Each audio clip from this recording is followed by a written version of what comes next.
character, known as the Baskerville family's Hound, Vikir van Baskerville, who was wrongly framed by his family and father even though he was loyal to them, was sentenced to death by guillotine. Vikir, at the moment of his death, thought to himself that if he were to ever live again, he would hunt down his prey no longer as a hound again. An unsettling scene is introduced to Vikir as he tries to make sense of his surroundings. Feeling that his body was heavy and in an unknown setting to him, he thought that he was in hell. In the grand estate of the Baskerville family, babies are seen in their cribs, crying and making noises. A man is introduced as the patriarch of the Baskerville family. He comments that the babies were insignificant. He walks through the room, commenting that the babies gathered this time were trash. As he walks he notices Vikir being silent as compared to the other babies. He orders the servants to bring the babies to the cradle of swords. The servants obey. Vikir recognizes the man as the main culprit behind his death in his previous life. Hugo le Baskerville.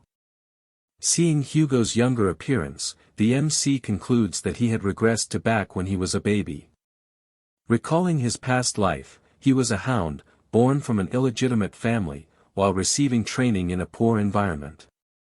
Hounds must be devoted to missions that include assassination, intelligence, ambush, and others. A hound simply takes care of dirty work. This was so that the Baskerville could remain the best amongst the 7 families. The MC remained loyal because he wanted to be acknowledged by the family and Hugo.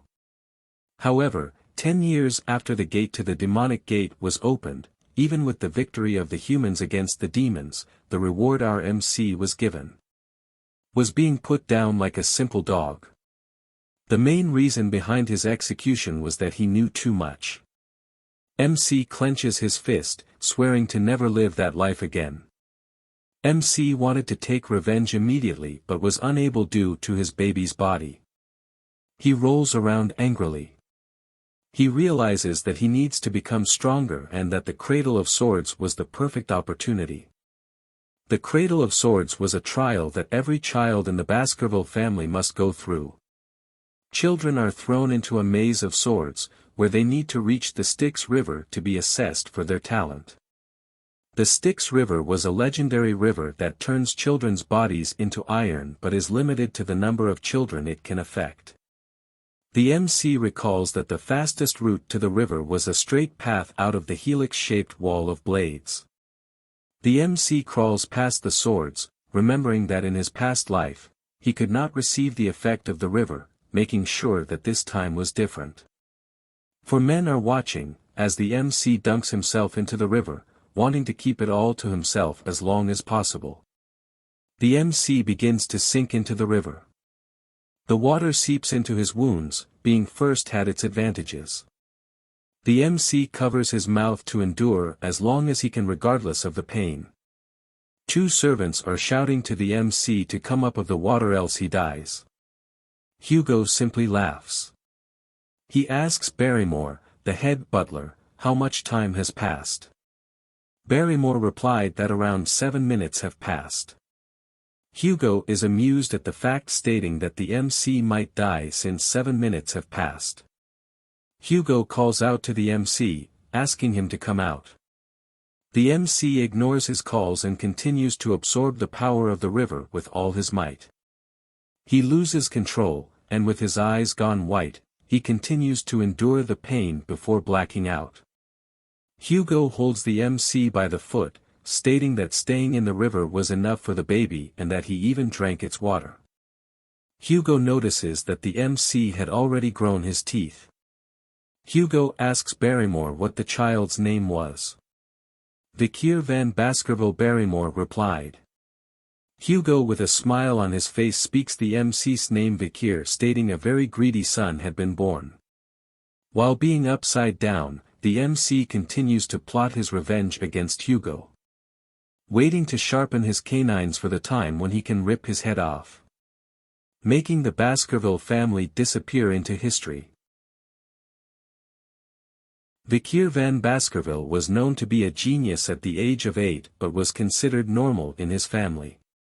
At 20 years old, he took on the assassination, espionage, and conquest-type missions. At 29 years old, he felt the limits of his swordsmanship compared to the others in the direct lineage of the family. At 30 years old, the demonic realm gate was opened, marking the beginning of the Demon's Clan invasion. At 35 years old, he endured the era of destruction, slaughtering monsters left and right. At 39 years old, the war came to an end with human victory. At 40 years old, Vikir was finally rewarded for his loyalty. The reward is defamation, false accusation, and the guillotine's blade. Vikir opens his eyes, looking at the ceiling, realizing it was a nursery. He flips over in excitement as this meant that he had successfully absorbed the power of the Styx River. A servant approaches and places a box in the crib of Vikir, saying why the madam would give such a thing. Vikir notices and wonders why anyone would give him a gift. The box opens slowly. Vikir is taken back, as a long dark figure slithers out of the box. The Vikir recognizes it as vipers called bloody mambas, thinking that the madam sent those here to kill him. Knowing who madam was, as few were called that in the family. The vipers hissed at the Vikir. Vikir quickly grabs both vipers by the throat while smiling widely like a blood-driven hound, as he expected such treatment from the Baskervilles. He strangles the vipers with force, thinking to bring down the family with his own 2 hands. Blood stains are seen on the bedsheet of the crib. The next day, the servants are shocked, seeing the Vikir sleeping soundly whilst surrounded by the dead bodies of the vipers. Orders were given to execute the nannies after being tortured, who was on shift the night the vipers came, but the reason for their appearance remained unknown. Only Vikir knew the truth. 8 years later, Vikir is sitting in class, listening to a lecture. The teacher talks about the different levels of swordsmanship. Sword beginners are those unable to use mana. Sword experts were those who could use even a little bit of mana. Sword graduators were those that could emit mana in a liquid-like aura form. The final level, where aura is solid and its form freely changeable, is called the Sword Master. He noted that the strongest member of the Baskervilles, Sir Hugo, was at the Sword Master level. The children are in awe of this fact. Vikir thought to himself that he needed to regain his strength just like in his previous life before his coming-of-age ceremony. The teacher notices Vikir being lost in thoughts and highlights his achievements. Having a strong body due to diving in the Styx River for 7 minutes. And that teaching him one thing would lead him to understand 100 things, being more talented than the others, knowing the patriarch would be happy with this. While Vikir thought of how long it would take to kill Hugo at the age of 8, a set of triplets grins widely as they stare at him. A hand shoves Vikir as he is called garbage van. It was the triplets. Having heard the weird rumors about Vikir being in the river for 7 minutes and strangling 2 vipers when he was a baby, they approached him. Vikir remains silent as he recalls his memories of these 3. Knowing that they were the ones to stab him when he was running away due to the defamation in his previous life. They were called the Hugo Le Baskerville Trident. We'll simply call them high, middle, and low. They shouted at Vikir to stop lying, stating that they didn't like him. Knowing they'll be troublesome in the future, Vikir decides to put them in their place now. High points a knife at Vikir, stating that his body was like steel since he was in the river for so long, making him immune to injuries from blades. High asked if he could test it. High calls Low. Low covers Vikir's mouth to stop him from breathing, stating he would eat his hand if Vikir endures for 3 minutes. Vikir decides to play along with their scheme. 1 minute passes, as High and Middle believe that the rumor was fake. 3 minutes pass, and they realize Vikir was good.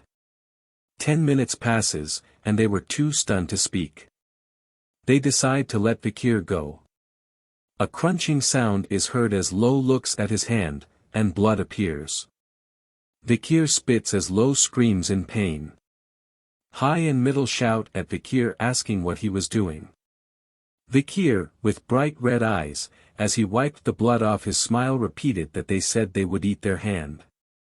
High and middle refute back by saying they weren't scared of Vikir but Lo was afraid as he held his bleeding hand. High and middle stare at Lo in disbelief. They attempt to leave to find a priest to fix Lo's hand but the Vikir stops them. In anger, High stabs Vikir in the stomach, stating they were older than him. To his surprise, the knife didn't cut him.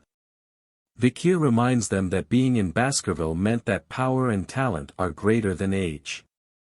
High screams in pain, as Vikir twists his hand. Vikir, in Hound mode, grins widely and tells them to play till the end with him. High, in pain, shouts that the rumors were true as Vikir lets go of his hand, giving him a punch straight to the face. Middle and Lo are shocked as High falls to the ground with his teeth broken and nose bleeding.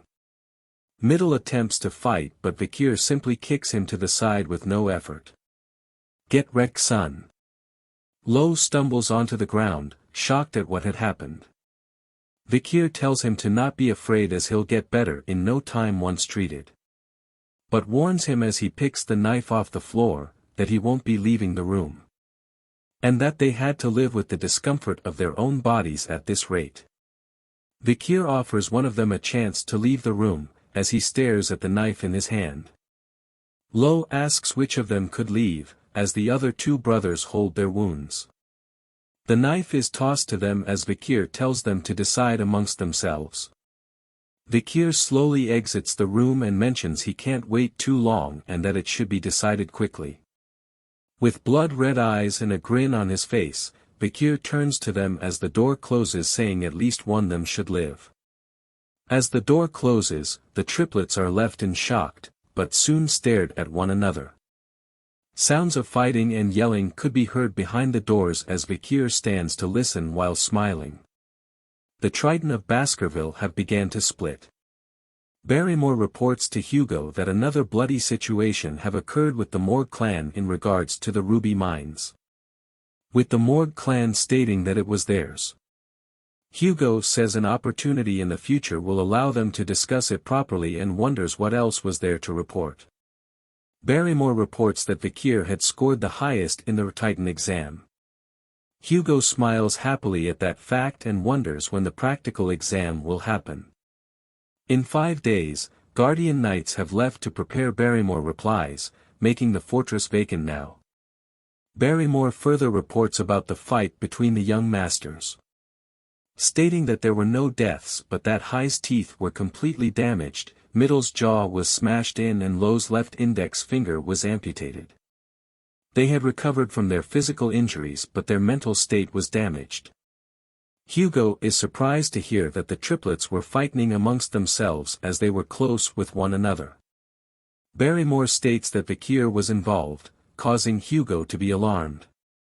Vikir is seen standing before Hugo and Barrymore. He greets Hugo as the patriarch. Hugo tells Vikir about how he disabled the triplets. Vikir replies that they had received the proper medical treatment since then. Hugo states that their hearts were disabled. The triplets were no longer eating or talking together anymore, making their combination technique completely torn apart. Vikir smiles in silence. Hugo asks if it was wrong that Vikir turned his brothers into a total mess. Vikir replies he was simply stronger and wonders if the stronger person is ever wrong.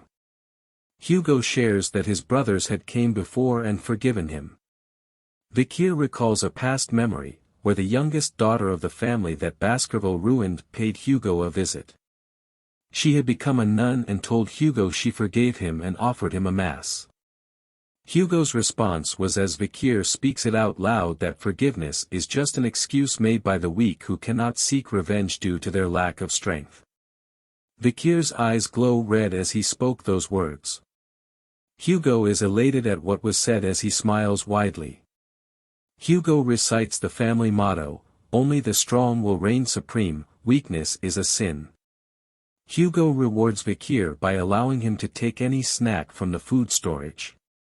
Just enough for him to carry. Vikir is happy and asks for chocolate as he thanks the patriarch for the reward. As he turns to leave, Hugo calls him his son and to do well on the interim evaluation, not to lose to direct descendants. Vikir is disgusted at what he hears but replies yes my lord anyways. Barrymore introduces the infamous chocolate enjoyed by the gourmands of the Morgue clan, saying it's the highest quality which was hard to get. Vikir declines it, saying he needs cacao beans that have a rich aroma.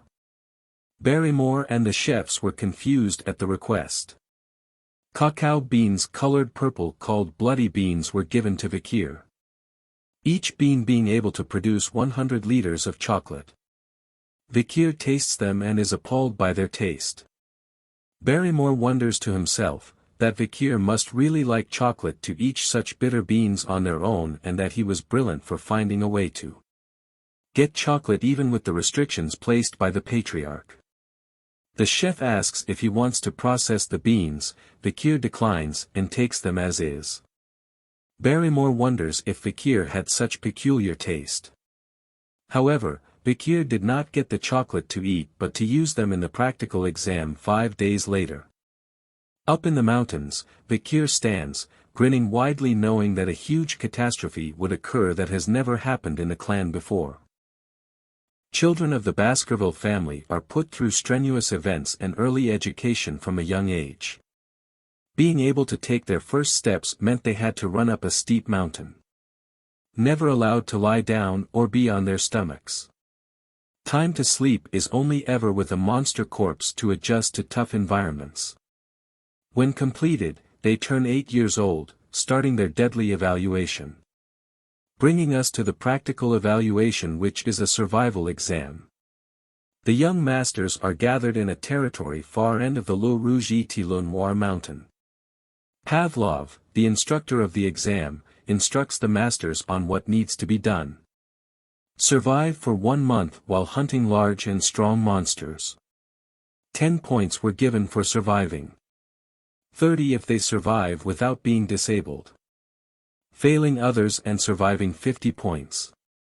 Surviving after beating a monster, 70 points.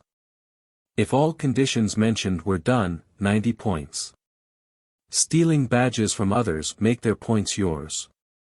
Dying results in 0 points. 100 points do not exist. Pavlov reminds them of Hugo's lesson that a swordsman dies when they become arrogant. He advises them not to leave the designated area as the mountain contains many undiscovered things. During the exam, shadow dogs will hide and grade them. Gossip spreads amongst the candidates as they talk of the rumors about Vikir. Wondering if he was going to be good at the practical as well. Vikir smiles as he remembers the mountain. The triplets avoid looking at him. Pavlov rings the bell, marking the start of the exam, and praying for their fortune. The young masters instantly vanished, each with a plan of their own. The triplets argue with one another. The killing was not prohibited as it resulted in deducting points. Pavlov smokes a cigarette knowing that the shadow dogs will keep casualties to a minimum. A shadow dog is seen following Vikir. Wondering where he was going, looking forward to Vikir's skills due to his previous achievements since young. Vikir arrives at a huge tree, noting that the soft ground is best. He decides to live and take a break here as the shadow dog watches him. Shadow dog is shocked at him taking a break. Vikir gathers wood and is building things like in Minecraft as the others fight amongst themselves. The shadow dog is in disbelief as Vikir simply was gathering resources and wonders if he plans to just hide here. He decides to leave. Vikir takes note that he had left while reminiscing about the past. Before, a subordinate had told Vikir that cacao beans make fish less smelly and that bloody beans were the best. Vikir stares into flames and smoke knowing he had finished preparing. Deciding to start hunting as pits of spears are seen surrounding him. A few days have gone by as Vikir walks into the restricted area. Back when he was a scout, he could walk around here causally. He notes a burning smell and finds burning poop. Yes, poop is on fire in this world.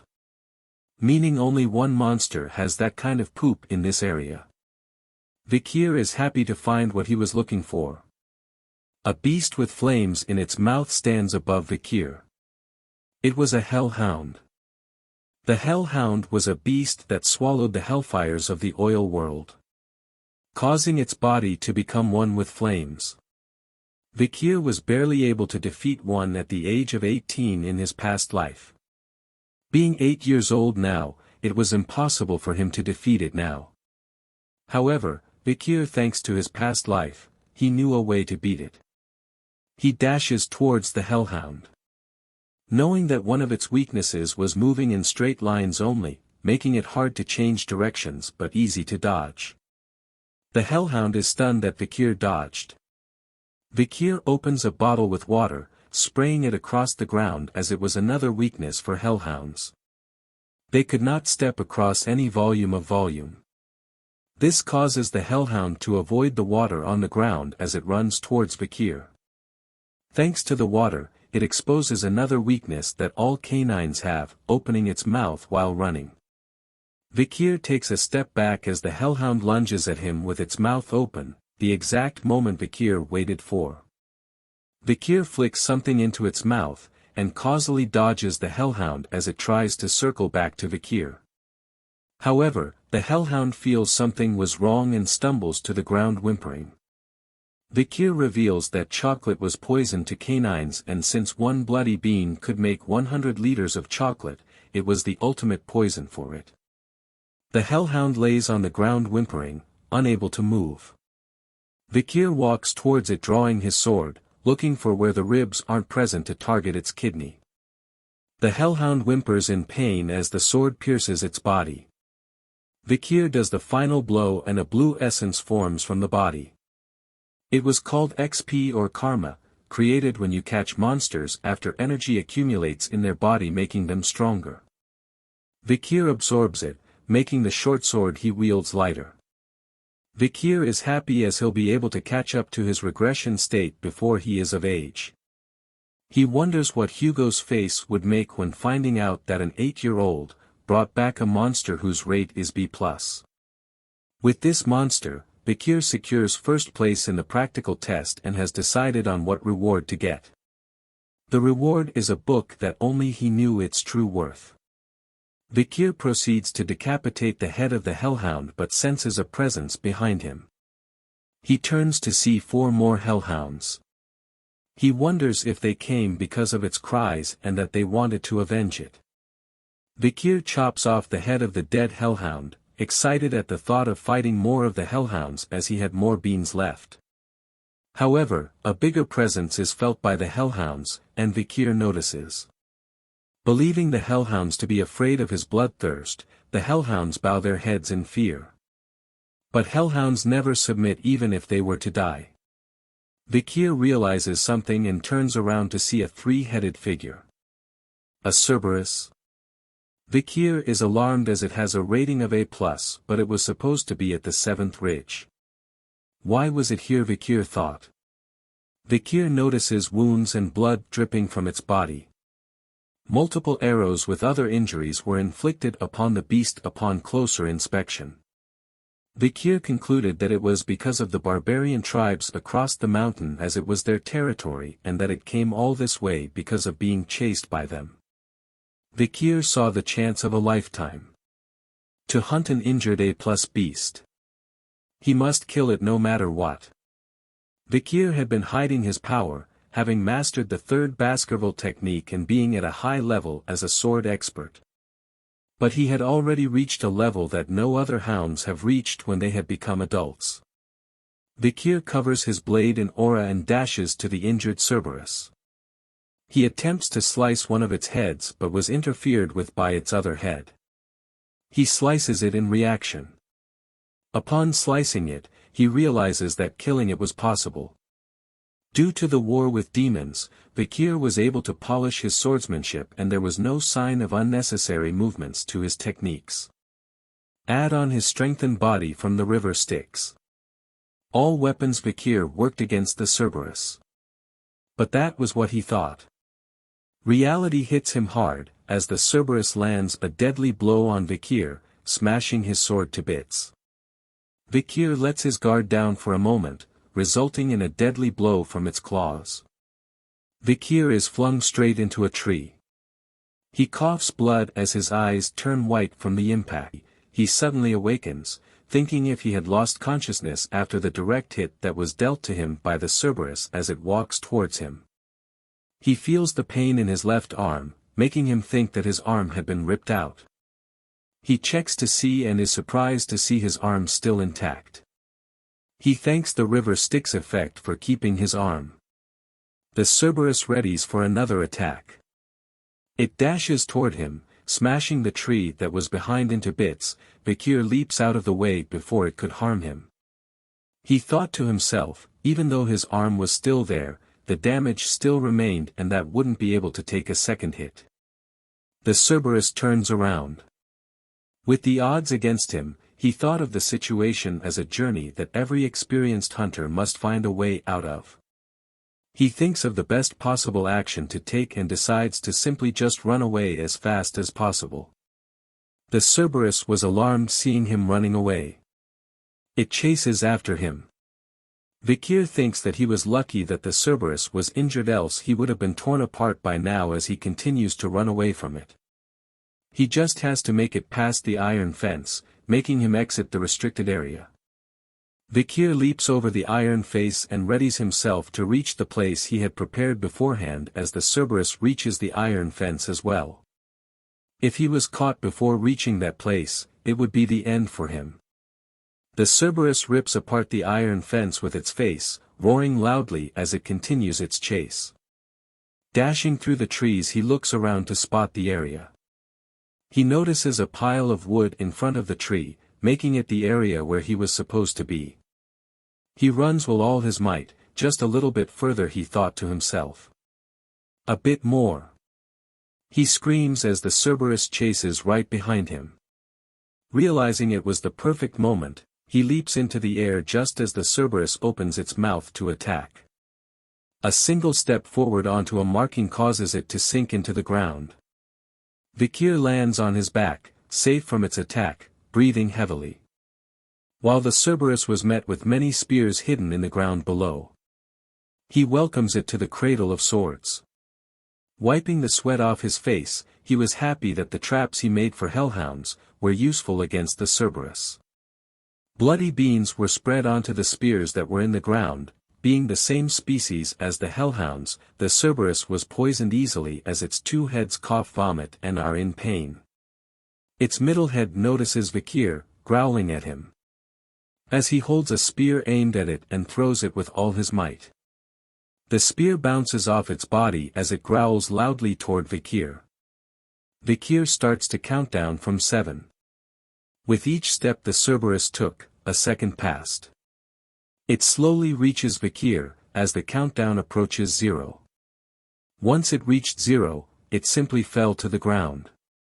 Vikir lets out a sigh of relief as the Cerberus falls to the ground just before him. Happy to know that the rumors were true about the 7 steps. He explains that the spear he threw was different. That it was laced with the poison of the bloody mamba's venomous fang from when he was a baby. He goes on to absorb the mana from the Cerberus, meaning that it was fully dead this time. He stares at its corpse, thinking about how he should bring it back. But before that, he had something else to do. He knew that the presence of a Cerberus meant one thing: dungeon. Since its gatekeeper was dead, the dungeon was free to be explored. Vikir proceeds to cover himself in dried soil, rotten leaves, and moist roots. Looking at its footprints and drools, he backtracks it. He walks to an opening, saying he found it. He enters the cave, recalling that the cave was meant to be discovered in a few years' time. He stares deep into the cave, feeling its mana underneath the rotten surface, knowing that it has not been discovered yet. No light was given out, making the cave seem deeper than he thought. He smiles happily, excited at what treasures are laid within the dungeon as he slowly enters. As he walks further deep into the dungeon, Vikir notices red veins of ruby minerals throughout the area. Feeling that they were connected to the Red All Mountain. He notices light appearing before him, indicating that it was the entrance to the dungeon. The light shines brightly at him, making him cover his face with his hand. He enters a large room, and at the center of it was a floating red stone. Realizing that the dungeon's interior was bright due to the mana imbued into the ruby as he approaches the floating ruby. He notices something behind it, a skeleton with a note. Showing that someone had been here before him. He inspects the skeleton, seeing its injuries caused by stabbings and that there were dried brown bloodstains as he picks up the note on the ground. A long time has passed for the skeleton. Vikir reads the note and recognizes it as a Baskerville member's writing. The note reads that the writer did not want to reveal his name, and asks to be called Cain. The reason behind the note was to prevent other generations from doing what he did. Further explaining that the stone chamber was talked about in the family as a legend. His brother, Abel, and he had coincidentally came across this place, raiding the dungeon and its countless trials. They had killed many monsters before arriving at the chamber, to find the final assignment to the place. The final assignment tied their feet here for a very long time. 3 years to be exact. Vikir can't believe that they stayed for 3 years, hinting that the brothers really wanted the treasure and that the final assignment was somewhere in the chamber. He looks at the stand of the floating ruby and sees some writing. When entering it's 1, but once inside it's 2, when leaving it's 1 was the riddle written on the stand. The note continues, with the brothers contemplating the ominous text forever until they came to a conclusion. The fact that they were twins meant that they were once one in their mother's womb, but when given birth they became 2. Meaning to get the treasure they had to become one again, and only one of them could leave with the treasure. After a fierce battle, Cain killed his brother and there was only one left in the stone chamber. But there was no change at all. Cain wonders why the treasure did not appear even after killing his own brother. He wonders why screaming. He decides to leave, wanting to tell others that found this place to leave immediately and that there was nothing to obtain in this devil's den that only serves to taunt humans. Vikir concludes that the brothers had done all sorts of things, only to leave empty-handed. Knowing that he had no twin, Vikir believes that the brothers had misinterpreted the text as he looks at the ruby. Thinking of the riddle once again. He thinks hard, knowing that no dungeon cannot be beaten. Upon looking at the skeleton again, an idea comes to mind. Vikir figured it out. Stating that the brothers were unlucky due to being twins, and that idea had they fixed to it. He mentions that the answer lies in the dungeon as he reaches for the ruby. Saying that when he entered the dungeon, he was 1. But as soon as the ruby light was cast upon him, he was 2 due to his shadow. He smashes the ruby into pieces, knowing that without its light, darkness re-enters, making the stone chamber open its final stage. The riddle answer was shadow. Pieces of the ruby that fell to the ground started to rise up, and energy from the rubies opens the passageway in front of Vikir. Vikir smiles happily as the final stage opens. Revealing a sword, the relic of this devil's den, the cause of the brothers' death. The sword glows red with an evil aura. The text below it states that only those with Baskerville's blood can wield Beelzebub. He was shocked to find that the sword was Beelzebub as he stands in front of it. He recalls reading a picture book during his childhood about the gluttonous fly, Beelzebub, who was an unprecedented great monster that invaded the lands in the old legends as part of the devil's holy constellation called the 7 Calamities. To stand up against the 7 calamities, the heads of each of the 7 families took one each. The first patriarch of the Baskerville fought against Beelzebub. Remnants of Beelzebub were stored in the lands of the Baskerville. Its demonic energy was said to lure monsters, an old legend that no one believes now. But the legend was true, as the sword was taken by the demon clans, resulting in countless deaths among the humans on the battlefield. Vikir grabs the sword in excitement, saying that it won't happen again, as the sword was now his. As he holds on to the sword, it lets out a ferocious energy as if it was howling. He grunts loudly as the sword seems to be absorbed by his hand. The sword places itself into Vikir's hand before appearing as a blade from his arm. He mentions that he was lucky to have a blade made from a devil's holy constellation, as the blade exudes a murderous aura. His red eyes glow similar to the blade as he raises it to his face, wondering how much stronger he'll be in this life. Looking around, he realizes that there was nothing else for him to take and prepares to leave. But he feels something was wrong with his body. He stumbles onto the ground, wondering what was wrong. Was he dizzy? No, he was hungry. The blade makes noise and Vikir wonders if it wants to eat something. He leaves the dungeon, holding his stomach in hunger. Hunger was ringing inside his stomach. Noting that his sense of smell had improved as he smelled something delicious. The sword pulls him along, much to his surprise, wondering if there was something to eat in the direction it was pulling him to. He reaches the corpse of the hellhound he had killed before. The blade shoots out a tube into the corpse. As it absorbs the blood, Vikir feels his inside were getting back to normal, guessing he was starving for a long time. He hoped that the mountain's dried condition was not due to the sword's hunger and wondered how long it takes to feed it. Beelzebub makes a happy sound as it had eaten well and has absorbed the hellhound's ability, hemorrhage. Vikir wonders if this was Beelzebub's inherent ability. Beelzebub was the glutton of files and was said to possess the power to absorb its enemies' skills as its own. Since its absorption amount was close to infinite, many people lost their abilities and became obsolete. But due to its hazard, Vikir could absorb 3 skills only for now. He describes the hellhound's ability as a skill that constantly pumps out the blood of its opponent even through its smallest wounds. Realizing he could steal abilities, he looks at the Cerberus corpse. Beelzebub grows excited at the thought of feeding on it. Vikir is alarmed and asks it to wait. He explains to it that it can't eat all of it as if it was too damaged. He couldn't explain it during the autopsy. He thinks silently as Beelzebub makes constant noises as it consumes the corpse. He slaps Beelzebub, saying he had enough.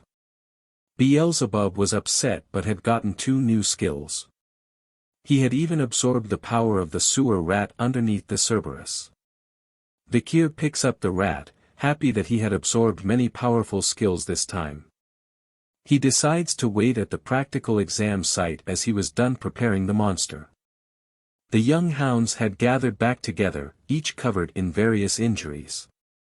They would receive a shield, sword or necklace as their reward based on the parts produced from the monsters they hunted during the practical exam, as monster parts are laid on the table. The senior members are astonished at what Vikir had hunted. Hugo is alarmed to hear the news. Barrymore reports that Vikir during the practical exam had accidentally crossed over to the restricted area, allowing him to hunt an A+ Cerberus. He further reports that it was wounded by the barbarian clan and that Vikir had applied poison to his wooden spear, as Hugo mentions that a Cerberus was something that even the family's guardians would avoid. Hugo further asks what kind of poison could kill a Cerberus and where Vikir had gotten it. Barrymore mentions that the report did not include such details and wanted to ask Vikir, but Vikir had returned to the dorm as he was too tired. Hugo compliments Vikir, saying he was so sly already and that information was power, and that power is your worth. Barrymore was shocked that a master named Van and not Lo or La was this talented. Hugo replies that he was unlike the previous leaders. He didn't discriminate against a hound based on its bloodline when raising them as long as it had enough talent and spite.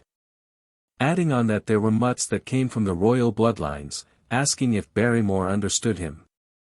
Barrymore is concerned as he ponders whether Hugo was thinking about his second son who was preparing for isolation training as he apologizes to Hugo. Hugo says it's alright and asks for Vikir to be summoned. Vikir stands in front of them with a smile on his face. Hugo asks how he caught the Cerberus during the exam. Vikir says that he placed the chocolate on his wooden spear, saying that it was lethal to canine monsters. Hugo asks if that was the reason why he asked for chocolate before, and Vikir says yes. Barrymore thought to himself if this is how fathers and sons usually talk to one another as they didn't greet each other. Hugo further questions Vikir on why he did not respond, and the butler asked him about the hunt. "He wasn't my master," Vikir replied. "Who is your master?" Hugo asks. "The master of the clan, since he belonged to the clan," Vikir responds. Hugo is happy with the reply. He rewards Vikir with the corpse of the monster and grants him a wish. Vikir wishes to be granted access to the 10,000 Epistle Library. The 10,000 Epistle Library was one of the largest libraries in the empire and resided deep within the heart of the Baskerville clan. Hugo ponders, asking if he knew that only the patriarch and second in command along with their direct descendants were allowed to enter. Vikir says that if it was not permitted, he would give up on it, thinking that he needs to sneak in instead. Hugo grants him access, much to Vikir's surprise. He asks him to read the 6th technique of the family located within the 6th restricted zone deep inside the library. Vikir is stunned as he was just given permission to learn a technique that an illegitimate child was not allowed to. Recalling that Hugo's current level was the 7th technique and that in his past life, Hugo had reached the 9th. Remembering the discrimination he faced in his past life, Vikir promises that in this life, he will surpass Hugo. As he will obtain the greatest essence of Baskerville, a textbook containing the teachings of the first patriarch who subjugated the 7 great disasters. Hugo stares at Vikir, looking forwards to his progress, and wishes him luck. He bows his head thanking Hugo and saying he'll surpass his expectations. 2 guards stand in front of a large door. Vikir enters the room, leading to the library. He stands there saying it was the first time he came in person. He searches through the books, seeing the names of the books that he had wanted to learn in his past life. Knowing that any illegitimate child could not learn any of the advanced techniques to ensure that they do not bare their teeth towards their master, this was a defense mechanism the Baskerville family had created. A book is locked with a chain and he wonders if this was the book. Vikir takes out a key, not believing that Hugo would offer him the book on the 6th technique, an opportunity that was never given in his previous life. As he turns the key in the lock, he wonders if Hugo thought that he couldn't memorize the technique in a day. As he reads the book, Vikir recalls that due to his past life, he had memorized the theory behind the 1st to 4th techniques till he was sick of it. He did it so that he could deduce and speculate the theory behind the 5th technique.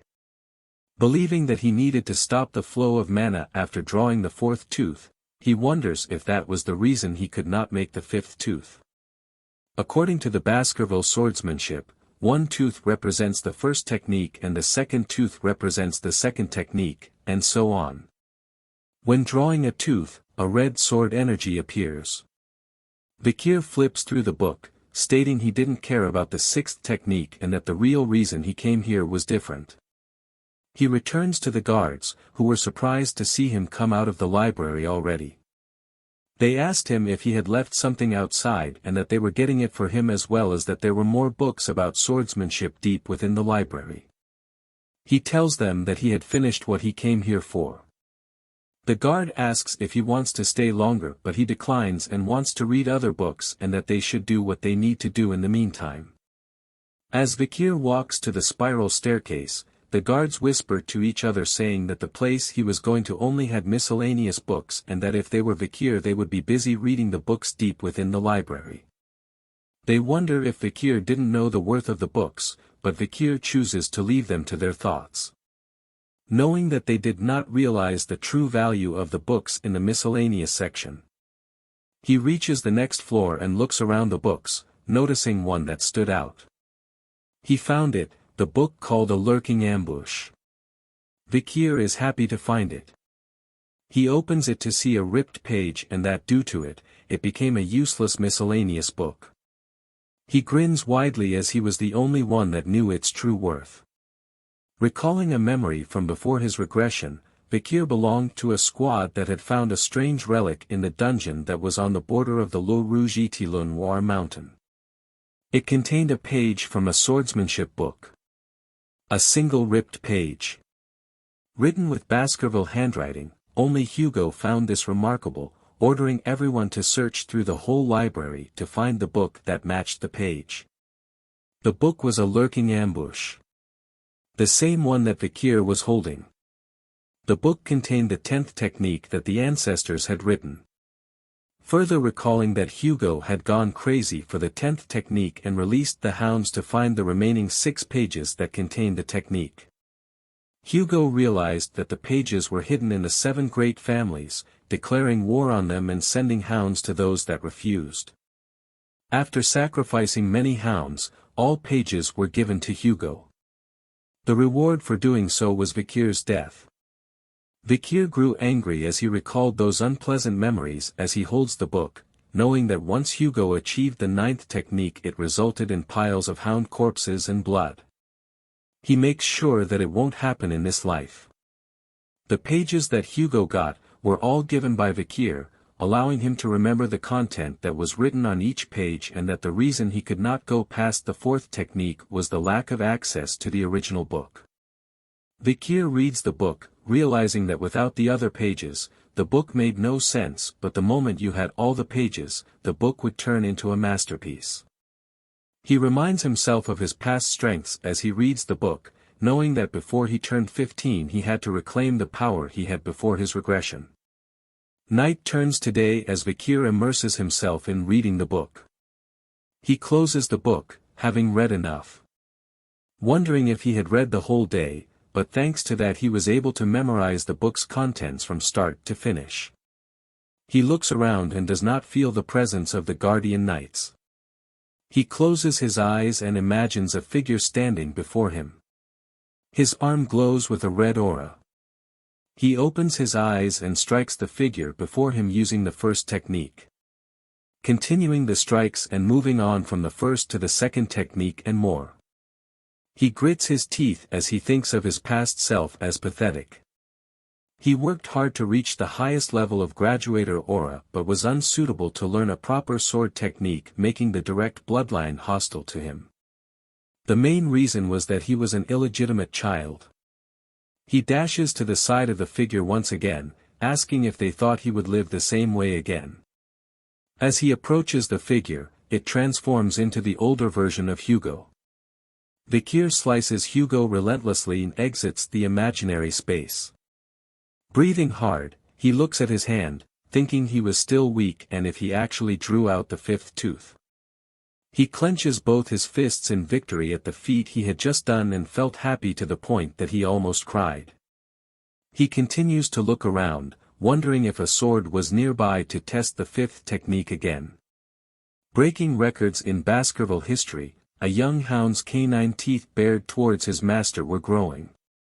Finally succeeding in drawing the 5th tooth, Vikir believes that he could reach the level he was at as long as his mana could support it. Smiling happily, he notes that his mana capacity had increased and reached another level. A red liquid aura covers his hand, showing signs of a graduator. Vikir had gone from a high-class sword expert to a low-class graduator. A point that had taken him 30 years to reach, but he reached it at 8 years old now. Graduators are on a whole different level compared to sword experts as their aura turns from solid to liquid, density increases, and allows for it to be used more freely. Knowing his swordsmanship was better now and that he could reach the 10th technique, meant endless possibilities. Piercing Fong was what he learned before, which was able to make him stronger in a short period of time but had limitations. However, the lurking ambush was the perfect sword technique that could transition between offense and defense with no growth limitations. Vikir places the book near the window, thinking that he could challenge a mid-class graduator and has a 100% chance of assassination and about 50% if they faced head-on. The only problem he had now was how much to show Hugo. He couldn't show too much or too little of his strength as he takes out an object from his pocket. He places it in front of the book, using the sunlight to make a small fire on the book itself. Vikir grins to himself at what he just did. The book is set aflame as he makes it impossible for other to reach the 10th technique and that he was the only one that knew how this time. The guardian knights appear behind him, asking what the smell was. They question Vikir, and he replied that he accidentally left the magnifying glass around and burnt the book. The guards are relieved to hear that only a useless book was damaged. Vikir asks the guards if they should bother with such a small thing since there were bigger problems to handle. The guards agree to keep it a secret if Vikir agrees. Vikir agrees and proceeds to leave. The guards are happy and think of him as a nice person deserving their respect as he walks away with a smile. Vikir appears before Hugo and Barrymore once again. Hugo asks if he had reached enlightenment. He replies sort of. Hugo asks what he had learned, and Vikir mentions that he felt something warm and sharp yet soft and viscous. Both Barrymore and Hugo are alarmed at hearing this. Barrymore wonders if it was an aura. Aura was something that only 15-year-olds could obtain after years of training. Hugo thinks to himself about why he was getting excited for over an 8-year-old and asks Vikir to show him. He accepts happily. An arena is showcased. Many young masters are confused as Vikir is seen standing with a sword. Barrymore asks Hugo how he intends to test his skills. Hugo replies that a monster will be released. The gate opens and a huge orc exits with chains all over its body. It growls loudly with menacing red eyes. Other young masters in the stand are shocked to see it as they wonder if an 8-year-old could take on an orc by himself. Vikir and the orc are standing face to face. Hugo waves his hand, signaling to the knight to remove the orc's chains. It screams out powerfully and rushes towards Vikir. Vikir takes a prepared stance as it comes towards him. With a calm expression, he slices the orc's arm off with a single swing. Everyone was shocked at what happened. The orc is stunned at its wound. Vikir wastes no time and dashes low to swing at its leg. He slices it off in one strike again, causing the orc to fall to the ground. The orc remains confused at what happened to it. Vikir looks back, thinking that the orc was confused about why it was bleeding for the first time and that its regenerative skill won't activate. It was due to the skill of the bloodhound. It overpowered the orc's ability. People in the stands are wondering how he was that strong. Hugo stares, thinking deeply. Vikir looks at him, knowing he was trying to determine what he learned in the library, and proceeds to show him what he wants.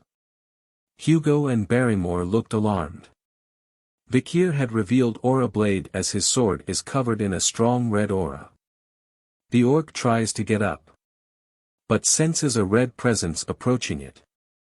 Its head was smashed to bits as Vikir slashes through it like butter with a quick dash and his sword was covered in the aura. Hugo is shocked from his seat from seeing that red aura from Vikir. Barrymore congratulates Hugo on witnessing the birth of a genius, making Hugo wonder if that was it. Barrymore further states he had not seen this kind of talent from the other families. Hugo stops him noting that something was wrong with the orc. Seeing its blood not stopping even though orcs were famous for its regeneration. He pushes Vikir's victory as a result of the orc being weakened while Barrymore wonders why he can't express his happiness. Vikir calls out to his father and asks if there was anything stronger with a smile on his face. Surprising Hugo, he tells his father to wait, asking with a smile if there was anything stronger than an orc. This shocks the crowd. He thinks that it would be better to show off his power to a certain degree, hoping that his progress will allow him to be separated from Hugo. Hugo agrees with Vikir and asks for a creature that they captured from the barbarian raid to be released. The beast was starving since then. The crowd is shocked once again. But Vikir looks happy. A troll was his new opponent. It growls at him. Vikir asks Hugo if he could start right away. Hugo says he may. He rushes to the troll. The troll attacks Vikir with a mighty punch. He dodges and is annoyed, and decides to back away from the troll. The crowd is confused by his actions as it was the perfect moment to attack. Hugo agrees with his actions and that it was the right move due to the troll's Regan powers. Vikir continues to dodge its attacks. The troll begins to breath heavy. The crowd calls Vikir a genius at 8 years old and that his plan was to tire the troll out first. Vikir thinks that it's too slow and that he needed to act but is unable to unleash his full power as it would make it troublesome for him. Instead, he decides to use the troll's power against itself as he slices its arm. The troll falls to the ground, holding its bleeding shoulder. The crowd praises Vikir for what he has done. Vikir thinks that the first technique was not enough to slice the troll's thick skin. Hugo asks him to stop as it could become dangerous, but Vikir tells him he was almost done. He realized that he was getting an epiphany and that he'll give up if he can't kill it in the next attack. The troll growls in anger. He releases his red aura, preparing for an attack. The troll yells at him as he stood still. But it realizes something from him. A deadly aura and image was seen as from Vikir. In the next moment, the troll was sliced in half by Vikir as he unleashed the Hound's aura. Everyone is stunned at what happened. Even Vikir was shocked at what he just did. He laughs saying he did it. Hugo and everyone in the arena could not believe what they just saw. A week later in the dining room, Vikir is upset over the food. He turns to look around, realizing that everyone has been avoiding him since the day of the arena battle. But he was happy to see Hugo's stunned face. And that he had only shown a small part of his power to them but was actually more powerful.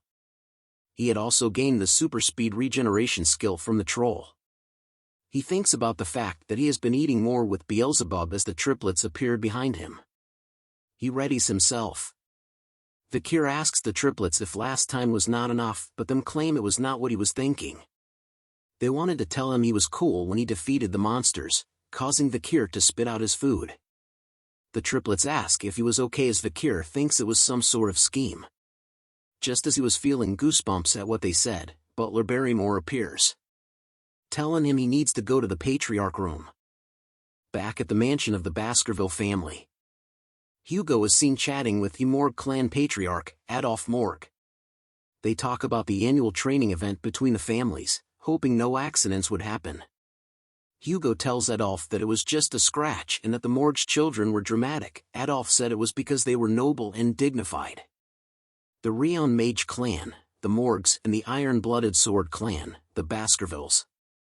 They were not always on bad terms. The Emperor said that magic and swords were a pair. Because of those words, the two families would have annual joint trainings as a sign of good faith between them. However, a ruby mine between the two families' land was discovered, causing a problem of who owns it. Adolf asks if there was a supernova in the Baskerville family that was born with great blessings and skill, and Hugo brushes it off saying it's not a big deal. Adolf is surprised to see Hugo reacting to a complement of a child. He then tells him that the Morg family also had a genius. He calls for Camus to come in. The doors open and a little girl walks in. Hugo looks at her. Adolf introduces her as his sister's Respinese daughter, Camus. He tells her to greet Hugo, but she remains silent.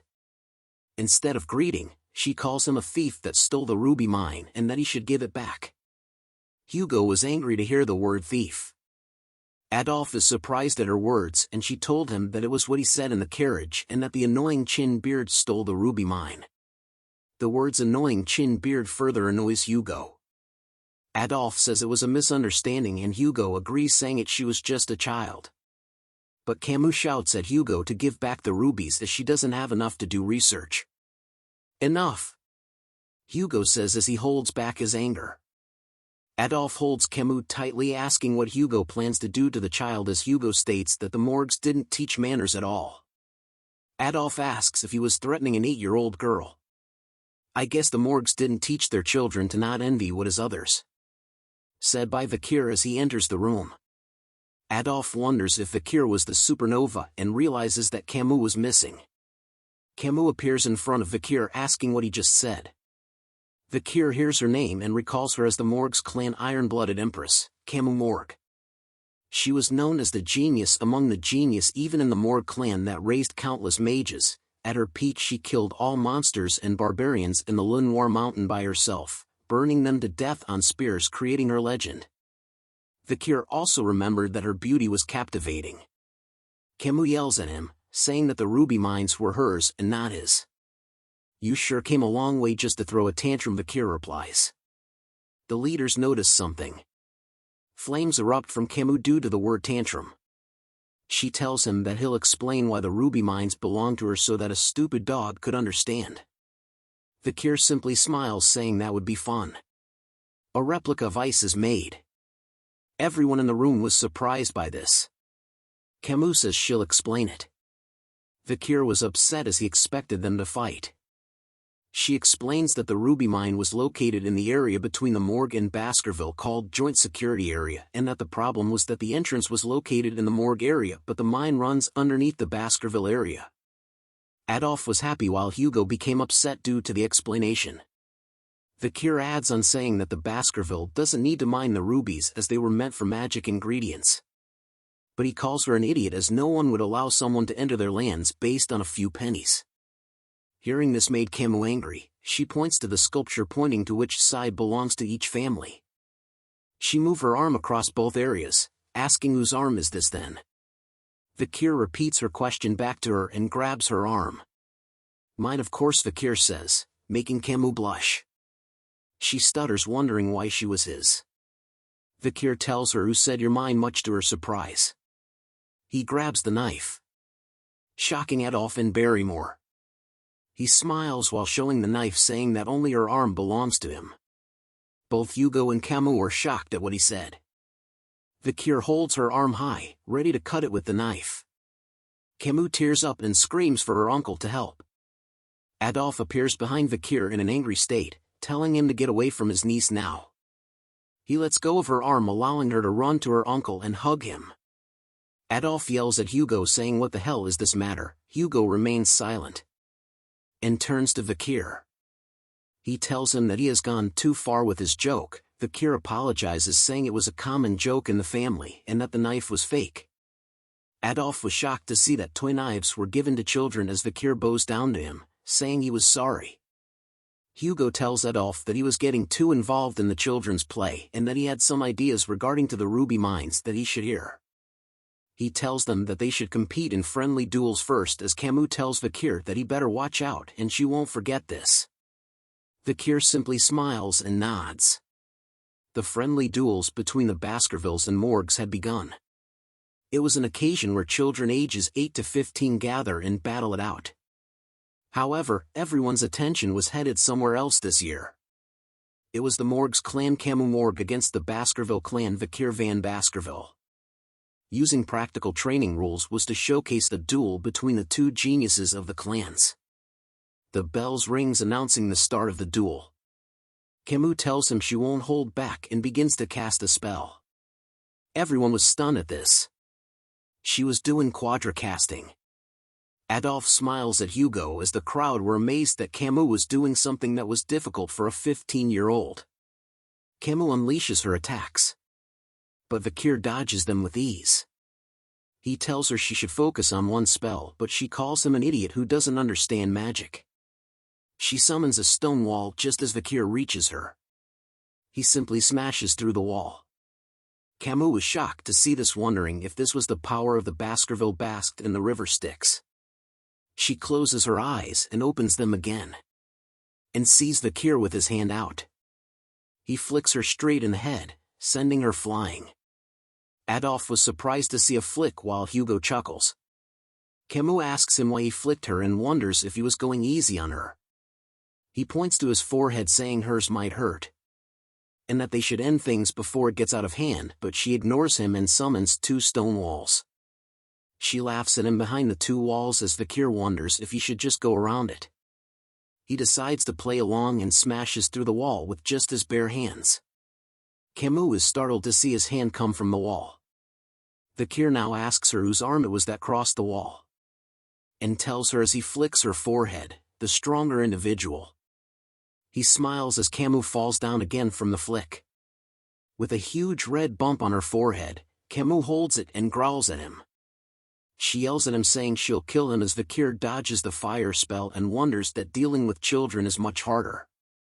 He continues to dodge her attacks, wondering what he should do to calm her down.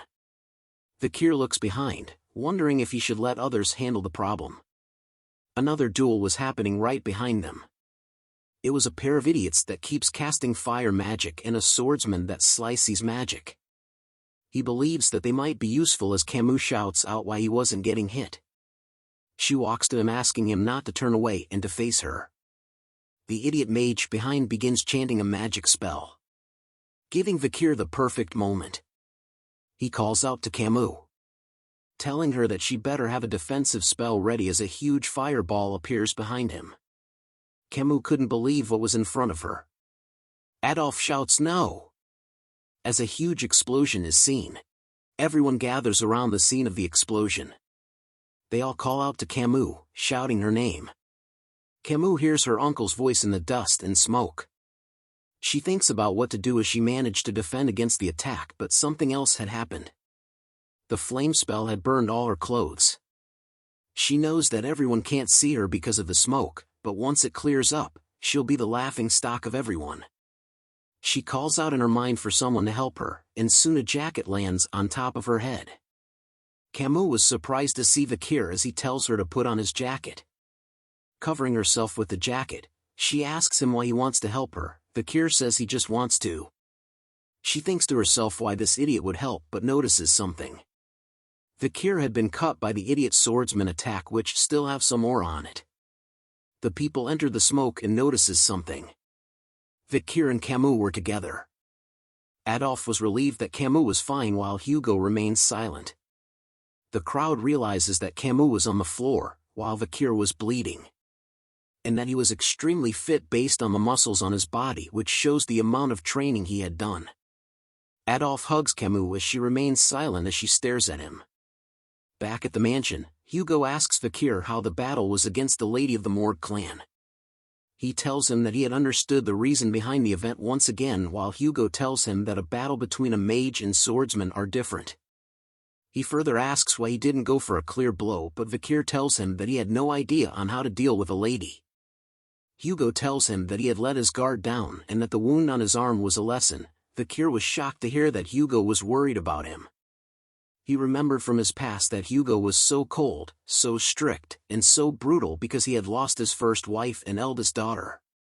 But he thinks it's not his problem as Hugo asks him what they should do with the ruby mines. He tells him that they should give it away. Hugo asks why.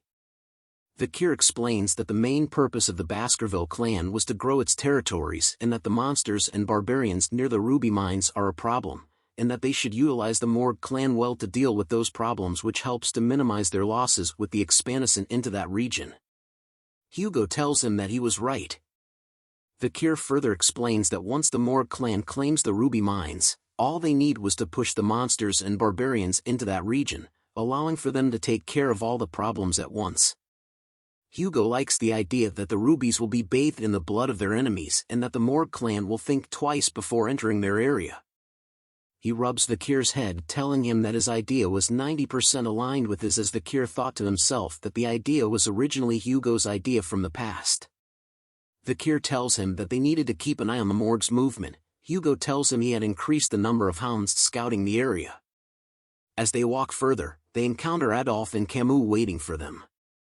Adolf asks if they could talk once again before they return, as Camus blushes while hiding behind Adolf. Back at the room, Hugo asks what they wanted to talk about. Adolf tells him he needs to mention one thing. He wanted to discuss other ways to resolve the issues of the ruby mines other than paying for it. Adolf suggests an engagement. An engagement between the Morgue and Baskerville clan. Hugo asks which child did he have in mind. Adolphe proposes the eldest son of the Baskerville and the eldest daughter of the Morgue clan, Camus. He praises her, saying she was the best. Hugo tells him that the eldest son was 25 and about the age gap. Adolphe tells him the 17-year gap is not too big of an issue, but Camus speaks out, saying she will not marry anyone weaker than her mother. Adolphe tells her that she might remain single all her life due to her condition, but she remains absolute about it. Hugo tells her that this wasn't a buffet of her choosing. She tells him firmly that she has no intention of playing around either and looks in a certain direction. Both Hugo and Adolphe look in the same direction. It was Vikir. Adolphe couldn't believe what he was seeing. He whispers to Camus, telling her not to think about Vikir, as he was just a small fish in a big pond and only had the Van surname. Hugo hears it and is slightly pissed off. He speaks out, saying that an engagement should involve the people's thinking, asking Vikir what he thought. Vikir and Camus simply stared at each other in silence. He opens his mouth slowly and tells them that he accepts. Adolphe is confused and angry at the bastard, Vikir. Camus is happy to hear that the engagement was not rejected. Hugo tells Adolphe that just because Vikir did not have the name Lou, he assures him that he was a talented child. Adolphe stands in front of Vikir, judging him. Vikir recounts his memories of Adolphe Morgue. He was a six-circle master and one of the strongest in the Morgue clan and a great supporter of his niece. Adolphe tells Vikir that not just anyone can be the husband of Camus. He grabs Vikir's shoulder, wondering why he wasn't responding and why his body was so sturdy. Vikir tells him that he wasn't listening to what Adolphe had said. This surprises Camus and made Hugo chuckle lightly. Adolphe laughs and asks Hugo if he could have a deeper conversation with Vikir. Hugo wonders if the mage of the Empire was gonna scold an 8-year-old child. Adolphe replies that this was a request as an uncle, while Camus tells him he doesn't have to do this. He gave a bombastic side-eye to Camus, telling her she better stay still and that this was bound to happen to someone else eventually. He then asks Hugo for the chance and Hugo agrees. Back at the training arena, Hugo and Camus are standing at the side while Adolphe and Vikir are in the arena. Adolphe tells him that they will be testing Vikir and wants to see everything he is capable of. Vikir agrees, while thinking if he did show everything, Adolphe might faint. Adolphe casts a spell telling Vikir he will give him a handicap. A pot was being created from a combination of spells. This amazes Camus, as Adolphe was casting fire, earth and water magic perfectly. He tells Vikir that they would duel with a pot of water on his head, and that if a single drop falls, it would be his victory. Vikir remains silent, thinking that this chance was a great way to experience the power of Adolphe and what he's capable of. He looks at Hugo, knowing what he thought was the same reason why Hugo accepted this. Adolphe calls out to Vikir to start the duel, making Vikir rush out. He closes into Adolphe, ready to strike with his sword. Camus is surprised at his action and yells out that he can't run straight towards his uncle as a bright light appears on his face. A shield was casted to block the swing of his sword. Adolphe calls out to his niece, asking why she told him that and that shield magic was best used against swordsmen. Vikir steps back, annoyed. Fireballs are created in the air behind Adolphe as he prepares to go on the offense. He sends out the flame magic towards Vikir, making him leap back. Camus tells him that it was unfair he didn't use that magic against her in their duels, while Adolphe wonders which side she was on. Hugo thinks of the attack as not something impossible to dodge and decides not to stop them. Vikir thinks that by using his past knowledge and skills, he may cause Adolphe to let his guard down, and that he might even be able to kill him. He strikes hard once again against the shield magic, and continuous hits it again and again.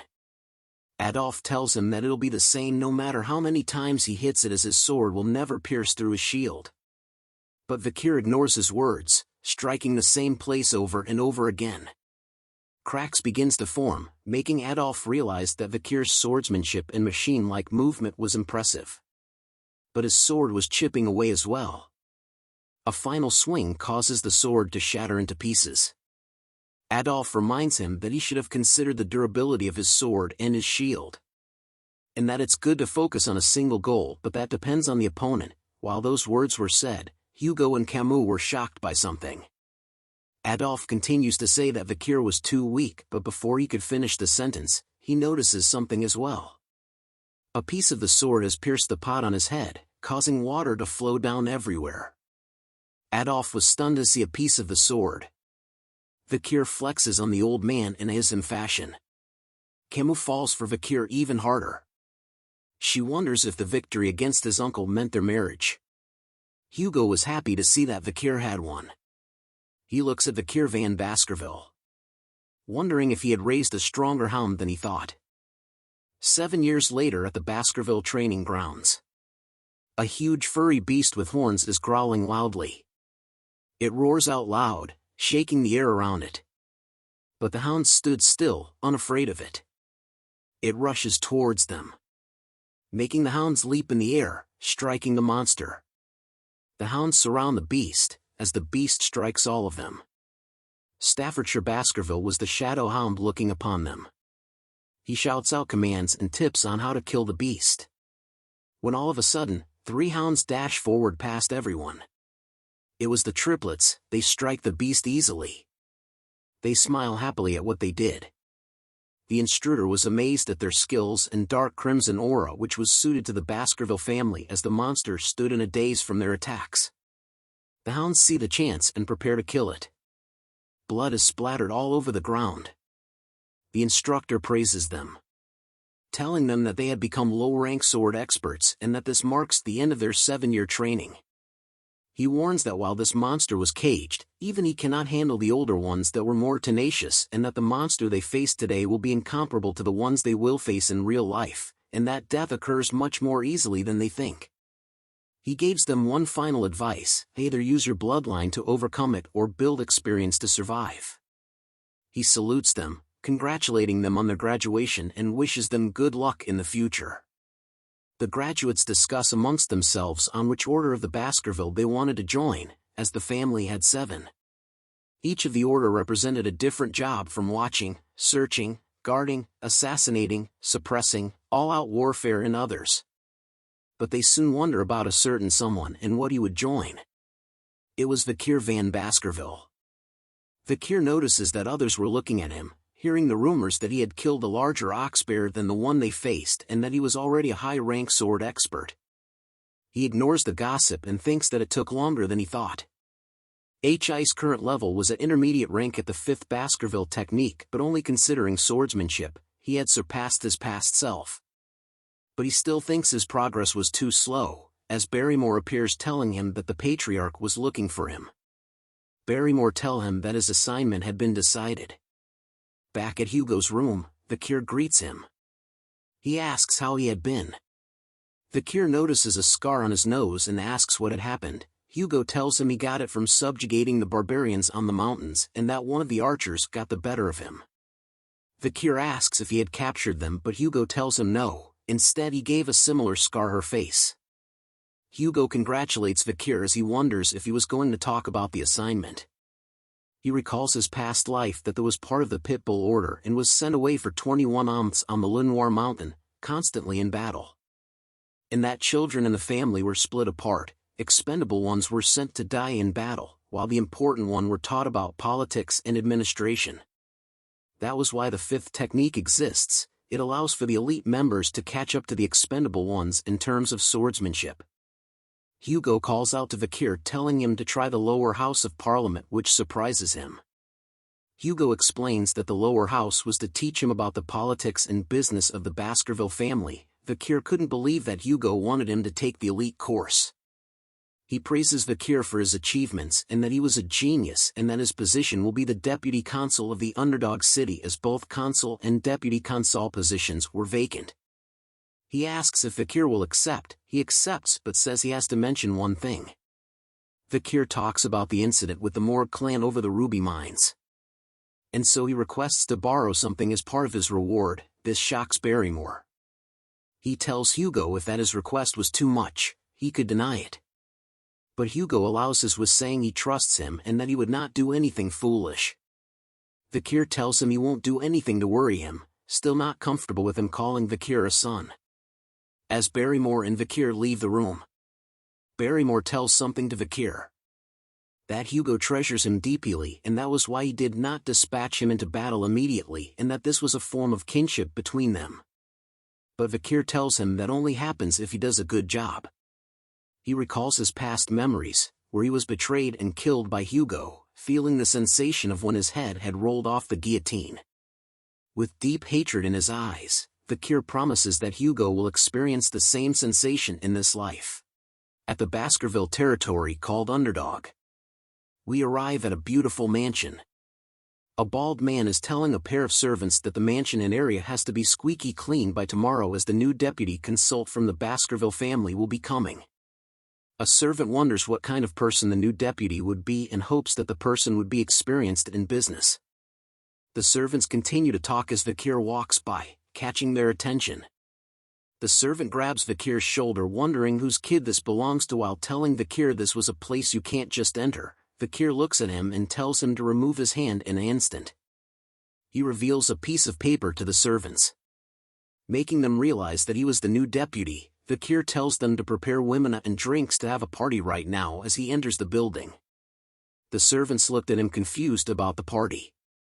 Drinks and food are seen along with various people drinking and laughing. A man is staring at this scene in disbelief. His name is Chihuahua Baskerville. He was the general secretary of the city of the Underdog and was very upset right now. He stares out the window wondering how ridiculous Vikir was to drink and party on the first day of his assigned job. This was because of the previous deputy who caused him to have a hard time due to the bribes, and now he's holding a party at the workplace. He finally shouts out that Vikir was a troublemaker and that only once the city was in ruins he will get it together. But Vikir appears behind him, asking if he was the general secretary. Chihuahua wonders when Vikir entered the room as they both introduced themselves to one another. Vikir notices something about Chihuahua's name, that he had no middle name. Chihuahua was stunned as he knows that a lack of middle name signifies that he was outside from the family and he was discriminated against because of this. But Vikir tells him that it was nice. This confuses him. Vikir tells him that he had researched him beforehand and knew that he came from Underdog, making he know all the ins and outs of the city. He tells Chihuahua that he knows how hard people like him had worked and that he wouldn't interfere in his work and trust him to do a good job. Chihuahua wonders if this was a new form of harassment, and why Vikir was here when he had asked for a party. Vikir closes the book, stating that the personal laws had no issue but the judicial system had a lot of flaws. This shocked Chihuahua as Vikir read the book extremely fast. He speaks out about the problem was that Underdog had many illegal business owners who were successful, making the underground hold power above the law. But stopping the illegal businesses itself won't solve the problem. Heads of the underground businesses needs to be removed. Hearing this, Chihuahua just remains silent. Vikir continues on as he stares out the window, saying that the job of the deputy consul is to make laws and execute them, and that he respects the laws already in place but wanted to add a new law. Chihuahua asks him why he needed a new law and Vikir replies that he will destroy the underground economy in a week and needed a cause to make and execute this law. Since he was still young and a newly appointed deputy consul, he needs a certain type of performance to make it more convincing. To put it differently, I will lay out the poop for the flies. Chihuahua stares at him wondering what he plans to do in the city. The next day at the Underdog's downtown Dortsmile Street, a crowd was gathered. As Vikir stands in front of them dressed well, the servants and Chihuahua stand behind him, wondering what Vikir was planning to do as he had been standing there since the crack of dawn. Vikir announces himself to the crowd as the newly appointed deputy consul as the crowd wonders what a cute young kid can do. He tells them about the notice behind him and that the laws have been in place for a while, and that even if the deputy changes, the laws will continue to be upheld. The crowd doesn't believe him, thinking that the higher-ups won't do anything and that he was gonna be lobbied pretty soon. Chihuahua yells out at them to mind their manners as Vikir was from the main Baskerville family. Vikir remains silent as the crowd continues to mock him. He grips the stick hard in his hand and raises it up high, grabbing the attention of the crowd. He slams the stick straight into the ground with tremendous power. Everyone around couldn't believe what they saw.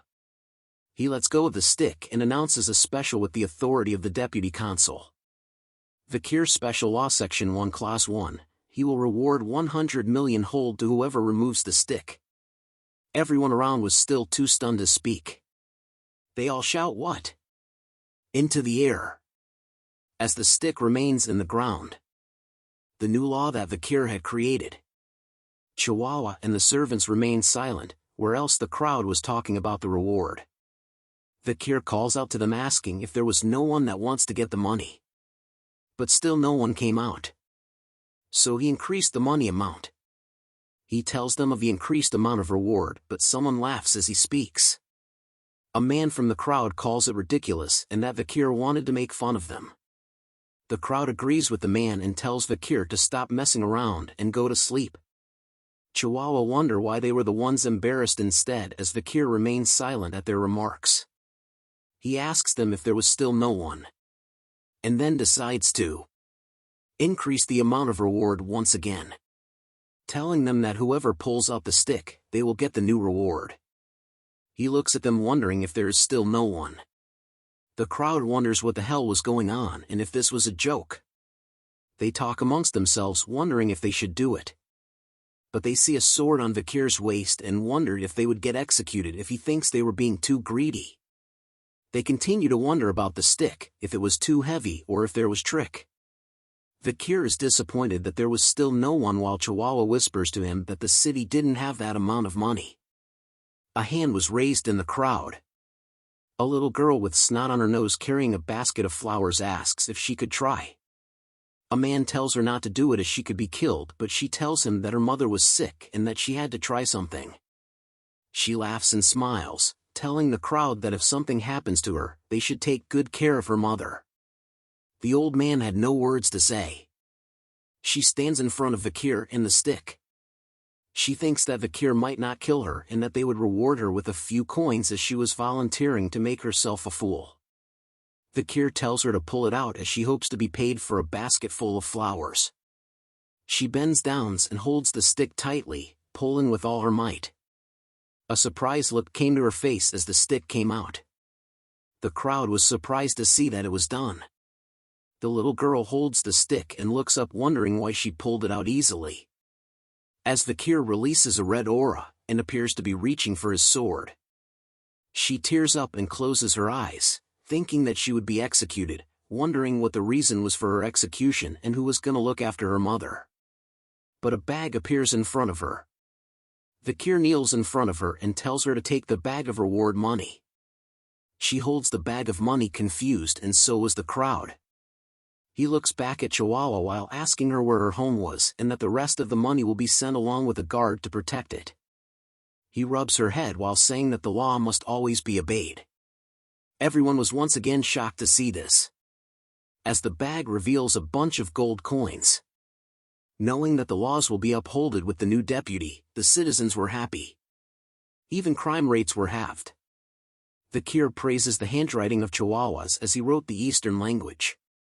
Chihuahua tells him that he has never been touched since the past 20 years that he had worked here, as Vikir tells him that the stick was the idea to grab the attention of the citizens and to leave a lasting impression.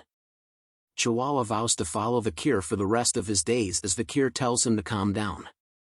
But the truth was, Camus was supposed to do this act in the future, but because of fear the citizens never liked her. He rolls out a map saying that the problems are only just the beginning and since they used up their money for the reward, they needed a way to get it back. He marks out spots that held illegal groups and where they might hide in the future so as to confiscate their dirty money. Chihuahua looks at the map wondering how he knew where the criminal businesses was. Vikir tells him that he could smell it but it was acutely because of his regression. Chihuahua thinks of him as a flawless man for investigating this much already as a man opens the door. The man informs them that the Young Autonomy Association has requested a meeting, which was what Vikir had expected. Chihuahua explained to Vikir that the group was made up of several clans but was just a social club, that the young masters were above the law and had something to say about the Vikir special law. Vikir tells them that the dung flies have started to smell the shit. He shows a grin and tells them if they should start to annihilate the pests that are eating away at the city. a club that was located within the high-end hotel in the underdog city called Burning Suspension, there was a party. The people in the club were the 7 crucial members of the Youth Autonomy Association. They were the second and third generation of the 7 families located within the Baskerville territory. The blonde guy tells the servant to like the drinks spilled on the table, and they thank him for being able to enjoy this precious drink. He tells the others that no matter how much they spent, the money will keep replenishing thanks to the Baskervilles. A man raises a glass, saying it was easy to kidnap barbarians to sell as the demand for slaves continues to grow as the Baskerville only cared about territorial expansion. They talk about how this club was better than the ones in the capital and that even the Baskervilles were protecting them as their personal hunting dogs. The blonde man calls the Baskervilles as idiots with swords as they had caused them to take the blame as they destroyed a loyal clan called the Mesamadunaro clan.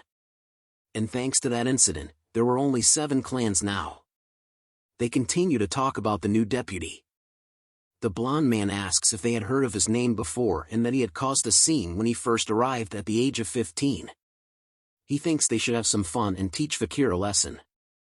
They think about bringing Vikir here and making a huge and expensive party, and once it's over, make him pay for everything. But say it was a joke so he won't bother them ever again. A servant appears in the room bringing out the female escorts. But one of them notices Vikir and wonders if someone had ordered a male escort.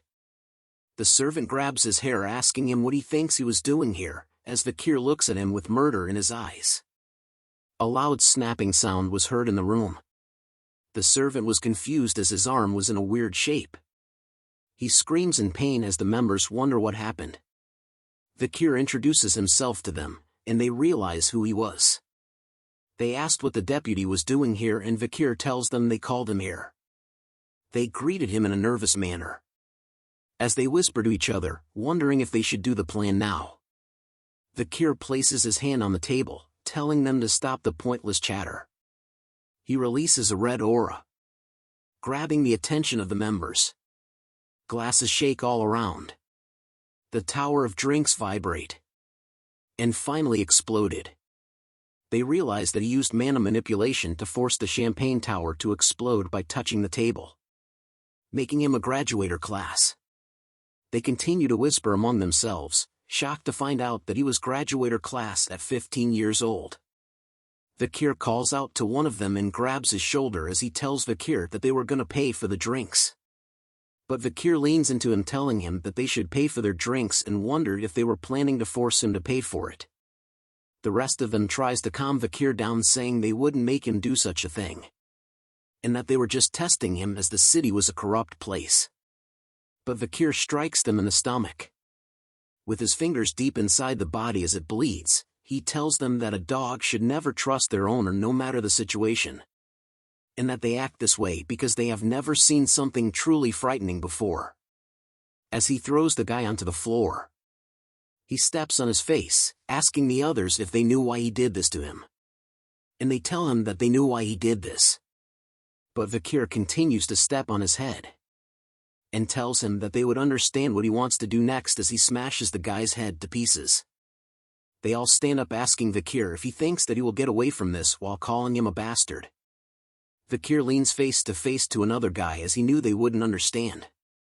He lists out their crimes: abduction, kidnapping, illegal slave trafficking, insulting Baskerville, and a bunch of other crimes. He smacks the guy in the face, saying that animals don't learn until you teach them. He looks at them with a sadistic smile as his eyes glow, telling them that they were gonna see what he can do to teach a disobedient creature a lesson. Deep in the underground dungeon, Vikir and Chihuahua are looking at something in disgust. A hand is seen on the bars, telling Vikir if he thinks he would survive after pulling such a stunt, and that he would tell his father everything. It was the blonde man. He tells Vikir that he will get out of here and kill him. Chihuahua asks Vikir why he had them beaten so much. Vikir asks him if he thinks this was too much. Chihuahua said that he can't turn people into a meat bag, but Vikir tells him that he hasn't even started yet. He walks towards explaining that the village hall was to manage wicked people, but they had turned it into a hideous organization, and based on their arrogant expressions, they still lack proper education. Vikir tells them that once the sun set, he will execute all of them, shocking the blonde man. Chihuahua asks Vikir if he was serious, and Vikir said he will bury those that associate with them. Hearing this, Chihuahua advises him not to do it as their family will fight back.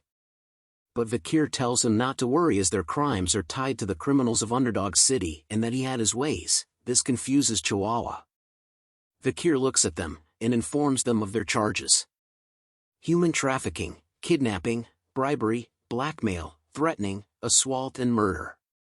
The blonde man tells him that they didn't do those crimes, so Vikir asks if they would accept punishment if there was evidence.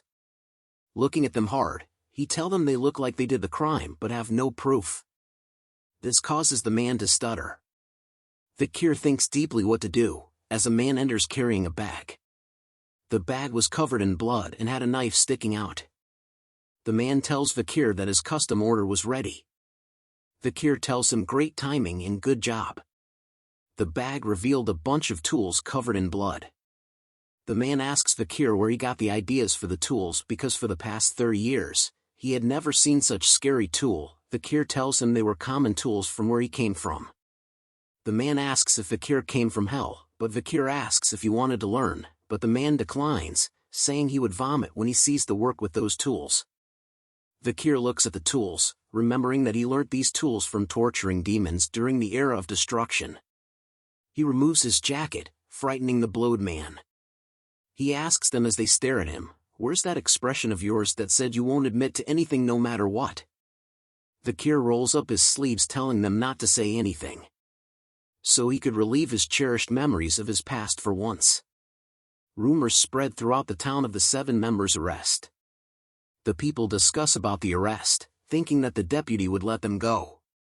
Some think that he was going to execute them, but others believe that he would not as it would cause trouble. They believe that the situation was just a political play between the new and native politicians. As the citizens predicted, the 7 families sent an apology to the new deputy consul. The local powerhouses had bent their will, making it possible for the prisoners to be released and the new deputy to be punished by the patriarch. But something else happened. The 7 heads were hung in the middle of the center square.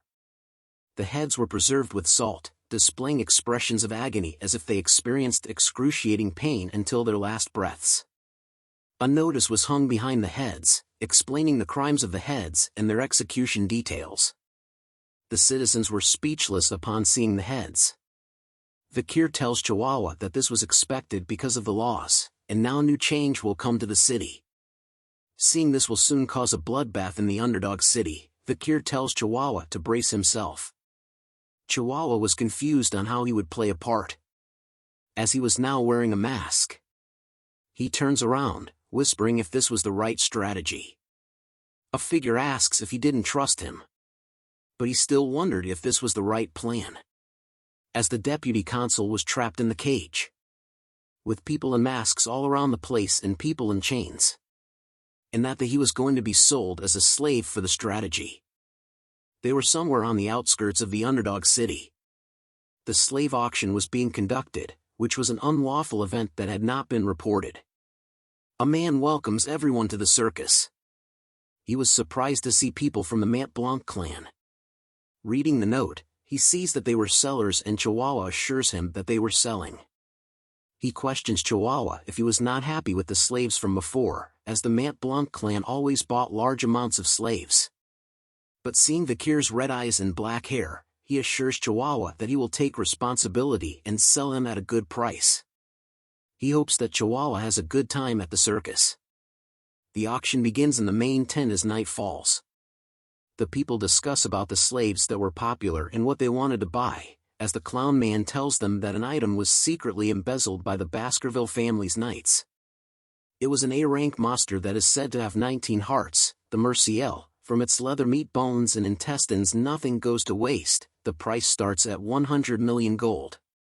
The price increases till the prize was sold for 250 million gold. The auction continues as the people bid and buy things. A man approaches Clown Mask, as he was surprised they were gonna sell something this time. He announces to everyone that something special has arrived and was found deep within the jungle. It was the barbarian of Balak from the warrior tribe in the L'Orange mountain jungles. He tells them they would get a different feeling when they tame a wild slave and it would be the perfect chance to test their slave training techniques, but he wonders why they had decided to sell this thing. He calls out for a bid but no one responds. He then decides to lower the bid from 5 to 1 million. But still the people were not interested.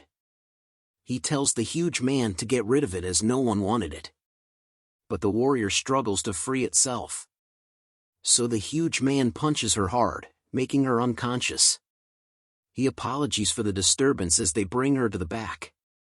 As an apology, he decides to bring out the best product they had today. Vikir walks in, catching the attention of everyone. He was wearing long hair as a disguise. The clown mask introduces him as a rare item with black hair and red eyes and looks for a high price. The people bid heavily amongst themselves, starting from 600 million gold, which surpassed what the clown mask was looking for. They argue among themselves as the bid kept on increasing to 900 million. But a single number raised the bid to 6 billion. This amount stuns everyone in the room. They see the man as Baron Gambino from the granary, and that he had taken over the underground, allowing for him to gain immense wealth and power. The lady asks him if he was spending too much, but he tells her he can sell him at a higher price in the capital, but she tells him that 6 billion was too much, and he tells her to be quiet. He scolds her for talking back and to try arrogantly bite the hand that feeds her, so she remains silent. The masked clown asked if there was anyone else that wanted, but no one replied, hence Vikir went to Gambino. Gambino looks at Vikir thinking that he looked better up close. He tells him not to be nervous as he wasn't a bad man. As he pants heavily, telling him that he has thought of many ways to play with Vikir.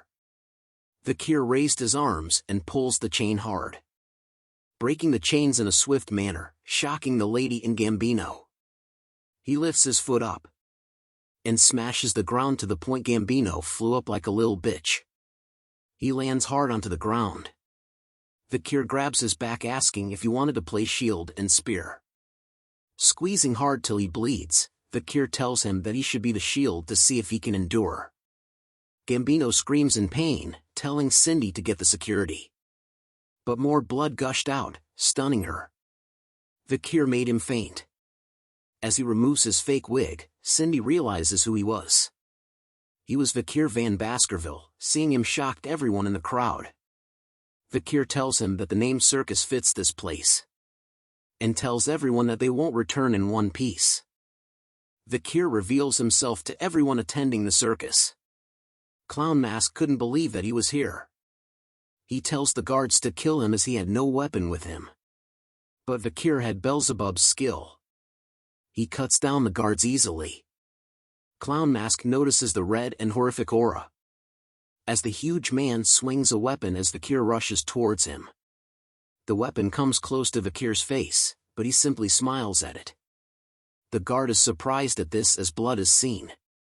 Vikir cuts through the weapon and the huge man, as he was a graduator. The huge man wonders how someone at that age was a graduator level. The Clown Mask knew that the graduators were the ultimate weapons and that they had no chance. Chihuahua was also surprised at Vikir's strength, but he notices something. Clown Mask shouts at Vikir to look over here. He tells Vikir to drop his weapon and to surrender so that Chihuahua does not lose his life. But Vikir remains silent, so Clown Mask asks him if he could not understand what he was saying. Chihuahua struggles but yells out to Vikir that he was alright and to look after himself. Clown Mask tells him to stop struggling, but Chihuahua continues to speak out, telling Vikir that things like injustice and compromise does not exist for him, and that he would rather die than be a burden to his superior. Vikir laughs at this, saying his loyalty was great. He tells him not to worry because he had received a trump card from the Patriarch, showing them a whistle.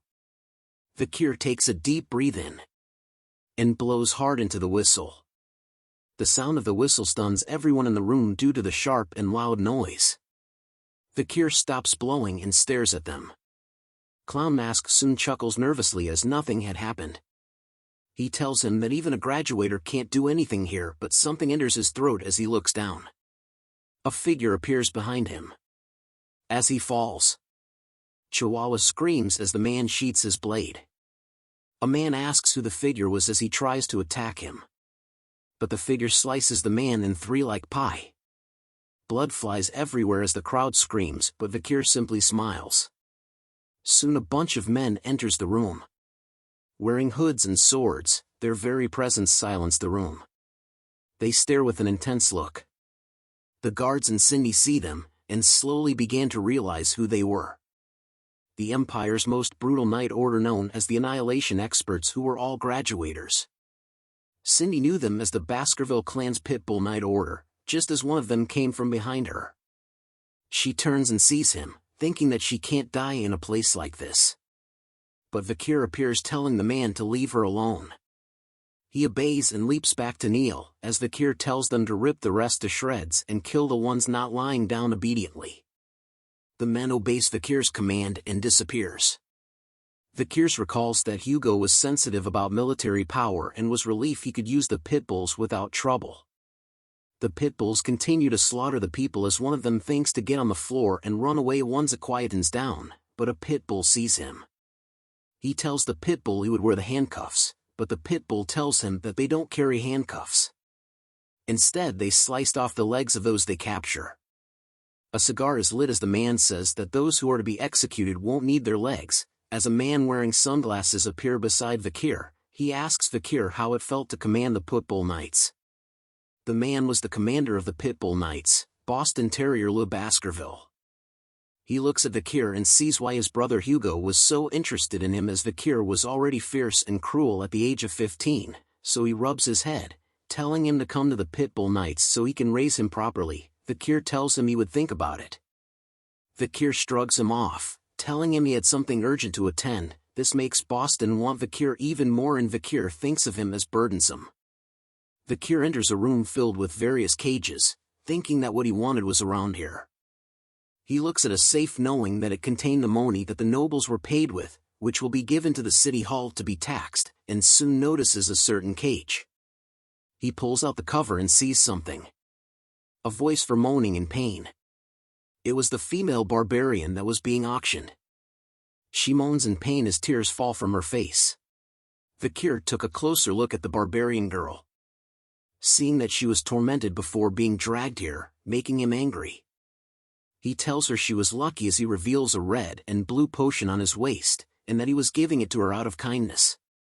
She drinks the potion and its effects are seen on her body. All of a sudden, she awakens. And dashed to the back of the cage, as Vikir asked her why she was so surprised. She looks at him in wonder as all her wounds have healed. Vikir tells her to go in her language.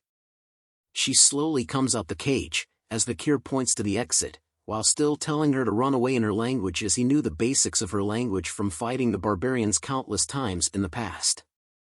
But she yells out a bunch of words that Vikir couldn't understand as he was not that fluent. But before she left the place, she turns to Vikir and spoke something in her language.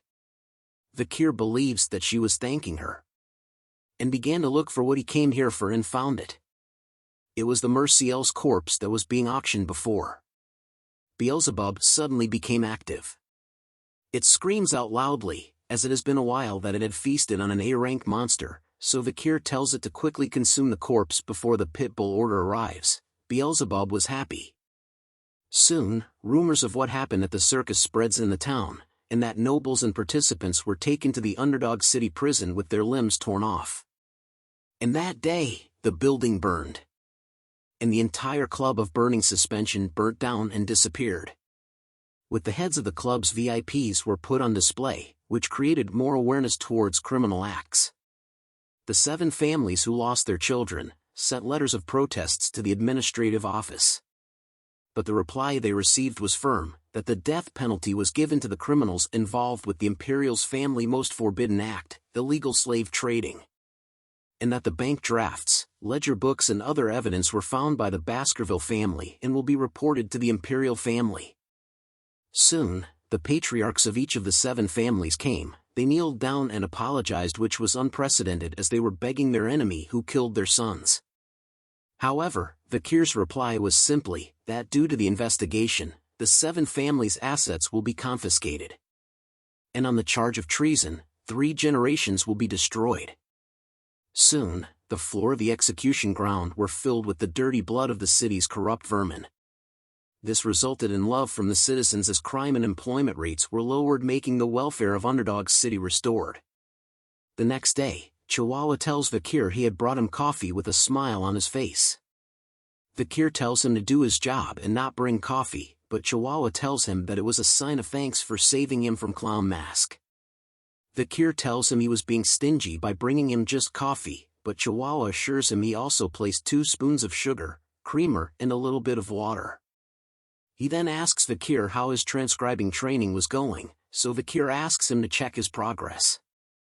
Chihuahua was impressed with Vikir's writing as he was very good, but Vikir tells him that he still has a long way to catch up. Thinking deeply, Chihuahua was amazed by Vikir's acts of being able to create new laws from the words he learned, and was able to comprehend knowledge of law easily. He thinks that if Vikir stayed here, Underdog City will develop even more. Night arrives, as the moonlight reaches between the bars. A person is handcuffed. Vikir tells Cindy that he was sorry for not visiting her sooner as he was busy with things lately. He asks her if her real name was Cindy Wendyson Rose, but she asks him why he let her live. He removes the blindfold, telling her that he wants to ask her a few questions. She stares at him asking if questions were why he let her live.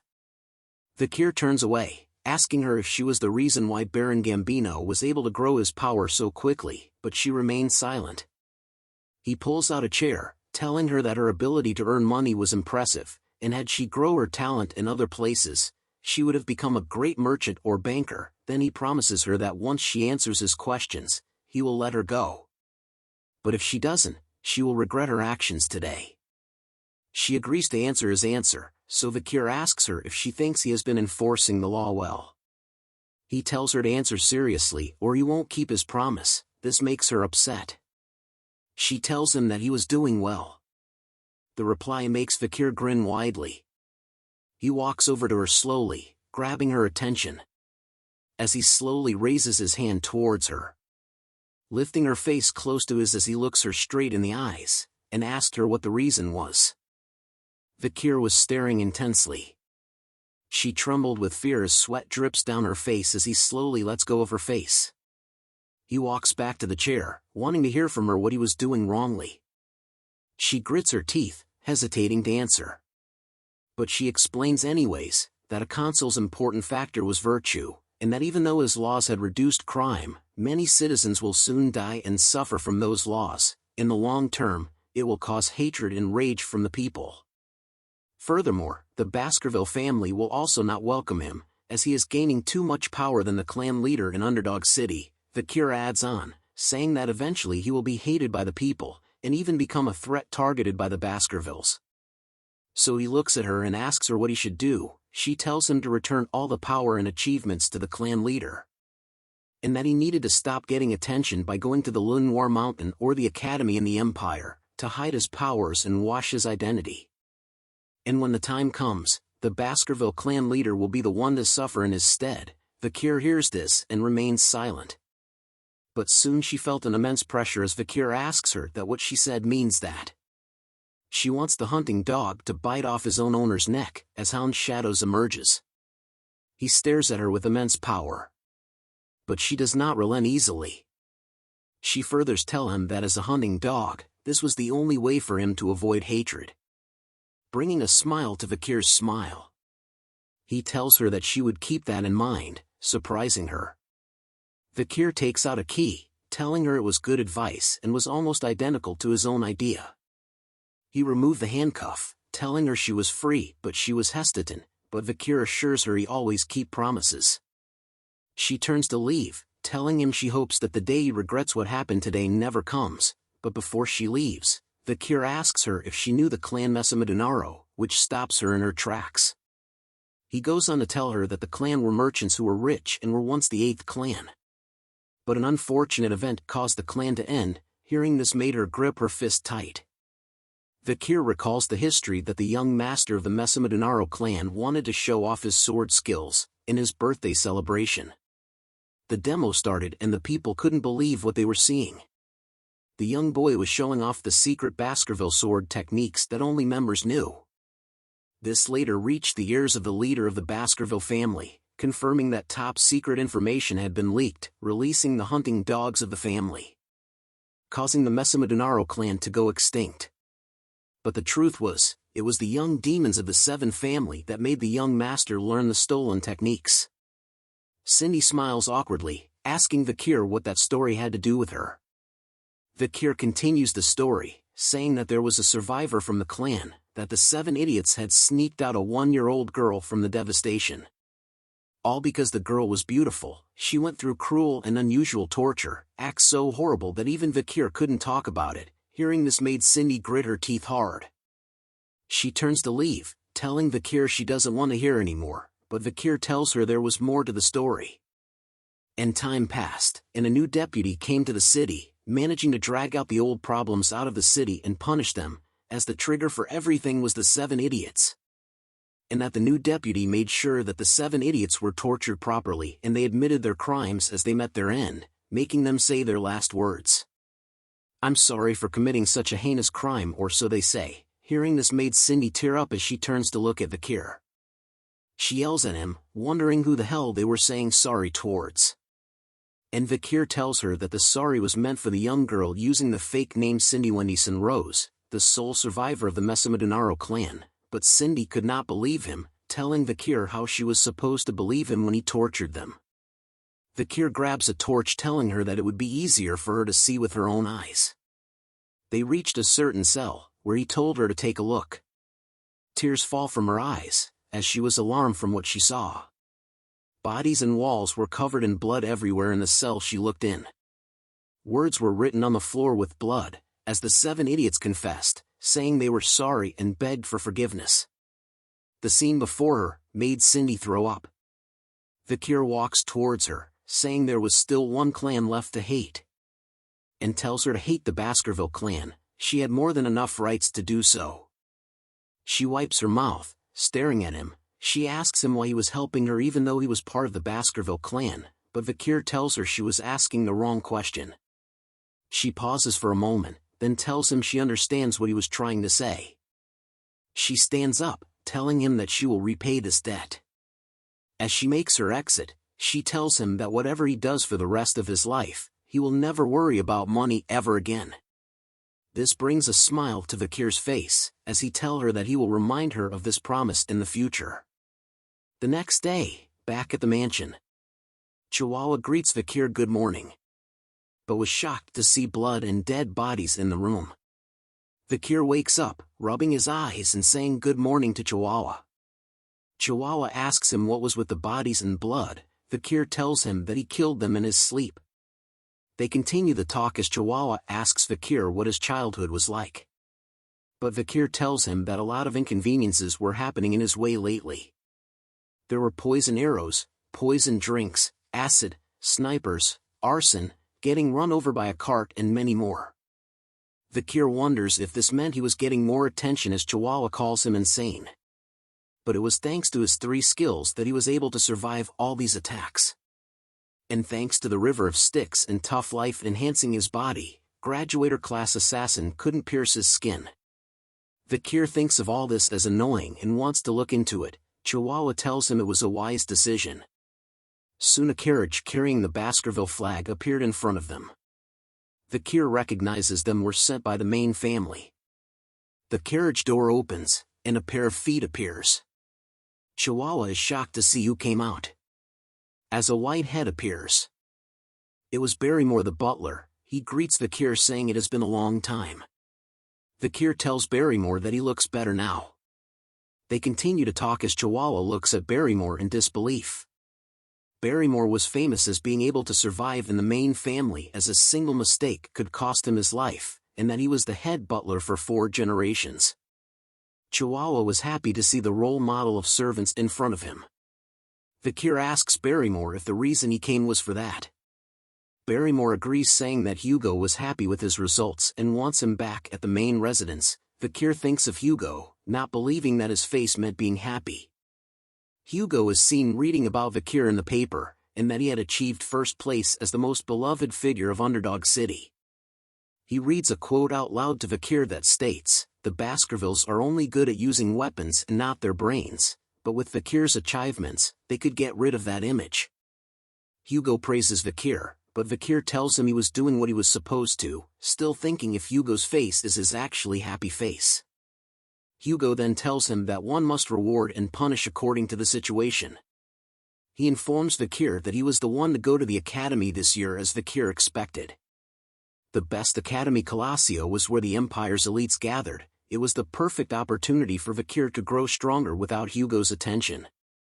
Hugo asks Vikir if he wanted any other siblings to go to the attend with him. Vikir tells him that he was close to the triplets but was actually thinking of using them as sandbags. Hugo tells him he would send them with him and asks if he remembers the plan he thought of when he was 8 years old. Vikir remembers the plan regarding the ruby mines with the Morg clan to use them to get rid of the barbarians. Hugo smiles, telling him that the plan had worked. Vikir asks what he meant by that and Hugo explained, saying that the Morgs suggested a joint raid and were humble about it.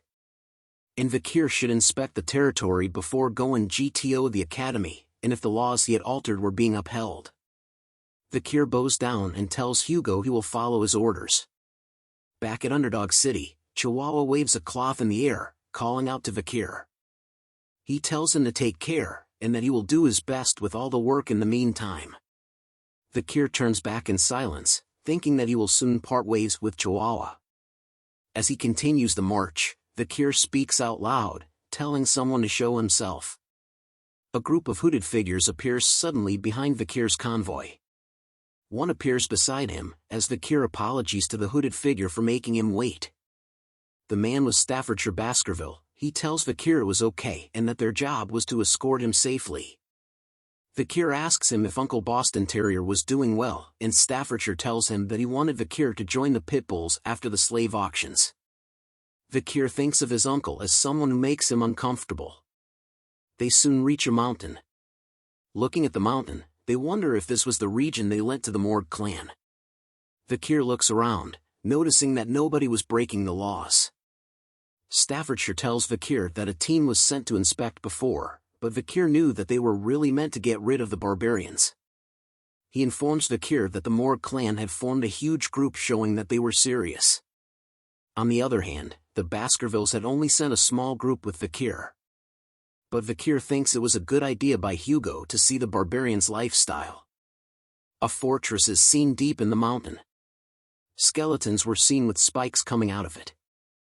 Vikir sees it as a mage's warning to the barbarians, a very scary message. The act reminds Vikir of the little girl from the Morg's clan. 3 figures stand on top of the fortress. They shout who goes there, catching the attention of Vikir and Stafford. They were girl triplets, who tells them that no one can pass without their permission. Vikir knew who they were. They were the Morg clan 3 flowers, the triplets, Hysis, Middlesis and Losis. The author is lazy in naming triplets. Each of them were insane. Combined together, their insanity could reach the heavens. Vikir tells them that they were the envoy team from Baskerville. He explains to them that they came to inspect the area and to open the gates, but they wave him off, saying they had to report to the person in charge, and that a reply will come tomorrow. Vikir asks them what rights they had to stop him from entering the land he owns, but the triplets look down on him, asking if he was looking down on them because they were paying rent. The triplets asks Vikir if he knew about the tenant's law, which was his family's law, causing Vikir to have a headache. Red aura glows from his hands as Stafford notices. Vikir tells them that he made changes to that law, so that he could chase tenants he didn't like. "I'll say it for the last time," Vikir said, as the triplets begin to look nervous. "Open the gates," Vikir said with intense pressure as he stares at them with murder in his eyes. The triplets all cower in fear from his words alone. One of them grits her teeth, casting a spell, saying they heard a psycho kid took charge of Underdog City, unleashing the spell towards Vikir, saying they had dealt with such kids before. The spell lands near Vikir, scaring his horse. The triplets yell at Vikir for being a stupid swordsman and that he can't enter the Morg's land without permission, pissing Vikir off even more. Stafford reaches for his sword, telling Vikir he thinks that this can't be resolved with words. Vikir agrees with him. but three hooded figures from the back shouted back, saying what absurdity coming from girl who don't even know their place. This alarmed Vikir. He turns around, recognizing a voice as sweat drips down his face. The girls shout at them, saying they were mere underlings and if they think their ranks were higher than theirs. The three hooded figures jump in front of Vikir, saying not us. They removed their hoods, revealing themselves as the triplets of the Baskerville family, with the same names as the girls, point to Vikir as the symbol of the Baskerville family. They look at Vikir, winking and showing thumbs up, telling him to leave the girls to them. Vikir gave them a certain look, like what the actual F is going on here. As his annoyance is raised to the power of 2, Vikir found himself puzzled, questioning the identity and intentions of the individuals standing before him. Their peculiar behavior left him bewildered and curious, seeking to understand the situation at hand. Hugo glanced back at Vikir, expressing his gratitude for recommending them to the academy. He signaled to Vikir that he should leave this situation in their capable hands, implying that they were capable of handling it themselves. As Vikir's thoughts raced, he started piecing together the puzzle before him. It became clear that the group's actions were driven by their affiliation with the academy. However, Vikir couldn't help but see them as mere sandbags, lacking independent judgment but able to effectively carry out orders. Aware of the triplets' future as skilled warriors, Vikir believed that with his training, they could become valuable assets. With a smile, he expressed his intention to trust the triplets, affectionately referring to them as his older brothers. Upon receiving Vikir's affirmation, the Baskerville triplets displayed signs of joy and satisfaction, pleased to have earned Vikir's trust. Morg's 3 flowers, who had observed this exchange, expressed disdain for the close bond among the Baskerville triplets, labeling them as ignorant fools who relied solely on each other. Unfazed by the taunts, the Baskerville triplets responded defiantly, raising their middle fingers in a cheeky manner, asserting that it was Morg's 3 flowers who were the true fools. The tension escalated as Morg's 3 flowers, fueled by anger, vowed to discipline the Baskerville triplets for their insolence. Vikir's thoughts shifted as he recalled his past knowledge. Before his regression, he had known the Morg triplets as powerful mages with water, earth, and nature attributes. Their combined magic abilities exponentially enhanced the effects of their spells, earning them the title of the Morg's 3 flowers. As the Morg's 3 flowers merged their magical abilities, a colossal vine made of soil and plants emerged, creating a formidable barrier. Hysis, positioned atop the wall, burst into laughter, mocking the Baskerville triplets with her taunts.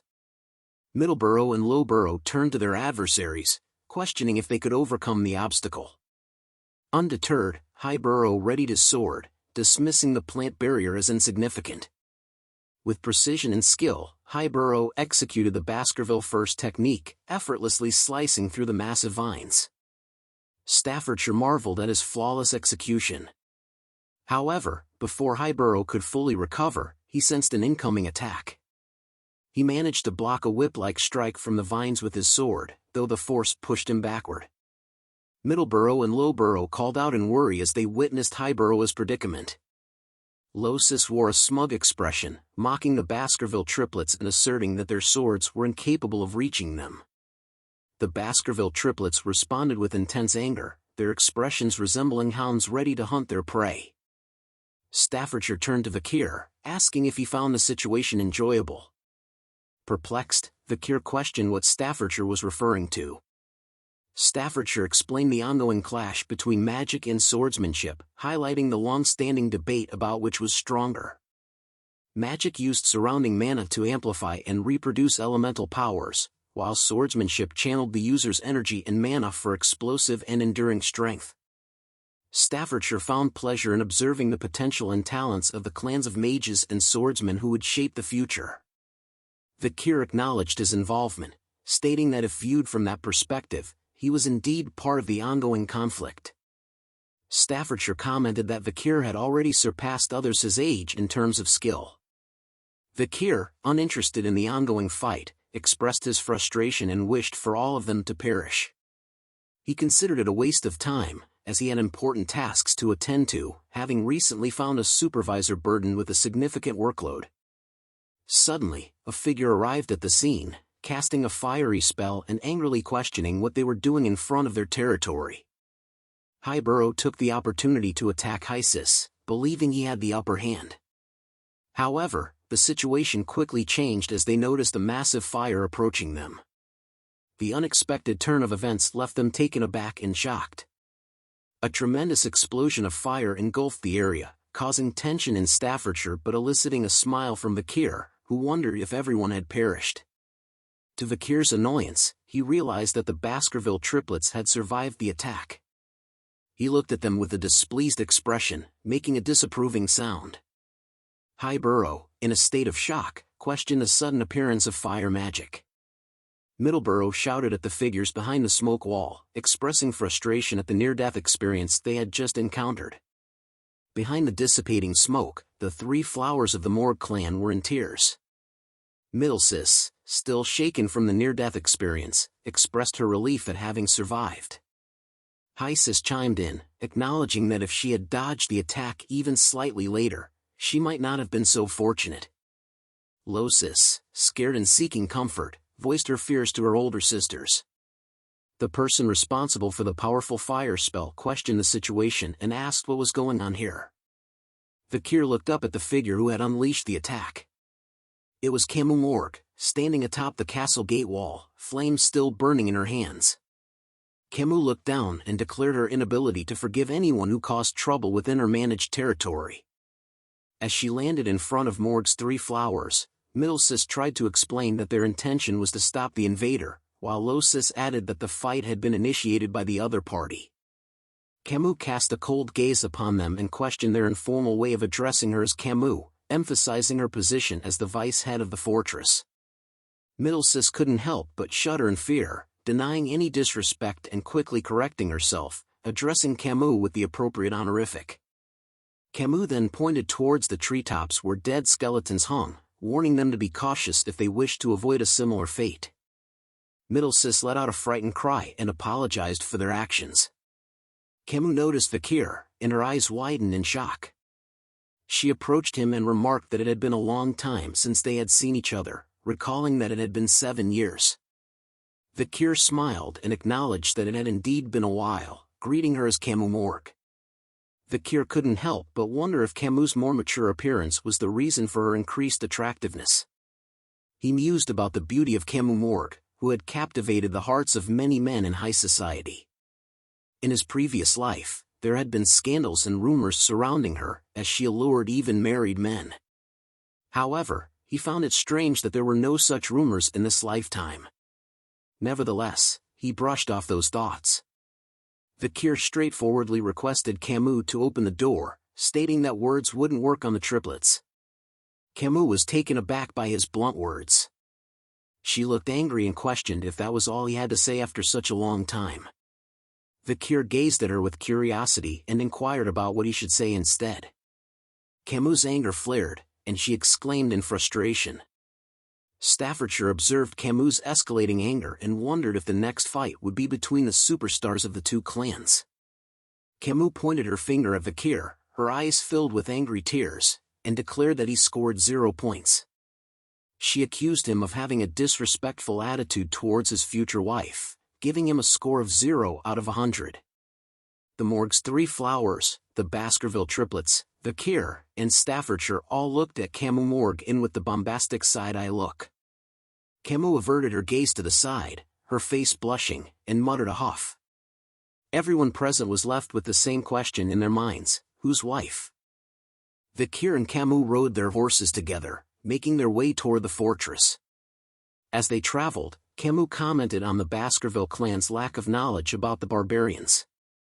Vikir confidently responded, assuring her that they were well acquainted with the barbarians and frequently fought against them. He claimed that their knowledge surpassed that of the Morgues. Curious, Camus questioned Vikir's decision to send the Baskerville triplets, referring to them as young and foolish hounds. Vikir explained that it had been agreed with the Morgue clan to position the main force on the other side of the mountain range. He wondered why Camus was asking about something she already knew. Camus smiled mischievously and playfully suggested that Vikir might not be as well informed about the barbarians as he thought. Vikir, determined to prove himself, retorted that as the person in charge of the delegation, he naturally possessed extensive knowledge. Camus then went to ask him which of the tribes were the most annoying, as Vikir thinks that she just keeps on asking questions. Vikir answered her, by stating it was the warrior tribe Balak and the sorcerer tribe Rococo, as the strength of Balak's bowmanship was on a completely different level to the empire, and its principles isn't well known either. Camus, teasingly, acknowledged his confidence in his well-informed answer about the ecology of the barbaric tribes and awarded him 8 points out of 100 in her unique scoring system. Puzzled by the points, Vikir questioned their purpose. Camus simply replied that it was because he had answered well. Vikir looked at her with curiosity, intrigued by her unusual scoring system. Camus continued her evaluation of Vikir, expressing her dislike for overly intelligent men and stating her preference for a little foolishness. She playfully critiqued Vikir's choice of a large horse, considering it ill-suited for his shorter stature, and deducted 6 points. Moving on to fashion, she expressed disappointment with his lackluster clothing choices and assigned him a mere 4 points. When she noticed Vikir ignoring her, she playfully gave him just 1 point for his mannerisms. Camus then playfully smiled and awarded his face 99 points. However, due to his poor control over his facial expressions, she playfully deducted 1 point. Growing frustrated, Vikir urged Camus to stop the useless evaluation. Camus questioned why it was useless, asserting that she needed to be stern with her future husband. Perplexed, Vikir asked why he was considered her future husband. Camus reminded him of a test he had passed 7 years ago, when he dueled Camus' uncle to assess his suitability as a potential husband. Camus expressed her dissatisfaction with her uncle's decision and how it had hindered her path to marriage. Reluctantly acknowledging the promise that had been made, she decided to follow through with it, albeit resentfully. While Camus vented her frustrations, Vikir observed her and acknowledged her prowess as a great fire mage. Interrupting her, Vikir declared that he had forgotten about what happened that day and wished to make it as if it never occurred. Camus' face flushed red, and she threw a jacket at Vikir, exclaiming that he couldn't simply reverse something that had happened, and called him a dummy. She boasted about her genius intellect, claiming that once she witnessed something, she never forgot it. Vikir examined the jacket and jokingly wondered if she had returned it without washing it. As they reached the outskirts of the fortress, Camus informed Vikir that the barbarians had ambushed the ruby mine, plundering either the indigenous slaves or the crops. She explained that they took slaves to sell elsewhere. Pointing to a wall built by earth and iron mages over the course of a month, she proudly showcased the skill of the Morg mages. Impressed, Vikir acknowledged their talent, noting that it would have taken several hundred regular people around a year to achieve the same result. Camus affirmed his observation with pride. Vikir noticed some large holes in the wall and jokingly asked if they were caused by the arrows shot by the Balaks. Camus confirmed that the arrows carried a strong aura and had caused numerous casualties during nighttime guard duty.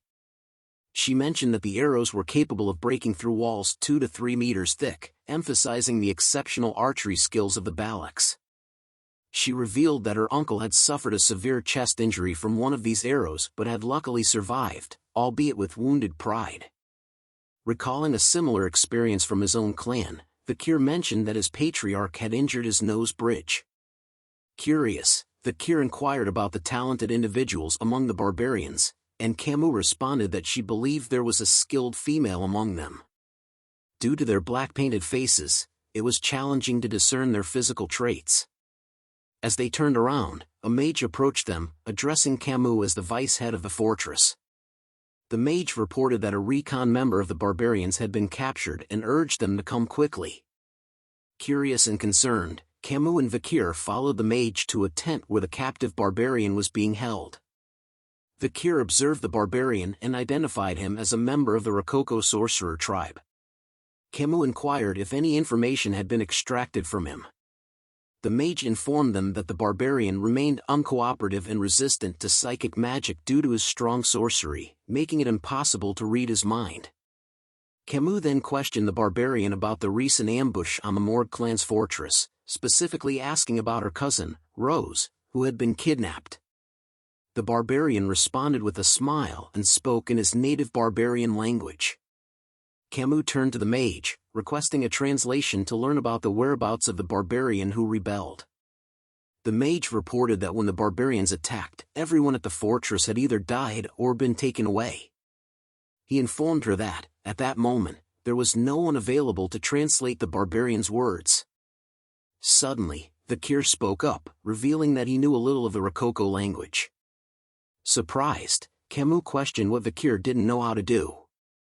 Vikir clarified that he was not fluent and only had a basic understanding of the vocabulary. Camus requested Vikir to ask the barbarian about the whereabouts of her kidnapped sixth cousin, describing her as a 12-year-old girl with red eyes, red hair, and white skin. Vikir posed the question to the barbarian in the barbarian language, and the barbarian responded with an evil smile and gave him a short reply. Closing his eyes for a moment, Vikir relayed the grim news to Camus: her cousin was dead. Anger filled Camus' face upon hearing this devastating information. She declared that since the senator of the audience hall was currently being treated and the senator of the temple was away on an inspection, the decision would be made by her, Camus Morgue, a member of the middle house and the vice head of the fortress. She announced the verdict: immediate execution. A spike pierced the barbarian's body, and soon he was consumed by fire. As the barbarian burned, he uttered something, but Camus dismissed his words, stating that after the war, the language he spoke would only be used in hell. The barbarian's companion watched in horror as he met his fiery demise. Filled with anger, Camus turned around and urged Vikir to follow her, leaving him silently observing her departing figure. Exiting the tent, he was greeted by the sight of Camus crying out loud. He walked towards her, recognizing that despite her tough exterior, she was still only 15 years old. Vikir asked her about her close relationship with her cousin, and Camus confirmed that they were indeed very close. She described her cousin as a pure child who didn't fit into the cold-hearted Morgue clan. Vikir tried to console her, saying that he believed her cousin had left this world comfortably. However, Camus looked at him and expressed her doubts, stating that she was a genius and understood a little of what was said. She asked him to tell her honestly if what she heard was true. Vikir felt tense and wondered if she had understood the barbarian's words correctly. What the barbarian had said previously was, "We ate her." Tears once again flooded Camus' eyes, and she fell to her knees, apologizing for not being able to protect her younger cousin. Vikir witnessed her anguish and initially extended his hand to comfort her. However, he hesitated and retracted his hand back. Camus' cries filled the air, leaving Vikir standing there, pondering the situation. After a while, Camus managed to compose herself, wiping away the tears that stained her cheeks.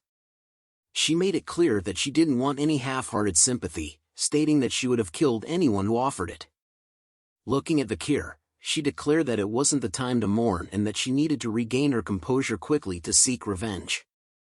Vikir admired Camus' strength and determination, acknowledging that heroines were indeed different. He reached out his hand towards her, agreeing with her sentiments. However, just as Camus was about to take his hand, a loud sound echoed through the air, resembling the ringing of a bell. Curious about the source of the sound, Vikir questioned its origin. Camus stood up and explained that it was a signal, notifying them of a barbarian attack. Vikir commented that her time for revenge had come rather quickly. Outside the fortress, a group of barbarian girls sat atop white wolves, armed with bows and arrows. Their leader, a skilled archer, notched an arrow and shot it towards the guards stationed on the fortress walls. Caught off guard, the guards had no time to react as the arrow exploded near them, causing devastation. The barbarian girl signaled her companions to begin the attack. With their wolves, they engaged in a fierce battle against the soldiers of the Morgue clan. The wolves fought ferociously, while the barbarians slashed at their enemies. They skillfully used ropes to incapacitate the soldiers, tightening them around their necks. In the midst of the chaotic scene, Vikir arrived and witnessed the gruesome sight. He wondered if he had arrived too quickly, observing the intense battle between the Morgue soldiers and the barbarians. Suddenly, a rope flew towards Vikir and wrapped tightly around his neck. Confused, he looked ahead and realized that two barbarian girls had skillfully used ropes to capture him. They spoke in their native language, mentioning something about catching a good catch and their successful hunt for husbands. Understanding their intentions, Vikir contemplated the barbarians' plan to capture people and make them suitors, aiming to create a superior tribe. He quickly seized hold of the rope and swung it, sending the girls flying through the air. With a grin, he informed them that he couldn't be their husband and jokingly added that he might already be engaged. As the two barbarian girls crashed onto the ground, the male barbarians watched in shock. Uncertain of Vikir's affiliation, they readied their arrows, preparing for an attack. One of them asked his companion if Vikir belonged to the enemy forces. Undeterred by the situation, Vikir didn't back down.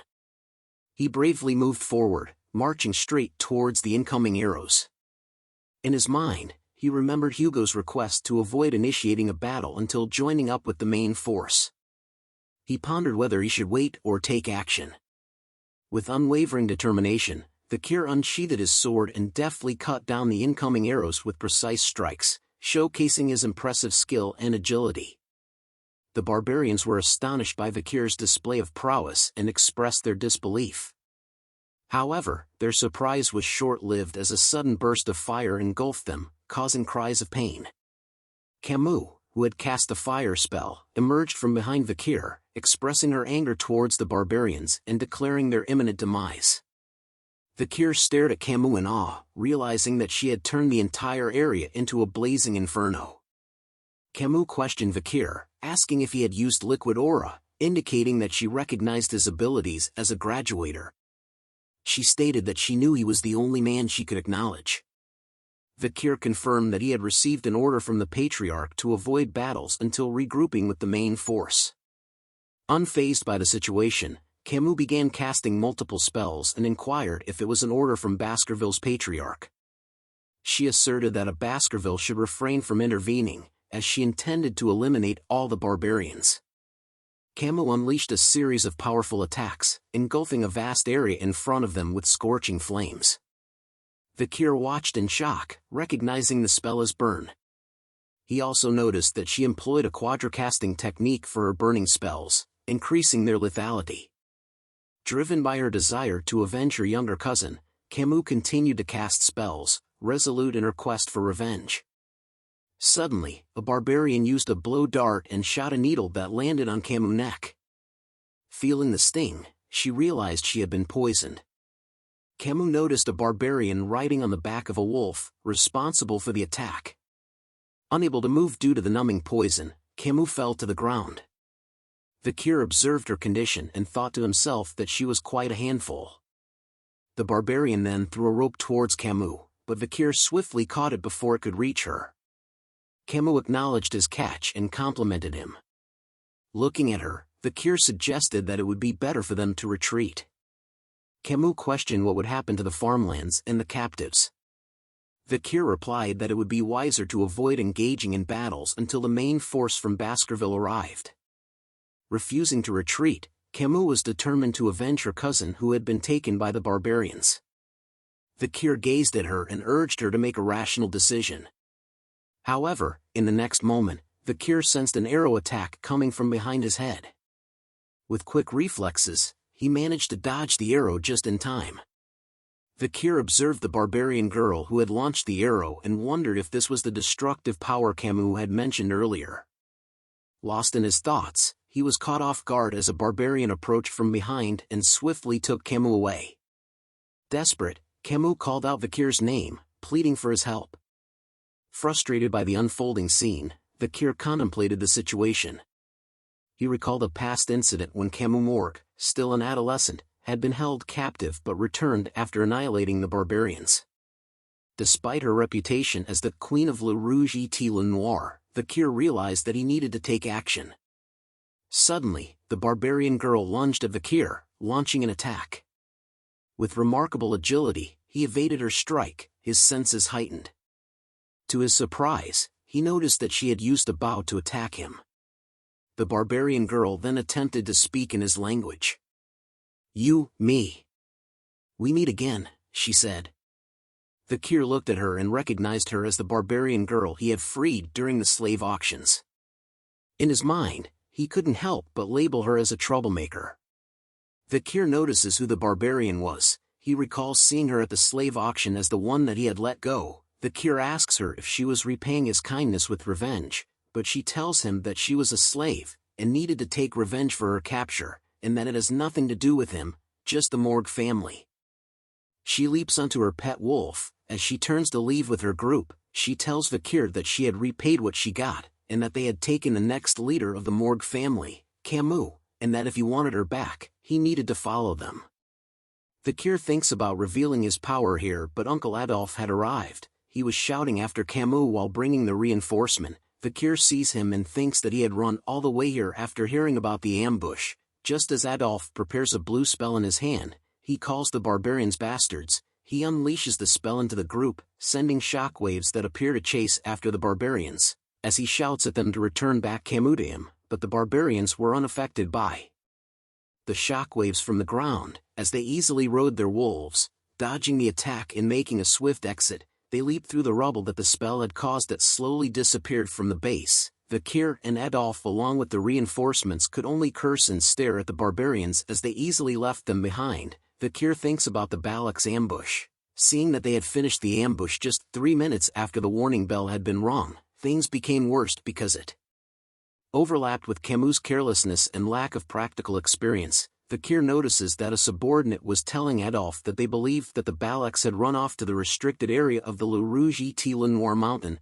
Adolf couldn't believe that the Balaks had gone into the restricted area of the mountain with Camus. Adolf thinks about the restricted area, knowing that it was undiscovered and a dangerous place. Heading there at night was going to be too dangerous, he thinks about Camus and wondered if there was nothing he could do now, but Vikir joins into their talk, telling them that they could still pursue the Balaks, catching Adolf's and his men attention. He tells them that he had been in the dense forest before in his childhood, but deep down in his thoughts, Vikir knew about the forest because of his past regression, and that he had recon and subjugation experience as he went through most of the dense forest. Adolf grabs Vikir's shoulder because of what he just said, asking Vikir if he was actually serious. The man behind Adolf informs him that going into the Le Rouge mountain itself was a suicide mission, but Adolf tells him that he will only bring those that want to go, and wouldn't make an issue out of it later. As Vikir nervously looks at Adolf's hand on his shoulder, Adolf thought to himself that he already knew that Vikir was extraordinary but had no other choice than to rely on him. The moonlight pierces the skies as Adolf tells Vikir that he will leave it to him to save his niece Camus. A metal fence is seen with a skull sign. It was the booty of the dense forest on the Le Rouge mountain residing on the Baskerville territory. Inside the dense forest, there were many creatures such as the bone-sucking mosquitoes, poisonous thorny vines, silent spiders and other dangerous creatures. A normal human being would never last for more than an hour in there, which was why it was called the life-engulfing forest. Something bounces off a tree branch. Adolf and his men are seen following a red streak of light bouncing side to side. Adolf asks Staffordshire if all the kids from the Baskerville clan were like Vikir, but he tells him of course not as the triplets follow them from behind. Yellow hornets with red glowing eyes appears. Just like the ones in Pokemon, Vikir grabs onto his sword, preparing himself just as Staffordshire tells Adolf that Vikir was special. Vikir easily slices the yellow hornets into pieces. The triplets stare at him in amazement. All of them were thinking about how cool Vikir was. Vikir peeks out from his cover, sending a signal to everyone else, catching Adolf and Staffordshire's attention. A bright orange glow is seen in the distance as Vikir tells them that he doesn't think that the barbarians have gotten far. He tells them of a rumor he heard, that the Balak hunter would scatter dry leaves to hear the sound of their chasers. He warns them that they needed to be more careful from here onwards. Adolf approaches Vikir and casts a spell called Silence. He explains to him that this magic would prevent him from making noise as he walks. Adolf tells Vikir to let him take over from here and that he won't forget this, calling him nephew-in-law. Vikir grows nervous at the thought of this nephew-in-law. A campfire is lit, showing that the barbarians were all gathered around the fire with their wolves on standby. Camus was tied to a string, shouting at them, calling them bitches, and that once she was free, she will burn them all to death. She continues to yell at them, telling them that she'll show them the horror of her special fireball and that they should prepare themselves, but they ignored her, Two females were talking about how they liked the guy they saw before and that they failed in husband hunting. Camus began to breath heavily from all the shouting as sweat drips down her face. She thinks about how they weren't even listening to her, and that they've been talking about husband and wife hunting since earlier. She wonders if that was why they kept ambushing them, but a foot appears near her. A male barbarian appears stroking his chin, saying that since they captured Camus, all the males within the tribe would want her. Camus yells at him, calling him a perverted bastard, asking what he was planning to do to her and that they should kill her instead. But the man cleaned his ears, saying he doesn't understand what she was saying. He grabs her face instead, knowing that she was talking back because of the look in her eyes. He licks an arrow as he stares at Camus' face, telling her that an arrogant slave should be disciplined, but Ayan interrupts them. She calls him a Hun and tells him to get away from her slave. A Hun talks back to Ayan, saying that he was the one who captured Camus. But Ayan tells him that it was bullshit and to keep his voice down. But a Hun continues to argue, saying he was the one that shot the paralyzing arrow and set up the trap. But Ayan tells him that she made it possible because she stopped Vikir, who was good with the sword, or else he would be dead. Camus stares at them arguing and wonders if an internal argument was breaking out. She looks at Ayan and assumes she was the commander. She thinks deeply about how Ayan had the skill to go against Vikir, who was a low-ranking graduator, and that if she wanted to escape, Camus needed to do something about Ayan first. A Hun continues to shout at Ayan, telling her that he won't let her stubbornness slide just because she was the commander. But Ayan's hand began to glow blue. She lets out an intense glare at a Hun, revealing a horrifying blue aura, as she tells him that if he was angry, he could come at her any time, and she would turn him into a bloody mess. Seeing Ayan this way sent an overwhelming sense of fear into a Hun. He then decides to give up and back off as Ayan continued to stare at him intensely. Camus sees a Hun leaving angrily and thought that Ayan had won. Ayan praises Camus' eyes and physique as she came from a good bloodline, but she kicks into Camus' shoulder hard, telling Camus that she was captured by the Morgue clan bastards and sold into slavery. As Camus lets out a painful grunt, Ayan recalls her meeting with Vikir, and that she was lucky to receive some kindness that allowed for her to escape from the fate of a slave. But her eyes were filled with anger as she tells Camus that she won't be as lucky, and that she'll take her time to tame Camus so much that she would feel it in her bones and soul, making licking the spaces between her toes a daily routine for Camus. But an explosion erupts all of a sudden behind Ayan. Ayan turns around and both her and Camus were shocked to see the explosion. The barbarians shouted out that it was an ambush, as some of them were set on fire, screaming in pain. Footsteps are seen walking through the fire. Adolf appears among the flames, calling out to barbarians that he had come to repay them for what they did. Camus was happy to recognize that voice. She sees that it was her uncle, with fire in his hand. Adolf shouts to them to return his niece back to him this instant.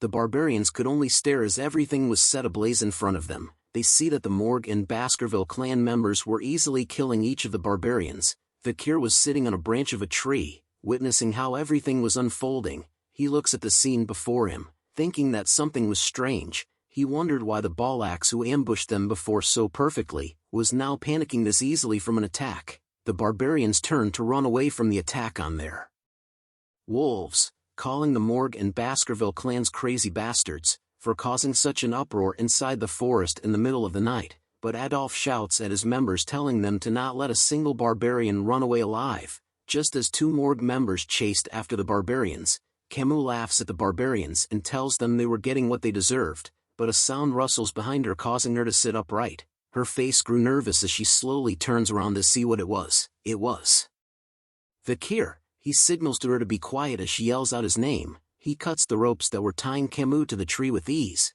Camus is happy to see him as he lifts her up, asking if he came to save her. Vikir replies back to her if she doesn't understand what hand gesture was used for keeping quiet, but their chat was cut off as Ayan appears before them, telling Vikir that she knew that the boy who uses knives well would come. She tells him that his strong physique that made it possible to cover a long distance within a short period of time, and his level-headedness that made it possible for him to get through the darkness of the forest, adding on his passionate and pure love that made him put his life on the line for his girl. All these conditions were perfect. As Ayan tells Vikir that she won't ask about his past and that he had passed, Vikir looks at her and wondered what he had passed. But Camus and Ayan send lightning stares at one another as they both know what each of them wanted. Vikir is a ladies' man.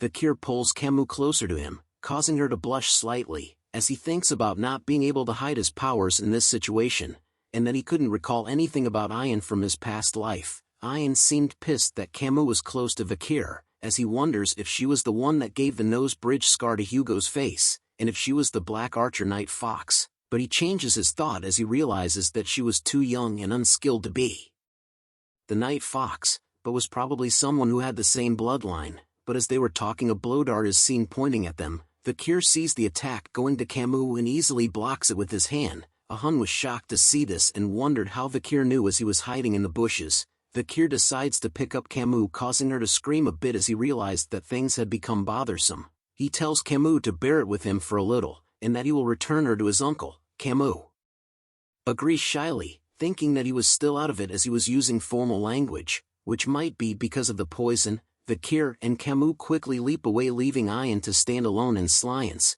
She scratches her head, saying that she wanted Vikir to return with her obediently. As Vikir and Camus escape, he asks her if she was severely poisoned. Camus replies shly while blushing that she thinks so. All of a sudden 2 barbarians appear and shoot arrows at them. Vikir manages to block their attacks with his sword as Camus shrieks from fear. Ayan then prepares her arrow, lightly releasing a blue aura that covered the arrow. She stretches the bowstring and prepares her shot, with her arrow glowing blue intensely, her gaze filled with focus as she prepares to get rid of Camus. She lets go of the arrow, which unleashes a powerful blue streak of light. The arrow soon reaches the back of Vikir as he carries Camus. He turns his head in a swift motion and sees the powerful arrow reaching them. Camus turns as well due to Vikir and sees the arrow just inches away from her eye. Huge pillars of ice suddenly erupt throughout the forest following the attack of the arrow. Sweat drips down Camus' face as she spots the arrow standing still just inches from her face. Adolf appears and had used ice magic to freeze the arrow from attack Vikir and Camus.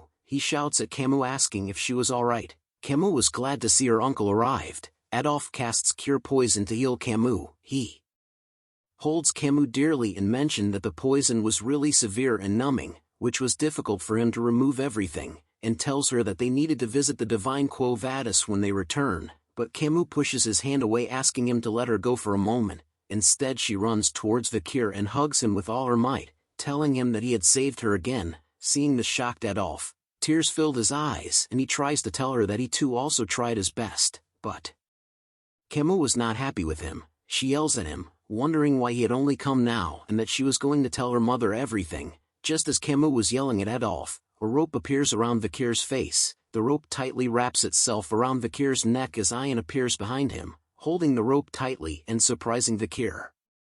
She tries her best to pull Vikir but couldn't. She wondered why he was so strong and why he wasn't moving backwards. She tells Vikir to be obedient and to let himself be captured as she was running out of time. Vikir easily snaps the rope into pieces, thinking why was there no time. Camus yells at her, saying it was you again. Vikir thought deeply about the reason why the Balak were in a hurry. Soon enough a demonic being gaze was felt. An ominous deadly aura was felt throughout the forest. Ayan trembles in fear as she gazes at the sky, saying shit, did it finally noticed. Even Vikir's weapon Beelzebub was activating on its own and causes a buzz. Vikir looks at it, wondering why the Beelzebub in his veins were giving him an intense warning. He knew that it meant that something was coming. Ayan tells him that she was coming as sweat drips down her face. Fear overtook her as she spoke its name, Madame Eight Legs. As she looked up, a sudden pillar appeared as though it pierced through the forest and was aiming for the skies. Everyone looked at it. The barbarians and even its wolves were terrified at its appearance, saying that the madam was here. Vikir and Camus looked up and wondered why a pillar had appeared. The pillar was releasing a scary-looking purple aura, and soon split into various legs. Hell no, if I was there I would be running away instantly. Like by Felicia, the legs attack various places throughout the forest. As Adolf covers Camus and Vikir, he questions why there was such a monsters hiding in the forest. Vikir recalls what the monster was and didn't expect to see it in a place like this. If Vikir's memory was right, it was Madame Eight Legs who had an S rank rating. Madame Eight Legs lets out a horrifying shriek of madness that was heard throughout the forest as the three of them stare in horror. As Camus tries to shout out what that was, Vikir quickly covers her mouth, telling her that she can't make loud noises. He explains to her that even though Madame Eight Leg has poor sight, it has sensitive touch and hearing. Vikir recalls an old native prior to his regression, about the incidents seen and heard about at the Le Rouge et Le Noir mountain. The legend the elder told seemed like a horror story. It was a horror story about the madam with 8 legs which inhabited in the depths of the forest, according to the Empire's Monster Dictionary, which was finalized after 7 revisions. There were written records of Madam 8 Legs, that its risk ranking was S, and was a monster capable of destroying a nation within a single day, making it a disaster rank. Madam 8 Legs lets out a horrible shriek, causing green slime to spread all around from its mouth, as though it was part of Nickelodeon's slime show. The green slime melts the branches of the tree. Vikir dodges the green slime with ease while Adolf protects Camus from the slime using a spell shield, but Hans lets out a scream like a little girl. He shouts out as Madam's poison had landed on his hair. No more man buns for him. The hair covered with poison was quickly cut off. Ian had cut it off, whispering to him that he was an idiot for screaming in front of the madam. Just as Hun kneels down on the ground, Ian couldn't believe what happened and looked up. She sees that Madam 8 Legs was looking right at her. She tells Hun that she would have killed him, but he was lucky that he was the grandchild of the shaman. She whispers to the others to quickly retreat. On the other side, Vikir and others were making a run for it too, as Adolf whispers to them that they needed to get away. But Madam 8 Legs had spotted both groups and slowly senses their movements with her. I don't know what this is, man. Is this a tongue? Comment below what you think this part is. Madam 8 Legs had spotted the 2 groups who were retreating differently. The Ballacks were running away in small groups just like the blue dots, whereas the Morgs and Baskerville members were running away in a large group just like the red dots. There was a slight difference in how the 2 groups retreated, but it made the madam decide who to chase after. It decided to chase Vikir and the others. Adolf asked why it was coming their way. A member of the Morg clan tells Adolf to leave it to him as he knew that a bug's weakness was a fire attack. He conjures a huge fireball and sends it flying towards the madam. It lands and causes a huge explosion in its face. The members saw the explosion and believed that the fireball attack had worked. The man asked Adolf if he had saw that, but was interrupted when one of Madam's legs pierced through the man beside him into the air. The man could only stare as blood flew all over from its attack. Blood was spilled on his face as tears began to form. He looks at the madam and realized that the fireball attack had nothing. Adolf was panicking as he was running away, wondering what the hell was that. But Vikir was deep in thought. He decided that this was it. As the others continued to run away, Vikir had turned around, surprising them. Staffordshire sees this and asks what Vikir was doing. Vikir tells him that at the rate they were going, they were all going to be killed, so one of them is needed to tie down the monster's legs. Staffordshire then offers to do it, but Vikir cuts him off, telling him that his skills were not enough to tie down the monster's leg. Everyone could only stare at Vikir in silence as he explained to them that they couldn't afford to bring the monster back into the territory with them, and that in the current situation, the best person has to tie its leg down, which was Vikir. As he holds his sword closely, he tells Adolf that there was no time and a decision was left at him, but Camus was shocked to see what Vikir was doing. Adolf hesitated at the idea of leaving behind Vikir alone, but Vikir tells him to hurry and run away. Adolf then decides to leave Vikir, telling the others to not let his nephew-in-law's sacrifice be in vain. Tears form in Camus' eyes as she calls out to Vikir while Adolf pulls her away from him. Camus' voice could be heard telling Vikir to return, but Adolf tells her not to move as Vikir holds his sword tightly, but he lets out a deep breath and lets go of his sword. He looks ahead and thinks that he has no intention in the destruction of the Baskerville territory, and that the Allied forces could not stop the madam who was still growing. However, this was a good opportunity for Vikir, as he plans to fake his death in order to get away from Hugo. To buy enough time for him to learn the 10th technique in his head, he decides to return to the clan, only when he was skilled enough to not be pushed around by Hugo, or when he had perfect control over his skill. Being able to hide and control it was when he will return. Vikir unleashes the full power of Beelzebub in his arm, revealing its demonic energy blade.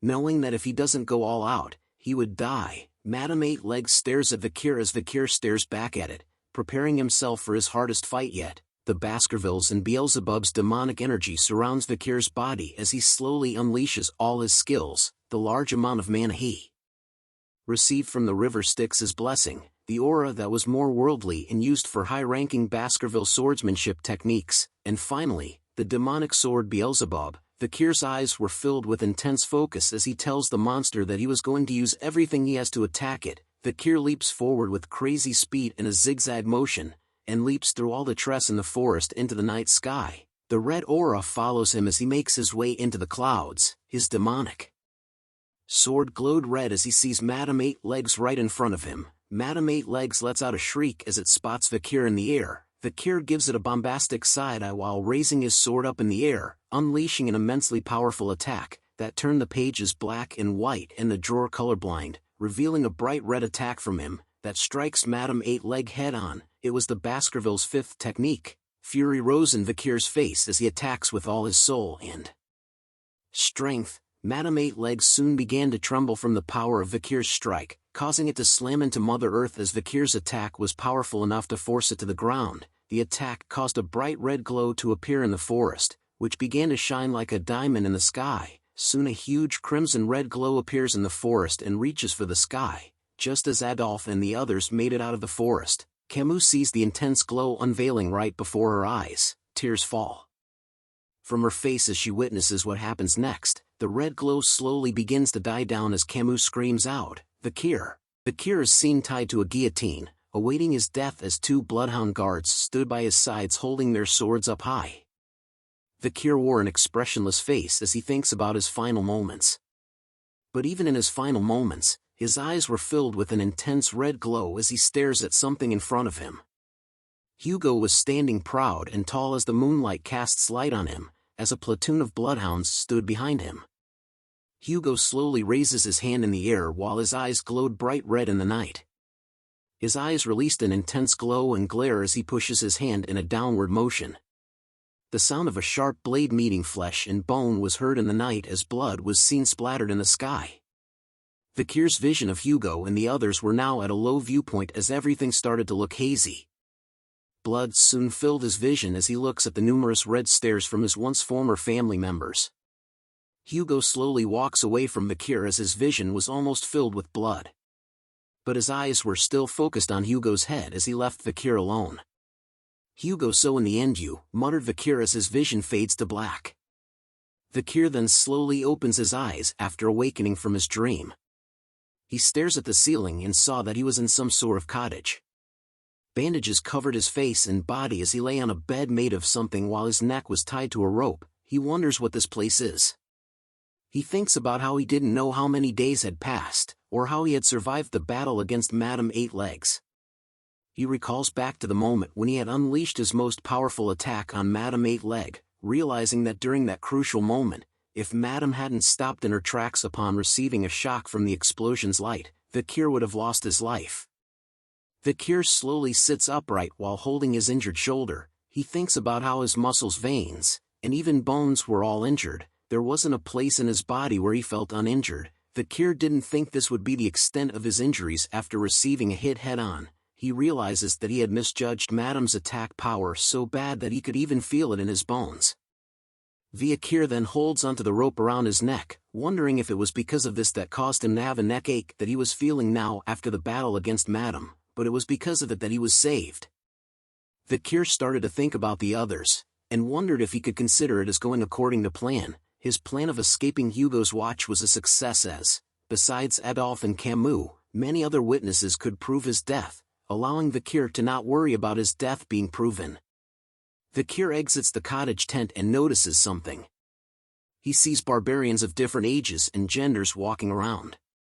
He recognizes it as the Balak's camp called Bulak, and he wonders if he was being held captive in their camp. Vikir thinks about how he was in the midst of the camp that belongs to the natural enemies of the Baskerville clan, which was bad for him as he couldn't run away with his ruined body. A voice shouts out saying, "Hurry up!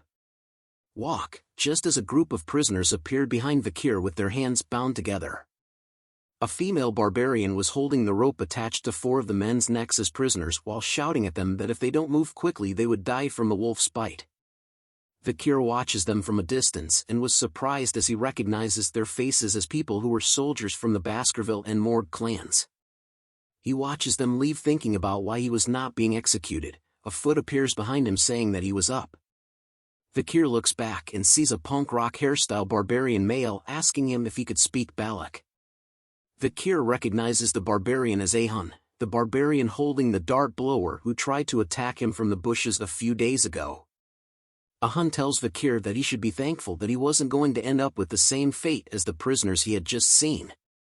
Ahun then smirks right in the face of Vikir's, asking him how he felt watching his comrades walk towards their death, and that he must be in despair since he could not do anything with that crippled body. With an evil smile on his face, Hunt tells Vikir that if he weren't the commander's pet dog, he would have boiled Vikir right away.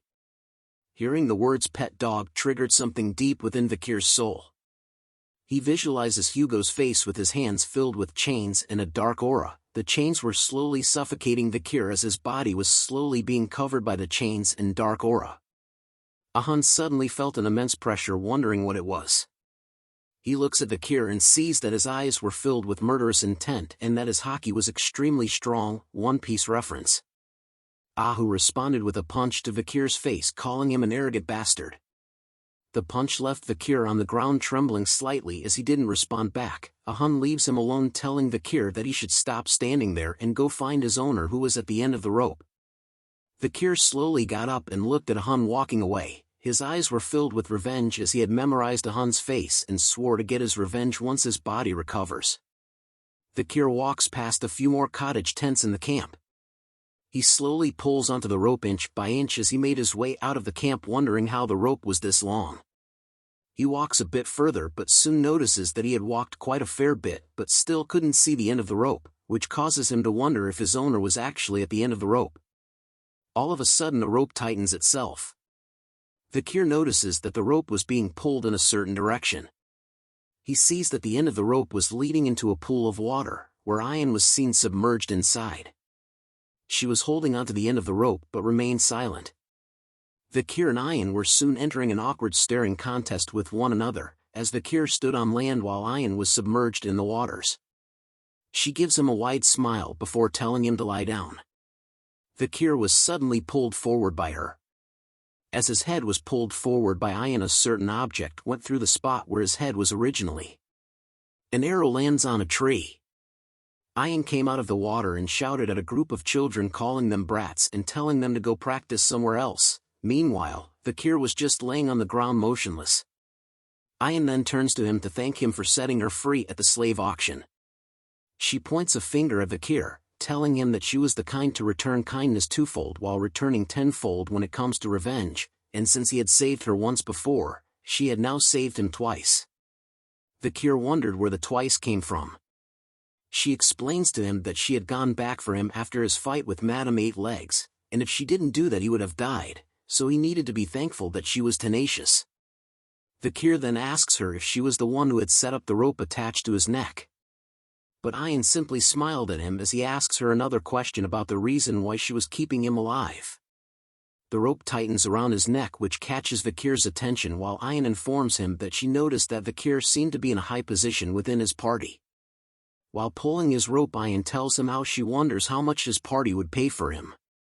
Vikir starts to grow nervous as he thought that he was in trouble. He knew that if the barbarians started hostage negotiations with the Baskerville clan, his original plan of escaping Hugo's watch would have become meaningless. He thinks deeply about what he should do in this situation. Ayan flashes a smile and chuckles. She asks Vikir about what he was thinking and if he had felt a sense of hope. But CK. Ayan tells Vikir that unfortunately, he wasn't going back to his party as she pulls him closer while slowly taking out a blade from her thick juicy thigh. She cuts the long rope while telling Vikir that he was going to be her slave. Lucky man, but Vikir was actually glad to hear that. Ayan then points her blade towards Vikir, telling him that they should decide on their titles first and that Vikir should call her master. Sorry lady, but our hero ain't a beta, is a goddamn alpha, am I right, viewers? But Vikir doesn't respond at all and just remains silent like a giga chad. Ayan laughs and tells him that she liked his rebellious eyes and that it would be fun taming him. Ayan then sheets her blade back into its cover on her thigh. She looks forward and tells Vikir that before they get into the taming, they had to go somewhere else first. Vikir then asks her where they were going. Ayan smiles happily as the sunlight brightens her face. She tells Vikir that it was obvious.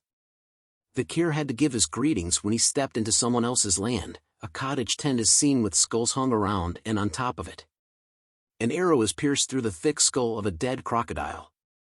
Ayan informs Vikir that they will be visiting the village head, which is the matriarch, just as a fierce mommy-looking barbarian woman is seen sitting on top and around the dead bodies of animals who had their skulls pierced by a single arrow. Vikir and Ayan were now walking back through the camp of the Balaks together. Ayan explains to Vikir that if he didn't have a place to sleep, you could just sleep under friend's hammock, and if he was ever hungry, he could get food from someone who was more affluent. Ayan tells him that this was how the Balaks were living as. She turns to Vikir and informs him that their way of life may mean nothing to outsiders, but to the people who lived here it was a very homely place, and that it would be good for Vikir to get used to their way of living. But Vikir commented that he noticed that the Balaks had no regard for private assets. Ayan then informs Vikir that they had arrived at the matriarch's house, which was the cottage tent covered with skulls shown before. Ayan entered the house first and informs her mother that they were here. As Vikir entered the house he catches the word mother. Ayan's mother stood up saying, "You're here." She takes note that Ayan had brought back the empirical boy that she was talking about every day. Hearing this made Ayan fluster as she tells her mother that she didn't talk about Vikir every day. Vikir connected the dots in his head after seeing that Ayan was the matriarch's daughter of the Balak tribe, which might be that her mother was the Night Fox. The Night Fox was the female Balak warrior who had scarred Hugo's nose bridge, and was the reason behind why Vikir could not cross the Le Rouge et Le Noir Mountains landscape. Vikir thinks about his past self and wondered what would happen to his past version if he had gone up against her. He started to experiment in his head about his chances if he were to fight her in head-on combat, which ended up in 0%. He then thought of his chances of winning if he went through the assassination route, but realized that it was still at 0%. Vikir gulps nervously as a sweat drop drips down from his face after imaging those situations in his head. Seeing the Night Fox's intense deadly aura up close made him realize that if he had run away, his chances were only a mere 20%. But the 20% would only be referring to his survival rate. The Night Fox takes a look at Vikir's face and tells him that he had seen his face before. Vikir wondered nervously if she had realized that he was from the same bloodline as Hugo by instinct, but the Night Fox brushes it off by saying that most Imperial men look the same. She asks Ayan about what she was planning on doing to Vikir as he was no different from a cripple, but Ayan tells her that Vikir would be useful once he receives good treatment as he was the one who attacked Madame Eight Legs after all. But her mother warns her that taking action without knowing your place might come back to bite you. The Night Fox brushes off Ayan's initial intentions as it didn't matter to her whether Vikir's body was destroyed or not. She only cared about whether his seed was fine. Ayan became flustered and told her mother that it was not about that. Vikir begins to inspect certain objects in the house while the mother and daughter continued to argue. Ayan tells her mother that she was going to use Vikir as a slave, but her mother was surprised to hear that as she was talking about doing something else to Vikir. Before her mother could complete her sentence, Ayan yells at her that she just needed Vikir as a slave to support her during hunts. Night Fox soon pats Ayan's head, which causes her to blush as she tells her that it is up to the owner to do what they want to do with their slave. Ayan then takes a peek, and sees Vikir checking out the main pillar of the house. They soon left the house and went to walk back to the forest. As they walked together, Vikir tells Ayan that he had a question. He asks her what her name was, causing Ayan to yell at him about suddenly asking a question all of a sudden and how he dared to ask questions as a slave. But Vikir informs her that he does not intend to call her his master, which was why he asked what her name was. Ayan rubs her head before telling Vikir that her name was Ayan. Vikir then introduces himself as Vikir and asks her what she wanted him to do by her name. Ayan was flustered at Vikir calling her by her name and told him how dare a slave call her by her name. She then decides to give Vikir his first order. Ayan points her finger at her and shouts out that his first order was to build a house that he will be living in from now on. Ayan thinks mischievously about how Vikir was acting too arrogant as a slave, and that there was no way an imperial bastard like him would know how to build a house. She continues to think that ordering a slave around was part of a master's competency and that she needed to use this chance to rebalance the hierarchy between them. Meanwhile, Vikir was thinking about the first order of building a house. He smiles and says that this was going to be fun. After some time we see Ayan standing still with her hands behind her back wearing a stunned expression on her face. Vikir points to a makeshift tent and tells her that he had carried out her order. She looks at the tent that Vikir built and wondered why he was so good at building tents. She thought that he would have struggled to build a house because of his injured body. Ayan turns around to look at the building materials that she brought over. She thinks that since he managed to build the house, there was no use for the items that she had brought with her. Vikir was happy with the house he built as he thought that it had been a while. He recalls his past memories during the time of destruction when swordsmen were only good at wielding swords, which was why they couldn't survive. So in order to survive in extreme situations, one would need to learn a variety of survival skills. Ayan inspects the drains that Vikir had dug out and commented that they were perfect too. Vikir informs her that the matriarch's tent looked unstable. This catches Ayan's attention as it was about her mother. Vikir explained to her in detail in regards to her mother's tent problems, stating that in its current state, during the rainy seasons the ground around the central pillar will shake, which might cause water to leak through. If she orders him to, Vikir was willing to mix slimy dirt and gravel on the opposite hill to create bricks, which he will reinforce the bricks by spreading oil and burning it. Hearing the long explanation made Ayan order Vikir to do what he said, as she was thinking the same thing. Vikir then went on to gather the materials to create the bricks as Ayan watched him from behind a tree. He then started to roast the brick mixture to form the actual bricks while Ayan watched closely by his side.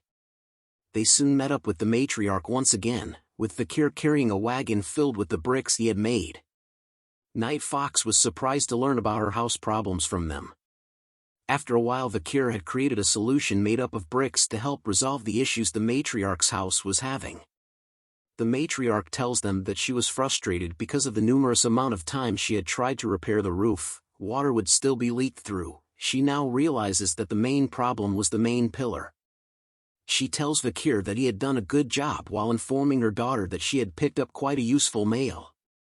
She then instructs Vikir to go around the barracks to take care of tedious matters such as this. Ayan remains silent while looking concerned at Vikir nods his head upon hearing her mother's command. Vikir was seen washing the rags at a nearby river when Ayan calls out to him, catching his attention.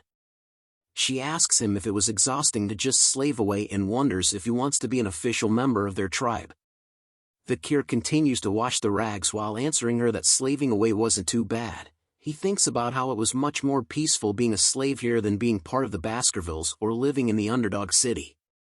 Ayan was surprised to hear that kind of reply from Vikir. She stated that from the way Vikir spoke he had been disciplined well, and that from a slave's perspective, it would be hard to complain. Vikir continued to tell her that it really was not that bad. Ayan the replies saying there was no way it wasn't when he was doing tough and tedious work. Vikir ignores her and continues to do his work. Ayan follows behind him and tells him to not be silent and to follow her, as she would be able to help him in terms of surviving and adjusting in the Balak's tribe. Ayan informs him that if he does a good job, she will remove the rope around his neck. This offer catches Vikir's attention and he turns around to tell her that that offer sounded appealing. He then asks her about what he should do. Ayan smiles and tells him that he was now being honest. She tells Vikir that he needed to go on a hunt and capture a huge prey. She explained that the tribe's warriors haven't been able to catch prey large enough, making the growing children unable to eat meat for a while. In other words, Vikir needed to bring in a huge prey so that changing his title from slave to commoner wouldn't be a pipe dream. Ayan then smacks the back of Vikir's heart, causing him to flinch. With a smile on her face she tells Vikir that he had no problem moving light objects and that all he needed to do was just assist her. Vikir was showing an annoyed expression after being smacked on the back, just as Ayan tells him about how lucky he was to be the slave of the Balak's hunting commander. Vikir thought about the job of hunting for a moment and then agreed to join Ayan in hunting. Hearing this brought joy to Ayan as she smiles widely while blushing a bit. She tells Vikir that they would be leaving tomorrow, but Vikir was curious about why she was smiling like that. Ayan tells him she wasn't, just as a foot appears behind a tree. Ahan was glaring angrily upon hearing the conversation between Ayan and Vikir. He sees how close Vikir was getting to Ayan and calls him a disgusting bastard. Jelly much? An arm covered in bandages is seen placing his hand inside a jar. When the hand is removed from the jar, some sort of grayish mud is seen coming out of the jar. A man wearing a skull headpiece with crazy eyebrows tells the hunters it's time to gather around and it was time to start the hazing ceremony. His hand is covered in the mud that was in the jar. This was a human, the Balak shaman. A human is seen down on a tree stump with a hunter kneeling before him and with other hunters forming a line to see him. He tells the hunter that was kneeling to take his blessing. If he doesn't take it, it would mean that the hunter would have a hard time later on. Ayan explains to Vikir that the Balak hunters feel guilty when they kill their prey, so before they kill, they spread charcoal on their faces to hide themselves from the god of death. Vikir, after hearing the explanation from Ayan, thought about how even the Balaks, which was a warrior tribe, had a shaman as well. The hunters in front of him were complaining about the fact that a human, the shaman, was nagging again, and the male hunter tells the female hunter to let a human be, as he was a shaman that needed to establish his position in the tribe as well. Looking at a human spreading his blessing and writing on the faces of the hunter with charcoal made the hunters question the fact that the shaman's blessings usually fail a lot, and that the hunters were only just seeking his blessings whenever there was an occasion. Vikir overheard the hunters talking and thought about if it meant that a human's position as a shaman was meaningless, and realized that the Balak tribe place was not that much different from other places. Ayan had received the blessing from a human and her face was covered in charcoal markings. She kinda looks like a joke. Vikir points to her and tells her that it was quite a sight to see. Ayan attempts to wipe off the charcoal markings on her face, telling Vikir to shut up and that her markings were funny as she didn't get along with the shaman. While blushing hard, she hands over a collar that has spikes all over it and tells Vikir to wear it. Vikir takes the collar with spikes and recognizes it as a dog collar. Ayan wears a similar one and tells him that the hunters wear them on their necks so that they won't get bitten by their prey. Vikir holds onto the rope around his neck while staring at the dog collar in his hand. He thinks silently for a moment before deciding to put it on, as he thought about how he was already here, and that it would be better for him to adapt to this place. A white wolf with yellow eyes is seen panting heavily with its tongue hanging out of its mouth. Vikir and Ayan are seen riding on its back. She turns around to Vikir asking him if he was really going to be okay, as she had told him to hold onto her waist, but Vikir assures her that he was going to be okay. Ayan then tells him that they were going to leave now, but Vikir suddenly sways heavily to the back. Ayan smiles as she looked behind after hearing a loud sound. She mean faces Vikir and tells him that he should have grabbed onto her waist and that he would fall if he kept that up. Vikir had fallen flat on his back and onto the ground once Ayan had commended her pet wolf. He stayed flat on the ground thinking about whether he could even get up when his body was in such a horrible state. A shadow is cast over him which piques his attention as he looks up to see what it was. A Hun had once again appeared before Ayan and Vikir with his pet wolf behind him. Ayan gets down from her pet wolf and calls out to a Hun. A Hun informs her that it seems like she was very free as she was busy playing around with her slave. He continues to tell her that he was going to catch a bigger prey this time, so that in the next joint hunt, he would become the captain of the hunting group. He was even going to place his grandfather's honor on the line. Ayan questions him about why he was willing to put his grandfather's honor on the line when his grandfather only knew about shamanism. Just after Vikir had sat up to see what Ayan and Hun were talking about, he sees something fast approaching his face. A Hun went on to kick Vikir directly onto the side of his head. This action surprises Ayan, who was shocked to see what Hun was doing to Vikir. She calls him a bastard and asked what he was doing. A Hun smiles after kicking Vikir, which sent him flying backward onto the ground. He commented about the fact that Ayan had given Vikir the dog collar, which was a protective piece meant for hunters but was used on Vikir, who was a slave. As he continues to berate and question Ayan about how she was going to use an injured male such as Vikir as a hunting assistant, he tells her to get a hold of herself as she was a commander and that Vikir was only going to be a burden, but Ayan notices something. She shows a smile and wonders if a Hun actually believed that Vikir was just an injured male.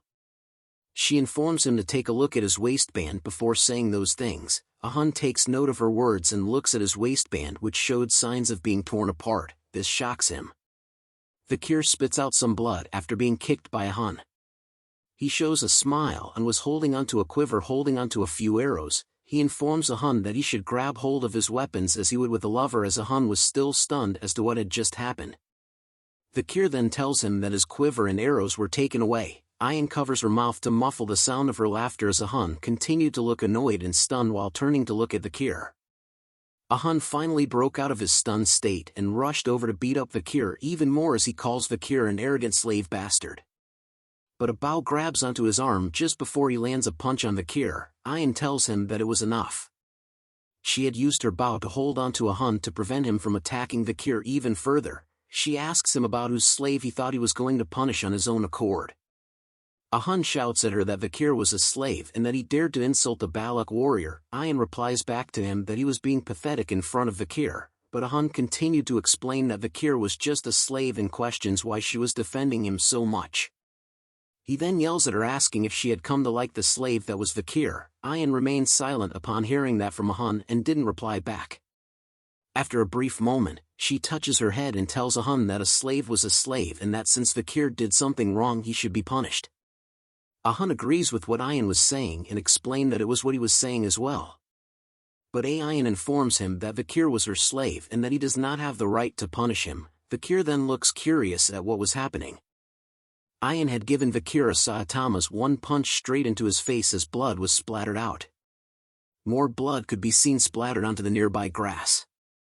Hun was shocked and stunned once again to see what Ayan had done to Vikir as she continues to beat the crap out of Vikir as punishment. Ayan had finally stopped her punishment as Vikir falls onto the ground with a heavy sound. She then looks at Hun with her eyes glowing brightly while Vikir lies flat out on the ground in front of them. She asks Hun if he was happy now. She tells Hun that she knew that he was upset as he was not able to catch a maiden for himself previously during the ambush with the Morg clan, as her fist was covered with Vikir's blood that was enough to drip down from her hand.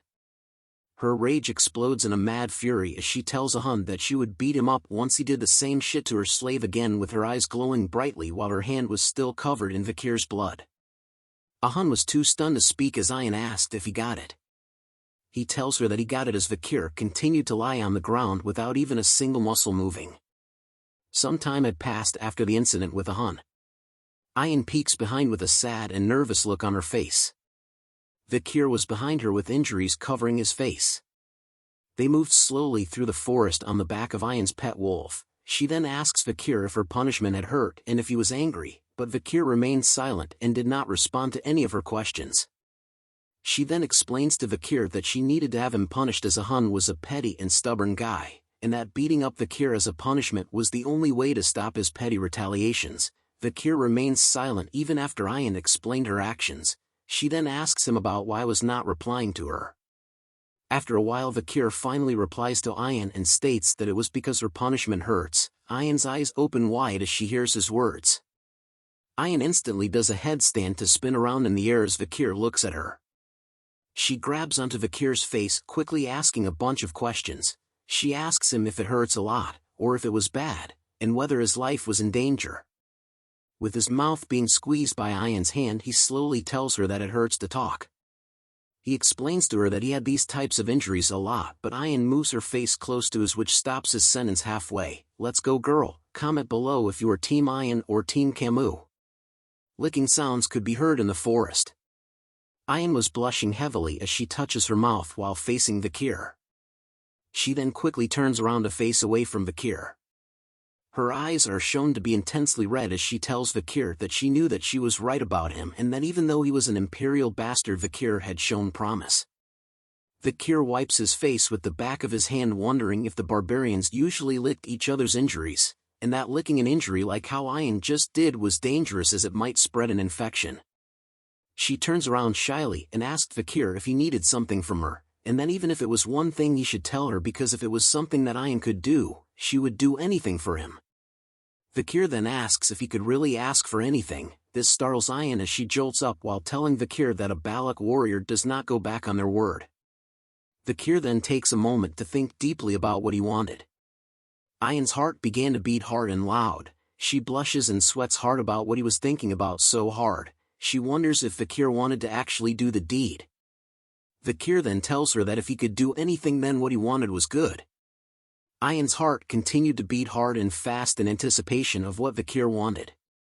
Vikir then tells her that he wanted her to teach him how to shoot arrows. Ayan was extremely disappointed in hearing his request and tells him that since it's about arrows it was fine.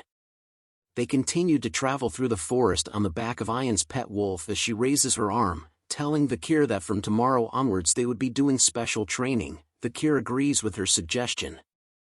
A bunch of arrows are seen stuck into a tree. Ayan comments to Vikir that it looked like her slave has no talent in the bow and arrow and that she had told him to aim at the arrow that was already stuck in the tree. Vikir was drawing the string of the bow with sweat dripping down his face as he calls out to Ayan. He asks her if it was alright to teach him how to shoot a bow in such a position as Ayan could be seen holding onto Vikir with her legs warped around his. She smirks upon hearing Vikir's question and informs him that he was the one that asked her to teach him how to use the bow and that this was the way how young Balak warriors were taught. She continues to instruct Vikir that he should bend his back a little more, while explaining that he won't be able to use the sword for a long time. Because of his body he needed to learn how to use the bow well, as Vikir needed to capture a large prey for the sake of his reputation after all. Vikir struggles to get into position based on Ayan's instructions as he notes that his bones were at their limits. The sudden appearance of Ayan's pet wolf appearing in the bushes behind them causes Ayan to press a little too hard on Vikir's back as a loud cracking sound is heard. She calls out to her pet wolf called Bakira asking if he had found something. Bakira barks in response as Vikir is seen kneeling on the ground trembling in pain over Ayan's touch on his back. His face turns purple as he struggles with the pain while Ayan calls him a slave and to get up. She smiles widely at him and informs him that from here onwards they would be moving quickly. A long stream of water is seen moving rapidly as large spikes of rocks are located at the end. Ayan explains to Vikir that this is the area where the river and ocean connect so that both the ocean's water and animals could occupy this area. Ayan informs him that her grandmother told her about this, that a salmon believes that if it successfully swims up the waterfall, it could evolve into a huge beast, as large numbers of salmon fishes could be seen swimming in the waters and jumping into the air. However, Ayan continues her story about how most salmons fail to rise above the waterfall and fall. Eventually, they would be punished when they fall onto the sharp rocks. And that the fish that falls onto the sharp rocks would become good food for an ox bear. A huge bear with horns on its head is seen standing over a salmon that had failed to escape the waterfall and instead had been impaled by a sharp rock. Vikir asks if what they were seeing was an ox bear as it looked like a completely different species. It was totally different level compared to the ones that he had seen. Ayan tells Vikir that the ox bear in front of them was not an ordinary one as they continue to hide behind the bushes.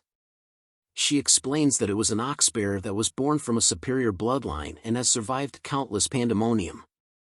Vikir looks over to Ayan nervously and asked if she was telling him to capture that bear version of Godzilla. Ayan tells him that there was no way as she didn't tell her pet wolf Bakira to find her a strong female to hunt. A clawed brown foot appears while Ayan tells Vikir that their prey was the male bear that comes to court the female bear, just as a huge number of male ox bears appear beside the female ox bear. The female and male ox bears were soon engaged in an intense eye-staring contest. The female ox bear soon bitch slaps the male ox bear straight into his face. Seeing this situation caused Vikir to be shocked.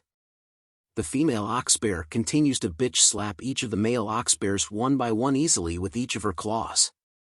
Vikir commented that the female ox bear keeps rejecting the proposal of the male ox bears. He soon wonders about how strong of a male ox bear was the female ox bear she was looking for as the male ox bear continued to leave the female ox bear one by one.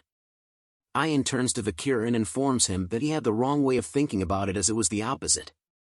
She finally tells him that the female ox bear was not looking for a strong male ox bear just as a pink-looking male ox bear appears in front of the female ox bear. Both the male and female ox bears soon touch noses with each other. Vikir was stunned to see that the strong Godzilla-like female ox bear had chosen the weakest-looking male ox bear, but Ayan seemed happy as she explains that the female ox bear was looking for a mate that she could boss around.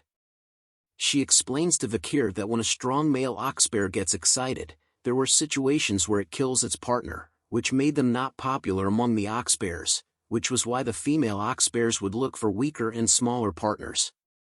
This was similar to how the Balak warriors would select their partners. She then asks Vikir if he knew what kind of spouses were the most popularly chosen. She answers her own question by saying it was a young entity that possessed excellent DNA and it would be even better if they were weakened due to an injury. Vikir remained silent upon hearing Ayan's explanation and thought about how Ayan was basically saying that as long as she gets the DNA, then everything would be fine. The female and male ox bear soon left together as Ayan tells Vikir that they were going to wait as the female ox bear will suppress the male ox bear's strength completely. Deep within the forest, a mix of roaring and growling sexual sounds could be heard throughout the forest. Vikir was seen standing still with a dull expression on his face as he continues to hear the sexual roars and moans of the ox bears. He was standing silently in front of a cave entrance as the growling noises became louder. Food made up of berries, fish and fruits are seen piled on top of leaves. It had been 4 days since Vikir had to listen to the oxbear's moans, which soon made Vikir unaware of what he was doing right now. Ayan soon appears and asks him if he had left any food for the oxbears. He tells her that he did as he returns to their campsite where a shelter and campfire had been made. Vikir has been giving the hungry oxbears food over the past 4 days so that they could continue their mating. Our boy has become a fluffer for the bears, lol. Ayan picks up a pinkish berry in her hand and explains to him that the fruit has an effect where it boosts one's strength temporarily, but in the end, it was harmful as it consumes one's lifespan instead. She further explains that the female who was more intelligent would understand their intentions and that the male would understand as well, but in order to handle the female he had no choice but to eat it. Vikir thought of the scenario where the male oxbear was attempting to escape from the female oxbear. He now understood the reason why Ayan had chosen a big and strong female as their target. Her plan was to deplete the male's strength. 2 bowls of soup are seen on the ground which Ayan had made. She tells Vikir to eat up so he could heal. Vikir accepts the meal and commented that the oxbears were really mating like crazy. Isn't that normal? Ayan tells Vikir, which causes him to spit out the bowl of soup. She giggles at Vikir's reaction and tells him that all male Balaks were like that, but guessed that imperial males like Vikir weren't, and then she guessed that since he came from a geeky country, it meant that Vikir couldn't mate as the crazy oxbears could. Ayan continues to taunt Vikir, asking him if he could do it like the oxbears as he wipes the soup off his face. She leans closer to Vikir, playfully teasing him and asking if he could. A fierce loud roar soon catches Ayan's attention. Vikir was alarmed to see Ayan's reaction as she quickly grabs onto her bow, telling Vikir to get ready as the fierce roar continues to be heard. She noted that the female oxbear had finally been impregnated as the female oxbear is seen towering over the collapsed body of the male oxbear. Good job bro, you tried your hardest. The female oxbear lets out one more loud and fierce roar into the air that causes it to shake. The fierce roar causes the male oxbear to run away from the cave in a hurry. Vikir and Ayan are seen sitting on the branches of the tree. Vikir then asks Ayan about why the female oxbear was chasing the male oxbear away. She explains that an oxbear that has finished mating is no different from a competitive predator who has intruded a territory and that it was a warning to the male oxbear to never come back. Vikir understands and commented that the female oxbear wants to sleep since she had used her strength and has not slept for the past 4 days as he looks at Ayan. Ayan looks at him and tells him that the female oxbear would hide herself in a safe and remote place and that from here onwards they would find her traces and chase after her quietly. As Ayan prepares her bow and arrows, she tells Vikir that once the female oxbear starts to go to sleep, that was when they would start their hunt. Up in the snowy mountains, Vikir's legs could be seen walking through the mountains. Ayan and Vikir are seen riding on Vikir's back between 2 large pillars of stone. Vikir commented that the female oxbear would be tired but is moving so far away. Ayan tells him that she was finding a place that has the least number of threats that the forest possesses, and that the place where they were was cold, making sure that mosquitoes that suck bones or blood could not live here. Vikir then asks Ayan if the female oxbear knew about those facts and came here knowing that. Ayan tells him that the female oxbear's intelligence is quite high and that its acquired knowledge is better than its instincts. As they continued to follow the trail of the female oxbear, Vikir could start to feel the coldness of the area due to his body's condition as he covers his body with his arms. Ayan turns around to ask if Vikir was feeling cold and that if he was, he could put his body closer to hers, but Vikir tells her that he was fine. Ayan warns him that his body temperature could decrease, making his body become stiff, and when his body becomes stiff it might get in their way when they start hunting. She then asks if he plans on getting in her way. Vikir thinks deeply about the facts Ayan had stated, thinking that it was a rational reason, and wonders if she was capable of making such rational decisions. He soon agrees and hugs tightly onto Ayan's body, causing her to jolt up and blush heavily. Ayan soon grew nervous and thought to herself that she was only doing this because she was concerned for her slave's health and that it was the duty of a master to look after their slave. Bakira soon notices something up ahead. He lets out a fierce growl which catches both Ayan's and Vikir's attention. They soon noticed that the female oxbear footprints on the ground soon disappeared halfway. Ayan shouted out that the female oxbear's trace had disappeared. She turns to look around and wondered where the female oxbear had disappeared to, just as a pair of red eyes appear in the shadows right behind Ayan. Something fast was approaching Ayan at a high speed. She soon realizes it and turns to see what it was. It was the female oxbear. She launches straight towards Ayan at full speed with her claws close to Ayan while letting out a devastating roar. A group of hunters was seen looking happy and amazed at something. "Wow, look at that boar," they shouted as they gathered around the boar that had been tied onto a wagon. They commented that with the amount of meat they could get from the boar, the whole tribe would be able to eat their fill. A female hunter tells the hunter who caught the boar that she had only managed to catch 3 rabbits, while another male hunter guessed that the hunter who caught the boar was the best hunter amongst them now. They asked the Hun who was the hunter that caught the boar if it was true that he was the best hunter now as he smiles in front of the prey that he had caught. A Hun continued to smile and bask in the compliments that the other hunters were giving him. The hunters asked him if it meant that he was going to be the hunting commander from here on out, and the other hunters agrees with that comment based on the rules. Even Commander Ayan could not hunt as good as him since there was a limit to what she could hunt by herself. But another hunter wondered about the fact that Ayan had brought a slave out with her to hunt. Hearing this comment made a Hun chuckle as he informs them that the slave bastard she brought along with was just going to be a burden to her instead. A Hun tells the other hunters that Ayan will return without having even caught a single rabbit. We now return to the moment when the female oxbear launches an ambush attack on Ayan from the shadows. Ayan's face was filled with shock and surprise as she sees the clawed hand approaching fast through her face. But a hand appears on her body in an instant. Vikir had just barely pulled her away from the path of attack of the female oxbear.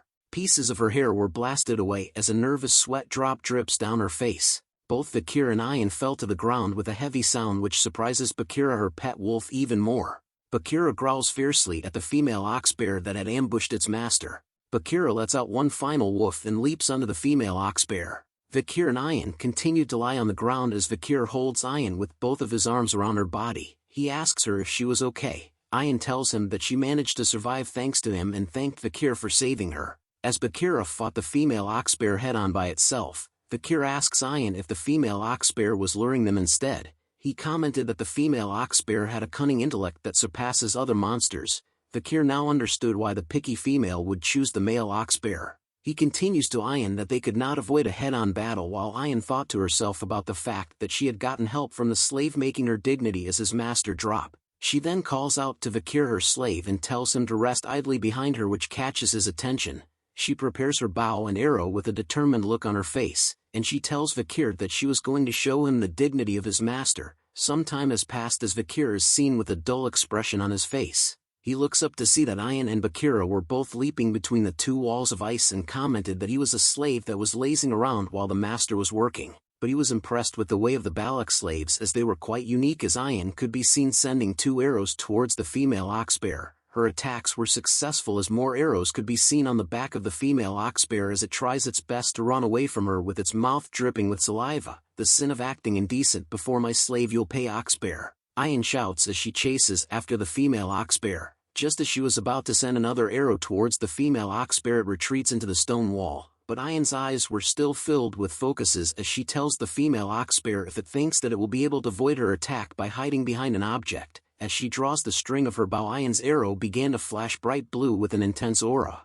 A good arrow would pierce through steel, but if it doesn't want to pierce through anything, it wouldn't even pierce through a leaf, she says. She unleashes her attack towards the boulder, but the arrow deflects upon hitting it. But the aura that was inside of the arrow was able to pierce through the boulder and through the female oxbear that had went inside to hide. It coughs out blood as the aura hits its body. Vikir was alarmed to see that the oxbear that was hiding behind the rock was actually attacked by Ayan's arrow. He speculates that the wave of aura from the arrow had passed through the boulder precisely and pierced through its target. He stares at the back of Ayan's while thinking about the archery skills that you could call an art form and the hunting skills that can strangle one's prey without any flaws. Vikir continues to comment that Ayan, when judged by her skills, she might surpass Kamumor, just as Ayan turns around with a smile on her face asking Vikir if he had seen what she had done. A massive amount of blood is seen dripping onto the ground, causing a pool of blood to appear. The female oxbear continues to breath heavily with blood still dripping off its mouth. The female oxbear decides to come out from its hiding place and rushed fiercely towards Ayan and Bakira in a mad frenzy, but Ayan simply sent even more arrows straight into its face.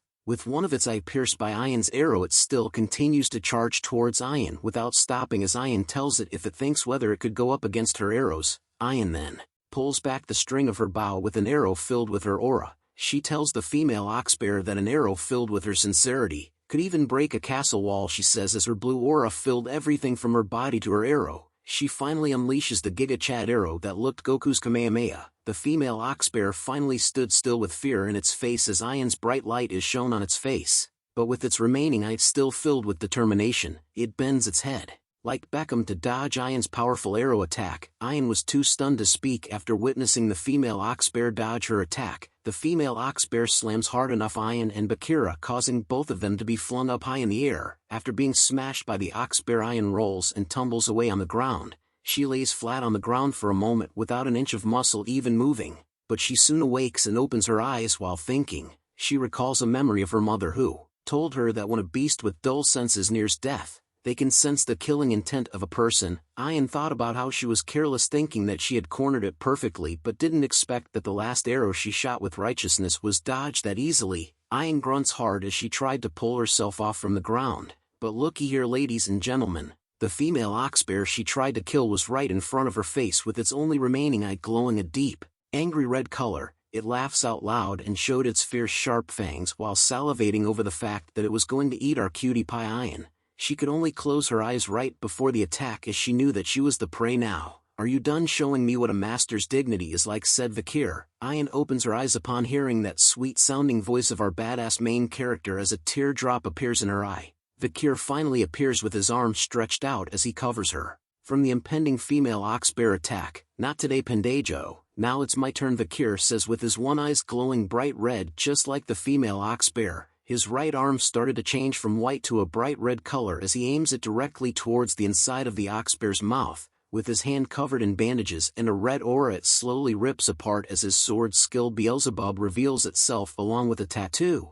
Vikir lets out a huge scale of flames that toasts the female oxbear right in its face. It's epic mealtime, everyone. Even Ayan was surprised to see that Vikir had managed to use a fire skill. The female oxbear was totally knocked out as it lets out a quiet growl after being toasted from Vikir's hot flames. Bandages could be seen burned apart in the air. Vikir's bandages that wrapped around his face and body were slowly burned away from his body. "Our boy is back, guys." Ayan could only blushed upon seeing Vikir's glorious body that was hidden by the bandages, but Vikir spoke out that he knew it. Using that skill was too much for his body as a dizzy and hazy feeling came over his body as his eyes turn white. He falls forward flat on the ground, which shocks Ayan, while the female oxbear was also laying on the ground completely toasted. "Vikir!" Ayan shouts with concern after seeing him drop flat on the ground. A big campfire could be seen lighting the Balak's campsite with ease. The members of the tribe were celebrating by singing out loud and dancing around the campfire. The spoils of the hunting event could be seen everywhere, especially the female oxbear that our boy Vikir had helped Ayan to capture from before. Vavs hung at the back of the party. A giant pot of food is seen being lit by a fire as the member of the tribe hands out bowls of food to the others. A weird tribal mask with teeth is seen as Ayan explains to Vikir that the hunter who catches the largest prey receives the villagers' respect and admiration. Vikir and Ayan are both seen wearing the mask on their heads. Ayan asks Vikir about how he felt about becoming the hunting hero. Vikir takes a look at the mask and tells her that it was nothing much. Hearing that comment made Ayan tell Vikir that as a slave his issue was his half-assed reactions. As they continue to talk, Ayan explains to him that the female oxbear wasn't just strong and fierce but was also highly intelligent, making it an honorable catch. Those were the reasons why they were chosen as the main figures of this pillaging ceremony. She looks up with a smile on her face as she tells him that it was different from a boar that was sluggish, scared, and poops whenever it runs away. She then asks Ahun if he agrees as he was seen standing beside Vikir with a disgruntled look on his face as he had no choice to agree with what Ayan had said. "Here, this is yours, slave," Ahun said to Vikir as he hands him a bowl of stew. Vikir looks at the bowl of food that was handed to him, asking what it was, which causes Ahun to shout at him about what he meant. Vikir then asks him why he couldn't get lots of meat, but Ahun assures him that it was because the little amount of meat in the soup represented the worth of his honor. Ayan explains to Vikir that it was a tradition of the Balaks. The one who contributes the most in the hunt gets the least amount of meat and gains that much honor in return. Ahun leaves angrily and shouted at Vikir that he too wanted to give him lots of meat. Vikir thought deeply about how being more honorable meant having less meat. He wonders what use was some useless honor over having lots of meat instead. Ayan giggles to herself because of a hun as seeing his sour expression meant that he was really pissed. Vikir continues to think to himself that the meat wasn't what he really wanted to obtain in the hunt, it was the 600 kilogram stability which stems from Beelzebub after catching the ox bear. He looks at his hand with his Beelzebub skill activated. His first slot contained the Flame Cerberus skill rank A+, while his second slot was filled with the 600 kilogram stability ox bear rank A, with his last slot filled with durable life Merciel rank A. He wonders if the ox bear skill would allow him to increase his weight by 600 kilograms while holding his breath. As he ate the bowl of food given by a hun, Vikir notices that after Beelzebub absorbed the ox bear his body had recovered a lot. Hey slave, Ayan says as she presented to Vikir a bowl. The bowl contained things so nasty that the artist himself had to vomit after drawing it. The studio had to censor how it looked to save you guys watching this video. Ayan blushes slightly while asking Vikir if the bowl of food he had wasn't enough and that the bowl she was giving him was taken away from the shaman who wanted this particular meat, but instead she had taken it to give it to Vikir as it was his hunter's right. Vikir brushes her off by telling her that he had already gotten a portion of meat, a bowl of blood and a portion of intestines. Ayan shouts at him that he has to eat what she was giving him. She continues to scold Vikir by saying that if his eyes were bad he should eat the eyes, and that if his heart was weak he should eat the heart, and if he had weak limbs he should eat the legs. As Ayan continues to scold him, Vikir thought about how the long, purple censored thing was the intestine, and if it meant that his insides were weak. 3 female barbarians appear behind Ayan. They boot her together and stated that they knew what she was planning on doing to Vikir and could see through her motives. Ayan hears their shouts and seems and tells them to shut up. Vikir takes a bite of the censored food and thought about how it was very chewy. He soon swallows the food down his throat, which Ayan spots and smiles happily. She continues to smile and giggle while telling Vikir that since he ate the food he would be able to fulfill his duty. Vikir continues to chew on the food while thinking about how he was done with his part of the hunt and wondered what else she wanted from him. Comment below what you think Ayan wants from Vikir. The sun shines brightly in the morning. Vikir takes a few steps before stopping in front of a massive stump. Smoke was coming out of it along with a long scratch mark. Vikir continues to stare at the smoke. As he thought about what Ayan had told him yesterday was true, a flashback is seen where large amounts of meat are piled on top of one another. Vikir asks why Ayan was placing so much good meat over here. He tells her that the village was going through a food shortage, but Ayan tells him that they were doing this as an offering, as a sacrifice, to Madame Eight Legs, to whom the Balak tribes were asking for permission to live in the dense forest. Vikir thought about how Madame Eight Legs was the horror of the dense forest where you couldn't survive after running into it. A flashback to when Vikir unleashed his most powerful attack on Madame Eight Legs' body run through his mind as he knew that after seeing the Balak's villagers' behavior towards the Madame he understood how reckless his actions were. Vikir then tells her that Madame Eight Legs was an annoying monster. Back at the tribe nobody could be seen walking around.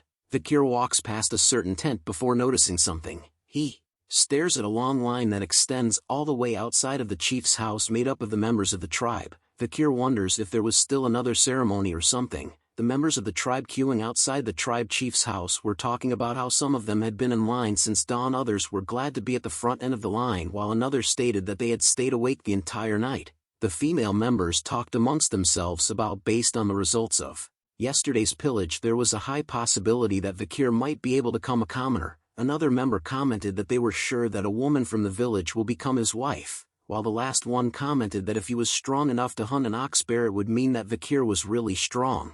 These girls seriously shouted a voice that startles the ladies who were talking about Vikir. Ayan had appeared with a deer that she had just hunted.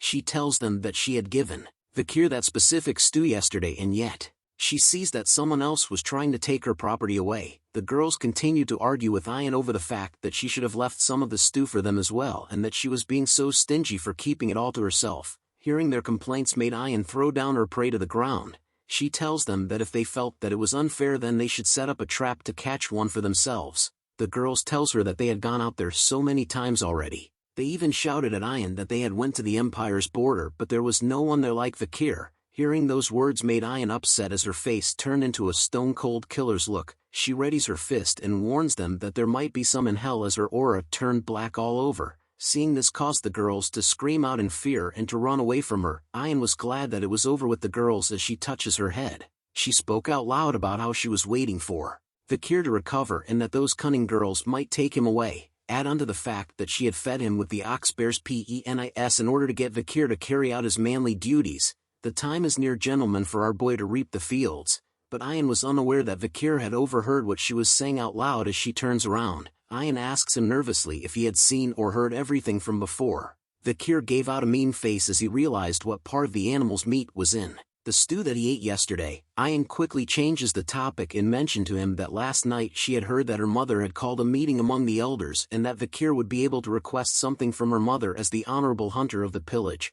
She blushes once again before telling Vikir that when her mother calls for him, she had already thought about what he should ask her. What she tells Vikir to ask her mother catches his attention as his ears perk up upon hearing it. The long line outside of the chief's hut was gone now. The elders and other members of the tribe were gathered inside. Vikir is seen holding a kneeling position on the ground with his head lowered in a serious manner. He greets the matriarch, who is seen sitting on her throne with a calm expression on her face with the eagle above her. She asks Vikir if he was the one that had caught the ox bear as it allowed her to eat good meat. Vikir tells her that he just did what he needed to do. She tells Vikir not to be modest as he had done well. She also noted that it seemed like he had recovered a fair bit too, which was fascinating as she didn't expect his recovery rate to be this quick. Vikir grew nervous upon hearing those compliments but assures her that it was all due to her care. He also thought about how he had felt this way before, which was interesting. The night fox Akia was a genius archer who scares the people of the empire despite having led the Balak tribe that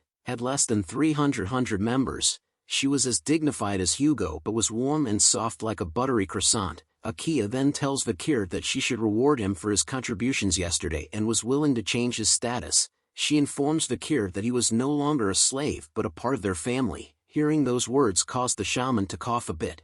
Vikir notices this reaction and recalled that Ian had mentioned to him that the elders were dissatisfied about his status change. He looks at the shaman and recognizes him as the old man who smeared ashes on the hunters' faces as the Balak shaman called a Human, who was also a Hun's grandfather. Akia slowly stood up from her throne while asking Vikir to tell her what he wanted, as he was now officially a member of the Balaks. She offers him her hand and tells him that since he was part of the family, even though she did not give birth or raised him, she was willing to accept his request. Akia tells him that if he wanted a beautiful village maiden, then she would give him and his partner her blessing, or if he didn't want a partner, a slave would be fine too. Ian could be seen doing some Naruto hand seals with her arms towards Vikir, which translates to "You didn't forget what I told you, right?" Vikir could see her actions and takes a moment to close his eyes. He then tells Akia that he does have one request. She then tells Vikir to tell her comfortably while looking at Ian, as she noticed that she was signaling to Vikir like crazy and wondered if she really wanted him that badly. Vikir had a darkened expression on his face as he hesitated to ask what he wanted, but with a determined look on his face he tells Akia that he would like to bathe in the hero's spring. The elders and other members, including Hun, were shocked to hear about what Vikir was requesting from their leader, while Ian was smiling from ear to ear. "The hero's spring," said Akia with a serious look on her face. "Are you aware of what you're requesting?" she said sternly to Vikir. Silence filled the room after Vikir had told his request to the leader. "You bastard!" shouted the shaman, who asked Vikir if he knew whose presence he was in to display such arrogance. The shaman complained to the matriarch that the people who are able to bathe in the hero's spring are high-ranked warriors, and that there was no need to listen to the trash known as Vikir request. Hun agrees with what his grandfather is saying. He added on that only heroes who have proved their incredible strength can enter the hero's spring, making Vikir an ignorant bastard for asking such a question that was not in his place. But Ian disagrees with Hun and his grandfather. She argued that Vikir had already proved his strength by catching the ox bear at the pillaging ceremony. Akia the matriarch take note of their worries and arguments. She then looks at Vikir and asked if he even knew that the hero's spring is. Vikir, our boy, just looked straight at her and told her that he knew what the hero's spring is. "But let me do the explanation. The hero's spring, it's the Balak shrine where only the strongest Balak warriors are submerged in. It's also a hot spring where both internal and external injuries recover just by bathing in it." Vikir knew some other facts from what Ian told him. It takes a long time for the water in the hero's spring to accumulate, and only warriors who have made a special contribution can go there. Akia continues to stare at our handsome boy in silence. An elder with a mohawk haircut spoke out. He tells Akia that they couldn't send an outsider who just became a commoner to the shrine. An elder dressed like a mage beside him spoke out as well. He notes that Vikir has a promising future and that it wouldn't be such a bad idea to send him to the hero's spring once to motivate him. Another elder burst out in anger. "Wondering when was the hero's spring a waterhole that anyone can enter?" Another elder states that since Vikir's body was in a rough shape and also a part of the family, then they should treat him well too. Akia overhears the various arguments and statements made about whether Vikir should be allowed into the hero's spring. Deep in her thoughts, she wanted to agree with Vikir's request, but it's also true that there wasn't a good enough reason to, and that it can't be helped since the shaman and guards were so against it. But a constant bell ringing soon catches her attention. The ringing noise can be heard throughout the Balak's camp. Vikir notices the sound as well and wonders if the bell meant it was time for war. Ayan tells him that it was a signal that meant that the tribe has a guest, and that there was no way any insane bastard would pick a fight with the Balaks in the forest. Akia begins to leave the tent first, but before leaving she tells Vikir that they would discuss this matter another time and that everyone should return to their duties. The shamans and elders continued to remain silent and seated as Akia left the tent, but soon a human's face was filled with anger and disgust as his eyes began to glow bright blue. Members of the Balak's tribe could be seen gathering in huge numbers. Vikir and Ayan had arrived on the scene. Vikir asks Ayan if that was their guest, to which she says yes. Human beings were everywhere carrying crates of goods with horses bringing more into the tribe area. Ayan explains to Vikir that the humans were merchants that could bring the Balaks things that couldn't be found in the forest. The Balaks would then anticipate and count down the days until the merchants comes. Vikir was not listening to what Ayan was saying as his attention was drawn to a certain symbol. He recognizes it as one of the 7 merchant families, called the bourgeois family. Vikir thought deeply about how the bourgeois family had to come here from the imperial capital, which meant that they had to cross either the Baskerville or Morgue family's territory. But how did they get here was the question that stuck in his mind, as Vikir knew that there was no way either of those families would permit their crossing. Vikir then thought that the bourgeois family had smuggled themselves in. A man with a huge mustache arrives and announces to everyone in the tribe that the 5-day market has arrived. He tells the tribe members that if there was anything they wished to barter, then please bring it here. The tribe members could be seen happily bringing over various things to barter with. A market is made with merchants calling out to the tribe members. The merchants introduce cosmetics and even a glass orb that makes you have sweet dreams when placed on your bed, as well as grains. Vikir continues to hang back and monitored the situation that was unfolding in front of him. He could see that the merchants had brought food and daily necessities that are distributed throughout the empire, but wondered what the tribe members were bartering rare items that come from the dense forest for those measly things. Vikir knew that the merchants had no way of not knowing the value of the items the Balaks were trading with. He continues to question if the merchants were using the Balaks who were ignorant about the current market prices. Vikir turns around from this sight and continued to think that this was something the Balaks had to figure out themselves, as things would get annoying for Vikir if he steps in and someone recognizes him. Ayan could be seen shouting at the top of her lungs, stating that the deal was unfair as she holds onto a piece of corn. Vikir watches from the background as Ayan continues to argue with the merchant that it made no sense for her to trade a single diamond for a corn. Vikir was relieved to see that there was at least one normal person in the Balak tribe, but Ayan destroys his thoughts, but shouting that she at least deserved to get 2 corns for 1 diamond. She then poses in a victory stance as if she was in Fortnite and had won the 2 corns for 1 diamond, worst trade in history. Vikir could only stare away as he thought of Ayan as being hopeless after seeing her trade. 3 other tribe members could be seen arguing with the merchants. They complained about how the bar value of a pearl clam for today's radish isn't equal, and that they should get at least 2 radishes, while another yells at them for claiming something as a cabbage. The last member wouldn't give the merchants another deer antler. The merchant with the mustache could feel that he was losing the trade,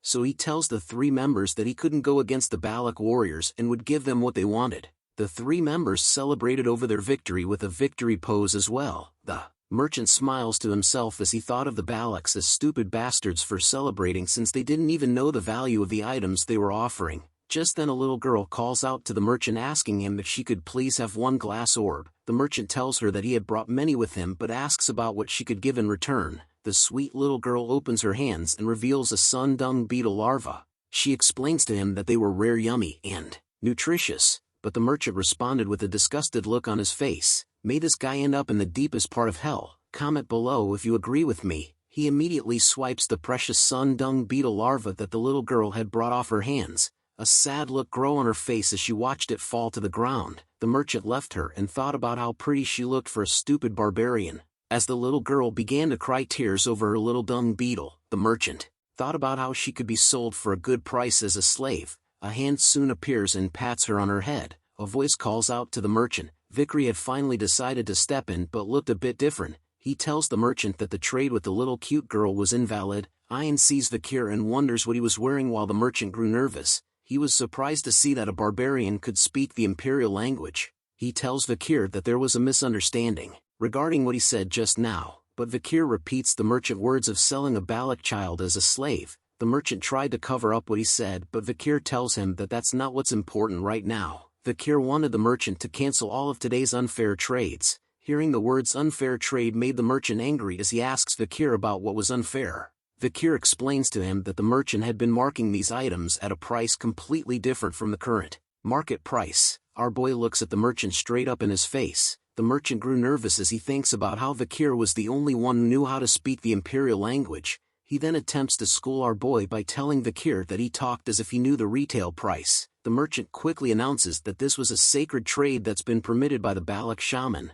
the proxy of the forest god, and that was something a little boy like Vikir shouldn't interfere in. Vikir slowly raises his hand and points at something. Vikir starts an ass-kicking lecture to the merchant. He tells the merchant that the corn he brought was worth 100 gold each, but the diamond he received goes for about 2 million gold. The merchant was alarmed to know that our boy Vikir had brains. Vikir continues his lecture by saying that when he grinds an ox-bear horn into a billiard ball, it would be worth about 1 million. It was the same price as the goblin but mushroom, which was a new medicine. Horror and shocked was written all over the merchant's face as he wonders how Vikir knew the exact market prices. 2 words main character. Vikir then picks up the glass orb in his hand. He tells the merchant that the glass orb that gives the users sweet dreams when placed next to a user meant that they would certainly be drugged and only dream of sweet dreams. Vikir goes on to explain that on the surface of the glass orb, there are small holes and drugs fall out of them. The drug inside it is a cheap drug that harms upon long-term use, and Vikir knew that it's illegal to use it in the Empire, but the merchants had distributed this well. Vikir smashes the glass orb with his hand. He lets out the pieces of the broken glass orb along with its hidden goods, much to the horror of the merchant. Another member of the merchant group whispers to the mustache man about what was wrong, and he tells him that Vikir had found out about them. Ian quickly asked Vikir if he had mentioned the words drug body harm. Vikir hesitates for a moment before telling her yes. Our waifu began to rage as she realized the main cause behind why so many of her people's health was deteriorating. Merchant gives off a faint smile and tells her that there seems to be a misunderstanding while thinking of leaving the Balak tribe for now, but something fast and quick pierces the shoulder of the merchant in an instant. He looks at it in horror before letting out a little bitch scream. Ian had taken a bow and arrow from a fellow tribe member and shot the merchant with it. Members of the merchant group rallied around their leader to comfort him just as Ian calls them bastards. She claims that the merchants had fearlessly fooled the Balaks. The rest of the Balak members soon realized what was going on as some of them started to inspect the goods. A dreaded feeling started to overcome the merchant upon being discovered by Ian. He yells at his ground to take their things and run. The entire merchant group began to flee on the backs of their horses. Vikir questions Ian about why she was letting them go since merchants were known for not returning a loss, but Ian assures Vikir that there was no way she would let them go. She explains to him that for beasts that live in large packs, injuring them and letting them go is also a hunting technique. The merchant leader could be seen holding onto his injured shoulder while cursing at the Balak tribe members. Ian continues her explanation about how they had the tendency to return to their pack when injured. A campfire is seen just as the merchant group finally slowed their pace. He shouts at a group of mercenaries decked out with weapons about how the Balak bastards had stolen their products. He then tells everyone to get ready for battle. Time for free experience points for our boy Vikir. Night soon arrives as a campfire is seen being lit in the middle of the forest. A bird is seen flying high in the air. It soon lands upon somebody's arm. They messed with the Balaks. There's only one way to take care of them, said a voice as Vikir listens to it closely. It's slaughter time, said Ian as the eagle rested on her arm. Our waifu is about to rip these guys to shreds along with our boy Vikir, whose eyes were showing that daddy red glow. The group of mercenaries could be seen walking together through the forest lighted by the moonlight. A mercenary with an eye patch tells the merchant leader that he must have been shocked that the Balak bastards looted him. He continues to tell the merchant leader that words don't work on those barbarians and that he needed to kill them and turn them all into slaves. The merchant leader tells the mercenary that since it was his first time in the deep forest, he wouldn't know it well about how defeating the Balaks in combat was not that easy. The mercenary still felt confident about his skills. He asks the merchant leader about how he felt being scared and if that was the reason why he brought the mercenaries. He continues to question the merchant leader about how he was going to turn the tables if he got caught. The mercenary lights a match up, saying that the merchant groups and mercenaries had decided to split the gross earnings in exchange for being their escorts. He shows an evil smug grin on his face with a cigarette in between his lips. He tells the merchant that if it comes to looting, then the mercenaries could treat everything as theirs. The merchant leader was nervous and silent upon hearing the disgusting words the mercenaries spoke with, but he soon turns forward and tells the mercenaries to do as they please. The mercenary was happy to hear that and asks a question. He wonders if the Balaks were really that special, since they wanted to exploit nighttime. The group wanted to ambush the Balaks while setting them on fire and finally to slaughter them, making them done for. The eye-patch mercenary continued to talk while two other members could be seen fight over the lit match. One of them grabs the member holding the lit match and tells him to not blow out the match since he needed to use it too. The guy holding the match decides to hand it over, but he tells the other guy that it was a rule that only 2 people can use a match, and asked him if he had heard on the battlefield that 3 people aren't supposed to share one match, but the friend didn't listen to him. He continues to light his cigarette with the lit match, telling the other member that he didn't believe in such superstitions. Lucky for him, he gets to meet God straight away as an arrow flies directly into his skull, just before he could blow one puff of his cigarette. The mercenary with the eye patch continues to talk to the merchant leader about his history and how he caught barbarians and sold them as slaves, but the man didn't even realize that his party was being sniped one by one. Even an arrow reached inches from his face. The merchant leader could only look in shock as blood spilled everywhere from the mercenaries being sniped by arrows. The group of mercenaries began to cover themselves with their shields, but they were still getting sniped by the Balaks. The merchant leaders yells at them to extinguish their cigarettes as the Balaks had found them. Ayan and her Balak tribe had appeared with their bows drawn and ready to fire. She commands her troops that she wouldn't allow any of them to hit the mercenaries and merchants anywhere else but their heads. She tells the Balaks that it's time to show them how scary the Balaks are. Vikir stares in amazement and wondered if the light from the cigarettes was all the Balak warriors needed to shoot their arrows so accurately. Another member of the tribe appears while carrying 2 barrels. He calls Vikir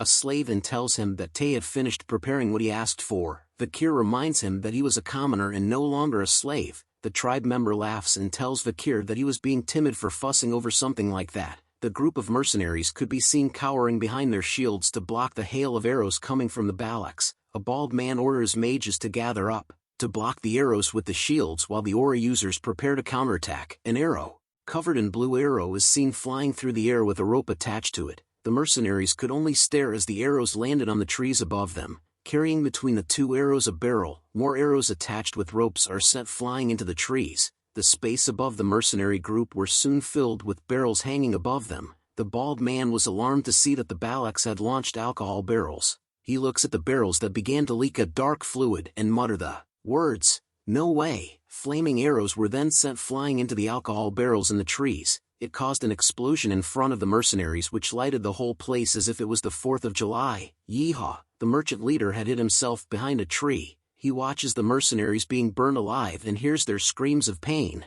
They shouted that the Balaks had started a fire. The merchant leader continues to watch the flames engulf the mercenaries, thinking about how the Balaks had tied ropes to arrows and launched oil barrels. This was something that was unheard of as he continues to wonder about how the Balaks had gotten that intelligent. Oblivious to him, Vikir was walking towards him from the shadows. Like an assassin from Assassin's Creed, he sneaks up to the merchant leader. Vikir finally lets out a heavy footstep which catches the attention of the merchant leader. He recognizes Vikir as the meddlesome Balak bastard. Vikir appears with arrows on his back and with his eyes turned red. It's time for the bloodhound to hunt. The merchant leader pleads with Vikir, telling him that he would regret it if he killed him. He then reveals a piece of paper, stating that this was the exploration permit he had received from the underdog city. It was the official seal from the newly appointed deputy consul, meaning that if Vikir kills the merchant leader, the Baskerville family will come for him. Vikir then asks the merchant leader if the deputy consul he was referring to was named Vikir. The merchant leader immediately tells him that he was right. It was that infamous Vikir. Let's say a small prayer for the merchant leader, guys. How strange. I don't remember permitting that, said Vikir as flames grew around him. His disguise was removed and his eyes turned a bloody red. The merchant leader was horrified to see that Vikir's skin looks different from before, but he soon realizes something. "You're really Vikir," was the merchant leader's last words. An arrow struck him straight in the head, body, and on the piece of paper he was holding. Bullseye. Vikir had fired the arrows that slain the merchant leader. He tells him that those who forged the Baskerville seal are to be executed. Ayan soon appears behind him on her pet wolf Bakira. She still calls Vikir a slave and tells him that they needed to run away. Vikir looks at her and reminds her that he was no longer a slave. Multiple arrows could be seen stuck onto various shields. The mercenaries soon realized that the hail of arrow attacks from the Balaks had come to a stop. They rejoiced in joy and shouted out to one another that the Balaks were retreating. They stated that the fact that the Balaks attacked with fire meant that they were not confident. The mercenary group decides to chase after them right away. A member of the mercenary group shouted that if he catches the barbaric bastards, he would butcher them straight away. But just as he was yelling, a familiar pillar of death covered in a purple aura appeared behind him. It's our queen Madame Eight Legs. She appears and started to rain down pain onto the mercenary groups. Vikir could hear the screams of the mercenaries as they yelled out that there was a monster. Ayan praises Vikir for calculating the madame's appearance and for thinking of using fire as a tactic. She states that Vikir had become a great Balak now. Vikir continues to look behind and tells Ayan that was how he felt every time he sees her. He looks at the numerous legs of Madame Eight Legs as they reached high into the sky while being covered in a deadly purple aura. He tells Ayan that that was a disaster. Akia was wearing a smile on her face as she tells Vikir that she would permit him to enter the hero's spring. She continues by stating Vikir's various achievements, from resolving the food shortage issue by catching an ox bear, concluding the previous battle without any casualties by using oil barrels, and discovering that the cause of the infection that was bothering the Balak warriors was caused by cheap drugs. Akia concluded that there was no doubt that our boy Vikir was a brave warrior. She touches his shoulder while the shaman showed a dark expression on his face in the back. Akia then tells Ayan to take Vikir to the hero's spring since it was a full moon tonight. Ayan agrees and began to stood up. She wraps her arm around Vikir and tells him, serves him right. Vikir was curious by what she meant by that. It turns out she was referring to a human. She tells Vikir to look at a human, not saying a single word. It was said by him that the reason why the warriors were unwell was because they were cursed. But due to Vikir's actions it caused a human's words to hold no weight now. A human could be seen struggling to hold his anger within himself. Vikir wonders if it was really a curse as he recalls the memory of when the merchant leader had told him that the sacred trade had been permitted by the Balak shaman, who was the proxy of the forest god. Night soon arrives as a full moon lights the skies. Vikir's bubblicious body could be seen submerged in green water. He takes a deep breath and chills in the waters where other animals could be seen floating around as well. He takes a scoop of the water in his hand. Thinking that his mana was taking a step closer to purity, he could feel his broken bones and muscles starting to heal. He noted that the old shaman didn't cause a fuss without a reason, as he probably wanted to come here himself. Although it was not as effective as the river of sticks at the Baskerville side, the hero's spring was better since there was no age limit. Vikir then asks Ayan, who could be seen soaking in the waters of the hero's spring beside him,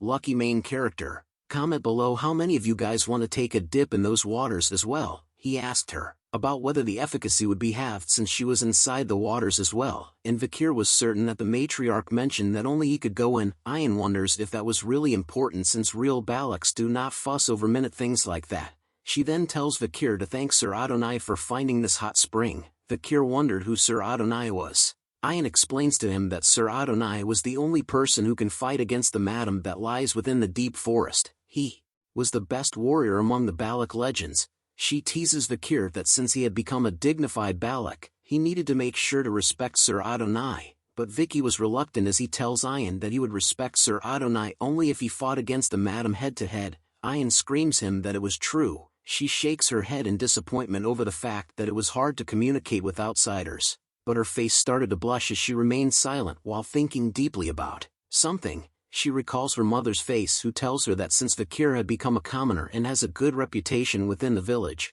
she notes that when Vikir recovers with the hero's spring and can become the man he should be, he wouldn't be that bad of a husband. Can anyone else hear the wedding bells ringing? Ayan ends her flashback and glances over to her side. She sees Vikir's sexy, hot, delicious body with his hair pulled back. Ayan decides that today was the day she was going to make Vikir hers. Guess someone wants that Baskerville D. Vikir and Ayan continued to bathe in the waters of the hero spring. Lucky man. Ayan soon reveals to Vikir that she knew that those merchants were taking an excessive amount of profits. She had a vague idea, so it was a good chance that they used this chance to get back at them. If Vikir hadn't done it, Ayan would have. Vikir closes his eyes with a smile, saying that he understood her intentions. But Ayan was feeling embarrassed as her face started to blush heavily. She tells Vikir to not laugh at her as she genially knew about what the merchants were doing, and that she knew for a fact that those diamonds were more expensive than corn in the empire. Since she brought up the topic of corns, Vikir questions her about how much more expensive they were compared to the diamonds she sold. Ayan stutters but says 20 corn. She soon changes her answer to 30, but Vikir tells her she was still wrong, and finally reveals the number of corn she can get with 1 diamond. A little cute rabbit is seen floating in the waters as well, Netflix and chill style. What? Ayan screamed out loud. She was shocked at the amount she could have bought with the diamond after Vikir revealed the truth to her, but she immediately covers her mouth, still calling Vikir a slave, and told him that she knew that. She says that the login within the empire is strange. Where would they even use that stone? She questioned Vikir. Vikir looks at her and tells her that it didn't matter. He then changes the topic. My name or slave? He asked Ayan. Between the two, which do you want to call me by? He tells Ayan that he didn't like to keep things ambiguous. Ayan took a moment to think about what she should call Vikir by. She pauses for a moment in silence. She then moves closer to Vikir, to the point that she was right in front of him. This isn't everyone. Comment below what's gonna happen. You don't like ambiguity, right? Ayan asked as she stood in front of our boy. She places her finger onto Vikir's lips, telling him that she was gonna make things clear. This causes our boy to be taken aback for a moment. I don't want to call you slave or Vikir, said Ayan as she looks at Vikir with innocent eyes and a blushing face while the waters of the spring drip down her body slowly. She pulls her face closer to his, whispering to Vikir, what I want you call you is. But a bunch of kids appear suddenly behind her. They jump with joy and laugh out loud as Ayan was stunned and embarrassed. The kids come up to Ayan and greeted her as Commander Ayan. They also called out to Brother Vikir. Ayan looks at them and questions them about how they managed to get here, but the kids didn't bother to answer her. Instead they just wanted her to play with them together in the spring. Vikir watches from the back once again, thinking about how if it's neither his name nor slave, then how does Ayan want to treat him? Our boy Vikir is dense like a rock. You rascals, shouted Ayan as she splashes the waters. She tells the kids that if they enter the spring, its efficacy will reduce by half. Vikir cuts in and repeats what Ayan said to him. He tells her, didn't someone say a true Balak wouldn't be stingy regarding such things? The kids hid behind Vikir and agreed to what he said. They even went as far as to call Ayan a stingy commander. Ayan couldn't talk back to Vikir as he had used her own words against her. Hun appears as well with 2 other little girls by his side. He tells Ayan that they were here based on the matriarch's command. Due to the drug side effects brought upon by the merchants, the matriarch had told the sick children to go into the hero's spring. Ayan could only recall her mother's cheeky smile. She thought about how she wanted to make a fool out of her. Ahem, said Hun, which catches Vikir's attention as he turns to look at him. Hun shyly thanks Vikir for helping his younger sister with the merchant. It was the cute little girl that wanted to trade a larvae for a glass orb. She smiles and thanks Vikir as well for his help. Hun then takes the chance to apologize to Vikir about misunderstanding him this whole time. Vikir simply gave him the bombastic side-eye before replying. Yeah, was the only word that Vikir said to reply to both of them. This leaves Hun stunned and silent. He then bursts out in anger, yelling at Vikir that he and his little sister had come here to apologize, and all Vikir said was yeah. Vikir continues to chill in the water. He tells Hun that he has too much anger inside of him. Ayan watches the 2 boys talk to one another. She showed a relief expression on her face as Vikir had finally become a part of the tribe, and that the tribe members were slowly accepting him as one of their own. She continues to think about how there would still be a lot of time to continue what she tried to do. Comment below if you are jealous of our boy right now. She then calls out to Vikir, cheers to you for becoming an official Balak member, Ayan announced out loud as she stands in front of him, posing with a bright smile on her face. The kids in the back cheered on as well. 2 years has passed by. A barbarian could be seen getting his face being rearranged by a powerful blow straight to his face. The barbarian falls back onto his ass as another member towers over him. Other members were alarmed to see the interaction as the barbarian continued to sat on the ground with a bloody nose. You're more of a crybaby than I thought, said a voice as a familiar fist is seen pointing outwards. It was our boy Vikir van Baskerville with a ponytail now. He had finally reached the age of 17 years old. He relaxes his fist as he called out to Hun, one more time, shouted Hun as he covers his nose. The other members came to his side in order to help him get up, but Vikir dismisses his request, telling Hun that their sparring ends here today. As Vikir continued to walk away from Hun and into the forest, Hun shouts at him about whether he was running away. Vikir tells him that he was simply taking a stroll. Hun calls Vikir an annoying bastard, while telling the others that Vikir had become more monstrous after his body had recovered. The other members mentioned that they had heard that Vikir's marksmanship is on par with Commander Ian recently. The other member questioned how they could compare Vikir with Commander Ian. He tells them that he can hit Hun's nose too and make it bleed, but Hun tells them that he didn't get hit, which surprises the tribe members. Hun explains to them that Vikir's fist didn't hit him, he had just stopped it in front of his face. Vikir is slowly becoming One Punch Man. This revelation brings a shock to the tribe members' face as they soon realized something. Vikir had managed to make Hun's nose bleed from the wind's pressure caused by his fist. Vikir could be seen sweating all over as he continued to breath hard. He looks up at something, saying that he could do it perfectly now. The sixth technique, Vikir can perfectly bear the sixth fang. 6 holes that looked like they were drilled into the huge wall could be seen as Vikir stood below them. Vikir knew that there's still a long way to go before achieving the 10th technique. He finds it already impressive that he managed to get to the 6th technique at 17, which is formidable growth. The almighty Beelzebub sword continues to screech out loud. Vikir also has 6 mana circles within him. With this, he can be a high-rank graduator. Vikir releases his sword ability, thinking that including the river Styx his blessing, the demonic sword. Beelzebub, the usage of the marksman and assassination techniques he learned from the Balaks. Vikir could now go up against the highest rank graduator. Our boy has fully transformed himself into a member of the Assassin's Creed. He looks back at the forest, thinking about how it has already been 2 years since he had set foot into the deep forest. Looking back at it, Vikir wonders if he was bidding goodbye to the Balaks once he was done preparing. Bakira could be seen playing around with a butterfly. Vikir looks at some deep track marks etched into the ground. He determines that the tracks were from the deep forest snake Mashusu. Our waifu Ayan had grown up too. She now has long hair and a different hairstyle. Comment below which version of Ayan you like, the short hair or long hair version. Vikir continues to explain that the snake was the large and ancient one. Vikir tells her that if they could catch this, the food would be settled for the village for at least 4 days. Ayan continues to repeat the same words, I see, to Vikir regardless of what he said. This causes him to look back at her and thought about something. He asks Ayan if she was thinking about something else while they were hunting. Ayan blushes hard after being caught, but she tells Vikir that she wasn't.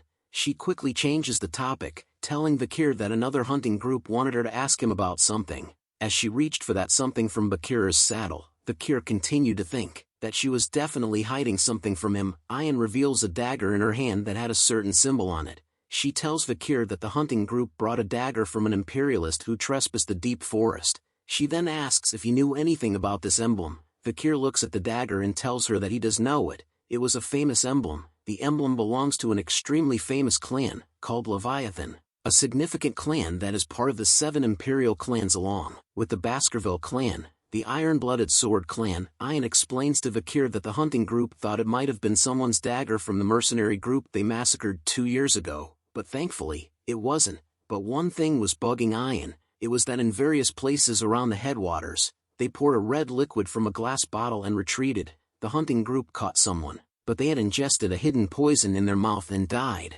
The only thing that was left behind was that dagger. Vikir continues to inspect the dagger in his hand, but Ayan tells him that there was more. She wore a nervous expression on her face as she tells Vikir that there was something she wanted to ask him. Don't you want to return to your hometown, Vikir? Was the question that Ayan asked him point blank. Vikir questions Ayan about why she was suddenly asking him about that. Even wearing a weird expression while asking it, Ayan touches her fingers together nervously. A sweat drop drips down her face as she tells Vikir that she doesn't like secrets or lies, and that he should tell her. Ayan reveals to Vikir that there was another imperialist who came to the deep forest, and that Ayan believes that their goal was Vikir. Vikir received a shock upon the sudden revelation from Ayan. She looks at him with a worried face, pausing for a moment before revealing another painful information. She finally reveals to him that a certain waifu had came to the deep forest. Ayan continues to tell Vikir the honest truth. 2 years ago, when he had fought the madam up until now, that certain waifu, together with a search party, came to investigate the deep forest. Ayan believes that she was looking for traces of Vikir. She didn't dare to look Vikir in the eyes as she asked him if he was going to go with her. Ayan's thoughts started to go haywire. She wonders if Vikir will hate her because she hid this information up till now. What would she do if he says that he'll go with her? Should I stop him from going by using the tribe's rules? These were the thoughts that ran through her mind as Vikir stood there silently. Would that even work? Was the final thought she had as Vikir finally started to open his mouth. I won't go back, said Vikir with a stern look on his face. Silence came over Ayan after hearing those words from Vikir. She stutters her words as she asked Vikir if it was true. He tells her yeah. Our waifu's face shined bright like a diamond. She hugs Vikir with joy, telling him that Vikir isn't leaving. Meanwhile, Vikir thinks about how he thought the Empire knew that he was alive, but it seems like they don't. Vikir needed to return once he was able to perfectly hide his power from Hugo without being noticed, and then he thought about the woman that Ayan had mentioned. He wonders if Ayan was referring to Camus Morgue. He continues to wonder if she has not yet forgotten that he had saved her, or is it a part of a diplomatic event? But seeing how the Baskerville clan gave permission for the Morgue search party to enter the deep forest, means that their alliance is still strong. Vikir wondered about if the two families form a bond through his supposed death. Vikir then decides that he should go investigate what's happening outside the deep forest soon, but a sudden appearance of a big fat ugly fish disrupts Vikir's thoughts. But Ayan and Vikir were shocked to see its sudden appearance beside them. The giant fish lands right in front of both of them with a loud impact. Water began to spill from out of its mouth as it tries at best a breath. A lungfish, said Ayan with a perplexed look. She states that seeing as how it jumped out of the river, it seems like the rainy season will come soon, judging from its size. This year's rainy season might be long, but Vikir tells her to wait as he spots something. He wonders what that arrow-looking thing is that was poking out of the ugly fish. They decided to slice the fish like sushi to find out what it was from the inside. They were surprised to see a skeleton holding what looks like a spear from inside of the fish. Ayan looks at the skeleton and figured that it was a Lococo bastard based on the clothing. Since he stabbed the fish with an arrow and there are traces of resistance, it seems that the Lococo bastard was quite surprised after being eaten. She explains to Vikir that a lungfish was a stupid beast that eats dead things, but this was a little strange to her. Vikir states that the Lococo bastard might have been very weakened to the point where the lungfish thought it was a corpse. Ayan then questions why would such a weak person be hunting. Vikir looks at her and answers her question with a question. What if their tribe's situation is that bad? He continues to tell her that something might have happened within the deep forest, and that it was not a bad idea to investigate. After walking a far bit distance, Vikir and Ayan were taken back as they witnessed something that causes Ayan to shriek. The scene before them was like from hell. Dead bodies covered with red marks could be seen around the Lococo village that Vikir and Ayan had stumbled across. They wondered if all the Lococo warriors were dead. Vikir inspects the dead Lococo warriors. He sees that they had signs of vomiting and diarrhea, along with red spots, which he soon realizes what it was. Ayan then calls out to Vikir and tells him to look over there. She explains to Vikir that it was way past the time to eat, but there were no signs of fire towards Te Lococo's village. Human skeletons could be seen being hanged around the trees as if it was a Halloween decoration. The Lococo village could now be seen, but it was filled with dead silence with no signs of life. Vikir and Ayan along with Bakira were now strolling through the deserted village. Vikir notes that it was strange. There were no signs of life here. Vikir notices that based on the number of weeds, it's been a while since this place has been looked after. Ayan questions whether the Lococo tribe had moved somewhere else just as she opens the curtains to one of the tents, but as soon as she does, a whole bunch of flies came swarming out of it. A small dead body is seen hugging the bigger body deep within the tent. Ayan shouts at Vikir that there was a corpse inside the tent. Vikir tells her that there was also one over here. He looks at all the dead bodies that were scattered around the village. The corpses in the village and the red spots seemed familiar to him. Before he had regressed, there was an epidemic that spread throughout the deep forest around this time. It was called the Red Death. It was a first-class infectious disease that killed almost all the barbarians and species alike. Red spots appeared all over one's body along with vomiting and diarrhea, and due to the lethargy and pain, they become a cripple and die slowly. The infection spread so unusually quickly that it spread past the Empire's border. Ayan tells Vikir that they need to quickly leave this place. She tells him that this was a curse, a god's curse. Vikir tells her not to worry since it was an infectious disease. Ayan becomes more alarmed after hearing that as she tells Vikir that it meant that this was more serious. The two of them continue to argue throughout the village. Vikir tells her to calm down since it wasn't that contagious. Ayan continues to wonder if it really wasn't a curse. Vikir then tells her that if she was scared she could go back first. but Ian was worried about him about dying after being cursed. Then I die, said Vikir. Ian screams at him after hearing that reply. Who said you can go ahead and die? Her face was pissed off. A true waifu. Vikir thought that it was him obviously. Vikir went on to state that from the number of corpses, it seems like the whole Lokoko tribe wasn't annihilated. They had probably moved somewhere else, leaving the dead and sick here. He then tells Ian that he was going to take some of the usual things in their barracks, so Ian could go first and rest somewhere. She looks at him with concern while thinking that Vikir really isn't sensitive at all, but a chill went down her spine. She turns to see what it was that sent shivers down her spine. She lets out a horrifying scream that even caused Vikir to sweat a bit as he turned to see what had happened. What is it, Ian? Said Vikir as he walks over to her. Ian had dropped to the ground out of fear. She tells him with tears in her eyes that it was the curse. She points her trembling finger towards a certain direction in the village. She turns to Vikir and tells him that here was a cursed child. We need to run away, Vikir, shouted Ian. She tells him to go first and that she would follow right after, but all of a sudden, Ian yells out that her legs got a cramp. But our boy isn't a simp. He ignores her and moves towards the so-called cursed child. He kneels in front of her to inspect her. Judging from the child's appearance, Vikir noted that she didn't look like she's from the Lokoko tribe. She's about 5 years old too. The cursed child was startled to see Vikir up close. Vikir then notices that there was a pile of rocks with a flower near it. He deduces that she was mourning someone's death. Who are you? Asked Vikir to the cursed child. But the child remained silent for a moment before answering. Lokoko, slave, kitchen maid, the cursed child said. Vikir figured that she was a slave of the Lokoko tribe. What's your name? Vikir continued to ask. Pomerian, she answered, based from her reply. Vikir figured that her name was an imperial name, and wondered if she was an imperial child who was captured by the Lokokos. But her answer wasn't complete. La Baskerville was the word she intended to end her sentence with when she told Vikir her name. Those two words alone set Vikir spiraling. His entire world had turned upside down as horror filled his very soul. Unable to believe what she had just said, Vikir questions her about what she just said. With her cute little finger pointed upwards, she points back to herself. Pomerian, La Baskerville, was her name as her red eyes were revealed amongst her messy hair. Did we all just get a little sister? Comment below what you think of our new family member.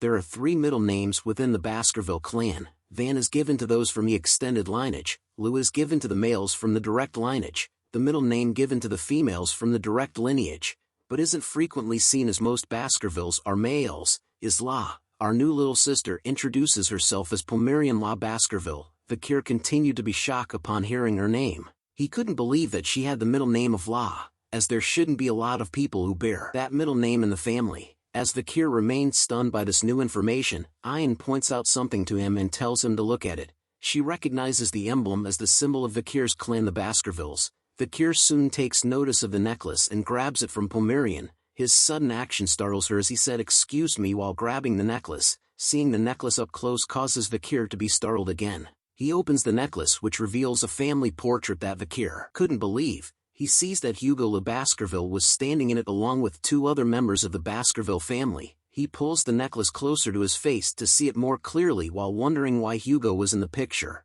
but he soon realizes something as he pulls the necklace closer. Pomerian was shaking in fear due to his sudden actions, but this doesn't stop our boy as he begins to interrogate the sweet little girl. He lets out his bloodthirst, asking Pomerian about who the people were in the picture as well as her connection to them. Ian cuts in and asks Vikir how he expects to get an answer from a kid when he responds like that.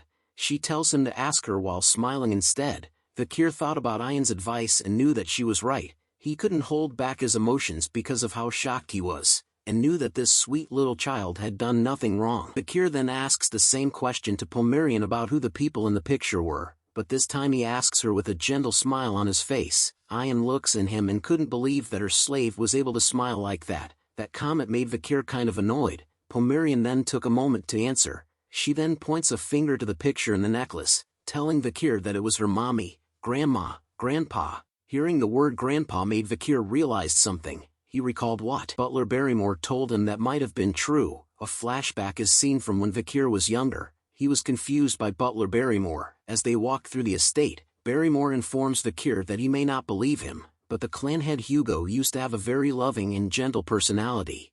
Vikir couldn't believe that Barrymore was referring to the scary Hugo that Vikir knew and tells him that he didn't know how many people within the Baskerville would believe that. Barrymore further explains that in truth, the clan head loved the first wife Lady Roxana very much and cared for her dearly. Although Lady Roxana passed away from illness, that wasn't the reason the clan head's personality changed. When the soul bloodline created between Hugo and Lady Roxana, Lady Penelope was taken away by barbarians. That was the tipping point. Hugo then began to move swiftly to find Lady Penelope. Due to this, he requested the emperor move him to the frontier, and the Baskerville house that used to be within the archipelago was moved to the mountain Le Rouge et Le Noir where the barbarians lay hidden.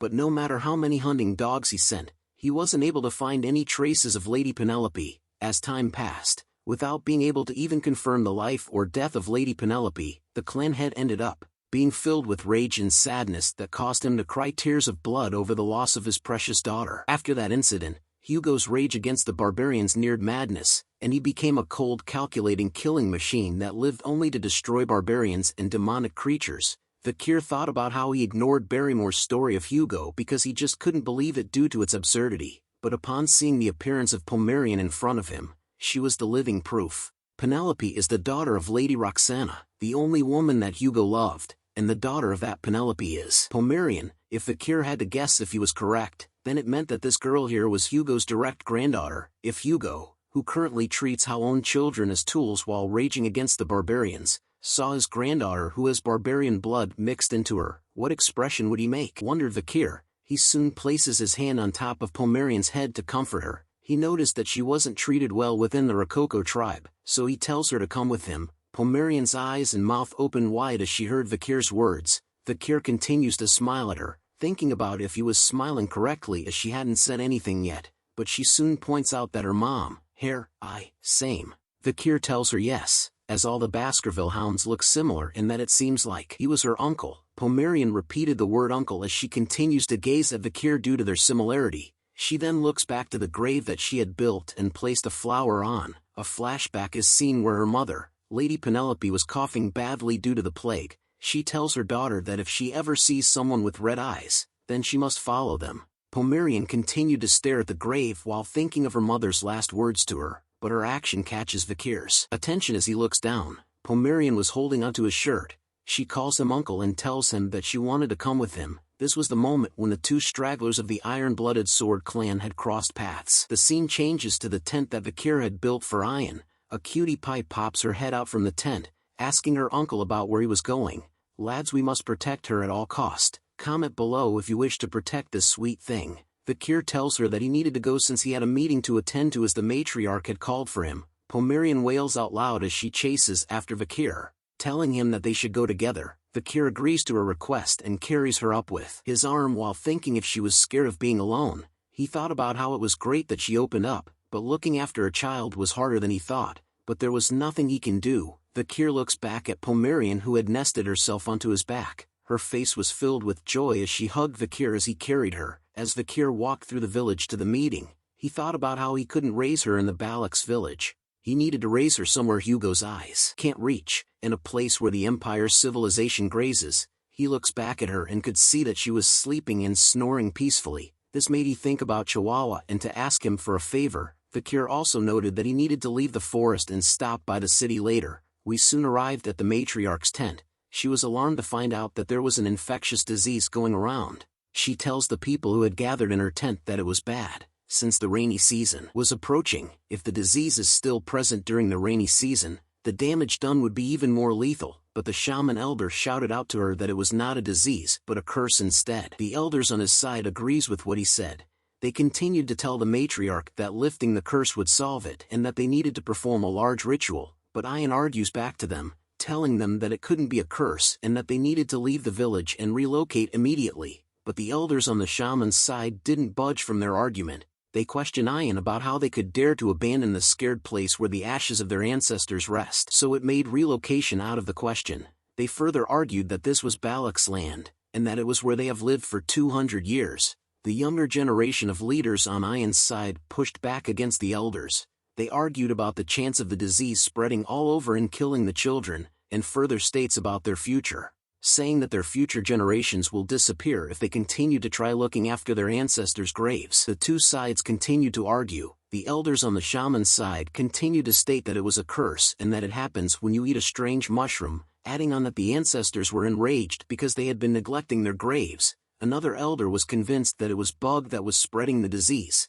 The elders soon asked the matriarch to choose, but all she could do was remain silent as the two sides continued to battle against one another. Vikir sat at the back of the meeting with Pomerian sleeping peacefully on his lap, so freaking cute. He thought about the Red Death. He knew that the infectious Red Death was comparable to the Black Death that had spread throughout the Empire. This formidable disease was rampant and had spread to the Empire's border. The reason why the Empire was safe was due to Camus from the Morgue clan. She had casted a firewall to stop the spreading of the disease. It was also thanks to Dollars, the dispatched female saint from Quo Vadis. With the help of her powerful divine power, they purified the disease. However, that treatment method was only restricted to the Empire. Most barbarians who lived in the Le Rouge et Le Noir mountain would die, but that was favorable for the Baskerville clan, since the barbarians who played an important part of the forest's ecosystem disappeared. A monster wave occurred due to the influx of low-ranked monsters. This resulted in an exponential increase in the number of casualties among civilians. The Baskerville clan, who protected the borders, received support from the Empire and started to subjugate the monsters. In the end, they were successful in protecting the border, and it became an opportunity for Hugo to further establish his political position. Vikir then raises his hand up to catch the matriarch's attention. He tells her that he had a way to stop the Red Death. As Vikir refused to witness that, Hugo, a pair of green legs with 3 toes on each foot, is tied upside down by a rope as it struggles to free itself. The green figure was then dunked into a pot of water. The rope that was tied onto its feet was pulled across a tree branch. It is revealed that there were a bunch of barbarians who surrounded the green figure as it was lifted up from the water. The barbarians were wearing a cloth on their faces as they exclaimed in wonder over this experiment. Upon closer inspection of the Green Goblin, they realized that it had contracted the Red Death after being dipped into the pot of water. The barbarian then tosses the Green Goblin that had the Red Death into a fire. Ian was happy to see that all the goblins that they had shoved into the infected water contracted Red Death. It all went accordingly to what Vikir said. She then asks him if the Red Death really transmit through water. Vikir tells her yeah.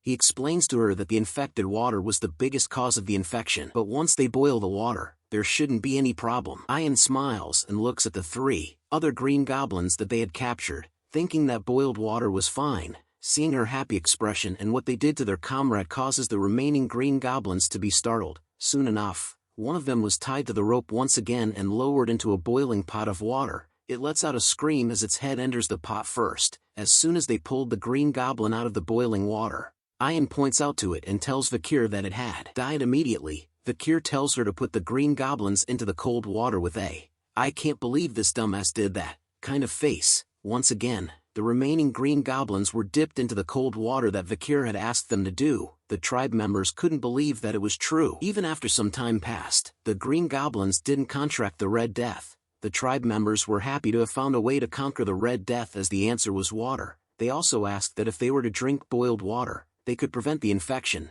The matriarch appears with a smile on her face as she tells Vikir that he had done a good job. She informs him that it was thanks to him that they were able to see the light at the end of the tunnel, and for that she was grateful, but Vikir warns her that they couldn't let their guards down yet. He explains to her that the water cannot enter their eyes or any mucous membranes, as the Red Death can be transmitted through the respiratory system, so the tribe needed to be careful when the fog is present at dawn. Ian could be seen teasing the shaman over what he said about how the Red Death was supposedly a curse. All the shaman could do was grunt as he did nothing to help, but he soon questions Vikir on whether the solution to the Red Death was just to avoid water, as the rainy season would soon arrive. He then asks about how they should avoid the waters when it happens. Vikir tells the shaman that what he said was true, that when the rain comes, there will be an overflow of water from the river and the air will become humid. There will be limitations to the methods of how they could boil water and wash up as they go according to the preventative measures.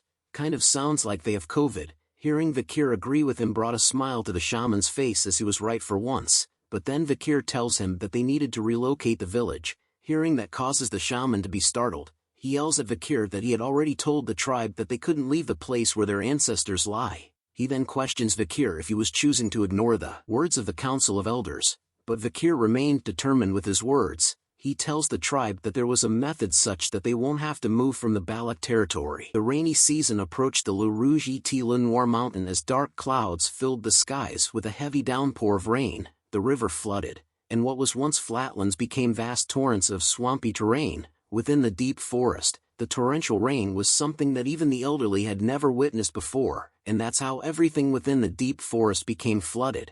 Massive amounts of water covered the land as only the tops of the trees could be seen from above, all except for the Balak village. The tribe members could be seen shouting to pull harder and tie it tighter as they held onto a rope. The tribe members continued to shout at one another to raise the fence, so that it could be stabilized and wouldn't fall down. It turns out that the Balak tribe had relocated to live on top of the trees. Just like the Ewoks from Star Wars, the other tribe members talked about how with this much rain, the village didn't get flooded. The other tribe member looks up and tells him that it was all thanks to a certain someone. The two tribe members soon shouted out at Vikir, who stood above them. They thanks him for not getting the village flooded and thought about how great it was for them to have listened to him. Vikir continued to think about how it was a good thing that there were many tall trees within the Balak territory, which made it possible for them to be able to endure the rainy season. Pomerian then pokes her cute little head out of the tent, calling out to Uncle Vikir that she wanted to be with him. So cute. But something soon catches Vikir's attention as he looked down. He yells out to the two tribe members that it was dangerous. As a massive shadow in the water with glowing eyes approached the tribe members who were still waving at Vikir, the massive shadow soon comes out of the water. It was revealed to be a gigantic sea monster. The two tribe members were shocked to see this massive beast coming towards them. They screamed in horror as its massive teeth reached closer to where they were, but somebody else was quick to react as an arrow is being drawn. A powerful blow manages to land itself right onto the gigantic sea monster's body that causes its face to go like, WTF. Ayan had appeared with her bow in hand. Get lost, you damn catfish, said Ayan. Vikir then asks her if that monster was the Mashusu. Ayan explains to him that it was the one known to be the king for dozens of years around this area. She tells him that the tribe calls it Ka. It kind of looks like a mix between Gyarados and Magikarp from Pokemon. Comment below what you think it looks like, but the Ka doesn't retreat even after being hit by Ayan's arrow. It slams its tail into the buildings that the tribe had built. It then sends the two tribe members flying through the air. Vikir immediately leaps down from his home. Thinking about how the Ka was destroying the home that they had struggled to build, he summons Beelzebub as he hand unleashes that good-looking red aura while telling the Ka that he was going to fix that habit of its. Vikir had fully summoned the Beelzebub blade as he lands onto the tree trunk, with a powerful leap forward that smashes the tree trunk into pieces. Vikir lets out the ever-so-powerful sixth technique of the Baskerville clan, 6 lurking ambushes. As he soars across the Ka, he cuts it 6 different ways. The Ka lets out a horrifying roar due to the pain that Vikir caused. He looks back at it to see the damages. The Ka soon retreated back into the swampy waters. Yeah, run like a bitch. You ain't nothing for our boy Vikir. Vikir then lands onto a nearby tree and stared at the Ka as it retreats back into the swampy waters. Even the two tribe members were lucky enough to stop themselves from dropping into the waters as they clung onto the tree trunk with all their might. The other tribe members cheered Vikir on as they witnessed him chasing the Ka away. They couldn't believe the number of times that he had saved them. They continued to call Vikir as the Balak's hero, but our boy just felt relieved as he unsummons the Beelzebub sword into his hand.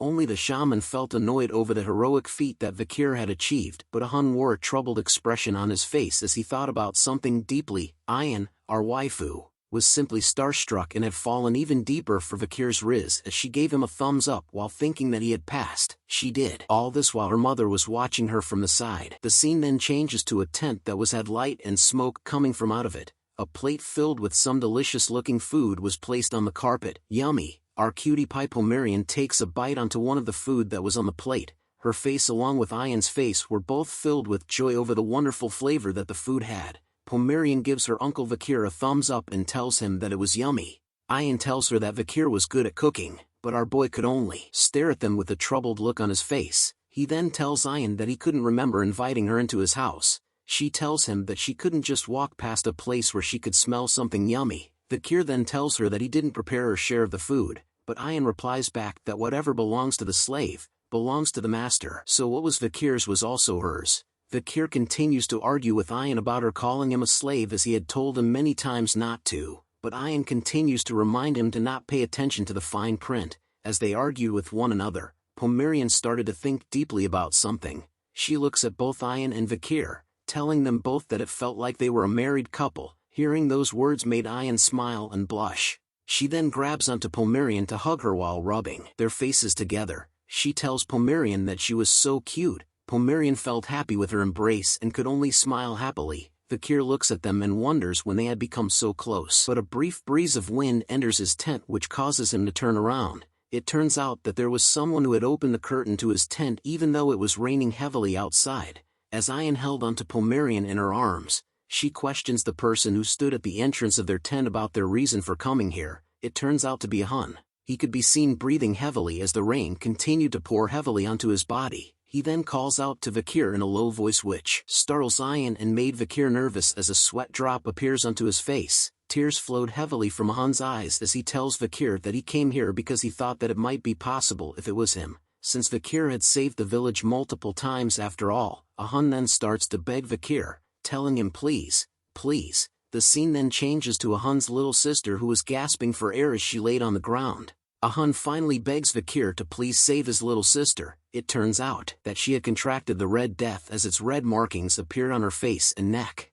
We return to a Hun's house on top of the tree during the harsh stormy weather. His little sister, one of our baby angels, is seen breathing heavily as she battled against the evil of the disease called Red Death. A Hun along with Vikir and Ayan stood by her side and monitored her status. Vikir then questions a Hun about when she had first showed signs of the Red Death. A Hun tells him since yesterday. He suspected that she had entered the swamp when they were gathering the wood for the construction of their houses on the trees. Ayan cuts in to inform Vikir that Ahul, the name of a Hun's little sister, was a kind child who always helps people. She wonders if there was anything Vikir could do. Even a Hun looked at him with a worried expression on his face. "Ha!" shouted someone as the voice grabs everyone's attention in the house. A wet foot appears. The shaman had appeared in the house as well, with an annoyed look on his face. He tells them that it serves Ahul right for going around and not listening to her grandpa. He continues to scold Ahul, telling them that what goes around comes around, and that this is what happens when you listen to the words of that imperial spy bastard Vikir. A Hun stands up in front of his grandfather to tell him that his words were too much. "Shut up!" shouted the shaman as a loud slap sound resonated throughout the house. He calls a Hun a useless bastard. As he was the same as his parents, a Hun could not talk back to the shaman as he held his cheek which had gotten slapped by him. The shaman then opens his umbrella as he exits from the house. Turning back to the group once again, he tells them that he had mentioned this repeatedly, that this disease was a curse from God and that the answer to it was to carry out an ancestral rite. The shaman then warns them to not dirty the Balak's name by succumbing to the imperialist Vikir. Since things have come to this, the shaman was confident that the matriarch will surely permit it. Ayan and a Hun could not refute the shaman's claims as he walked away from them. Ayan could only scold him under her breath while a Hun stood silently even after being hit and insulted. He then started to cry over the fact that he was a useless older brother that could do nothing to save his own little sister, but Vikir spoke out to them, telling them that if they were referring to treatment, he knew of one such method. He then orders a Hun to sanitize the furniture that Ahul uses with boiling water, then to burn charcoal in the bonfire to chase out all of the bugs and bats that are around the house. They also needed to create an environment for Ahul to combat the disease in order for them to buy some time. "Can you do that?" asked Vikir to a Hun as he looked at Vikir with tears in his eyes. He quickly rubs the tears away, telling Vikir that he could do it as he turned around. Ayan was surprised to hear that from Vikir. She walks over to his side to question him if he really knew about a way to save Ahul. Vikir replies that he did, but he needed her to do something for him. Ayan was glad to hear that she could help, so she tells him to ask her for anything. "Bring me out of the deep forest," was Vikir's request to Ayan, who then wore a shocked expression on her face after she heard that. He looks at her with a serious look on his face, telling her that by doing that for him, Vikir would be able to get the medicine for the infection. "Don't say such things," shouted Ayan all of a sudden, which startles a Hun who was outside the house doing what Vikir wanted him to do. Ayan proceeds to scold and lecture Vikir, stating that even though he was acknowledged as a member of the Balaks, there is a condition for going out into a foreign land and that there was no way her principled mother would allow that. Vikir simply replied that he agrees that the principled matriarch would most likely give up on Ahul, but he continues to tell her that if the people here keep it a secret, Vikir could sneak out and return without anyone knowing that he had left. "Will you let me go, Ayan?" said Vikir with his riz level going off the charts as he looked at her with his devious red eyes. But Ayan couldn't reply to him straight away. His riz powers had her stuttering as she gripped her body tightly. The scene changes to the deep forest being flooded with massive amounts of water, but something quick was bouncing off the logs that floated in the waters. Our boy Vikir is seen hopping with ease onto the various logs in the river, carrying something on his back as well, but then something was pulling his attention as he held a troubled expression. Vikir then comes to a screeching halt. He turns around to ask someone about why they were following him. "Didn't you let me go?" questioned Vikir, as it is revealed to be our waifu Ayan who was following him from the start. She tells him that they should go together, but Vikir replies that she would only get in his way. Ayan asks him to tell her where he was going, but Vikir replied with a stern no. She then questions him about why he was taking Pomerian. It turns out that it was our cutie pie Pomerian who was being carried by Vikir all along. She was still sleeping peacefully on his back as Vikir didn't reply to Ayan's answer. She talked to Vikir about how she saw him using a sword that came out from his arm and the fact that he knew about Red Death. All these things happened, yet Ayan didn't ask him about any of them. The rain continued to pour down heavily onto the pair as she recalled their memories together. Ayan knew from the first time that they met, from when he had rescued her from being a slave, that she would always give in to Vikir. And the fact that she couldn't ask him anything is that she knew that Vikir would disappear once he tells her the answer, so she just wanted Vikir to answer one thing. With a sad look on her face, Ayan asks him, "You'll come back, right?" Afraid of hearing the worst answer from Vikir made Ayan close her eyes. "I will," said Vikir, which made Ayan open her eyes just as she was about to cry,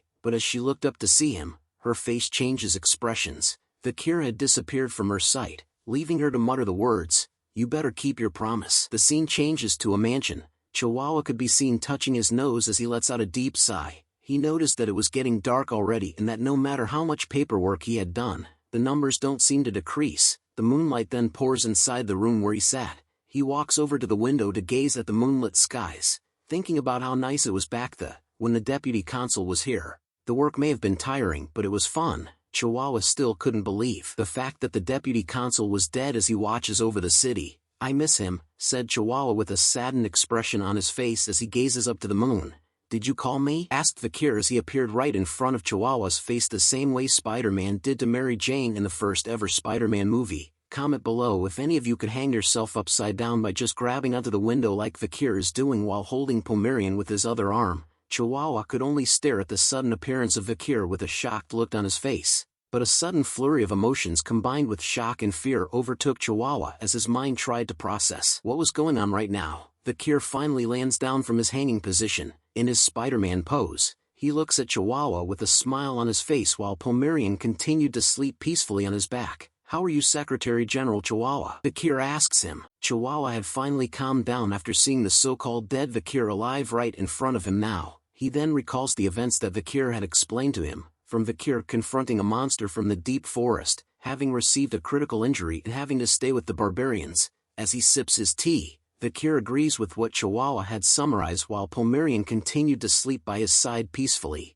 But Chihuahua continues to question Vikir about whether he was saying not an actually ghost. Vikir could only smile and wonder if that was why Chihuahua was shocked for so long. He then tells Secretary General Chihuahua that he was still the same as ever. Tears flooded from his eyes upon hearing those words from our boy Vikir. His body trembled as he tried his best to contain his feelings while telling Vikir that he was so glad that he was still alive. But he soon questions Vikir about who the child was that was beside him, as she resembles Vikir. Chihuahua further asks if she was the child that he had with the barbarians. Vikir replies that he and Pomerian simply shared the same bloodline, which was why they looked similar, and that it was not what he was thinking about. But Chihuahua continued to become more curious after hearing that Vikir and Pomerian shared the same bloodline and that he had mentioned that it was not what he was thinking about right now. As he continues to wipe the tears off his face, Vikir then asks Chihuahua about whether he could look after the child beside him. This was when Vikir introduces and reveals that this child was called Pomerian. He noted that it would be good for him to go through basic education with her. Chihuahua immediately agrees to Vikir's request, noting that it had been a while since he had gotten an order from him, so he wanted Vikir to leave it to him. Vikir then notices a pile of books and papers that covered and sat on top of Chihuahua's desk. This prompts him to ask about whether it was difficult for him to take on the work for Underdog City by himself as the Secretary General. Vikir then offers a solution by telling Chihuahua to look for Cindy Wendyson Mesamadunaro if he ever needed help. Hearing that name made Chihuahua recall the image of Cindy as he questions Vikir if she was the same criminal that he had released 2 years ago during the plea deal. But he was more curious about how to find her. Vikir asks him if he remembers the time when he was in office and had given 10 billion gold to a certain girl. Chihuahua remembers the girl as Judy, who sold flowers. Vikir reveals that no one was supporting Judy, which made approaching her easy, so Cindy would have went with that child. He added on that if Cindy doesn't cooperate, he could tell her that Vikir was still alive,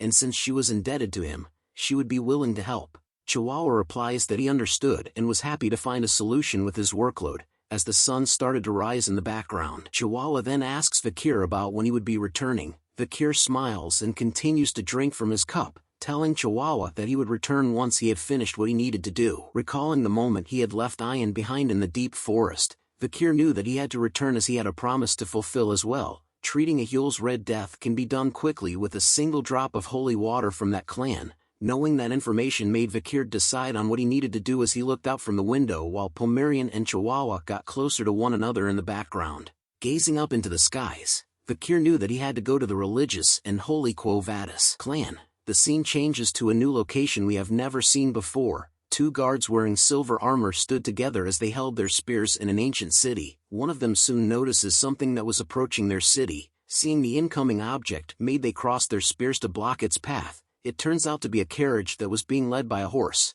The guards announced to the driver that they would be carrying out an inspection. One of the guards recognizes the driver as Sir Joseph, who is the one that manages the oil shop on the first floor. They soon question him about what he had brought with him this time. Joseph smiles and reveals a letter in his hand informing the guards that he had brought oil as it was written on his import permit. One of the guards steps forward and asks him if he could check what was inside. Joseph chuckles nervously while telling the guard that he had come here really often and wonders if there really was a need to check it, but the guard refuses his request by telling him that the higher-ups take importance in formalities. Seeing his request denied started to cause Joseph to sweat a bit. The guard continued to look amongst the various barrels of oil that were on the carriage, thinking about which one of them he should open. He finally picks up a single oil barrel and noted that this one looks good. Panic and fear started to set inside Joseph as he couldn't believe that the guard had chosen the single barrel that was the most important to him. The guard soon opens the lid off the oil barrel, looking inside of it with an intense gaze. He then commented out that it was fine as it was revealed that the oil barrel contained nothing else but oil inside it. The guard walks past Joseph and informs him that he can pass.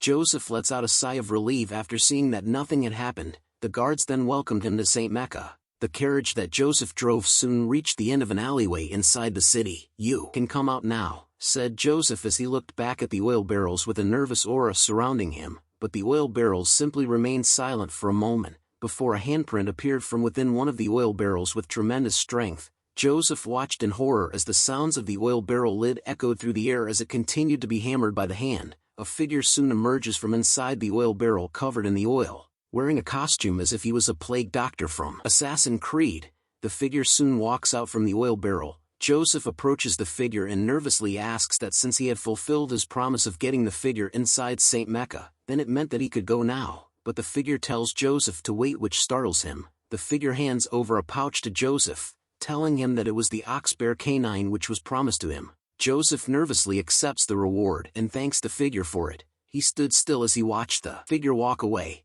Joseph couldn't believe that the figure had been submerged inside the oil barrel for over 2 hours, making him question if that mysterious figure was even human at all, as that same figure stood on top of the bell tower, giving off major Assassin's Creed vibes. The mysterious figure soon removes the mask and lets out a deep breath. It was revealed to be Vikir. He watches over St. Mecca while stating that it was his first time being submerged for so long since the river Styx, where he was submerged for 7 minutes. But anyways, he was glad to have successfully infiltrated the Quo Vadis territory. St. Mecca was the Quo Vadis clan's central city. It has a population of 160,000 people. Because of the church, sexual desires and greed are heavily restricted. Even if gold is on the floor, they would walk past it. Since the citizens are consciously aware of order and public peace, they strictly abide by the rules. The bell in St. Mecca soon begun to rung heavily. Vikir looks up at it and started to think about how when the clock tower's bell rings, the people of St. Mecca would do this weird thing where they stop walking and pray. Just like Vikir thought, the people of St. Mecca soon stood still and held their hands together in a prayer position. A familiar headdress soon appears amongst the citizens of the city. Vikir calmly and easily walks past all the citizens with ease, thinking about how they could live when it's so suffocating here. Night soon arrives as darkness covers the streets of the city, only to be lighted by lamps. Vikir stood in front of a water well while rummaging through his jacket. He reveals a vial that contained a purple liquid inside of it and opens the cap. He then begins to pour out the mysterious purple liquid inside the vial. The Red Death's infectious bacteria is carried in a Huel's blood, sweat and tears. It's a highly infectious plague, so people will get infected immediately pouring this into the well. Although it's an extreme method, the situation is very urgent, and every minute and second is precious. It's a religious and holy territory, so they'll be rescued before a casualty even comes. "Hey, who are you?" questioned a bunch of kids that appeared from behind Vikir out of the blue. The kid talked about how there was a suspicious person by the well, but his friend tells him that they should just go, as looking at Vikir made them realize that he looks dangerous. Vikir lets out his bloodhound Riz aura, which envelopes the entire area around him in a red murderous color. He calls out to the children and tells them to listen carefully. He warns them that this well was cursed, and that those who drink the water from this well will not be spared by death. "Heed my words well," warned Vikir. The kids immediately tried to get the F out of there as they screamed out in horror. They shouted out that there was a ghost and that the ghost had placed a curse on the well. Another kid began to cry as he shouts that he would never drink from that well. As the ball that the kids dropped rolled over to Vikir, he was glad that with this, the children wouldn't drink from the well. Such a nice guy. A dagger soon appears and stabs itself deep into the ground. Vikir had placed the dagger near the water well, noting that a dagger left by the Leviathan clan, a clan famous for its deadly poisons, and that, judging from the situation, the ones who spread the Red Death in the deep forest were none other than the Leviathan clan. Vikir smiles deviously over his mastermind plan, knowing that since the religiously holy clan and the deadly poison clan hadn't had a good relationship since long before, he knew that a huge fight will probably break out with his actions, and that it was all for his preparations. Vikir soon realizes that it was almost time the holy water pours, making him wonder if he should go see the Saintess Dollars. A blonde-haired woman sat on a chair and watches the citizens gather before her. "Is this a new waifu for our boy? Comment below what you think." Numerous citizens of the city had gathered before the saint's massive mansion where she stays. The crowd of citizens continued to shout out to her, exclaiming that they had heard that the saint rests here and that they wanted her to open the door so that they could give their blessings. The crowd continues to call out to the saints by asking her to please take a look at their illness, while some of them simply wanted to see her face. A voice started to appear in the air, wondering why they had all come to see her at such a late hour. The citizens recognizes that the voice belongs to the saints. A man appears and announces to her that he would like to introduce himself as the Lord of the Dortsmile region. He was also the eldest son of the Jonathan clan, the clan that dispatches soldiers often, and that he was also the son-in-law of the Alphonse clan. Another man appears to introduce himself as well. He was the one that was in charge of the Ibsen Guild Association, the association that oversees the bourgeois family's exports. He was also an honorable knight who served Count Boston Terrier Le Baskerville as his squire for 2 years. An older gentleman introduces himself this time, telling the saints that if she heals his personal illness, then he would be willing to reward her with the entire productive granary. He would also reward her with a villa that sits on the beachfront villa on the warm southern shore and exclusive carriages. Even after hearing all those numerous titles of prestigious men and their rewards for her powers, the saint simply replies to them to stop. She informs them that she was uncertain if the identity or wealth they presented was enough of a reason for her to open her gates at such a late hour. She then tells everyone to return to where they came from. The citizens hear this and none of them argued back, they simply left her gates. Vikir stood among the citizens as everyone went their separate ways to return home. He held a curious look on his face as he recalled his past memories. Before Vikir had regressed, he often saw the saints on the front lines of the battlefield. He saw her covered in blood desperately treating the injured. Her white clothes were stained in a bloody red and her white divine power never stopped glowing. The saints that Vikir knew of dislikes money and power as he recalled while staring at her gates. As he stood alone in front of her gate, the saints soon asks Vikir about who he was to come and look for her. Vikir kneeled down before the gates upon hearing her voice, telling the saints that he was just a young lamp that had lost its way. Vikir continued to kneel down in front of the gate for a while as there was no reply to his answer, but the gates soon opened to reveal the holy light that poured out of it with immense glare. The holy light shined brightly onto his mask as the saints tells him to please come in. Entering the gates changes the scene as holy relics decorated the walls and ceilings. Vikir continued to walk towards the angel statue that stood above a pool of water that sparkled brightly. The saints continued to question Vikir about how he had lost his way, but before he answers her, Vikir thought about how she was not going to personally meet her and figured that she had no reason to meet someone who's wearing such suspicious clothing. Throwing a bag onto the fountain, Vikir reveals to the saints that he had come to report that there was an epidemic spreading throughout the slums. He had brought the water from their well through the pouch that was on the fountain, telling the saints that since she possesses divinity, Vikir was sure that she would be able to detect the wicked energy that was exuding from the water that he had brought to her. The saints remained silent upon hearing that horrible information from Vikir, but she soon replies to him that he had lied to her. Upon hearing those words, the gates behind Vikir immediately shut itself closed in an instant. Troops covered in metal armor soon appeared and gathered around Vikir on the second floor, but Vikir simply showed no reaction to the events that had just occurred around him. A lone man stood in front of the others and exclaimed that for a young lamb who has its ways, Vikir's way of speech was rather aggressive. The man soon questions Vikir about who he is. Vikir's eyes began to glow bright red as he thought about how the man who stood in front of him belonged to a face that he hasn't seen for a while. Vikir knew the man as Pietro Quo Vadis. Before he had regressed, Pietro was someone whom Vikir entrusted his back to in the battlefield. Pietro was the type of man who never compromises with injustice, and if it's for the name of justice, he was a man that can be more cruel than demons. Vikir had also learnt the interrogation techniques he used on the 7 young masters in Underdog City from him. Vikir then spoke out loud to Pietro that it was quite refreshing to see him here, but all it did was confuse Pietro. He soon informs Vikir that he had heard that he came here to report about an epidemic, but due to the attire he was wearing, it made Vikir quite suspicious. So until he takes off the mask and displays some courtesy, Vikir cannot meet the saints. Vikir replies back to him that there was a reason why he was wearing this gag mask and that he couldn't take it off, and since he had reported whatever he needed to, Vikir's job was done, and so he decided to take his leave first. But a blue object speeds past his face at an incredible speed which causes Vikir to stop in his tracks. Pietro shouts out that he couldn't allow a suspicious person like him to return as he held open a book that shined brightly in his hand. Vikir took a look at the object that was revealed to be a piece of paper.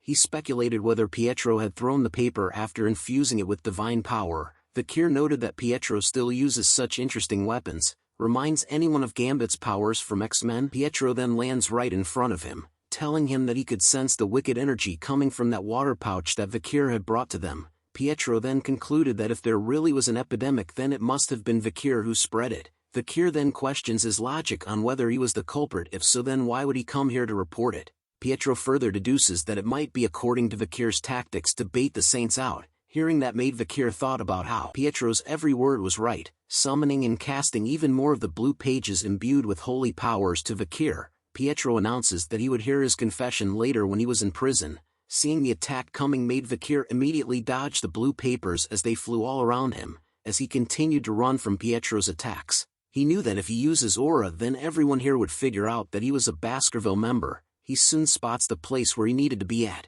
He leaps onto the balcony of the second floor and into the air to dodge the blue paper attack. Vikir then continued to fly towards Pietro, who simply stood in the same spot while casting even more of the blue papers towards Vikir. With a heavy downward strike, Vikir lands a hit onto Pietro, who still manages to block the powerful attack. But he was shocked by the weight of the attack as he noted that it felt as if there was a boulder that fell on top of him. Feeling the intense weight behind Vikir's attack made Pietro wonder where such strength was coming from due to Vikir's small physique. Seeing that the attack had failed to land properly causes Vikir to leap backwards from Pietro. As he leaped through the air, Vikir noted that it was the skill that he had obtained from killing the ox bear 2 years ago. The skill was called 600 kg stability. He also noted that it was his first time using it and that the skill wasn't that bad. The moment he landed on the ground, Vikir took no chance and instantly rushes towards Pietro once again. This time he lets out a mad flurry of punches that seemed to stop Pietro from casting his skills. He could only stand still and block Vikir's attacks.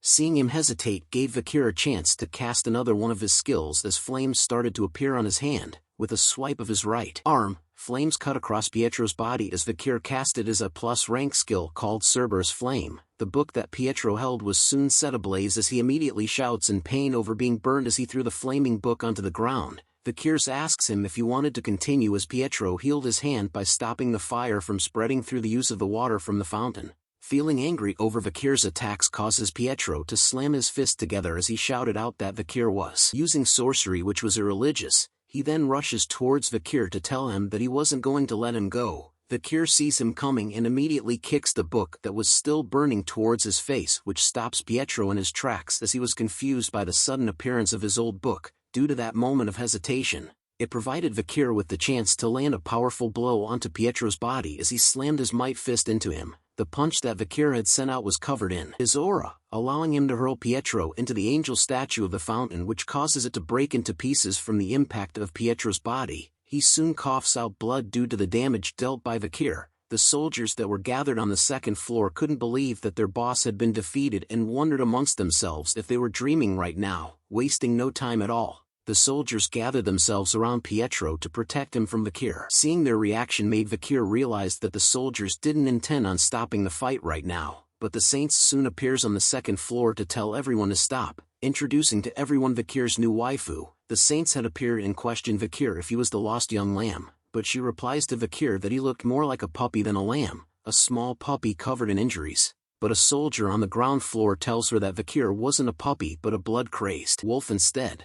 The Saint soon requests the soldier to bring them some tea, which surprises him. She informs them that she needed to talk to Vikir. Comment below if you think Vikir is getting a new wife. The tea and snacks had been served onto the table. The Saint and Vikir sat at the table across from one another while Pietro stood behind her as her personal bodyguard. He continues to stare at Vikir with a stern look on his face while remaining silent as the Saint picks up her teacup. Vikir looks at the Saint and wonders if she was 16 years old right now. The pretty blonde lady, aka Vikir's potential future waifu, who sat across from him, was known as Luan Quo Vadis the Saint. In the future, during the war against the demons, she treated patients on the front lines, saving countless lives. She is the living example of benevolence. During the time of ruin, like everyone else, every martial artist who encountered her, including Vikir himself, respected her. Dollars continues to stare at Vikir with a cross symbol in her eyes in silence after taking a sip of her tea. She then reveals to him that she had been stressed lately, which piques Vikir's interest as he wonders what she meant by that. Dollars continues on to say that she was a student who had enrolled in the Imperial Academy called Colosio. As it was the holidays, she was currently taking a break from studying and the handling of family affairs. Hearing this from her made Vikir wonder what was with the sudden mundane talk. She then looks out the window to tell Vikir that just as he witnessed from before, nobles and merchants would look for her no matter the time. The illnesses that they wanted her to treat are either after effects of narcotics or sexually transmitted infections. She sees that there was not one person who was gravely ill present among the crowd that had gathered before. She continues to inform Vikir that justice, righteousness, benevolence, and equality is God's will, but she wonders why do people only see what's in front of them. Theology is essentially the process of understanding humans, so it's inevitable, was Vikir's answer to Dollar's question, which was good enough to catch her attention. She recognizes the phrase that Vikir spoke out loud as the Old Testament Asmoser from chapter 6 verse 9. She couldn't believe that there was someone who knows such old passages exists, but Vikir simply remained silent afterwards. He then changes the topic to inform Dollars that there was an epidemic that has spread throughout the slums of St. Mecca, and that the pouch that contains the infected water that Vikir had personally collected from a well in the slums. Hearing all that information made Dollars wonder if it was all accurate. She stares at him with a serious look in her eye and questions Vikir on whether he was not involved in this incident. He answers back to her with a question, "If I was, would I come here on my own?" But Vikir continued to think that he couldn't avoid suspicion, which prompts him to wonder if he should use that method as he raises his hand off the chair. Seeing that sudden action from him catches Pietro's attention immediately. He stands in front of Dollars to act as a shield while telling her to get behind, but a sparkling light soon appeared in the middle of the air. Vikir tells them that he dislikes harming innocent people as the divine light power started to radiate from his own hand. He continues to tell them that it was especially true since this was his hometown. Dollars was captivated by the appearance of the divine power in Vikir's hands, while Pietro remained stunned and wary of his actions. Dollars couldn't believe that Vikir was a believer of Luan. He then stops showing off the divine power and questions them on whether they would listen to what he has to say now. He informs them that he had spotted some suspicious people pouring liquid from a glass bottle into the slum's water, and that those people were criminals. Hearing this made her worry as she continues to doubt Vikir's words while asking him if he knew what their motives were. Taking out a scroll from his jacket, Vikir tells her that the criminals were probably those who wish for the decline of the Quo Vadis family and those who will benefit from that. Unrolling the scroll onto the table revealed marked territories of the land. Vikir points to the section marked with Leviathan and continues to explain to Dollars that firstly, the ones who will benefit most are the deadly and poisonous Leviathan clan as well as the conglomerate bourgeois family. The Leviathan clan will use the epidemic as an opportunity to collect samples from countless patients and use them as research. Moreover, once the divine Quo Vadis family falls, There is no other method better than this for the Leviathan family who are hostile towards them. There is also the bourgeois family. Valuables don't disappear during an epidemic. With the death of labor's landowners will become bankrupt. With the presence of empty fields, factories and stores, the family will consume a variety of real estate and start a new business. Vikir knew for certain that the ones who spread the Red Death are the Leviathan bastards, and the ones who cooperated with them so they could reap the benefits are the bourgeois merchants. The natives of the deep forest become scapegoats in order for both clans to benefit, so after explaining the reasons, Vikir concluded that they were the ones closely related to the epidemic but reminded Dollars that it was just his hypothesis. Hearing all that explanations and information made Dollars think that it was all possible while wondering how it was possible for someone to predict future incidents so accurately to exist, making her question Vikir about who he was as his shadow was revealing a strong energy. Vikir then tells them to just call him the Night Hound. Hearing that name sounded ominous to her while Pietro commented that Vikir had picked a name that suits what he was wearing well, which was utterly blasphemous. Moving on to think about what Vikir said made her note that it was quite possible. She then informs Pietro that they needed to visit the slums as they needed to investigate the epidemic and to report it to her father. Pietro hears her orders and replied back that he understood. Seeing her take action made Vikir realize that he was lucky to meet the saint and that with this, things will be able to progress much faster. Dollars continues to look at Vikir and wondered what it was. Why does the man who defeated the unrivaled Sir Pietro and the Holy Knights look so small and pitiful? Staring deeper into our boy's soul with her crossed pupils, Dollars could sense the smell of a beast exuding from his soul, the smell of blood oil and stell as well as violence and pent-up anger, the color of hatred. In deep whirlpool of numerous emotions within that lies immense sadness. Who is this person was the question that continued to linger in her mind. The scene then changes back to the slums where Vikir had poured the infected water into the well. We arrive at a rundown church whose lights were turned on. A group of nuns were alarmed by something as they appeared with masks covering their faces. They couldn't believe that the saint herself had arrived to their church. One of the nuns began to cry as she begged Dollars to please save them from the horrific epidemic as numerous people laid on the ground covered in blankets. Seeing this sight made her realize that what the Night Hound had said was all true. Vikir stood at the back and was still able to see what his work had done. He apologizes in his head towards the people who had gotten infected due to the lack of time he had, but he was thankful that there were at least no children who had gotten infected, making him wonder if the fear he instilled among the children at the well worked. But Vikir was thankful again that the infected civilians were at the initial stages of the disease, so he had no choice but to leave the rest to the saint. Seeing the infected civilians up close made her note them as pitiful people. She held the hand of an infected person to tell them that they didn't have to worry as the Godluan's most sublime love will heal all of them. Dollars then began her prayer. The light of my light, the flame of my life, my sins, my soul, witness these pitiful people who have gathered here. A teardrop started to appear on her eye which slowly dripped down from her face. As it touches the ground, a golden light started to appear and shined brightly. The effects of the prayer was intense as a holy light started to cast itself onto Dollars as she prayed. The light was strong enough to be seen from the outside of the church from where everyone was. The light continued to shine upon the infected civilian whose infection soon disappears as the light began to die down. The nuns were impressed by the miracle that they had just witnessed from the saint. They couldn't believe that the infection people were all healed at once. They began to thank the saint for her work and praised their god Lumen as their savior. Vikir looks intensely and noted that it was that power. He needed to bring the miracle of holy water to the forest as Dollars continued to pray for everyone with tears in her eyes. Subscribe, like, comment and share to support the channel. Thank you for the support. We now turn to Dollars, who was by herself in a room that was lighted by a single candle flame on her table. She appears to be writing something down. Her face was filled with a look of focus as she crosses out certain areas on a map that was laid on the table. She thought deeply about how treating patients with divine power was just a temporary measure and knew that she couldn't stop new patients from arising. But seeing the number of crosses on the map made her realize the fact that more cases are appearing, which meant that there was an infected well somewhere within the slums. She then turns her attention to a vial of green liquid that glowed slightly in the dark. Looking at the bodily fluid from an infected person, she noted that it has a very short incubation period, and that it takes a very long time for an infected person to die. It's malignity which causes the infected person to be in pain for a very long time. In order to stop the infected completely, Dollars needed to focus and purify the deepest well, hoping to do so by create a single drop by concentrating her divine power. But as she lets out a deep sigh, Dolores understood that now wasn't the time for her to be lost in her thoughts and she needed to go and treat one more person, but a feeling of uneasiness took over her body, causing her to drop to her knees as she held onto the table for support.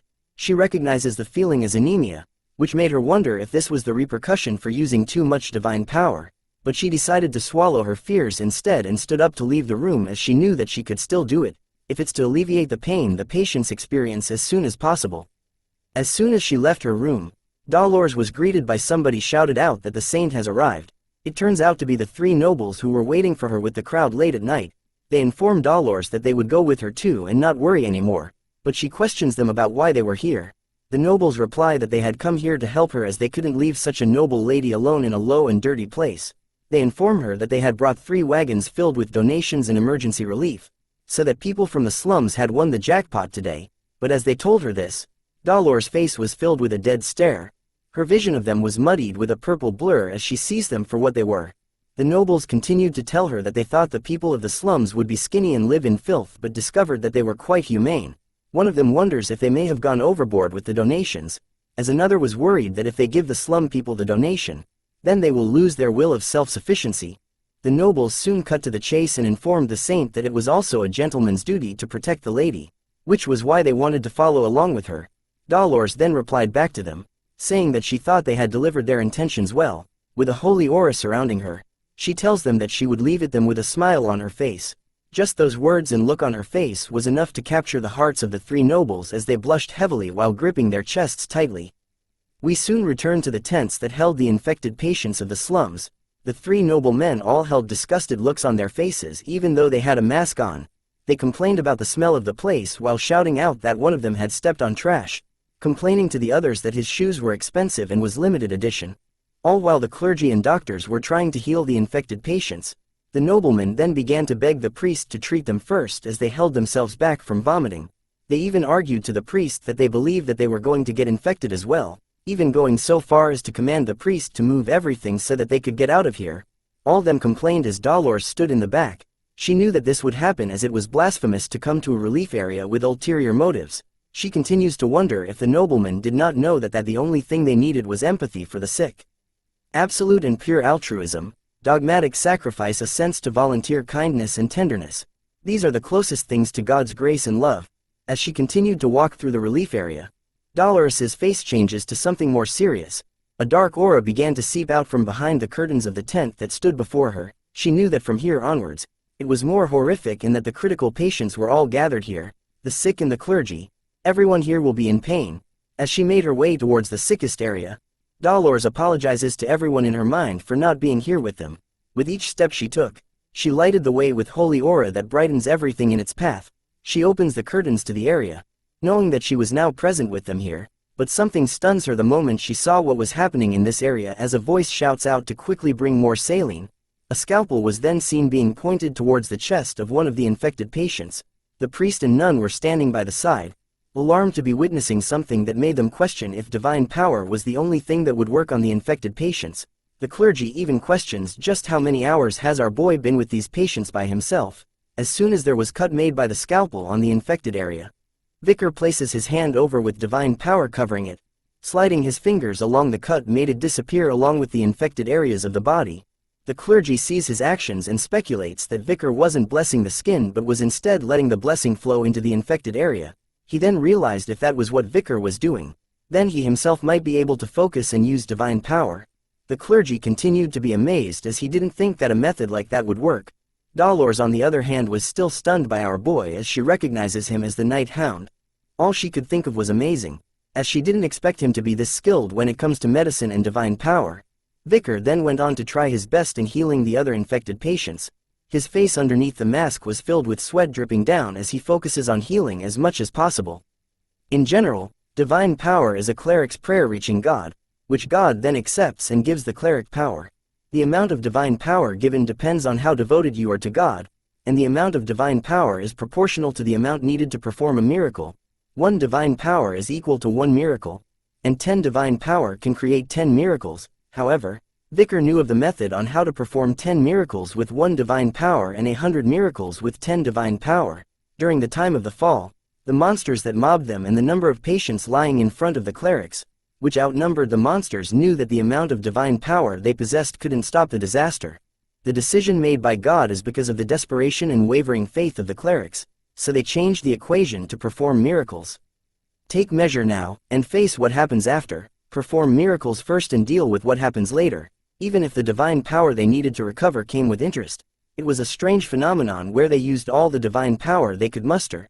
People called this phenomenon as advanced divine power, and because it was a time where killing monsters was regarded to be an act of faith, even if you weren't a cleric, if you killed a monster, you would be able to use advanced divine power. Because of that, Vikir, who has a soul which accumulated karma from the past, can use divine power if it's within a divine region. A young girl started to cry out loud as she screams for her mother who had been infected by the virus. Vikir walks over to her and tells her that he would fix her mother soon. He informs her that she was sick but also suffering from severe malnutrition. He then hands over a single gold coin, telling the little girl to use it to get food and firewood and a nurse for her mother. But the priest spots the transaction, which causes him to shout at Vikir, telling him that materialistic help was not permitted, as monetary demands were endless. So if Vikir does give that gold coin to the little girl, then he might end up giving all his money to the people of the slums who kind of look like zombies the moment money was mentioned. But all Vikir answered back was with a question: why is there no end to something that's endless? This question was enough to make the priest silent, as Vikir tells him that there was a limit to how much money was in his pocket, so he was just going to give it all to the people of the slum. A huge bag of gold was then placed behind Vikir as he told the priest. Vikir then turns his attention back to the infected mother who was struggling to breath. All he could say to her was that he was sorry. Dolores continued to stand still with her fist clenched near her chest. She had overheard Vikir telling the infected patient that he was sorry. Seeing Vikir made her question why this person was sorry for and why was he apologizing. She soon recalls the time that they had tea together, where Vikir answered her question by stating that theology is essentially the process of understanding humans, so it was inevitable. Recalling that memory made Dolores wonder if Vikir had the same reason as her. Seeing the divine power resonating brightly from Vikir, Dolores wonders if Vikir was apologizing because he wasn't able to treat more people. As she gazes upon the bright light that Vikir's divine powers had brought forth, her heartbeat began to sound even louder as she turned away from him.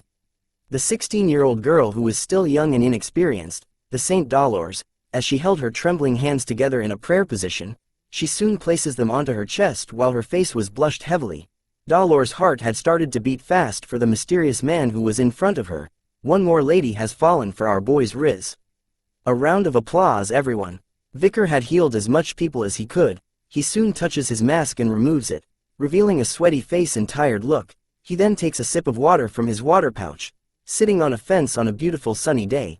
But something soon catches his attention as he stops drinking to turn and see what it was. Seeing that Dolores was standing beside the tree behind him, Vikir immediately puts on his mask while asking her what was wrong, but all she did was stare at our boy with a nervous look on her face. She then sits beside him, asking Vikir if it was alright for her to talk to him for a moment. Vikir paused for a second before telling her that he didn't mind.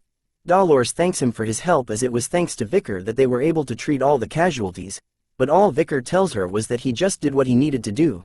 Hearing his reply made Dolores comment that she expected him to say such a thing, but an awkward silence soon arrives as neither one of them exchanged words. Dolores could only stare at Vikir in awkward silence once again, but this time, she grips her skirt tightly in her hands, telling Vikir that a strong person like him should have been born with divine power. This was when she reveals her honest thoughts to Vikir, telling him that she believes she was lucky to be born with divine power, but her body, mind and faith weren't as strong, making her question why God would choose such a weak person like her to be the saint.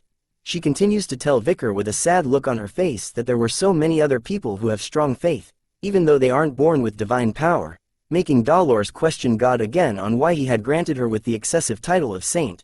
This is when our boy's Riz goes to work. Vikir tells her that the fact that she was in anguish and guilt was the reason why God had chosen her. He continues to tell her with a smile on his face that what the world needs is a light that shines through the deepest and most ferocious places. Dolores could feel our boy's powerful Riz ability piercing her holy soul as she gazes at him in silence, but Vikir's good looks and words were enough to cause her to have tears appearing in her eyes. Her body continues to tremble from Vikir's Riz presence, asking him if she would be able to become the person who would be able to say those things. Our boy takes a moment once again before telling our future waifu that she will. The conversation between lovers ends as we explore the outcome of what happened in the slums. The outcome of having the Quo Vadis family's clergy gathered and praying in one area was that all processes involved in the creation of holy water ended successfully, a divine essence that's able to purify all of the infected within the slums with one drop. 3 drops of the concentrated holy water were created, including reserves. The name of it was Planie de la Verge, the Saint's Tear, as 3 bottles were only made. Those same 3 bottles were placed on top of a cushion and positioned as a type of altar. Dolores was seen kneeling down in front of it, placing her hands together and wearing a ceremonial dress. She started to pray. She chanted the following words: "Everyone behold, the woman whose son is the one and only is here. I who unfortunately had to nurture God's son, wailed at night and it lasted until the next. I'm in so much agony as my heart could not follow. Today is the most agonizing and sorrowful day for me." As Dolores continued to pray with all her soul and heart, a bright yellow light started to appear all around her, surrounding the altar that the 3 bottles were placed at. As a pillar of yellow light shined brightly on them. The 3 bottles were soon placed into a case that one of the soldiers held. The soldier who held the case closes it, thanking the Dolores for her hard work and informing her that they would make sure that they store this well in the basement safe. Dolores commented that she would leave it to them. Her attention was then drawn somewhere else as she gazes outside the church with a nervous look, as she knew that something else must be done now. The scene then changes to a beautiful angelic statue. A cardinal appears with a prayer bead in his hands. He stood alone in front of the angelic statue before Dolores calls out to him, calling the man that stood alone as father. She informs him that she had came here to report something about the Red Death. Her father spoke out to her, telling her to come closer while calling Dolores his fairy and daughter. She readily accepts his command and moves even closer to him while holding on to something. Her father touches her shoulder and noted that she had made a large offering this time. He smiles at her with joy as he expected it from his daughter. This man was named Humbert Lune Quo Vadis, the cardinal of the Lune Church, but for some reason Dolores did not show the same level of affection towards her father, as her eyes and face remained motionless while telling her father that he was being too gracious with his words. Humbert then tells her to reveal what had happened. Dolores informs him that at first they had planned to use the Saint's Tear that they had created to purify all of the water that's flowing underneath Saint Mecca. Hearing this made Humbert question her on whether they had found the source of the infection. She tells him that they did and revealed to him that the source of the infection had came from an unregistered well in the slums. She added on that there were children who had testified by saying that a spirit had cursed the well, making it severely infected. They had also found the glass bottle that the criminal had used to store and spread the infection. She also tells Humbert that after investigating that area, they had found a suspicious object. As Dolores showed him the thing, Humbert was startled to see what it was. He questions her on where she had found these items, to which she tells him that they were at the well. Humbert's eyes began to fill with divine holy rage as he recognizes the emblems on the items as those belonging to both the Leviathan and Bourgeois clans. He commented out loud that it seems that those clans were both getting along well, but questioned on how they were able to create an artificial virus. How dare those lowly poison addicts and misers insult divinity? Shouted Humbert as his divine rage started to manifest itself as a heavy yellow aura all around him. His rage doesn't end as even the area around him started to shake heavily from his anger. His entire body was filled with divine rage as he tells Dolores to declare a holy war. Time to play some crusade music. Dolores could only stare at her father in silence, while thinking that Daddy was definitely pissed, but he soon talks about the guy that calls himself Night Hound. Hearing those words catches her attention as Humbert tells her that he was suspicious. His face was filled with a different kind of hatred as he tells Dolores to catch Vikir right away and to make him confess every single thing. But our future waifu shouts back at Daddy, telling him that Vikir was innocent, which shocks him. He stares at her and couldn't believe what she just said as Dolores showed her own version of her pissed off face. Go waifu. She continues to defend our boy by telling her father that he was someone who did his best to treat the infected, and that the reason why there weren't any casualties was because of him. She continued to shout at Humbert that there was no way that Vikir was evil, but a sense of dread was felt as Humbert sees how his daughter was acting all of a sudden. He noted that for his daughter, who had never gone against him, to say that, hearing those words causes alarms to go off in Dolores' head as she looked at him with a shocked expression on her face. Humbert then raises his hand into the air with divine power covering it, telling Dolores that he was personally going to interrogate Vikir. Dolores could only scream out loud as Humbert shoots up a powerful ball of divine power into the air. The ball of light continued to shoot upwards into the sky before exploding into a very bright light that casted itself all over the city. He then tells Dolores that it was meaningless for her to go against him as guards were seen located right outside of where Vikir was staying at. This was when Humbert reveals to Dolores that he had already sent the paladins to go after Vikir. The paladins started to make their way quickly up the stairs. They then positioned themselves right outside Vikir's door like a SWAT team. One of the paladins soon kicks the door wide open as another one of them announces that the night hound was a suspect of causing the Red Death. But all that was left in the room was empty air as the paladins were shocked to see that there was no one here. Only a single window remained open. The scene then changes back to Daddy and Dolores, where another clergy member is seen running towards them. He waves his arm into the air and informs Humbert that something bad had happened.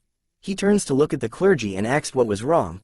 The clergy member's face was filled with panic as he struggled to catch his breath, but once he did, he informs Humbert that one of the saint's tears that had been locked in the basement had disappeared from the basement safe as it was revealed that a hole had been made in the case that kept the bottles.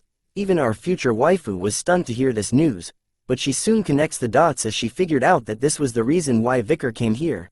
Vikir now stood alone on top of one of the city's tower.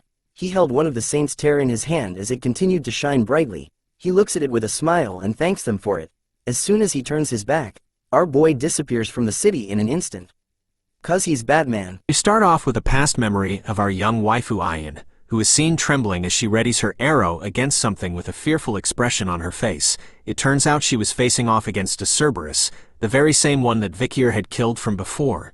But this time, she stood against it alone with her back against a cliff while the other tribe members surrounded the beast from behind. Her fellow tribe members tried their best to grab the attention of the Cerberus by shouting at it, but it was of no use as its gaze was fixed onto Ayan the entire time. Just as the beast took a single step forward closer to our young maiden, she too takes a step back, which made the ground beneath her collapse. Play the slow falling music, people. As Ayan lost her footing, she fell from the cliffside and into the heavily forested area below.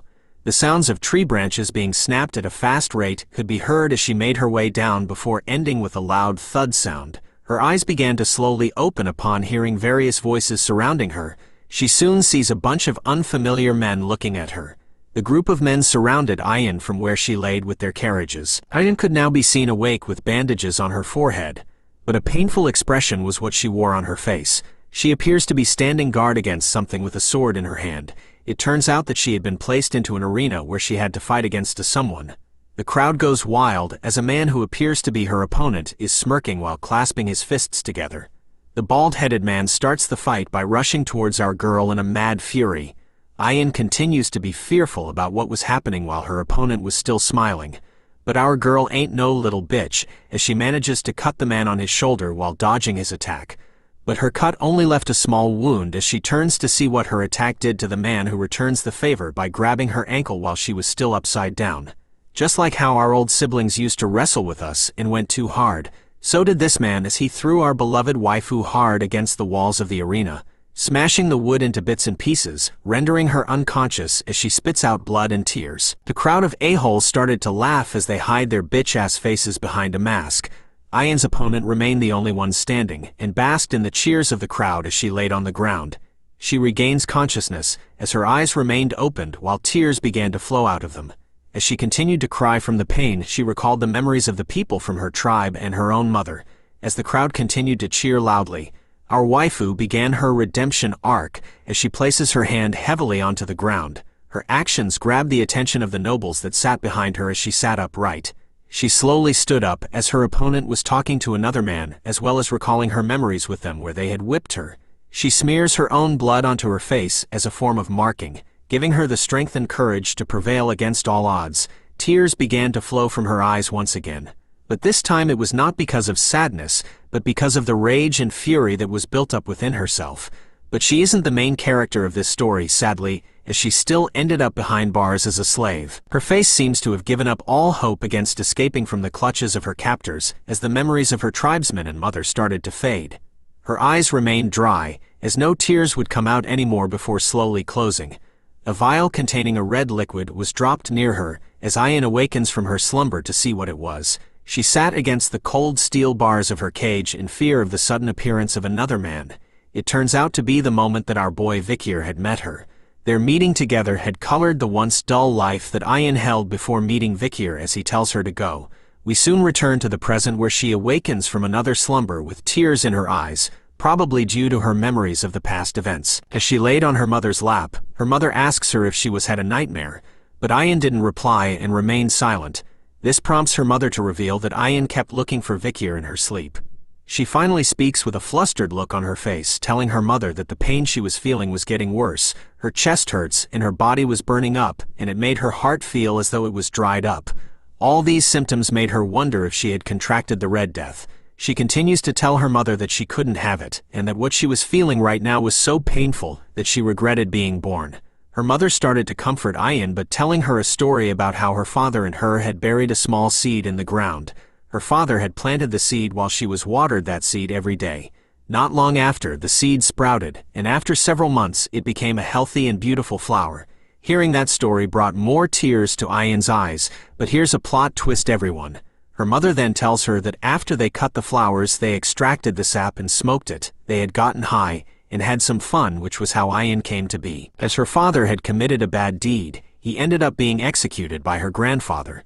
Such a sweet story to tell your kids, everyone. Ayan could only tell her that her body was getting worse after hearing the end of the story, but her mother gave her a piece of advice. You don't know what life will throw at you, you just need to live it. She continues to tell Ayan to wait a little, and that when Vikir returns after finding a way to treat the infection, but Ayan replies that she didn't need to comfort her. Ayan tells her that he wouldn't come back after recalling their last meeting with one another, but a member of the tribe shouts out that Vikir had returned. The announcement of Vikir's return continued on as they shouted that he had returned with the medicine. But just before Ayan's mother could tell her that she was right, our waifu instantly leaps out from her lap and runs towards where the shouts were coming from. This sudden reaction from her daughter kind of makes her angry as she watches her run at full speed, making her wonder if she had really contracted the Red Death like she said just now. As Ayan made her way at full speed, she recalled the past where she revealed that she was very scared back then. Even when Vikir was facing off against Madame Eight Legs, she stood behind the trees and watched him, which allowed her to see how he faced his fears, which was why when he had been knocked out by Madame Eight Legs, she was the one who rescued him from death, and that he was the reason why she could stand back up again. We finally have our sweet reunion as Ayan brushes past her fellow tribesmen to see Vikir standing right there in front of her. You came? Questioned Vikir as he spots her in the crowd. He tells her that he had heard from the warriors earlier that Ayan had gotten the Red Death, but our waifu is a woman of action, instead of words. She simply Randy Orton's our boy onto the ground. Watch out, watch out. Vikir simply laid on the ground with her on top of him, telling Ayan that if he didn't use his mana, then his back would have been broken. But he questions her on whether she had really contracted the Red Death, but all she tells him was that as soon as she had heard that Vikir was back, her body became lighter. Hearing that made him wonder if she was faking it, to which Ayan reveals that she was. With tears of joy in her eyes this time, she tells our boy welcome back. Taking a pause, Vikir tells her, I'm back. Night soon arrives as a single hut on the trees remained lighted. Everyone from the tribe were gathered around Ahul, who laid in the center of the hut, struggling to deal with the pains of the Red Death. Vikir kneeled in front of her with a pouch in his hand. He slowly unravels it, letting out a bright divine light from the holy water that the saint had made.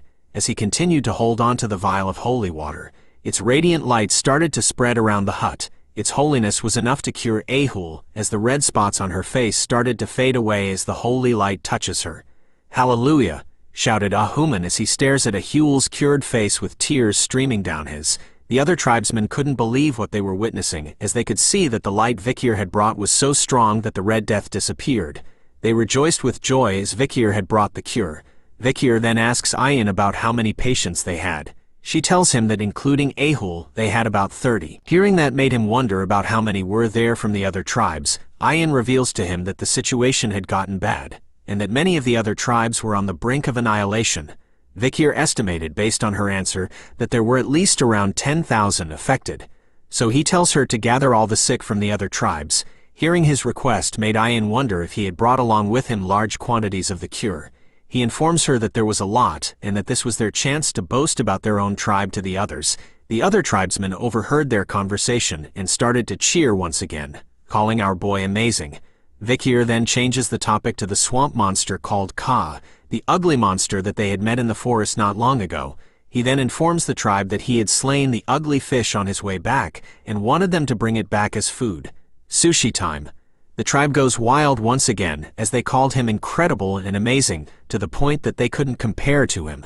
Feeling that there was no time, Vikir turns to tell them to gather all the other tribes around the river catchment area. We soon arrive at the beautiful river catchment area. The first tribe we shall call the punk rock tribe had arrived. The Buff Daddies tribe soon arrived as well, and since we saved the best for last, I present to you our mommy's tribe. These are not the tribe names that the author wrote, because there were no names at all, so I shall write it for the author. Comment below your favorite tribe. All the tribes stood behind Vikir as he continues to hold on to the vial of holy water that radiated brightly in his hand. He took a moment to look at the vial and waters of the river before he started to pour the contents of the vial into the water itself. As soon as the first drop of holy water hit the river, it spreads all around rapidly. The effects of the holy water don't stop there, as it continued to light its way across the entire stretch of the river along the forest areas. Soon enough, the clear blue waters of the river that Vikir stood across had turned into a bright divine yellow light. He then turns around to the tribe leaders to inform them that they just need to drink the water right now. Members of the tribe soon guided the infected to the edge of the river, helping them to scoop the divine water into their sick mouths. As soon as they drank the holy water, their bodies were healed from the Red Death instantly, as they cheered in joy over being recovered. The tribe members continued to celebrate, exclaiming that their bodies felt lighter and that they were alive right now. Vikir informs Mommy that the purification is spreading from the catchment area, so the bacteria would soon disappear. She then decides to appoint Vikir as their tribe's shaman, but before he could decline, a buff foot stomps the ground heavily to cut the conversation between them short. This action catches Vikir's attention as he turns to see who it was that did it. It turns out to be the Buff Daddies tribe leader who stood tall and hard. He then began to shout out loud, "People of the deep forest, answer me. What's the name of the hero who purified the forest?" "Vikir, Vikir, Vikir," shouted the daddies, as they stomped their foot hard into the ground in unison, just like a haka ceremony. The other tribes soon joined in, shouting out, "What's the name of the person who saved our family?" "Vikir." "Who's the person who brought upon a bright tomorrow for the deep forest?" "Vikir, Vikir, Vikir, Vikir" was the name that everyone from each tribe shouted throughout the night. As Vikir stood in silence to witness their chanting, his eyes began to glow, as he knew that the wicked deed committed by the deadly Poison clan had turned into a favorable situation. The Baskerville clan that mainly pioneered and subjugated the La Rouge et La Noire mountain, and the Baskerville clan's natural enemy, the natives of the La Rouge et La Noire mountain. If he was able to win them over and repay them, Vikir knew that it won't be completely impossible to fight against the whole Baskerville clan. He lets out a devil-like smile over the thought that he could use this chance to land a huge blow onto Hugo. Mommy then announces to everyone that a festival would start today, and so they needed to prepare for it. But Vikir lets her know that there was one more thing he needed to do. Both Ian and Mommy would alarm to understand what he meant by that, as he tells them that they needed to find the one who spread the poison in the forest. The scene then changes to someone's hideout, made from a cave whose entrance was covered wood and a skull. Someone's thoughts started to play out. He noted that a lot of time has already passed, and he thinks that everyone should have gotten infected by now. He knew that he wouldn't have struck a deal with those Imperial druggies, but it was all because of that Imperial brat's fault. A figure started to appear in the shadows, as he continues to think that the moment when everyone is in despair, he would cure the infection with the antidote, so the whole tribe would have no choice but to look at him with respect and reverence. It was revealed to be the asshole shaman piece of poop. He smiles over the idea that infecting Ahul was a good one, and that no one would suspect him of infecting his own granddaughter. Now this is a face that needs to be punched. 1 like equals to 1 punch everyone. As he exited his cave, he thought about how his plan was perfect, but something causes him to think otherwise as he peeks out from behind a tree. He could see that his fellow tribesmen were walking around peacefully, with no signs of Red Death anywhere. He wonders how they were all fine, as he was sure that they would all be gasping for air because of the Red Death right before they commenced the ancestral rite. He even spots his granddaughter Ahul, who was perfectly fine, which made him wonder what was going on. This sight made him run to somewhere as he called it impossible. He soon arrives at the very same river catchment we were at before. He stares deep into the waters and wondered how the fishes in the river were alive, and that the river was purified as well. He even thought about how the water had gotten even clearer. "How?" shouted across his mind as he tries to figure out what went on when he was hiding in his bitch hole. "The river's rather clear, right, shaman?" asked Vikir, who appears by his side with a murderous aura. "Someone's gonna die." The shaman immediately turns around and calls our boy an imperial bastard, but wondered when he had arrived here. But he soon spots all the other tribesmen that were gathered behind Vikir. Their faces were not filled with joy, but with a look that says someone has messed with the main character. Vikir looks at the shaman and recalled that the person who had spread the Red Death in the forest was just as he expected. It was the shaman. Before he had regressed, there was a time where stories about an old man living in the forest and his misdeeds were trending. It was a horrible story of a man who had spread an infection within his tribe due to his desire to become a hero. In turn, he couldn't cure it and killed most of his tribe's people. Based on what he recalled, Vikir concluded that it was this a-hole that stood in front of him. But the shaman still thought that there was no way Vikir knew that it was him. So he asked everyone if they had come out here to greet this old man. But our mommy appears and questions him about whether he had finished the ceremony well. The shaman stutters at first but tells her that he did, and assures that the infection would soon disappear, but she tells him about how she had heard that in the Empire, a war was declared between clans due to the Red Death. This was because the infection was found to be artificially created and spread. But she noted that it was strange, between the Imperial clan and the Deep Forest, she couldn't really see the connection and the reason why the infection was spread. The shaman grew nervous as he tells her that that was something he wouldn't know, and informs her that he came here right after performing the rite for the sake of the tribe's complete recovery. Then why did you come here instead of the village? Asked Mommy, which causes the shaman to freeze with fear. Gotcha boy. She turns to Vikir and noted that it was just as he said. She then slowly walks over to the shaman while telling Vikir that they should see if what he said next was right. Hearing their conversation made the shaman panic as he asked them about what they were talking about. A flashback is seen from when Vikir informs them that the shaman wanted to use this incident to become the tribe's hero. So, he would definitely have it. The cure to the Red Death. This time, the murderous aura came from Mommy. As she stares at the shaman with murder in her eyes, she calls out to him, and tells him that she wanted to see what was in his pouch. Rest in peace. As Aquila, the matriarch of the tribe, the name I finally remembered after all this time, asked Auman about the pouch he had, we returned to a past memory where Vikir was asking Ayan about Auman's birth as he thought that it would be good for him to know more about Auman.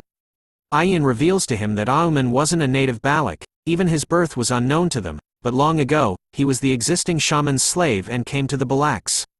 She recalls that he had killed the shaman who was plotting a coup d'état, so Auman killed and stole his sorcerer powers.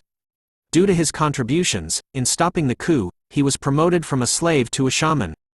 After that, in order to adapt to the Balaks, Ayan heard that he did anything, including the cleaning up of shit and pee. Auman was responsible for all the dirty work within the village. He was also used as bait for dangerous prey during hunts. This man was the definition of a true hustler. However, he was only acknowledged as a member of the tribe, only when he became old and his hair turned gray. As we return to the present, Vikir thought about what she told him, wondering that since Auman was older now, did he want all the privileges that he wasn't entitled to when he was younger? He could now see that this old man had overstepped the authority of the matriarch and tried to take over the entire forest. As Aquila asks him what he was doing, she tells him to show her his pouch right now. With an aura that kind of turns me on but at the same time makes me feel as if I'm about to shit my pants. Sweat started to drip down the old man's face as he swallowed hard. He starts to stutter in his speech, telling Aquila of course, but as he takes the pouch, he tells her that this was the flower that he saved to eat after the ceremony. But the old man becomes clumsy as the pouch seems to slip from his old wrinkly hands. There was an awkward silence between the three of them as they all watched as the pouch dropped into the water. The pouch was able to open as it dropped into the waters, revealing the so-called flower that Auman said he had brought to eat after the ceremony. Who the heck eats flour? And so, Auman started to blame his hand tremors for causing him to accidentally drop the pouch into the river. But Aquila wore an expression of disappointment, a look that our parents often give us as she tells Vikir that he was right again. She looks at him, reminded over the fact that he had told her that Auman would throw the pouch into the river. But our boy was concerned with the fact that they could no longer reveal the contents of Auman's pouch with the same method. Taking this chance, Auman tries to refute Vikir's claim of him having the antidote and making the accusation that he was the one that had spread the poison throughout the forest. Even going so far as to point a finger at Vikir, telling Aquila to punish the wicked bastard, as Vikir had framed Auman who considered himself a righteous self and whose honor as a shaman has been spoiled. She agrees with the old man, telling everyone that you couldn't frame someone without evidence. And since Auman mentioned he was innocent, Aquila was willing to help him protect his honor and pride. Auman starts to smile, thinking that as the matriarch, she couldn't punish him without any evidence. Aquila then orders for an Iliad. What she orders sends chills down the old man's spine as he heard what she said. An Iliad is conducted when conflicts of opinions cannot be resolved. The Balaks side with the victor of the Iliad as the loser is deemed incompetent. A Hun appears, reminding his grandfather that he had always said that tradition is important. So he reminds him that Iliad is a tradition of the Balaks, so he wanted the old man to show them how he protects their tradition. His own grandson's words cut the old man deep, so he agrees with what they want, telling Vikir that the Iliad will happen 4 days from now, during the night of the full moon, making it official. Flexing his beautiful hard-toned abs, Vikir walks to the old man, telling him 4 days my ass. He explains that he knew that the one who receives the Iliad request was the one to decide the day, according to tradition. But honestly, Vikir knew that evidence and verification were all meaningless to Auman, since cornering him into a situation where he had no choice but to request an Iliad was all a part of Vikir's plan. Vikir was on the hunt again, as he tells Auman that they should do it right now. As the sun began to set in the tribe, everyone gathers together. Even Aquila wore her equipment, as she announces that the Iliad will begin now. She continues to tell the tribe that the Iliad will proceed within the circle made by warriors. She orders them to mercilessly execute cowards who try to leave the circle. Everyone agrees with the command as they chanted in unison together. She informs them that behind her was the warriors' mountain where their ancestors' grave resides. As their ancestors are watching, she won't forgive indecency. As Vikir and Auman hid behind their respective trees, Aquila tells them that their forefathers judge what is right and wrong, so they will decide the victor. And as a Balak warrior, they needed to prove that they're right. As the warriors and Ayin hid in the trees, they started to chant Vikir's name to show their support. Seeing their reaction annoyed Auman as he bit his finger, thinking that no one was on his side. But he knew that they'll stop chanting Vikir's name once he won, since weapons weren't the only thing you can use in an Iliad, just as he spills his own blood onto the ground. A skull started to emerge from where the blood was spilled, and soon enough, Auman had 3 weird-looking skeletons to support him. He orders the skeletons to watch his blind spots and to notify him once they see Vikir. Seeing that his preparations were complete, Auman readies his bow and arrow.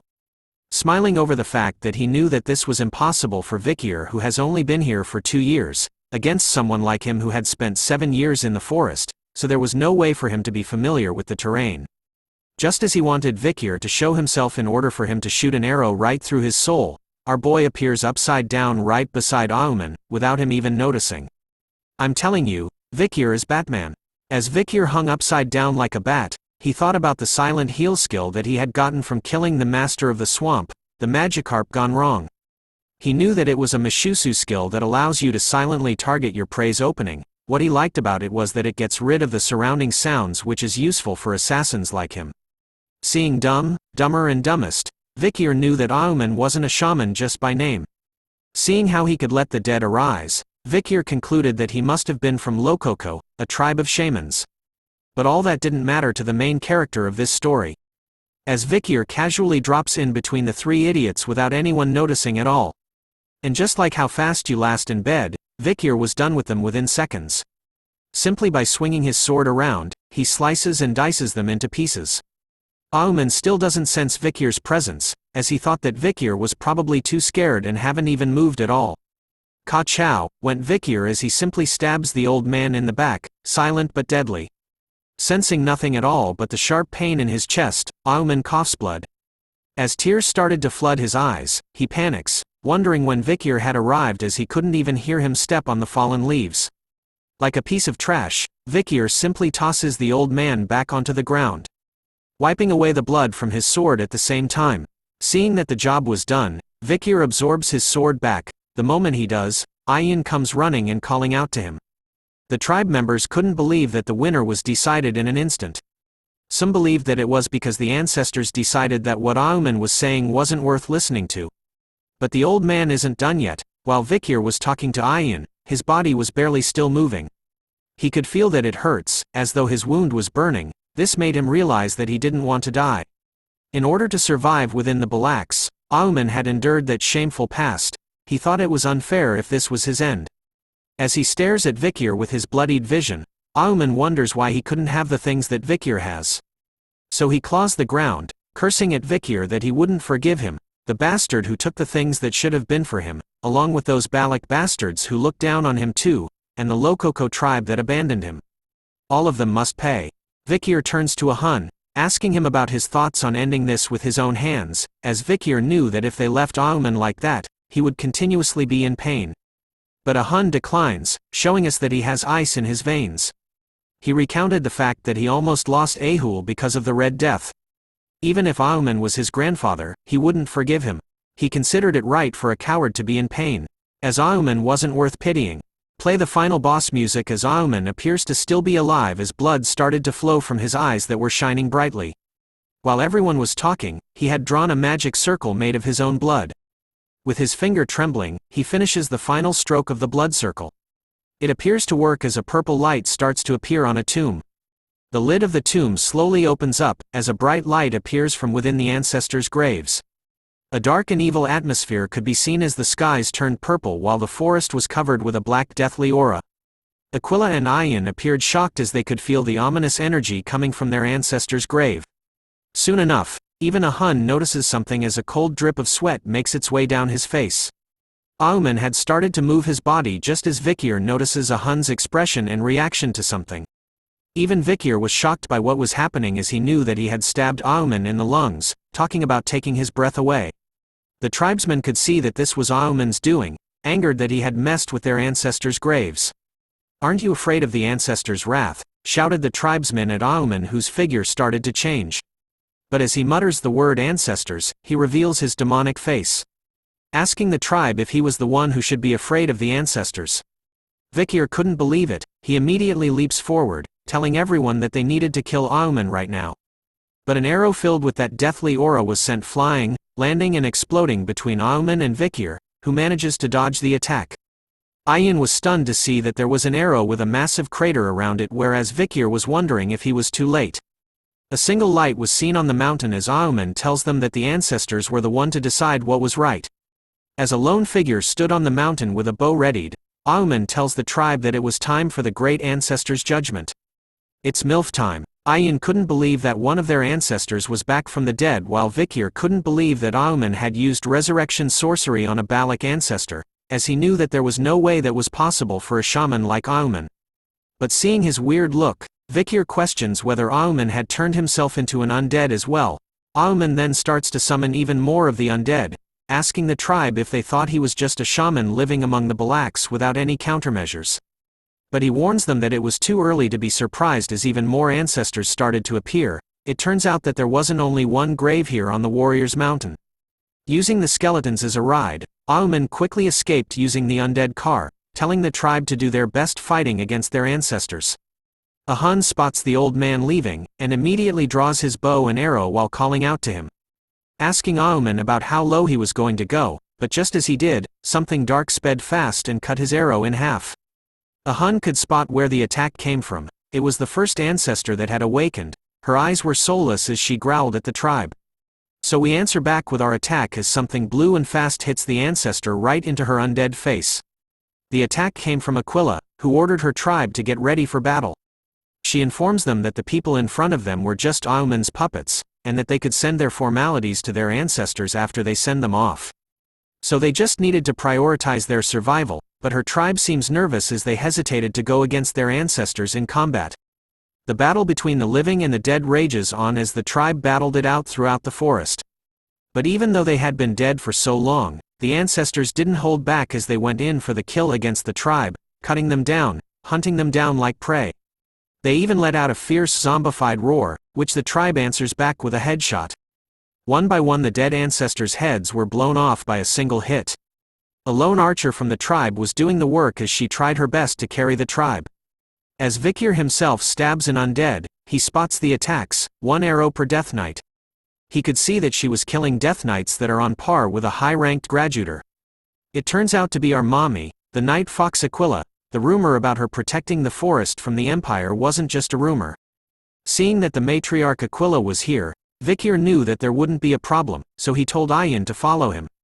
Informing her that they would be following Auman, who could be seen speeding through the forest on his undead car, shouting out loud that the Balak bastards would regret kicking him out. But as he rides, he tells one of his undead that he needed it to take care of something. As the undead went to follow its orders, Auman took a second to pause and think about something. He knew that even though he had resurrected the ancestors, as long as Aquila was here, he couldn't act carelessly. Since she was known as a genius who has been the strongest village head in history. But he smirks at the thought of genius, as he knew that even if she was one, she wouldn't be able to handle what's about to happen. The skies continue to darken as the battle against the undead ancestors rages on. Vikir and Ayan are hiding themselves behind some trees, waiting for an opportunity, as they spotted Auman, who was casting another evil spell. Vikir wonders why he had escaped to this place over here, where it was just an area with pillars, and even started to chant in a place like this. But Ayan was certain that they couldn't allow Auman to act suspiciously any further. With murder in her eyes, she tells Vikir that she was going to kill Auman right here right now. So she lets out a powerful arrow that speeds right towards Auman, but as it inches even closer to the undead maniac, he smiles and whispers that he was done. A thick muscular arm appears from underneath the ground, grabbing Ayan's powerful arrow with just 2 of its fingers. This scene shocks the couple as they watch with a stupefied look on their faces. Auman, on the other hand, was celebrating as he realized that he was successful in summoning it. A new undead ancestor is being introduced as Auman recalled the legend that says that he sleeps deep within the forest alone. He continued to exclaim out loud that he was the only one that had noticed this ancestor. The undead's head that was filled with a few pieces of hair started to regrow, all of it in a matter of seconds. As the ancestor kneeled onto the ground, its undead body started to regrow its flesh as it held onto a bow in its hand. It turns out that this was the divine archer Adonai, the muscle daddy of the Balak tribe. Even Vikir and Ayan remained stunned upon hearing that Auman had managed to summon the one and only Adonai, the so-called legendary archer of the Balaks, and whose entire body had finally healed. But as they stared at the Gigachad, Adonai drew his bow and arrow, aiming right at them. He sends out a terrifying demonic arrow, straight at our couple, which Vikir was able to deflect with his own demonic sword. But his face was filled with a worried expression as he only managed to deflect it just inches away from his face. He knew that it was an arrow that was created with aura and that he even managed to deflect it, but just the damage it caused was overwhelming. It turns out that he didn't deflect it all as Ayan staggered onto the ground in pain, groaning hard as a wound appears on her thigh, covered in the demonic aura. She tells Vikir that the wound made her legs feel as though they were burning. Vikir sees this and wonders if it was poison, since she came in contact with Adonai's arrow. This made him recall the legend about Adonai dueling with that monster was true, as the bow he was using was made from the remains of Madame Eight Legs' leg. Adonai doesn't know the word relax as he bombards Vikir and Ayan with an endless wave of poison arrow attacks onto them, all of which Vikir deflects, sending them flying towards various parts of the forest. Their battle of attacking and deflecting resulted in the trees and ground around them being blown away, leaving the land barren. Ayan calls out to Vikir, who wore a painful expression on his face. She tells him to stop protecting her so that he could run away and leave her, but our boy wasn't listening as he held his trembling arm. Even Beelzebub was feeling the pain. Auman started to laugh, telling Vikir and Ayan that he wasn't going to let them live. So he orders Adonai to kill them both. He obeys the order without hesitation, sending out another powerful attack filled with aura and poison. Vikir and Ayan could only stare at the powerful attack as it made its way towards them. Just as Vikir was bracing himself for the attack, our holy savior appears and snatches the arrow made of aura with her bare hands. This action shocks everyone in the vicinity who witnessed it. As the arrow continued to rage within her hand, she easily suppressed it by squeezing on it hard. Before smashing it into powder, with a look on her face that screams, "Someone's about to get a spanking." As she stares at Auman, she tells him that they were going to have a talk. Vikir and Ayan were surprised to see that Aquila had arrived after saving their asses. She explains to them that she came here because she had sensed a powerful aura. As her hand was covered in blood, she was glad that she had come. Even the old man was surprised to see her here as he hides behind Adonai. Ayan quickly tells her mother about the poison from Adonai's arrow, telling her that she needed to treat herself right away, but Aquila simply stares at her hand, covered in a black substance, while thinking about the poison. Like an absolute boss, she simply flexes her arm, causing mini explosions to travel through it as blood spilled everywhere. Vikir was watching her with a stunned face, wondering if she had exploded the aura inside of her to expel the poison and deceased blood. He couldn't believe that there was someone who would do such a thing. After cleansing the poison from her blood, Aquila's eyes looked forward, staring at Auman before calling his name, which sent shivers down his spine. He started to blame her for all of this happening, telling Aquila that it was all her fault for pushing him into a corner, but she simply tells him that she didn't care about his betrayal, and just wanted him to answer one thing. She looks at Adonai, asking Auman if this purple zombie-like man is actually the divine archer, Sir Adonai. Auman was happy to tell her that he is the legendary Adonai, someone whom she couldn't dare to fight against. But his words had no effect as Aquila smiles after hearing his answer. She then tells Vikir and Ayin that they had done a good job and to stay behind. She calls out to the divine archer, Sir Adonai, telling him with a smile on her face that it was an honor to meet him, even though it had to be this way. Aquila wanted to see who was the best warrior between them. The winds continued to blow heavily as the two strongest archers in history faced off against one another. They simply stared at one another. Before Aquila made the first move, she immediately leapt to his side, preparing to fire 5 arrows directly at him all at once. The moment she fired, her arrows turned into a blue light covered by her aura, but Adonai ain't weak. He simply sidesteps her arrows, dodging them by inches before pulling back his own bow and unleashing his powerful poisonous arrow right back at her. She sees this coming and does a handstand to dodge his attack. The moment she landed on her feet, Aquila drew her next arrow and so did Adonai. A mixture of blue and purple arrow attacks rained throughout the forest, followed by explosions as they continued to battle it out against one another. A pair of feet came to a stop. It turns out to be Vikir who was carrying Ayin. He turns around, knowing that this is a fight between those who possess master-grade aura, which was a rare sight during the time of the fall, while Ayin was concerned about her mother. Using Gaara's move, Auman covers one of his eyes with his fingers, summoning a purple eye on top of a tree branch. He was using it to watch the battle and could see that going against Sir Adonai was no easy feat, even for Aquila. But his face was filled with joy, as he believes that she could never defeat Sir Adonai as he was dead and could infinitely use Hell's dimensional aura. But as he asks Aquila about whether she knew about the strength of a boundless arrow, she was thinking that she would be at a disadvantage in a range fight as a wound appears on her shoulder. She continues to monitor the situation, seeing that he had speed, power and mobility. Adonai was a perfect archer with no flaws. But as she drew another arrow, she knew that he lacked something very important. As both of their arrows were sent flying at the same time, they met each other head-on, causing a massive explosion in the middle of the forest, resulting in smoke covering the entire land. Aquila appears from within the smoke, trying to land a kick onto Adonai's face, but he simply tilts his head to dodge. Before summoning a sword made out of his poisonous aura, he takes a single swing at her, cutting all the trees that were around them but still missed. Aquila wasted no time at all as she grabbed onto her own sword, throwing it at Adonai and managing to knock his sword out of his hand. Her attack doesn't end there as she kicks him hard at his knee, causing him to fall back slightly before a bright blue light is reflected in his eyes. Aquila had drawn her bow, aiming right at his face, this time at point-blank range. She unleashes a devastating aura-filled arrow attack. That was powerful enough to send shockwaves into the skies. She backs away instantly after ending her attack. She looks at Adonai with a serious face as pieces of him start to break away. As he slowly starts to fade, just like everyone in Avengers Infinity War after Thanos snaps his fingers, Aquila asks him if the reason he didn't want to fight was because he was dead or if it was because of his desire to not hurt his descendant. But all she knew for sure was that she needed to free him from his current state. And so, she lets out another powerful attack, intending to give Adonai some peace. Which he wanted, as he simply stood still as the attack came even closer to him. But as he closes his eyes to accept his fate, a purple hand appears to stop the arrow from landing, surprising Aquila, who clearly sees it. The parts of Adonai that had been blown away had started to form a demonic purple aura, which seems to be causing some pain to Adonai. Another demonic figure made of the poisonous aura started to rip itself from the hole that Adonai had. It started to reach over his hand, before fully consuming Adonai. Auman couldn't believe that he would reject the necromancy spell. With his hands in ninjutsu summoning pose, Auman now sees that legends were different, but he didn't tolerate things that are done half-heartedly, so he tells Sir Adonai to fight with all he has now, until everything that is threatening him is dead. Seeing Adonai's change angered Aquila as she witnessed everything. Sir Adonai lets out a demonic roar, as he is now an undead with something crazy inside of him.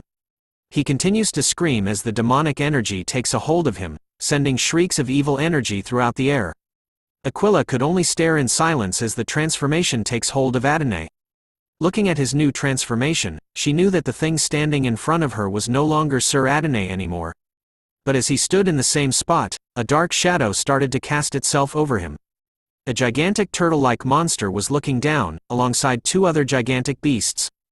Auman could see the A-rank monsters that live in the forest with his eye spell, wondering if they were here because of the commotion that happened. Now we are about to see a magic trick. Now you the 3 A-rank monsters, now you don't.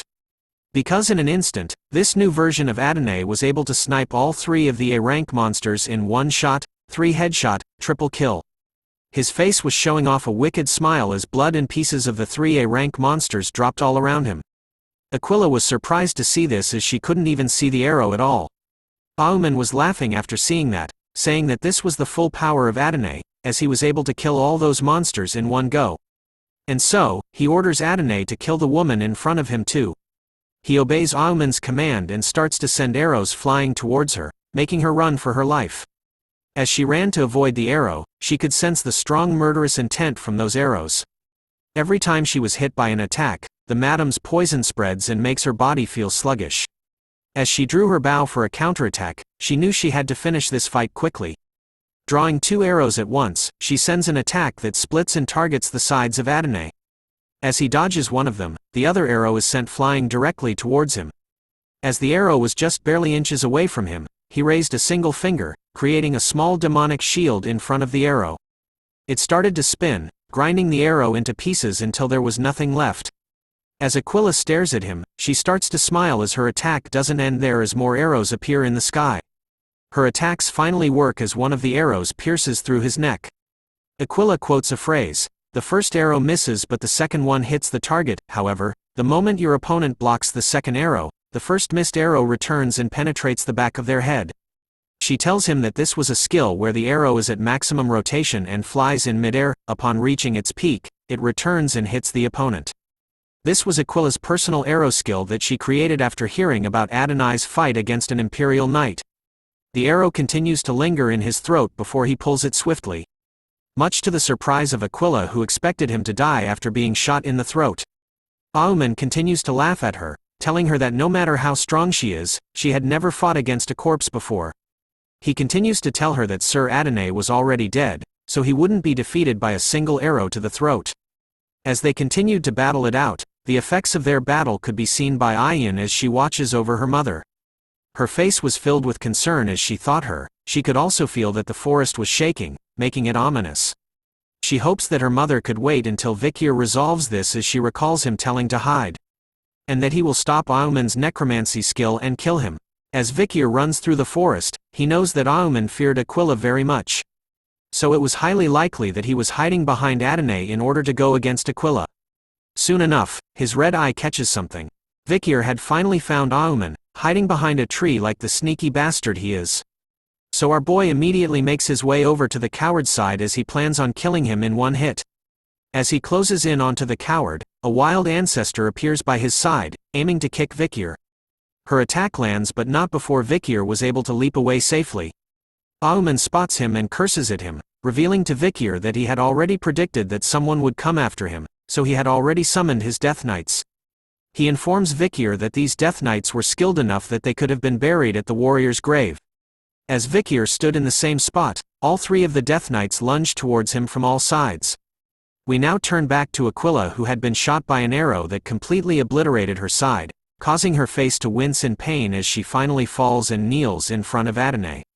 Seeing her this way, Auman started to laugh like a maniac, happy to see that she had finally kneeled.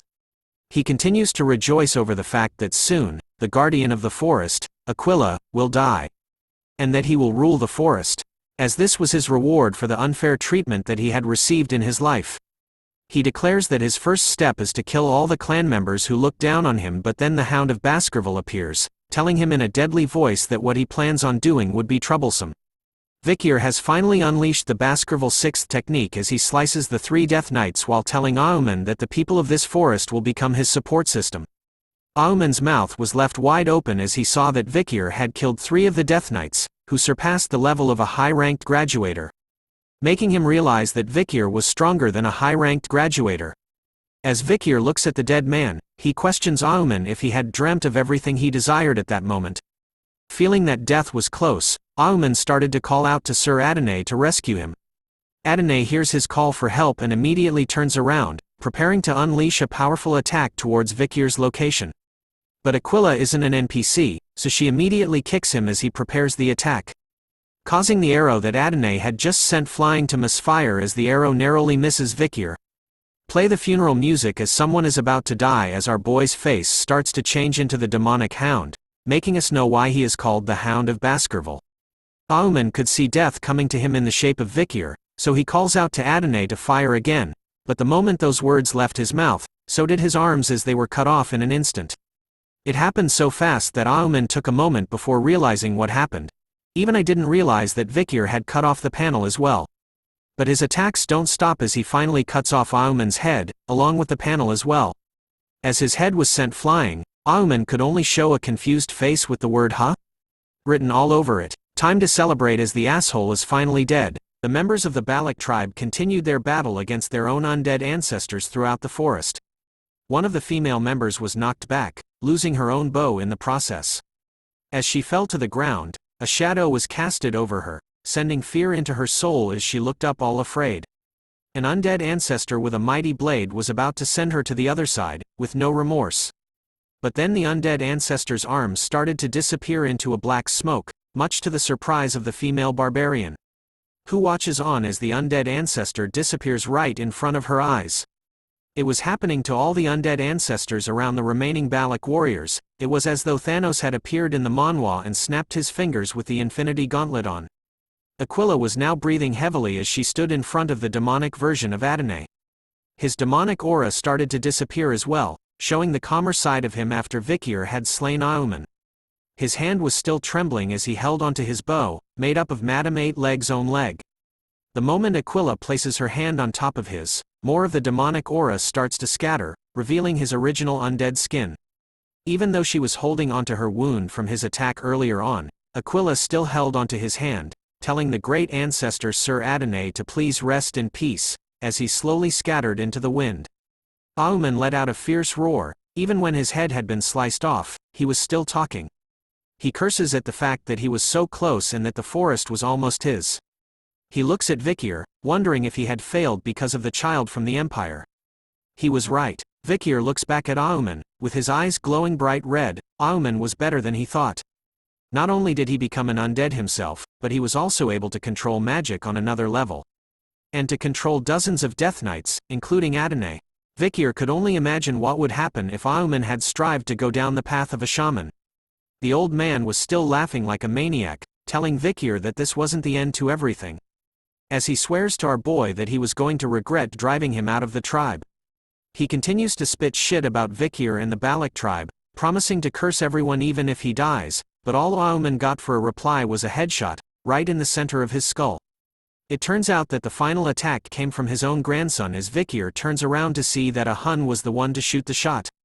The first thing he did was to apologize to Vikir, as he regretted not listening to him when he said to kill Auman. But as Vikir walked by him, he noticed something. A Hun's entire body was trembling, so to comfort him, Vikir places his hand onto his shoulder, telling a Hun that what happened wasn't his fault and that he did a good job with Auman, whose body started to scatter into the wind, just like the rest of the undead ancestors.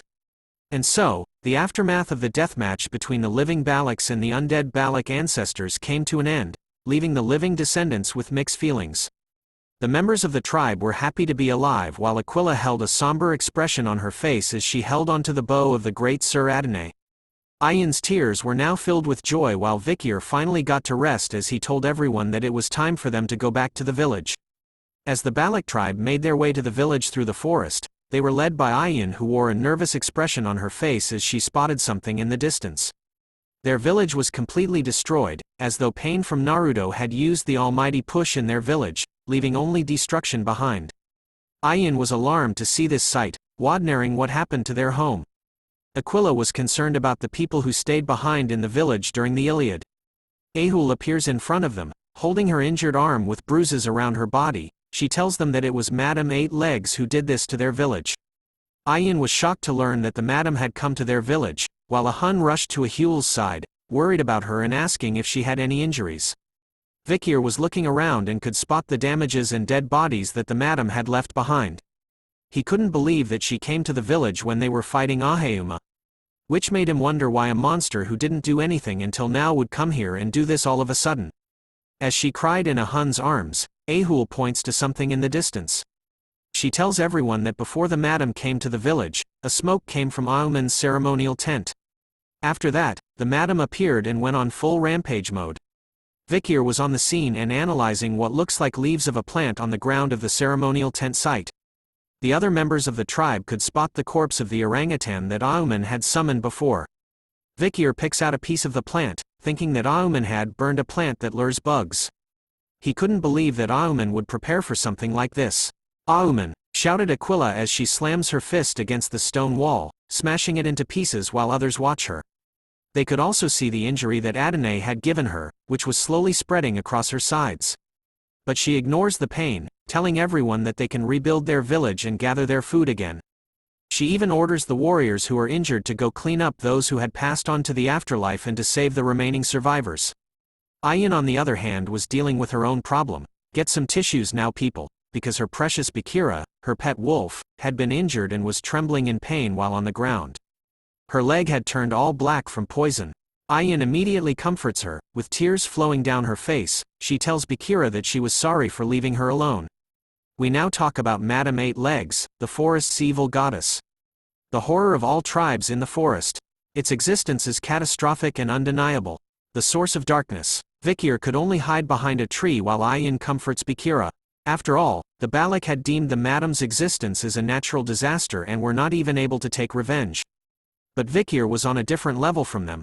Night soon arrives in the forest as an opening to a cave in the wall was lighted by a campfire inside. Vikir had entered the resting place of Aquila, telling her that he came to ask something. She could only reply with, "What's the matter, Vikir?"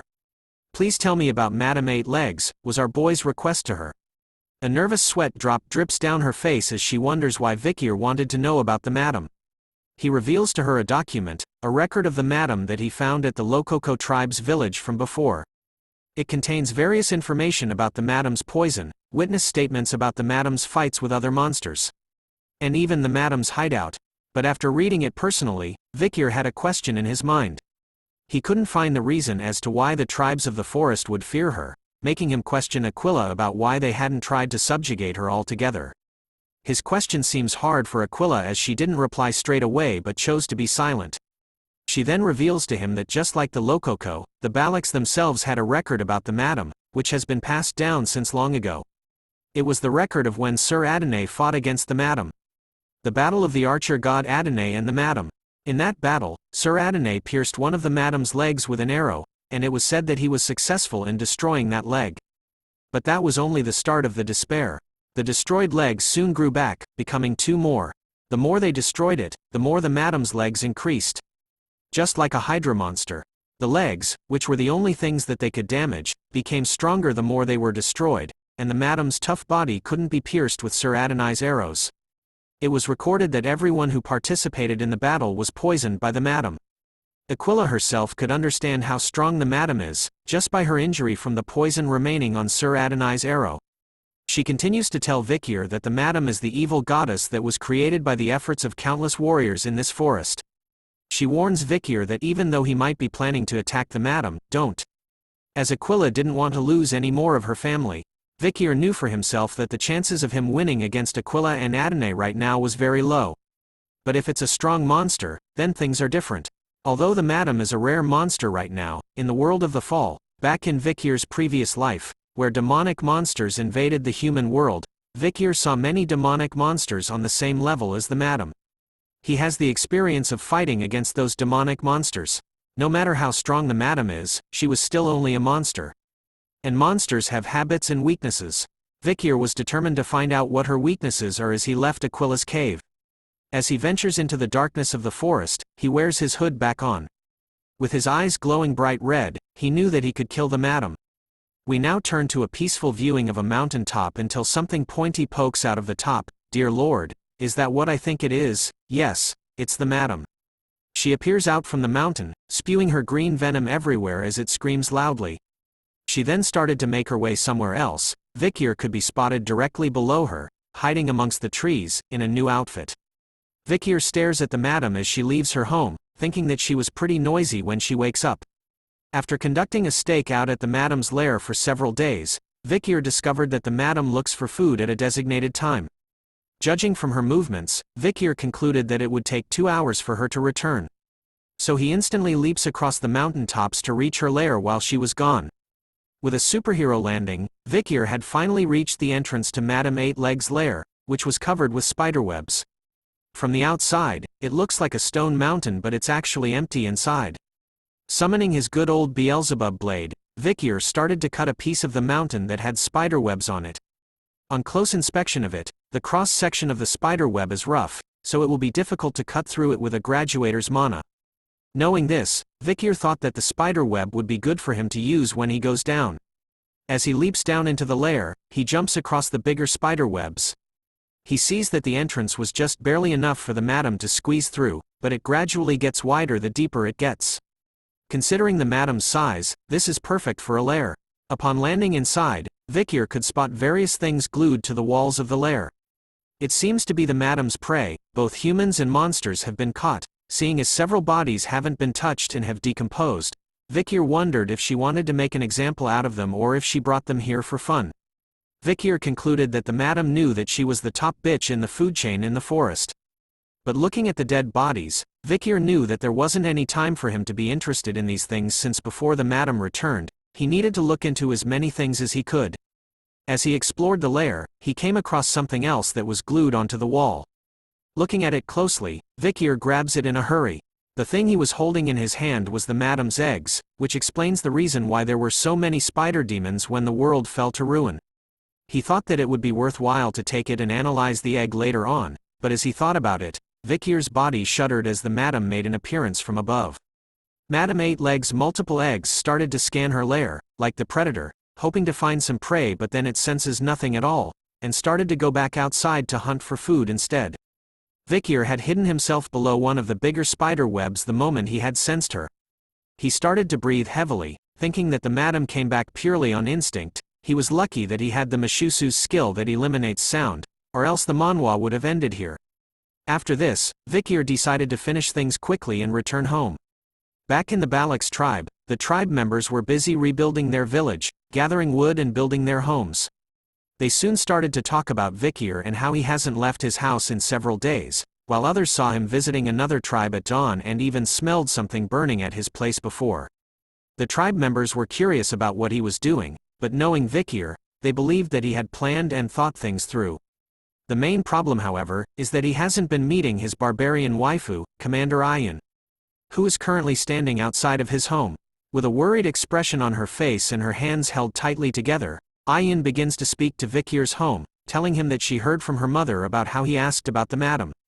She tells him that the madam is a monster that no warrior can defeat, which made her wonder if Vikir was planning to fight it. She even tells him that she had to cut off Bakira's leg yesterday, and that she believes Bakira could never run the same as before. Tears started to flow down her face over imagining what would happen to Vikir if he follows through with his plan. But then he calls out to her, telling Ayan to come in as he had something to say. Upon entering his home, Ayan could see that Vikir was standing before a board filled with papers. With a stunned impression on her face, Ayan asks Vikir about what all these things were. He reveals that these were the records of the madam that he had gathered from all the tribes in the forest. Vikir was doing research about the web and skin that he brought from the madam's cave, along with the egg that she laid. Ayan was instantly shocked to learn that Vikir had ventured into the madam's lair, which meant that he was really going to fight her. So she tells him that if he does, she is willing to join him. But he denies her request, stating that Ayan was still limping from the injury she got from Adonai, which only made her a burden. In a serious tone, Vikir reveals to her that he was going to leave the forest soon, as there was something that he must do, so he needed to return to the Baskerville clan. Ayan was saddened to hear that, as she already knew that, but Vikir activates his Riz, telling her that after he finished everything he needed to do, he was thinking of coming back here. Comment below if you believe that Ayan is the one true waifu.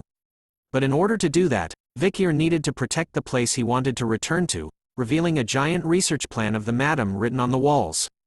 As Ayan scans his work, he tells her that he had finished planning how he was going to hunt the madam, and assures her that the thing that happened to Bakira wouldn't happen to him. Ayan couldn't believe that Vikir would use the hunt for the madam, which seems reckless to her. She started to recount the times he had helped the village when the poison spread throughout the forest, even the incident involving Auman. Every time Vikir faced a problem that couldn't be solved, he always brought back positive results. Even though tears started to flow from her eyes, Ayan wore a bright smile on her face as she held his hand, telling him that his words always make her expect things. So as they held their hands together above a warm bright lamp, Ayan asked him if it was all right for her to look forward to the result. Vikir took a moment before telling her, of course. We now turn to a rainy forest, where Vikir was spotted facing off against a gigantic green lizard monster with bright yellow eyes. The lizard monster made the first move by striking at Vikir with its sharp claw, but our boy easily cut off its arm with a single swing of his Beelzebub's sword. Vikir's eyes were drawn to its open wound after having its arm sliced off. He could see that it was true, that if its head was still attached, then it would still continue to regenerate itself. This was the final thing Vikir needed in order to hunt the madam. With his eyes glowing bright red, he tells the salamander to give him that ability, making Beelzebub scream for joy. Finally, Vikir had 3 skills installed inside Beelzebub.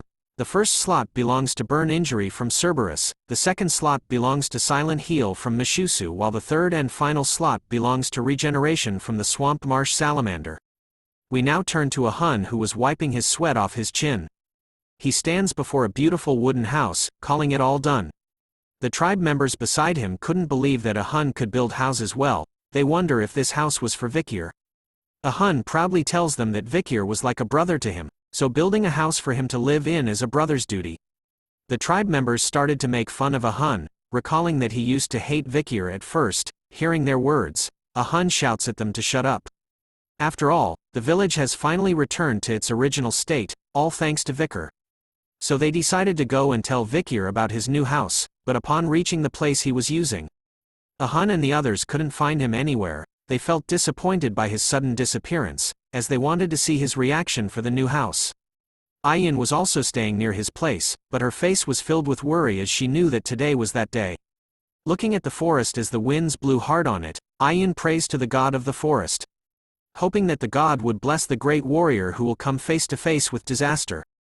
We now turn to Vikir, who was once again at the entrance of the madam's lair. As he looked up, he could see that the skies were showing signs of rain soon. As he stared back into the lair, he knew that the madam should probably be sleeping now and that this is the best time to hunt her. Vikir had thought of dozens of variables that could happen when hunting the madam. He had also planned out all the methods to handle those situations. As he leaps forward, now it is the time to put that plan into action. With a cool backflip into the lair, the hunt is on. It turns out that Vikir was right. The madam was sleeping peacefully as her green poison dripped down her vicious fangs while hanging upside down. Using her own spider webs, Vikir rushes down, with his Beelzebub sword summoned and eyes filled with murder.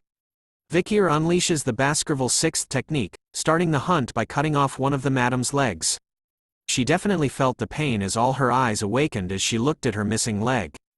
Vikir was keeping a close eye on the situation. He could see that as per Adonai's records, the leg he cut off had doubled. The madam wasted no time at all, screeching at Vikir as she tried to stab him with her other legs. Seeing her reaction and dodging her attack, Vikir decided to go with Plan A, channeling the inner Beyblade inside of him.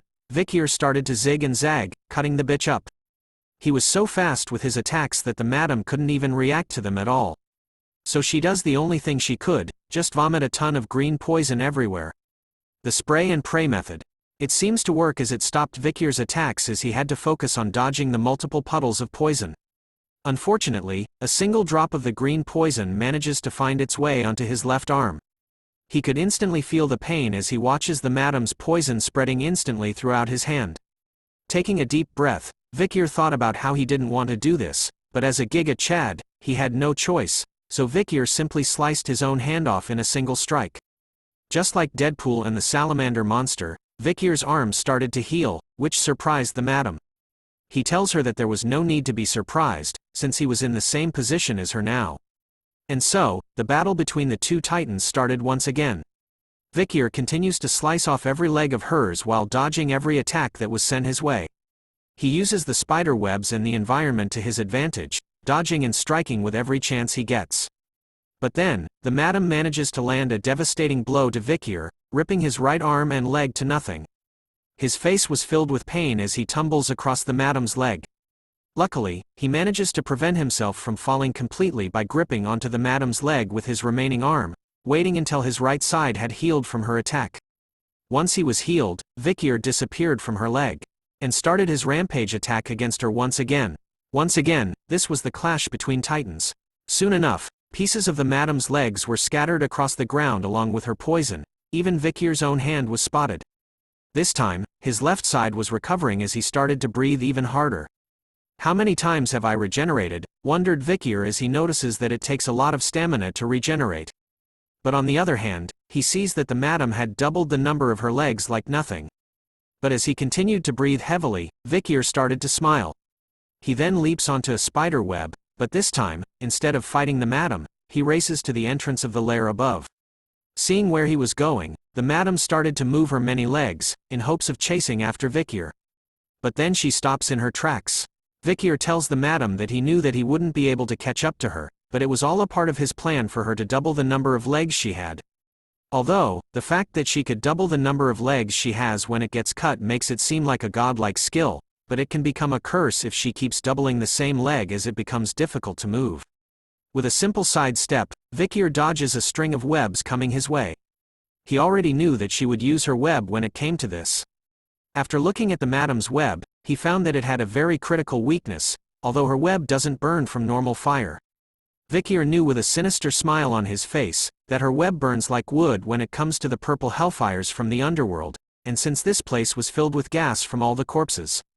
Vikir questions the madam if she knew that it was the best condition for a fire to spread, as he lands on top of a dead ox bear. You stacked up too much karma because you were drunk on power. And now, it's time for you to receive that karma. And so, Vikir stabs his Beelzebub sword covered in the hellfire straight into the dead ox bear's skull, causing it to expand with hellfire. Soon enough, a purple hellfire explosion occurs everywhere inside the lair, hopefully killing the madam once and for all. We now return to a past memory of when Vikir was preparing and studying for his upcoming battle with Madame Eight Legs. As his eyes remained focused throughout the late night, he recalled from his practical evaluation that he had a suspicion when he crossed paths with the Cerberus that was chased out of the territory. A question came across his mind: why did the barbarians need to chase away dangerous monsters from the La Rouge et La Noire mountain? The reason behind it was due to territorial expansion. The barbarians were chased into the La Rouge La Noire mountain due to the madam. With that, Vikir was able to find the madam's lair, which was hidden at the back. The true reason behind why the madam used the barbarians in the forest to drive out the Cerberus and hell monsters, was so that she could distance herself from her weakness, which was hellfire. Vikir couldn't believe that the madam's weakness had been right under his nose this entire time. Now, we return to the moment that Vikir was aiming his sword directly at the ox bear dead corpse. As he inserted his blade deep into the dead body of the ox bear, he unleashed a small spark made up of the hellfire that the madam was afraid of, causing a chain reaction to occur. As the gases in the dead body started to ignite from the hellfire that Vikir had brought, the purple hellfire continued to spread all throughout the cave. Using the dead bodies that the madam had kept on the walls with her web, Vikir's hellfire explosion was only made bigger. The madam could do nothing but watch in horror with her multiple eyes as the purple hellfire reached even closer to her. It was time for her to receive the karma that she had accumulated after killing so many. Even the purple hellfire turned into deathly skulls, representing her many victims as the purple hellfire finally engulfs her completely. Vikir easily made his way down the outside of the madam's lair, watching its entrance be covered in smoke and purple embers. He went on to explain that since he found the madam's weakness of hellfire, he needed to make sure that she doesn't escape from the lair, which was filled with webs. He also knew that she couldn't jump out due to her many legs, and that the madam, who can't use its webs right now, will find it impossible to escape.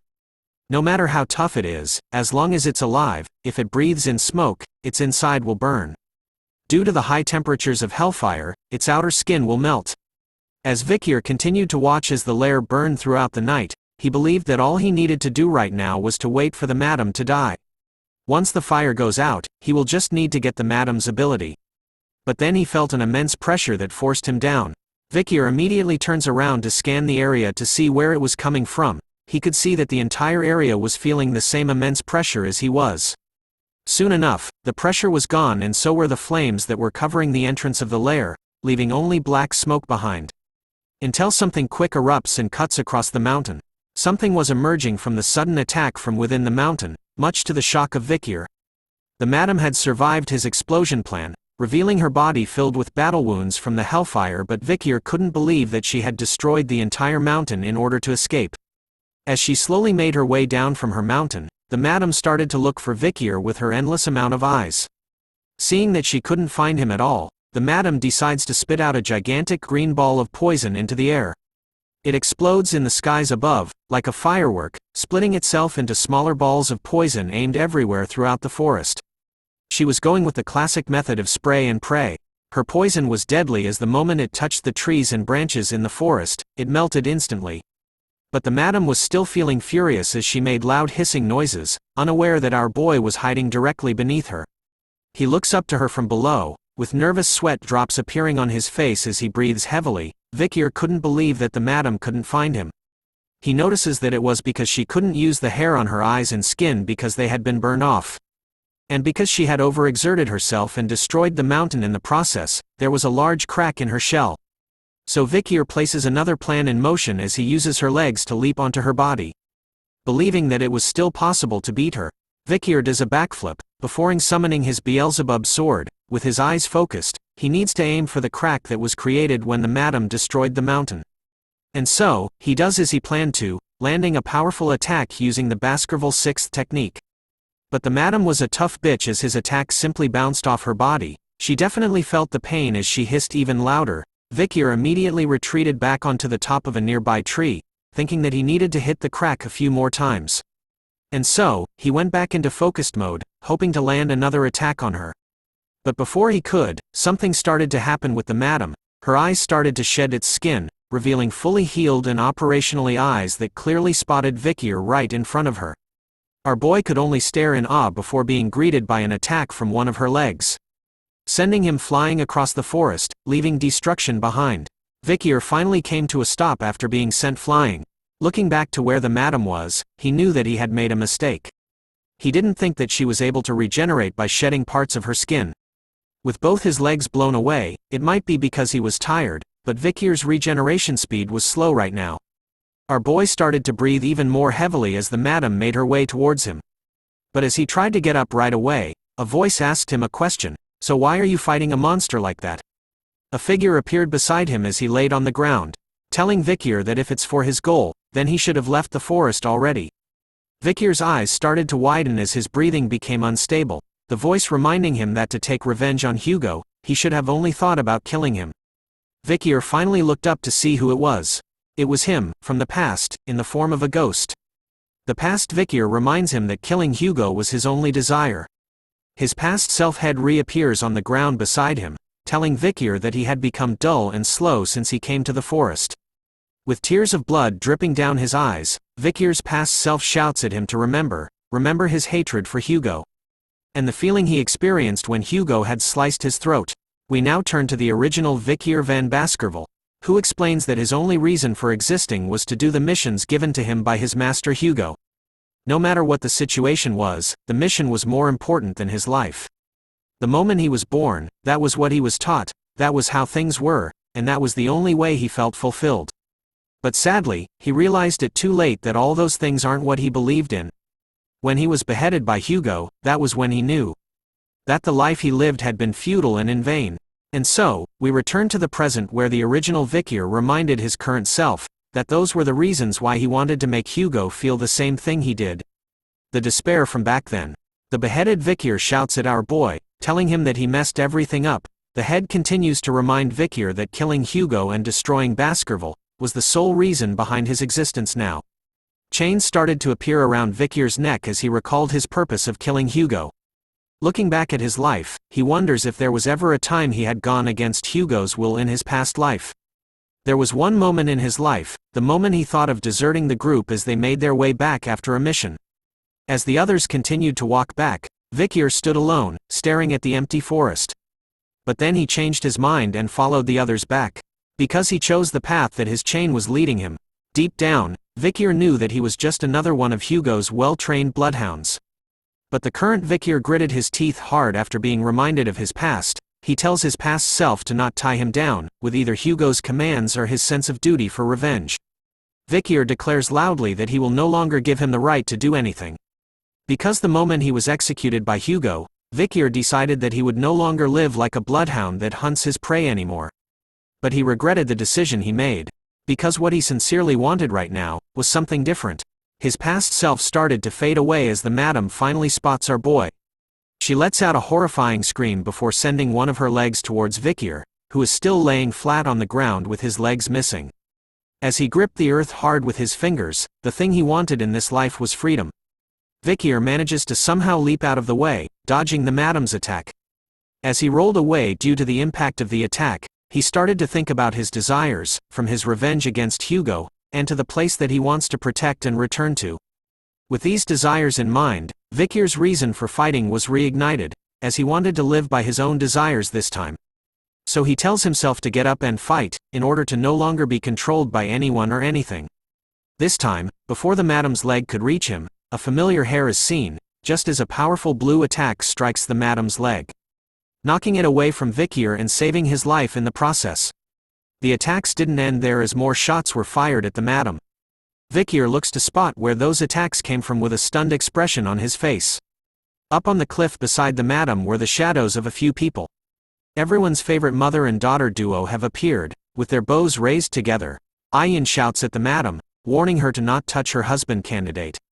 She then quickly tells Vikir that they had arrived to fight alongside him. It turns out that every Balak warrior had arrived to help him.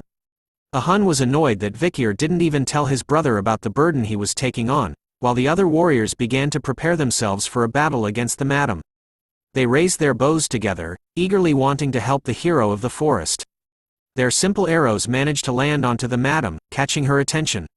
Even though they didn't do much damage, it gave Vikir enough time to regenerate his legs. As he appears on the back of the madam, he couldn't believe that she didn't listen to him when he told her not to come here. But he was glad, because thanks to Ayin, he survived. With that, Vikir manages to land another powerful blow onto the crack on the madam's body. But his attack was deflected this time as well. Even though it didn't work, Vikir was determined to try again.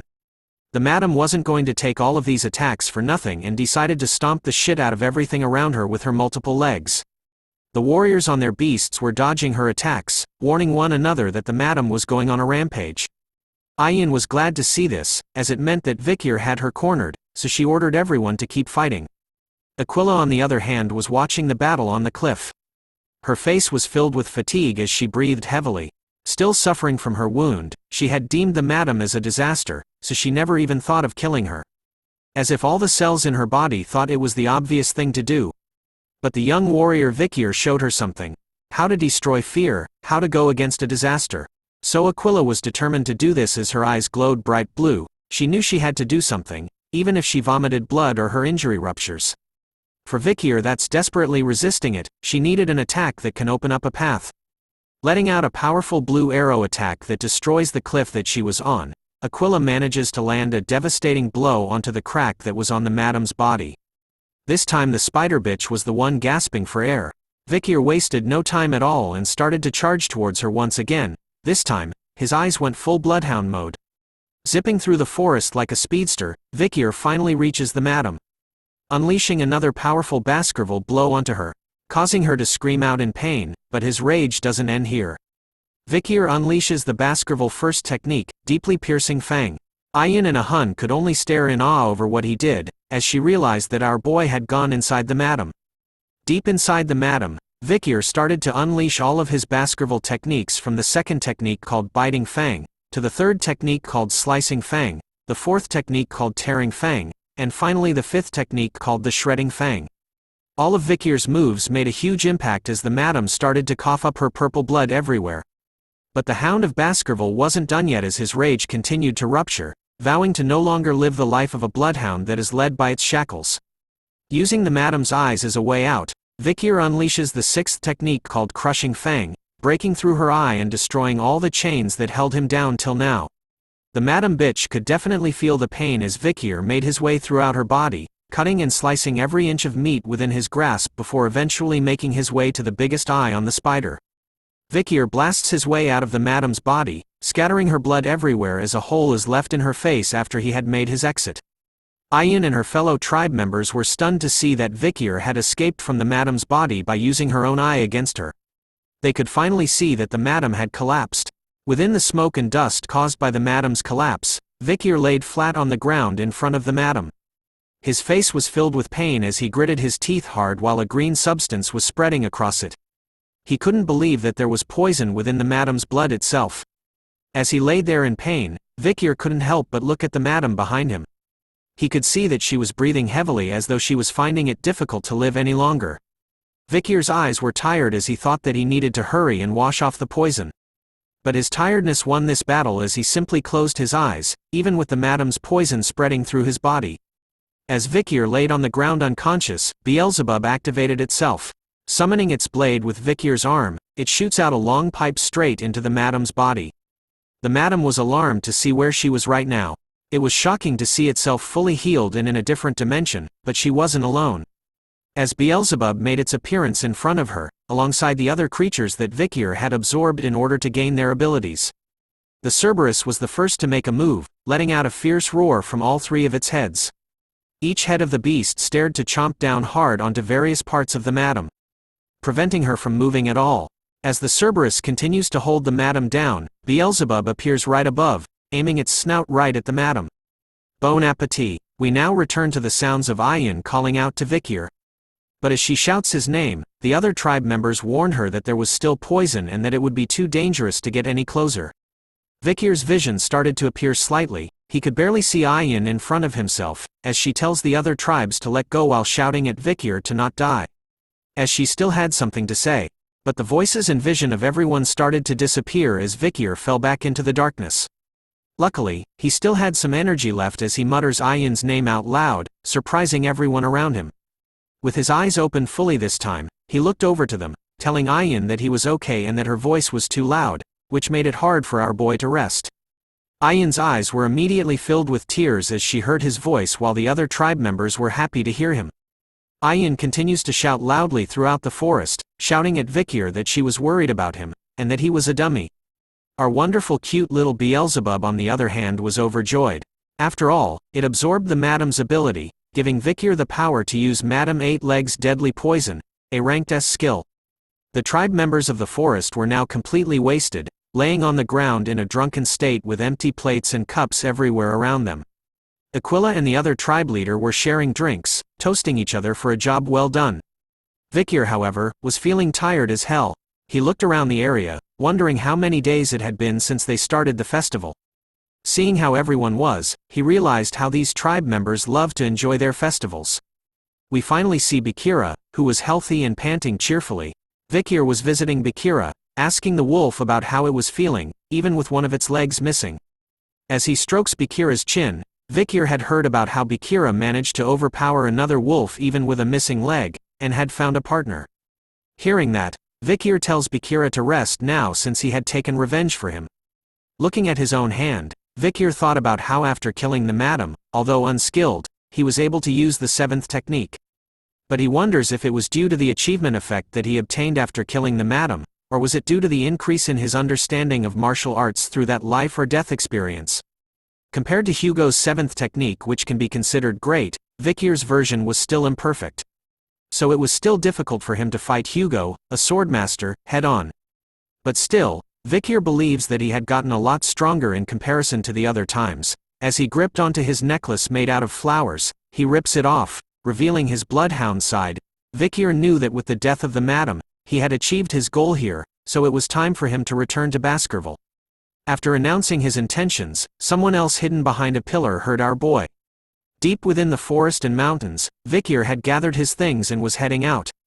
He thanks the matriarch for letting him leave readily as she had no reason to stop him anyways. She tells him with a smile on her face that he had become a part of their family, forever. And that being separated doesn't mean that their ties as a family are severed. She reminds Vikir that wherever and whenever he was in this world, he would always be a Balak hunting commander. And to never forget that fact. Vikir replies with thanks after hearing that from her, but he scans the crowd of tribe members, wondering if Ayin wasn't coming. It couldn't be helped since she didn't like the idea of him leaving in the first place. After speaking with Aquila, Vikir turns around and tells them that he is leaving. The tribe members started to send Vikir off with cheers of encouragement, telling him that no matter what happens, they would come to help him when he wants. Hun goes a step further, calling Vikir brother. He tells him that he was going to wait for him here. Ahul was by his side, and shouted to Vikir to keep them updated. As he exited the trees and entered the light, the tribe members bid their final farewells to him. Goodbye Vikir, our hero. Hearing their cheers and goodbyes brought a smile across his face, but as he took another step forward, Vikir was greeted by the sight of a golden wheat garden. Standing in the middle of it was Ayin, who was holding on to something wrapped with bandages. Looking right at her, Vikir calls out to Ayin. All she asked Vikir was whether he was really leaving. Her question left him speechless as he didn't reply right away. Taking his silence as an answer, Ayin immediately pushes the item she was carrying into his arms, telling Vikir to take it with him. Looking at the object wrapped in bandages in his hands, Ayin shyly reveals to him that it was called Anubis. It was the large bow that Adonai used. She had adjusted it so that Vikir could use it instead. Still fixated on the bow, Vikir wonders if that was the reason why he couldn't see her for a while. But our waifu wasn't done yet with the gifts, as she tames our boy by placing a collar with a broken chain around his neck. Vikir was curious about it. Ayin tells him that she made it because he kept talking about bloodhounds when he collapsed and in his sleep. She reminds Vikir that he wasn't a bloodhound. No matter what, a bloodhound wouldn't act like he does. She proudly tells Vikir that he was a wolf and that it would be strange for him to be dragged around by a chain. Vikir couldn't believe that Ayin's words would comfort him like this. But just as he was about to thank Ayin, she moves in for the kill. Holding on to Vikir's broken chain as she leans her face close to his. She tiptoes to reach him, holding his chain even tighter. The two exchange kisses as the winds blew all around them in the golden field of wheat. As soon as their lips parted away from one another, Ayin's eyes were once again filled with tears as she looked down. This time, she left Vikir behind, telling him about how she heard that this was how you say goodbye in the Empire. She even recalled that he was much smaller than her in the past, but had grown a lot since then. Be well and be careful, said Ayin as Vikir stood still. He then started to smile, telling Ayin that this was the first time he had heard that this was a way to say goodbye in the Empire. See you next time, Ayin. Those words were enough to cause her body to shake as she stopped in her tracks. Ayin then wipes her eyes with her hand, before slowly turning around. As the wind blew her beautiful hair through the air, Ayin's face was filled with tears at the corner of her eyes and a bright smile. She happily tells Vikir, see you next time. Vikir has finally left the forest after so many years. Wearing a cloak, he arrives and watches over a town. Looking at it, he thought about how it's been a while since he had been here, in the Red All Castle. Considering that the morgues are here, it seems like they were still mining rubies. Which means that they've continuously worked together with the Baskervilles. Thinking of the Morgue family, Vikir couldn't help but wonder if a certain fiery woman was here in this place. But he scratches that thought away, thinking about how tired he was right now. Vikir wouldn't be able to handle what'll she say to criticize him when they see each other. He finally enters Red All Town by dropping. Seeing how late it was getting, Vikir decided to look for an inn to stay here for the day. But as he looks around to find the inn, he notices something else. A giant gold statue was made in the center of the town. Looking at it, Vikir wondered when they had built such a thing. In order to make a statue like this, they would have needed the approval from the Morgue and Baskerville families, which made him wonder if Hugo had allowed for such a thing to be made. But as he thought about it, someone shouts at Vikir, asking him about what he was doing. A guard had appeared behind our boy, warning him to not touch the hero's statue. He tells Vikir that if he tries taking a piece of gold from the statue, then he wouldn't be forgiven. So he should just look at it from afar and never touch it. Vikir dismisses all the warnings and only asks the guard about the so-called hero he mentioned. The guard was stunned to hear this from our boy, wondering if he was a foreigner who didn't know about their legend. The guard's eyes started to shine like the stars in the sky. He was excited to recite the story of the legend to someone who didn't know about him. He even reveals that he was there when it all happened, so he couldn't hold back. He starts to tell the story of the legend who had the power to kill countless barbarians with a mere sword. Not to mention his chivalry and mentality when he dove into a deadly situation, resulting in him saving the weak and beloved daughter of the Morgue family. And his sacred sacrifice to buy time for the joined forces to run away while he bravely fought against the large monster, also known as the now dead Madame Eight Legs. The guard continues to excitedly explain to Vikir that the legend's story gives off so many emotions that it made him tremble. Because of that, the Morgue family carved a gold statue of him out of gratitude. After listening to the guard this entire time, Vikir started to piece everything together. making him realize that the great hero who lived here just 2 years ago was him. Vikir van Baskerville. After the guard had revealed his name, Vikir immediately turned into JoJo's style face while the guard was shining even more brightly as he stared at the golden statue. After the story time, we find ourselves at the town's inn, where mugs of beer are slammed hard onto the table. The triplets of the Morgue family were drinking in the inn, talking about how they still hadn't forgotten the way their heart skipped when they first saw Sir Vikir. They even mentioned that they thought of him as just a pretty boy when they first met. But the girls told the guards in the inn that they knew Vikir's worth the first time they saw him. Seeing the 3 ladies here, the guards were excited to hear the story from the heads of the fortress about Sir Vikir. The first triplet told everyone that Vikir had charisma, and that she wanted to get close to him, but it wasn't that easy. Then the second triplet revealed that they had talked with Vikir a lot the first time they met, although they were disturbed by the 3 mutts from the Baskerville family. The last triplet recalled that the last time she saw Vikir, all the exhaustion from her body disappeared in those few moments. They continued to praise Vikir loudly in the inn, telling everyone that the gold statue in the square over there doesn't even contain half of Sir Vikir's true beauty. It turns out that our boy had been listening to them talk this entire time, but he was thinking that what they said was a lot different from how he remembered the past to be. But after listening to their stories, Vikir wondered if the outcomes accomplished by Adolphe Morgue and the joined forces ended up being credited to him instead? The only true part of the story the triplets told was that Vikir did fight against the madam at the end. Through the chatty triplets, Vikir was able to listen in on some unexpected information. 2 years ago, after he had gone missing, Hugo Le Baskerville was furious and went to the Morgue family multiple times and caused a scene. His actions resulted in the Morgue family giving a huge compensation to the Baskerville family. But it seemed like Hugo's rage didn't end there. Taking a sip from his drink, Vikir thought that the reason was because Hugo had lost a useful bloodhound, which of course would make him angry, and that the compensation he received from the Morgue family probably wasn't good enough. We returned to the triplets who were still being delusional, thinking that if Vikir was still alive, then they would have made a great couple. The 2 sisters began to fight over one another over who would have won Vikir's heart, but the last sister was different. With a smile on her face, she happily tells her sisters to not fight and that they could all date him together. Luckily, the triplets believed that Vikir was gone, so they decided to end their own fights. Vikir decided that he couldn't listen to them anymore and started to leave. But just as he was about to pick his stuff up, one of the triplets noticed him at the bar. She immediately points her finger at Vikir's direction, shouting at him, "Hey you!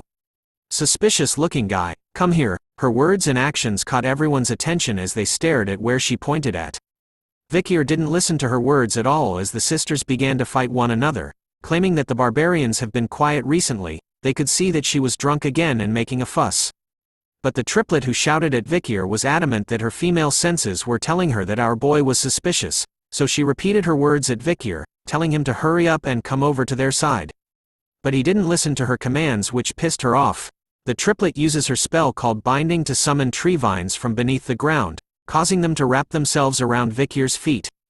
But the spell fails to catch our boy as he simply jumps into the air, while doing a somersault. His quick reaction to the spell catches everyone off guard, and leaves the triplets and guards stunned. But the moment he landed back onto the ground, Vikir was surrounded by everyone. All 3 triplets had casted their own spells using the water, earth and wood style. While the guards pointed their spears at him, they immediately ordered Vikir to remove his hood and revealed who he was. Seeing how surrounded he was, Vikir thought that things were getting a bit crazy. So he decides to remove his hood, believing that it didn't matter since he was going to tell the Baskerville family that he was back. The moment the hood was gone, Vikir's riz was unleashed, captivating all 3 of the triplets, as they stared at him with heavily blushed faces. Our boy just got a triple kill. Looking at Vikir's current appearance, the words that came across their mind was haughty. But then, one of the guards beside the sisters realizes something about Vikir's face. Looking closer this time, he could see that the expression he had was kinda off but was also similar to the statue, including his red eyes and black hair. After hearing this, the triplets started to pay closer attention to Vikir's looks. And then it hit all 3 of them at the same time, causing their faces to change into disgust once they realized that the hottie in front of them was the real-life living Vikir van Baskerville. The night soon turned into day as we turned to the triplets and Vikir on a bridge. The triplets reminded Vikir that he could have stayed in the fortress VIP room, but he had declined their offer last night. Stating that the accommodation fee would have gone to waste, The girls started to fall for Vikir's riz, believing that he was interested in them since he first came to see them. They also notified him that, as requested by him yesterday, they had sent valuable news through the owl. But what Vikir wanted was for them to contact the Baskerville family. The sisters tried to make an excuse that they thought his return was great news, but all they did was make Vikir think of them as annoying. As Vikir started to leave, the girls asked him if he really didn't need them to escort him. He tells them it was fine since they must be busy, but the girls revealed to him that they weren't. Since they didn't have any work to do here, all they did was just sleep. After hearing them say that, Vikir decided that when he heads back, the first thing he was going to do was report that the people whom the Morgue family deployed were actually lazy. But before he left, Vikir turns around to ask them about Camus Morgue since he didn't see her, which made him wonder how she was. The triplets revealed to Vikir that Camus was doing her closed-door training right now, and that she had suddenly withdrawn from her Uncle Adolphe's Hall of Light, then entered the Hall of Darkness and is currently putting all her efforts into magic research. Vikir couldn't believe that she had joined the Hall of Darkness, because before he regressed, Camus Morgue had a really bad relationship with the head of the Hall of Darkness, called Snake. Preparing to ride off, Vikir wondered if this was another portion of the future he had altered.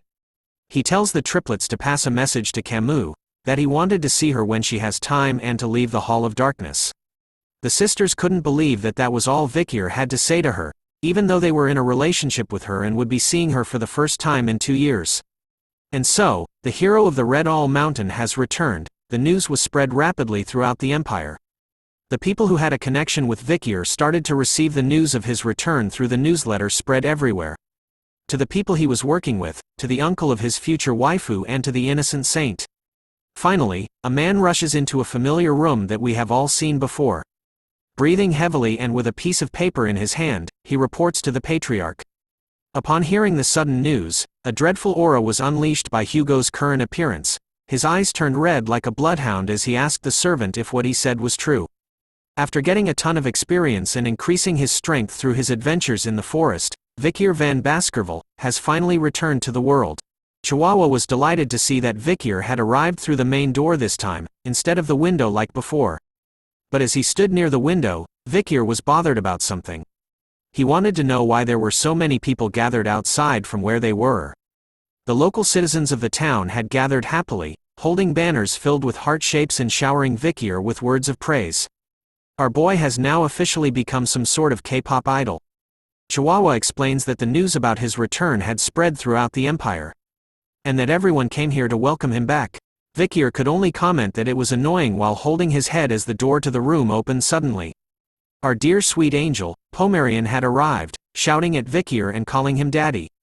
As he patted her head, he told her to call him uncle instead of daddy, but she was too excited. Holding something within her tiny hands, Pomerian tells Vikir to look at what it is. She happily announces to everyone that she had caught a mouse. Vikir looks at it and warns her that even though it was a cute rodent, since it was dead, she needed to be careful to not catch the Black Death.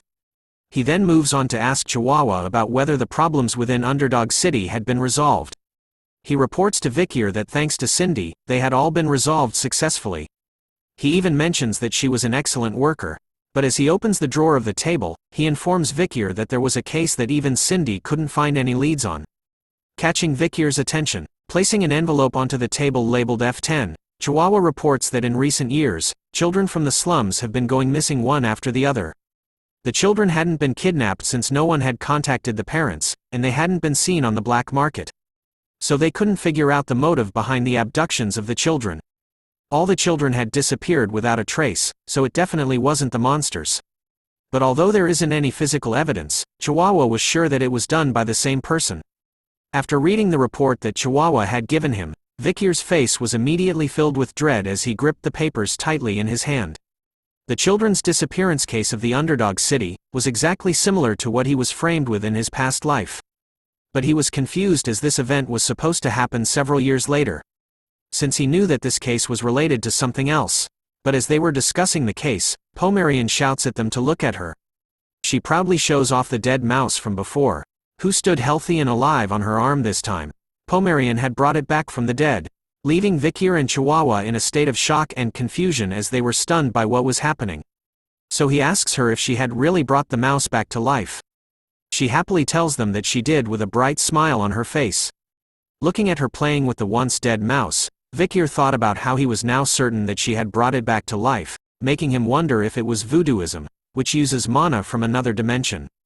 So then, he asks Pomerian about when she discovered that she could do such a thing. With her tiny hands, she started to count back the number of nights, and ended with 3 nights ago. She reveals to Vikir that simply copied what her tribe's people did. Hearing that, a nervous sweat drop drips down his face as Vikir thought about how one of the Lococo tribe's villages found Pomerian, which made him think that they had acquired black and evil spirit magic. In the Baskerville and Morgue clan, which are known for their geniuses, children need to be at least 8 years old to use magic. But compared to them, our little angel, Pomerian, who is 5 years old, is able to use another dimension's mana, which is difficult to sense. A magical genius from the Baskerville family, more specifically, a black magic genius at that. Vikir could only think of Hugo's completely enraged face once he found out about this. He believes that Hugo would call for her immediate execution, knowing that she uses black magic and has barbarian blood too. Thinking that he knew Hugo well, Vikir believed that it would be best for Pomerian and Hugo to never meet one another. As he thought about it, Chihuahua appeared near the window just as a pigeon arrived. Turns out, the pigeon was used to deliver a message on a note. Looking at it instantly brought shock to Chihuahua's face as he read it. He immediately calls out to Vikir, telling him that it was bad. Chihuahua's words started to come out in pieces as he read out the contents of the letter, revealing something from the main house. Unable to understand his words, Vikir tells Chihuahua to speak slowly and calmly. After catching his breath, Chihuahua reveals that the patriarch was coming here in person. And so, Hugo makes his appearance. The scene changes to cups of tea placed on the table. Chihuahua stood behind Vikir as Barrymore does the same but behind Hugo. Father and son continued to simply stare at one another as time went by while the room was dead silent. Hugo was the first to speak, stating the fact that Vikir had returned. Chihuahua was glad that they had finally spoken. Looking around, Vikir thought about how sudden it was for Hugo to come here, and that luckily, he hid Pomerian in the next room so hopefully nothing happens. Hugo was glad to see that Vikir had returned, so he wanted to know what he had been up to till now. Vikir reveals to Hugo that while wandering the forest, he stayed with the barbarians and focused on recovering his injuries. During that time, he pretended to be friendly and had gotten a grasp on the barbarians, so he was able to think of a way to wipe them out. Hugo was curious to know what Vikir planned to do, so he revealed it to him. Controlling the barbarians by utilizing the Empire's industrial products. He further tells Hugo that the barbarians consider the Empire's cheap glass orbs and woolen products, and even vegetables and grains as precious items. So if they use that to their advantage, then they would be able to capture the barbarians effectively. But Hugo wasn't impressed by this, calling Vikir's idea as trading and not suppressing them. Hearing this, Vikir corrects him by stating that the barbarians will die in the process. With his eyes glowing with a mad red light, Vikir reveals that in exchange for the products, he was planning to request a monster subjugation. Hugo thought about Vikir's idea of making the barbarians subjugate the monsters, so that they can secure their own territory while killing the barbarians off. Like father, like son, the same red glow appears in Hugo's eyes as he grins widely. Calling Vikir's idea clever, which was to be expected from his son. As they continued to discuss Vikir's idea, Chihuahua couldn't help but sweat nervously while thinking that this was a conversation between a father and son who had just been reunited.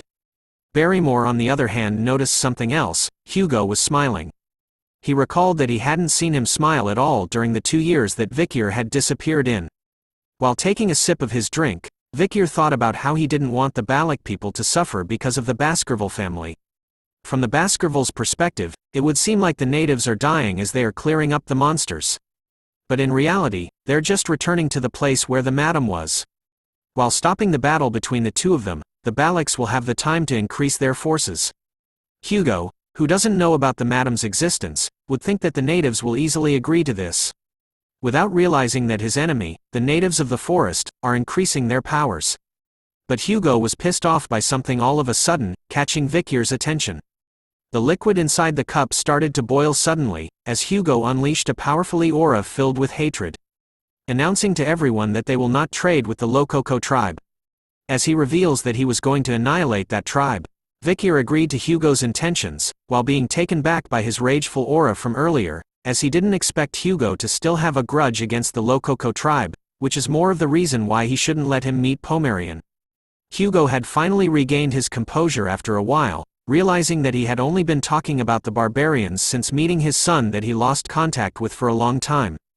He then tells Vikir to not go overboard in the front lines again. Revealing that after he had saved the Morgue's daughter and went missing, the Baskervilles were able to obtain a great diplomatic benefit from the Morgues. Even the imperial family had heard about this moving story, and have come to think highly of the Baskerville Knights. However, to Hugo, who saw himself as Vikir's father, had lost his son, making all of that meaningless. He continues to lecture Vikir that obtaining things in exchange for losing a child is worthless, so he shouldn't overdo it from now on. Hearing those kind words, Vikir could only think of them as a pretense.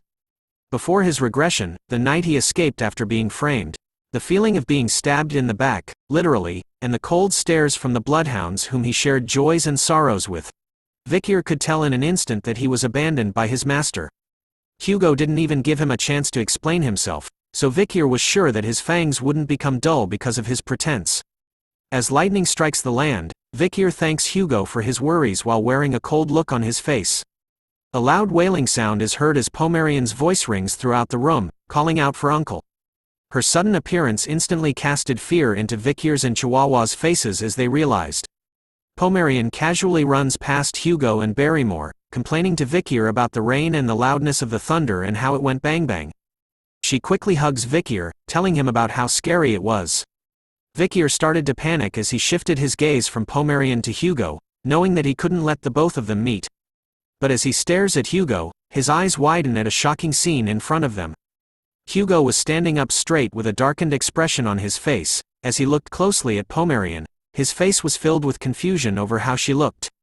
The master of the iron-blooded Baskerville family, one of the 7 families of the Great Rock Empire, Hugo le Baskerville. He chased the barbarians far away from the border. He is also the Empire's strongest sword saint, who has killed hundreds of monsters. Once he makes a decision, he doesn't change his mind, and he is known to be a man with iron blood. But right now, the man who has iron, Hugo, his emotions had begun to fluctuate for the first time in a long time.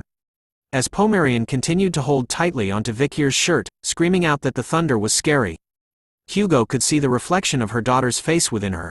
As he called out the name Penelope, Pomerian finally looked up to Hugo, only to be frightened even more as she hid her face in Vikir's chest.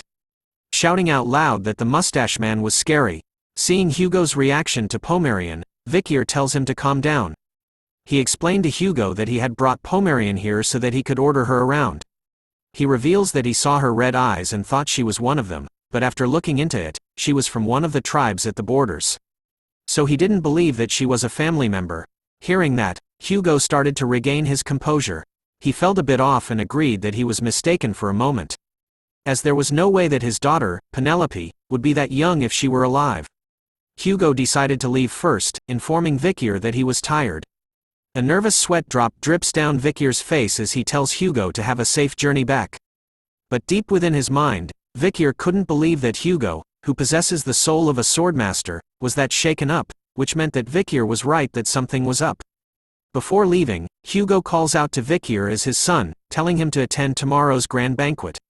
Chihuahua hears that and knows that Hugo was referring to the dinner where only a select few of his closest descendants gather. It was the dream of all Baskerville members to attend that banquet. Vikir agrees to Hugo's request, and tells him that he would see him tomorrow night. But before leaving, Hugo couldn't help himself and stole one final look towards Pomerian, who was crying within Chihuahua's arms. We now turn to Vikir resting back at home. Instead of sleeping on his comfortable bed, he chose the floor. Late in the night, he was still wide awake, thinking that even after taking a hot shower and laying on a soft bed, it all felt so foreign to him that he couldn't sleep. He wonders if this was the effect of living with the Balak warriors for 2 years, as it seems like his body won't get used to this for a while. As he thought about today's events, he found Hugo's reaction to be quite unexpected. He even thought about whether to report to him about Pomerian and the pendant or not, but after seeing his reaction today, Vikir had made his decision. After tomorrow's grand banquet, he was going to feel Hugo out, as Pomerian might become a good trump card which will lead to Hugo's downfall. But no matter what happens, Vikir needs to make sure that Pomerian doesn't get affected. Vikir's eyes were finally closed after a while as a light breeze entered his room. Followed by a dark figure standing near the window. Vikir immediately sensed its presence as his eyes opened wide. The dark figure took out a blade and stood in front of Vikir's bed. But before the figure could do anything, Vikir commented out loud that it hasn't even been a day, and yet the information has already spread so fast, alarming the intruder. Our boy immediately leaps onto the bed with one arm while priming himself to kick the shit out of the intruder. Vikir manages to leg sweep the knife out of the intruder's hand, sending it flying into the nearby wall. But before he could end the intruder's life with his fingers, the intruder shouts at him to wait. Damn, let's all take a moment to look at our boy's veins. Now back to the story. The intruder continues to tell Vikir that it was a joke, looking closer to the masked figure. Vikir realizes who it was. He informs the friend that next time, come after requesting an audience, otherwise it would have been bad if he killed by mistake. The masked figure still found Vikir's strange habit of disguising his pillow as himself and sleeping on the floor, kind of weird. As the masked figure removed their mask, they commented that Vikir still hasn't changed even after coming back from the dead. Whoa, it turns out to be Cindy. After revealing herself, Vikir warns him to not make a scene, but she simply sticks her tongue out as a reply. As she walked towards the bed, she asked Vikir if the reason why he sent Chihuahua after her was to check whether she had taken the $10 billion. Vikir revealed that he knew of her ability to increase the wealth of capitalist and build trust and to eventually waste it all. Which he took account of. But as she sat down on the bed, Cindy called him rude for thinking that way about her, since she was only a financial planner who receives commissions. She even claims that without her, then Judy would have lost the $10 billion he had given her. This was when Vikir revealed that he had assigned bodyguards to Judy to prevent such a thing from happening. And amongst the bodyguards he assigned, one of them was a finance expert, whose job was to filter out the bad guys. Hearing about this, Cindy was surprised to see that those bodyguards didn't mess with her at all. Vikir tells her that it was because he ordered them not to approach her at all. Cindy couldn't believe that she had been dancing in Vikir's palm from the beginning. But as Vikir wore his shirt back on, he wanted to know if she had the information he requested. Cindy immediately unzips her outfit, telling Vikir that she had brought it. As she handed the scroll over to him, our boy was fazed by how her personality had changed since 2 years ago and wanted her to submit the reports in a folder instead. Since she fulfilled her mission, Vikir agreed to her request of joining on the trade with the natives. Hearing about the reward, Cindy decided that she should call Vikir boss from now on. Looking at the report that Cindy had given, Vikir could see that it was the information regarding the people attending tomorrow's banquet. He also knew that he would have been invited to the grand banquet as long as he made a great contribution. The first report was about Hugo le Baskerville, showing his rank as patriarch, status as marquis, and his military prestige as swordmaster. But Vikir knew almost everything about Hugo, so he decided to skip this part of the report. Moving on, something catches his attention. He could see that Boston Terrier and Great Dane were attending the banquet as well. Boston Terrier le Baskerville, rank as the commander of the Pitbull Order Senator. Status as Count and military prestige as the highest-ranked graduator. A side note about him is that he is Hugo le Baskerville's half-brother. Does not like to be restrained and is quite aggressive and short-tempered. Next up is Great Dame le Baskerville, who holds the rank of commander of the Mastiff Order Senator. Status as Count and military prestige as the highest-ranked graduator. A side note about him is that he is also Hugo le Baskerville's half-brother. Although he tries not to get involved with others, he is on bad terms with Count Boston Terrier. Looking at the report, Vikir wonders why these two people who don't attend internal house events would be attending this one. Cindy replies that it was probably because they wanted to meet the young legend of the Baskerville clan who came back from the dead. And they probably wanted to take Vikir into their own orders. Hearing that from her, Vikir could sense that it was going to be an exhausting day for him tomorrow. Next on the report is Osiris le Baskerville, ranked as a member of the lower house. His status is Viscount with the military prestige as the highest-ranked graduator. A side note is that he is Hugo le Baskerville's eldest son and is currently ranked first in line for succession. Cindy reveals more information that the eldest son, who is growing up to become the spitting image of Hugo ever since he was younger, has obtained the swordsmanship at the level of the 7 counts. He had also been evaluated to reach the level of swordmaster soon. Vikir thought about the time before he regressed. He had seen Osiris from afar a few times. He was a cold and reserved person who doesn't even greet his own subordinates, let alone his younger siblings of the direct bloodline. Knowing this, Cindy was curious about who was stronger, Osiris, who's the strongest within the Baskerville clan excluding the patriarch and the 7 counts, or the main character Vikir? We all know the answer to that, right? But instead of answering her, Vikir warns her to not try and grasp their combat abilities. Next on the list was someone who Vikir thought was in the middle of isolation training, but instead was coming back to attend the grand banquet. It was someone named Seth Le Baskerville, ranked as the underdog city's consul, member of the lower house. He holds the status of Shadow Count and has the military prestige mid-ranked graduator. A side note is that he is Hugo Le Baskerville's second son and is currently second in line for succession. Compared to his older brother, his talent in swordsmanship is lacking and he was rather weak from a young age. His personality isn't like the other Baskervilles. He is gentle and kind. When he was younger, he was persecuted by Hugo for being weak. The bloodhounds who were dying as though they were trash. He was the only one who cried for them. He was also the only person that Vikir respected in the Baskerville family. Vikir couldn't believe that he was able to meet him at this time. As he looked through the remaining reports, he could see a few familiar faces and immediately placed them down. Surprising Cindy, who wondered why he read through the remaining reports briefly as she did her best to investigate them. Vikir tells her it's because he knew who these guys were very well. It's our favorite triplets. With his sinister bloodhound aura activated, Vikir smiles while looking at the reports of everyone. Knowing that with these people around tomorrow at the grand banquet, a lot of interesting things will definitely happen. The day has finally arrived. Vikir stood in front of a massive door, decorated with symbols as two guards stood by its side. As he slowly opened the doors to the room, he was greeted by a bright light. The people seated at the table in front of him were the ones that were inside of Cindy's report.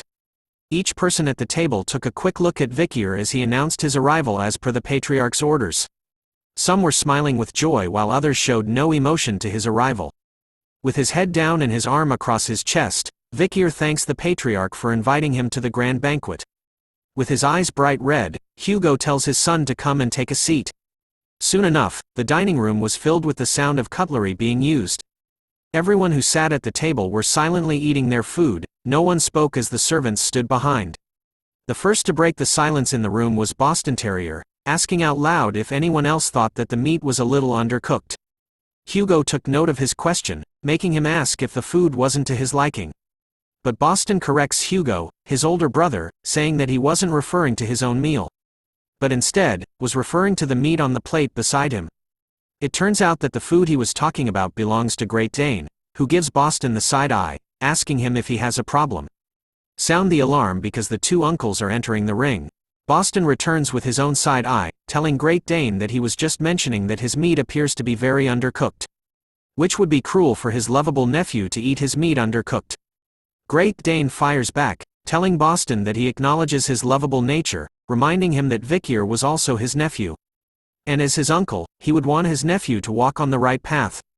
Boston argued why it was considered right for Vikir to be placed in the Mastiff Order under Great Dane, while Great Dane argued that it would be far better for Vikir than him joining the slow and foolish Pitbull Order. As they continued to argue amongst themselves in front of everyone, Vikir started to wonder if the reason he was invited to the grand banquet was for them to recruit him. 2 of the 7 orders that represent Baskerville, an offer from the Pitbull Order and the Mastiff Order. If it was before Vikir had regressed, then he would have liked it as it was a great offer that guaranteed his success, but right now, our boy was different, so he viewed them simply as mutts. Damn that ice-cold stare. As Barrymore poured wine into Hugo's cup, he commented out loud that the Patriarch was in a good mood, considering that his usually silent and aloof younger brothers were now showing affection to the young master. As he takes a sip of the wine, Vikir looks at Hugo while thinking that Barrymore always interprets things in a positive way. And how Hugo finds it amusing when his brothers are fighting. Boston finally turns his attention to Vikir, asking about the 2 years he had spent in the La Rouge et La Noire mountains, as he wanted to know how many barbarians and monsters he had killed, and to share his experience in the forest with his uncle. Even Great Dane expressed his concern about how his lovable nephew spent his time in the dangerous forest, but he was also interested about his nephew's growth. Hugo cuts in between their conversation, telling his younger brothers to let Vikir eat first and to not pester him too much. But the younger brothers were still curious about Vikir's time in the forest, asking Hugo himself if he wasn't curious himself. Seeing that they weren't listening to his command, Hugo tells them to stop. A single word from him this time was enough for the younger brothers to activate their bloodhound eyes from the fear and feeling of Hugo's immense powers. Hugo unleashes his powerful aura all around, reminding everyone why he was the biggest daddy of the Baskerville clan and reminding his younger brothers about how much he hated to repeat himself. Sensing that they had pushed things too far, both Boston and Great Dane immediately apologized to Hugo for their actions. Vikir, however, stood up from his seat, telling his uncles that it wasn't difficult for him to prove his achievements from the past 2 years in the forest. Hugo was concerned about Vikir since he had traveled quite a distance and that visiting the drill hall will make him even more fatigued. But our boy was fine. He taps his finger onto the table once, telling Hugo that skill can be displayed anywhere, at any time.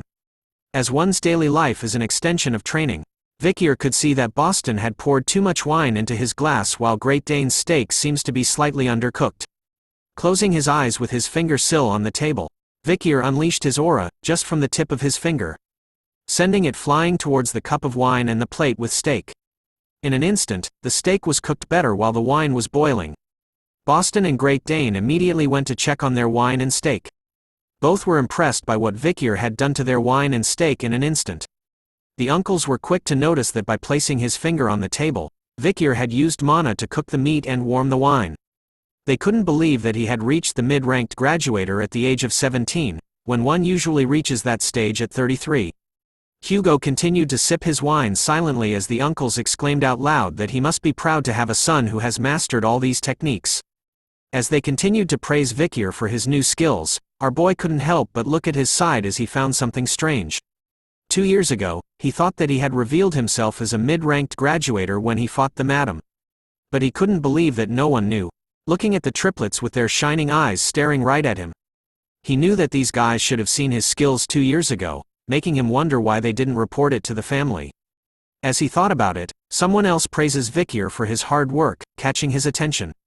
It was Osiris, who told Vikir to keep up the good work. Vikir thanked him for the compliment, but was confused that Osiris had complimented him in the first place.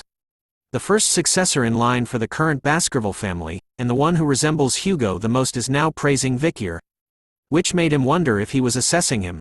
Another person at the table spoke out loud that it was surprising to see the eldest brother complimenting his younger brother. It turns out to be Set. He explains to Vikir that this was the first time he witnessed Osiris praise someone, let alone smile so openly. Set could also see that Vikir shares the same poker face as Osiris, which made him wonder if he didn't recognize who he is. Vikir tells him that he does know. Set was overjoyed to hear that, explaining that since he had a weak body, he was always either at the medical wing or at the isolation training hall. Set continues to say that the training hall was very close to Underdog City, where Vikir was the deputy consul. He had planned to visit him to learn about his experiences in the forest. Vikir started to think about the past and how Set's bright attitude, which is unlike that of being a Baskerville, hasn't changed. During the fall, Vikir had served under Set, so there were moments when they were together. Amidst the chaos of battle, Set was the only one who comforted the fallen bloodhounds. He was even comforting Vikir, who was drenched in blood after wandering around the battlefield. Even when he was wrongly accused, Set stood by him, defending Vikir until the very end. This man was the only person that Vikir wished to see at this banquet. But something else was happening. Vikir's bloodhound senses had been activated from the start, his eyes sensing all around as he smelled a disgusting stench that reeked since before. This horrific stench that only he, who was there during the fall, would know. The stench of demons. Right now, in this grand banquet, amongst all these powerful individuals of the Baskerville clan, Vikir could sense that there was a demon hiding amongst them. He started to look at everyone closely this time, wondering where the demon is, as the owner of the source of this disgusting stench. Vikir finally closes his eyes after scanning everyone in the room, before opening them once again. Looking at the man right beside him, Set sees his look, and asks if there was something that Vikir needed, as the hands of the dead as though in the form of an aura surrounding the sick-looking man, who held a mischievous smile on his face.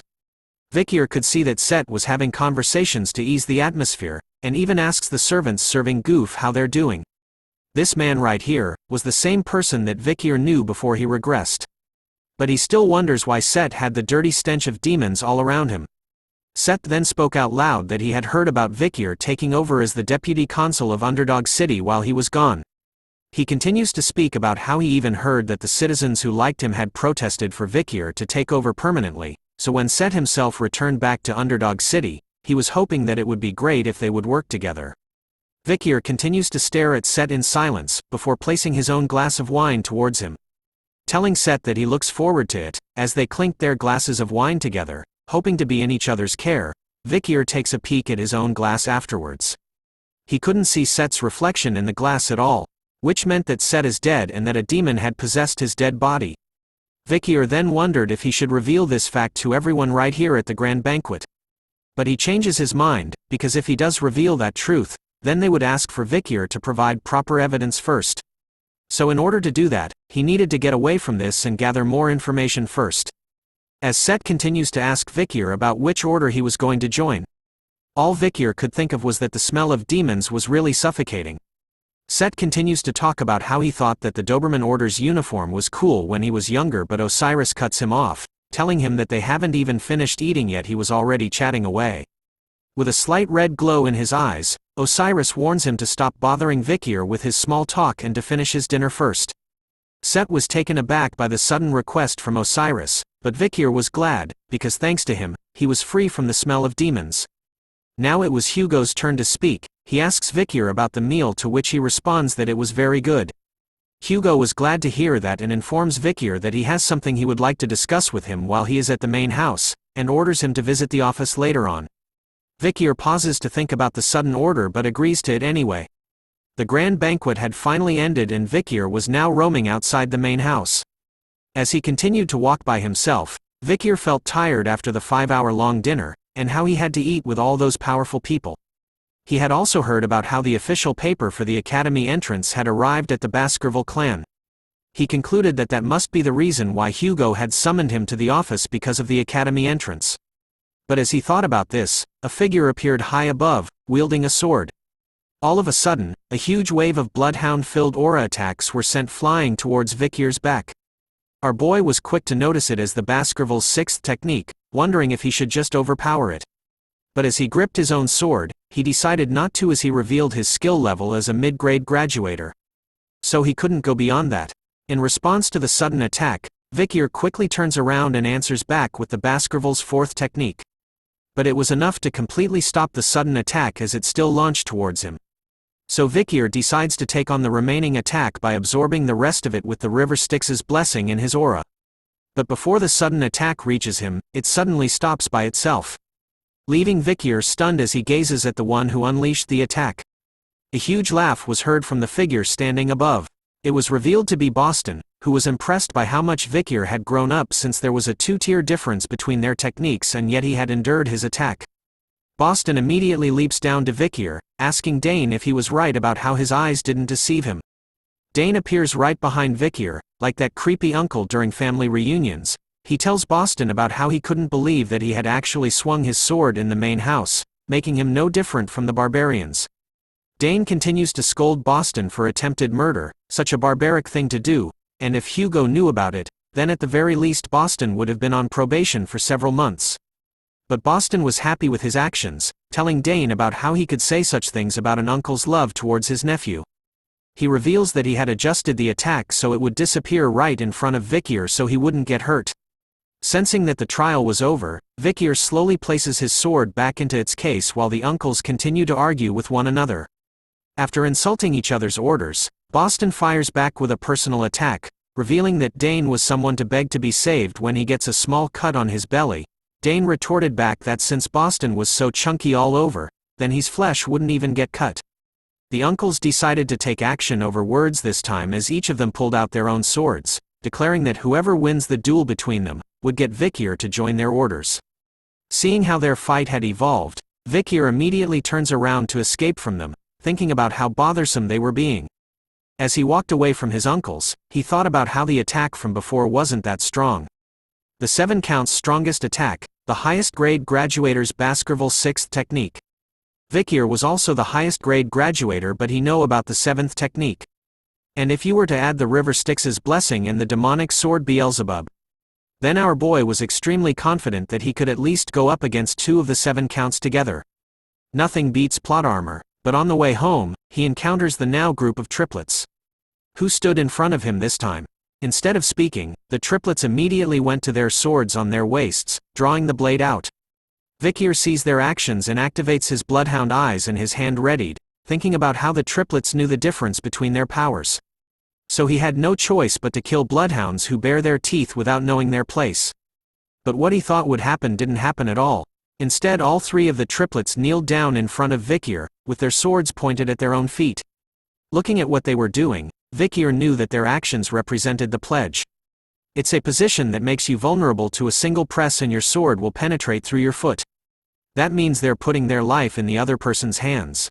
Seeing their sudden actions, Vikir could only ask them about what they were doing.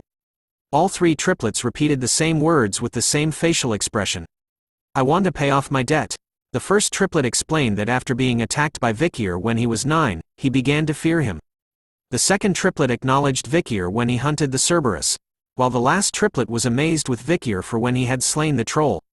Finally, for their final reason was when Vikir went toe-to-toe against the giant monster of the forest, Madame Eight Legs. That was the moment when all three of the triplets felt a sense of awe and reverence. So, on the day they had barely escaped with their lives, that was when the triplets decided then that they will become the 3 spears of Vikir van Baskerville from today onwards. And so, the triplets asked Vikir to please become their master whom they, the bloodhounds, would serve forever. After revealing their true intentions, Vikir thought about the time before he regressed. These guys were the ones that had captured him when he ran away after being framed. The triplets were also known as Hugo's 3 spears. And Vikir knew that they were just bloodhounds who were carrying out their orders. But just because of that, his feelings towards them haven't disappeared. So he simply walks past the triplets without an answer, leaving them with a disappointed look on their faces. But before he left them completely, he told the triplets that he didn't need things like pledges and that they should discuss things like this next time since he was tired now. Vikir intended to use them as much as he wanted. He informs them that the fact that they were together, and what will happen in the future cannot be revealed.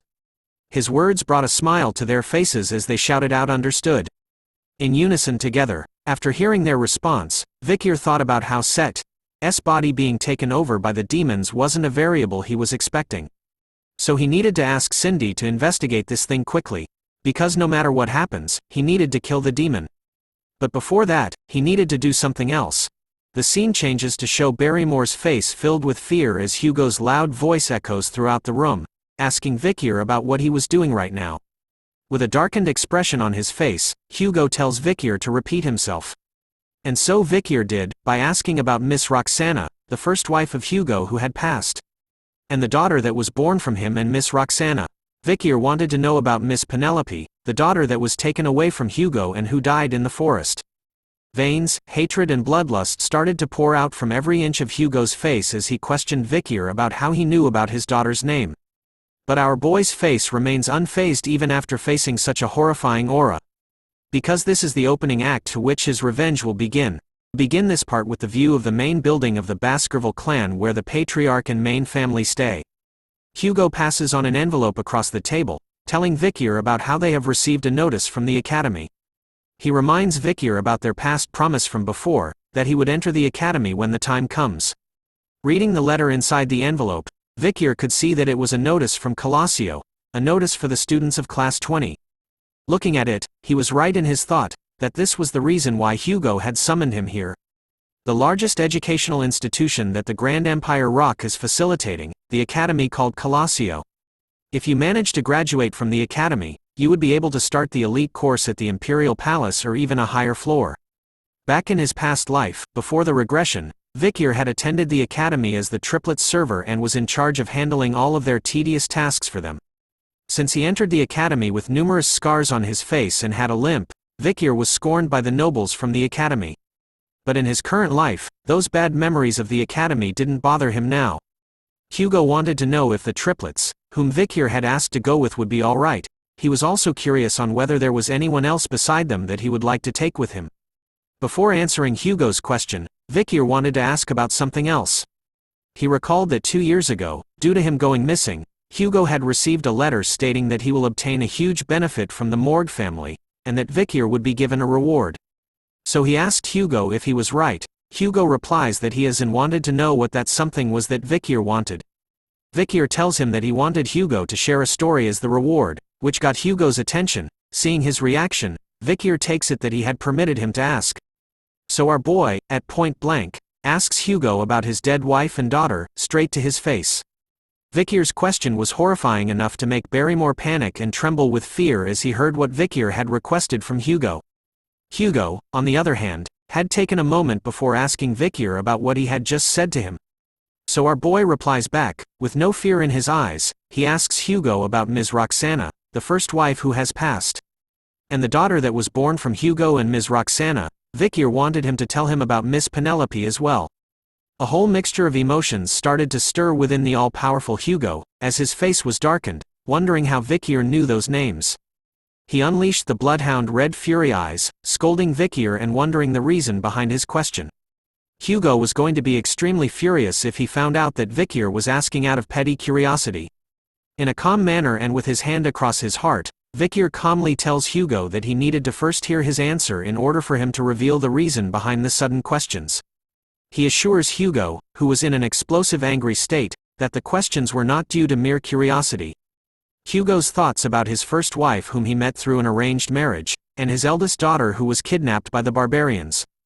That's all crucial information that Vikir needed in order to reveal Pomerian's existence to Hugo. There was also the hard-to-believe fairy tale that Barrymore had told Vikir about when he was much younger.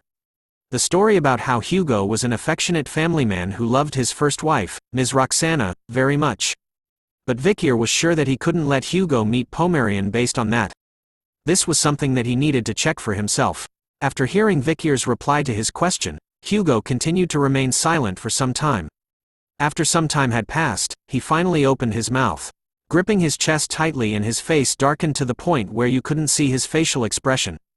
The ice-cold bloodhound demon that everyone feared in the family started to tell Vikir about how Roxana was the only darling who he loved with all his heart, and that his precious daughter, Penelope, was his most precious treasure. This sincere and lovable answer was enough to stun Vikir to the point that the artist had to draw him in another art style. Vikir couldn't believe that the word darling had actually come out from Hugo's mouth. Hugo continues on about his story, telling Vikir honestly that Roxana and him were not in an arranged marriage. He revealed the fact that Roxana was a commoner who had nothing. He could still remember the day that they first met clearly. It was love at first sight. Wow, I didn't expect Hugo to have a K-drama moment. Hearing the story from Hugo, Vikir could sense that he was going to start from the first time he met her. Hugo continues on about his past love story, revealing that his love with Roxana was very difficult. She had tried to distance herself from him because of her humble background, so Hugo decided to abandon everything and went with her. Whoa, turns out that Hugo was a hopeless romantic and gigachad. Because for her, Hugo was willing to throw away everything, not only his physical body but his soul too. Vikir interrupted Hugo as he was telling his story. He was grateful for sharing that with him, but he wanted Hugo to go to the next point quickly. But Hugo interrupts Vikir, shouting at him with the word but.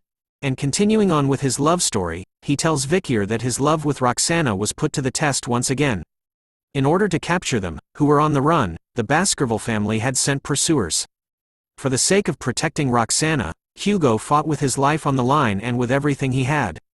They had walked a thorny path, covered with multiple attacks and dead bodies, was the path they had to walk where no one blessed their love. Hugo recalled that they had thought about giving up, but they persevered due to their love for each other. Akathut, that was only the start to their harsh beginning. Hugo and Roxana managed to break through to their disagreeing parents and had gotten married. Hearing the sweet tale of Hugo's love story was enough for Barrymore to shed some tears. I feel you, brother. And so, through Hugo's and Roxana's resolve, their precious daughter Penelope was born. His loving wife and daughter beside him, Hugo wanted to protect this happinesses that he obtained after through such much suffering and struggling. But this is where things start to get dark. After giving birth, Roxana's health started to deteriorate instantly. In the end, she left the world and left behind their young daughter Penelope. Thankfully, Penelope grew up to be a bright and charming child. She had inherited Hugo's strong mentality and Roxana's loving heart, and she had received love from all of the Baskervilles. Hugo was already happy enough to know that his Penelope was doing that well. But then a certain incident occurred. Just the mere mention of it was enough for him to unleash his bloodhound aura and crush the corner of his seat. The incident was when Penelope, who went out for a walk, was captured by the Lococo tribe. A bunch of questions flooded his mind as he investigated how this happened. How did those barbarians come into the middle of the Baskerville territory? How did they kidnap Penelope? Hugo's eyes were filled with rage as he couldn't figure it out back then. And until now, he couldn't find any trace of Penelope. Vikir's eyes started to glow as he listened closely to Hugo's story. With Penelope missing, Hugo used that as the justification to widen the Empire's region. That was when Hugo started to look for Penelope and to subjugate the barbarians. But after a while, Hugo felt that doing this alone was difficult, so he increased the number of his wives through arranged marriages, and he started to mass-produce offsprings. And decades later, although stationed at the border, Hugo had created a powerful family that no one could look down on. That's how the Ironblood Baskerville family was born. Hugo's cold-bloodedness to restore the family and for the Empire's glory. But behind that cruel soul was a man that was hurt deeply due to the loss of the family that he had loved with all his heart. But so what? Thought Vikir. He knew that all villains have a backstory, the evil deeds that they committed are all that remained. Vikir could only see Hugo as a heartless human being who mass-produced offspring and sent them to the battlefield. But still, he now understood how precious Roxana and Penelope were to him.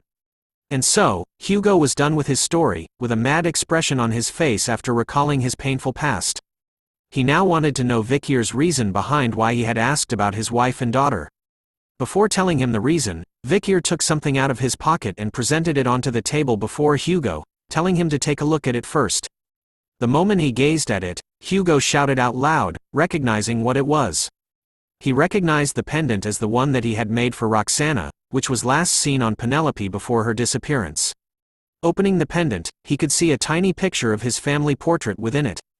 Gazing at it, Hugo held his tears back, or at least that's what I think. As Vikir turns to the door, he asks Hugo about what he would do if Miss Penelope's successor was alive. His question was enough to leave both old men stunned with their mouths wide open.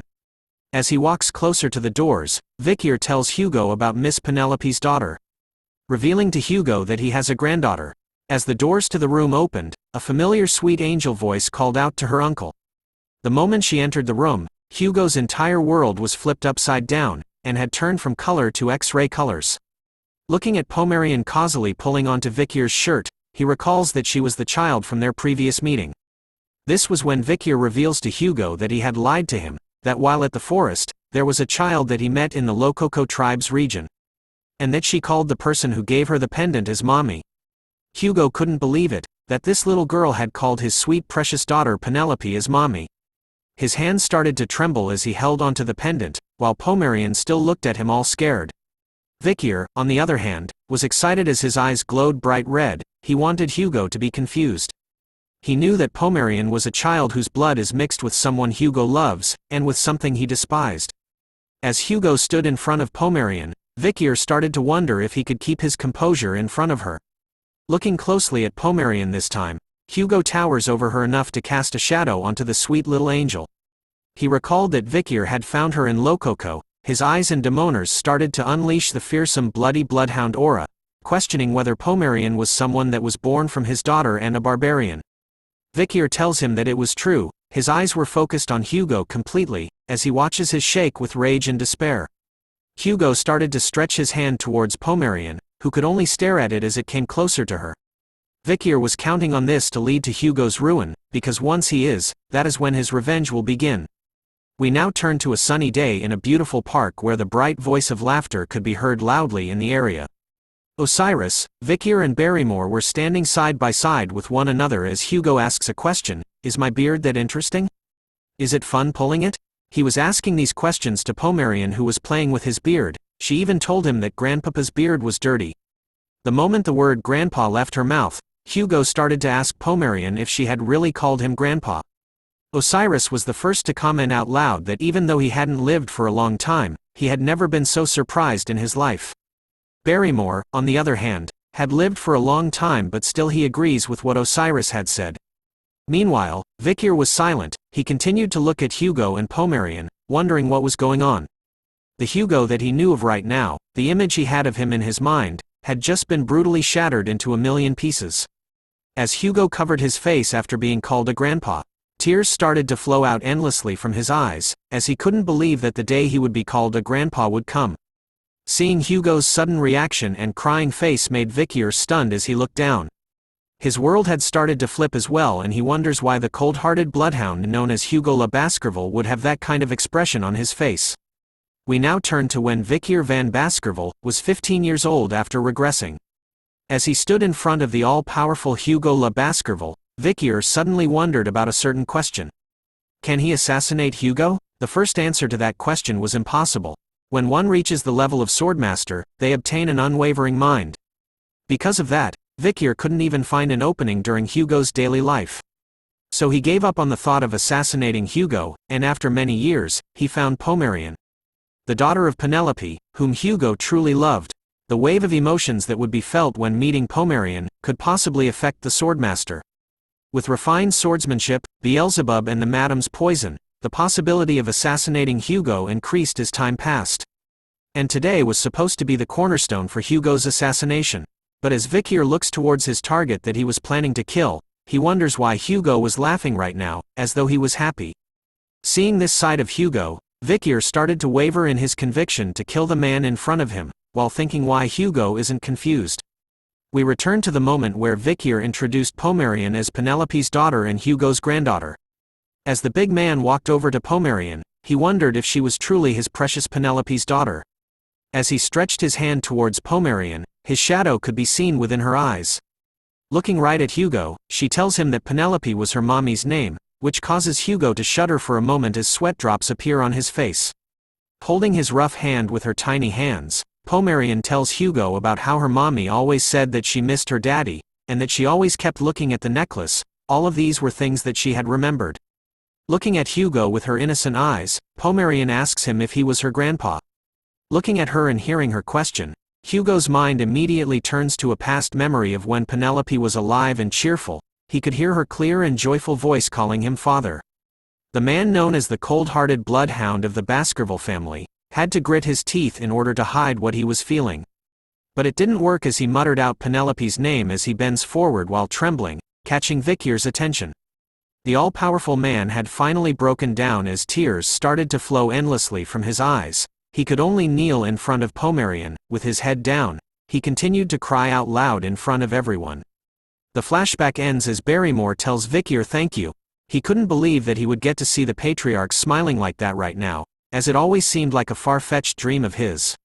And it was all thanks to Vikir. Hearing that, Vikir was confused about how the situation happened because of him. Hugo's smiling face, Pomerian being reunited with her grandpa, Barrymore seeing his dream come true, Osiris was even smiling himself. As though he was holding in his anger with his hand trembling, Vikir decides to let it go. Because right now, he didn't know that by standing before Hugo, who has so many openings. Vikir felt so helpless for some reason. The day soon turned to night as we returned to the place where Vikir was staying.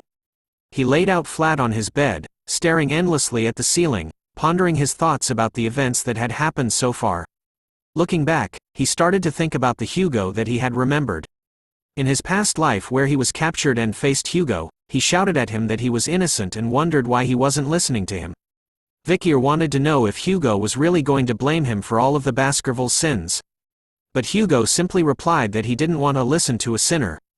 Hugo even revealed that he knew about how Vikir was secretly communicating with a demon and had even kidnapped innocent children and offered them to the demon. But these were false accusations that Vikir tried to deny with all his might.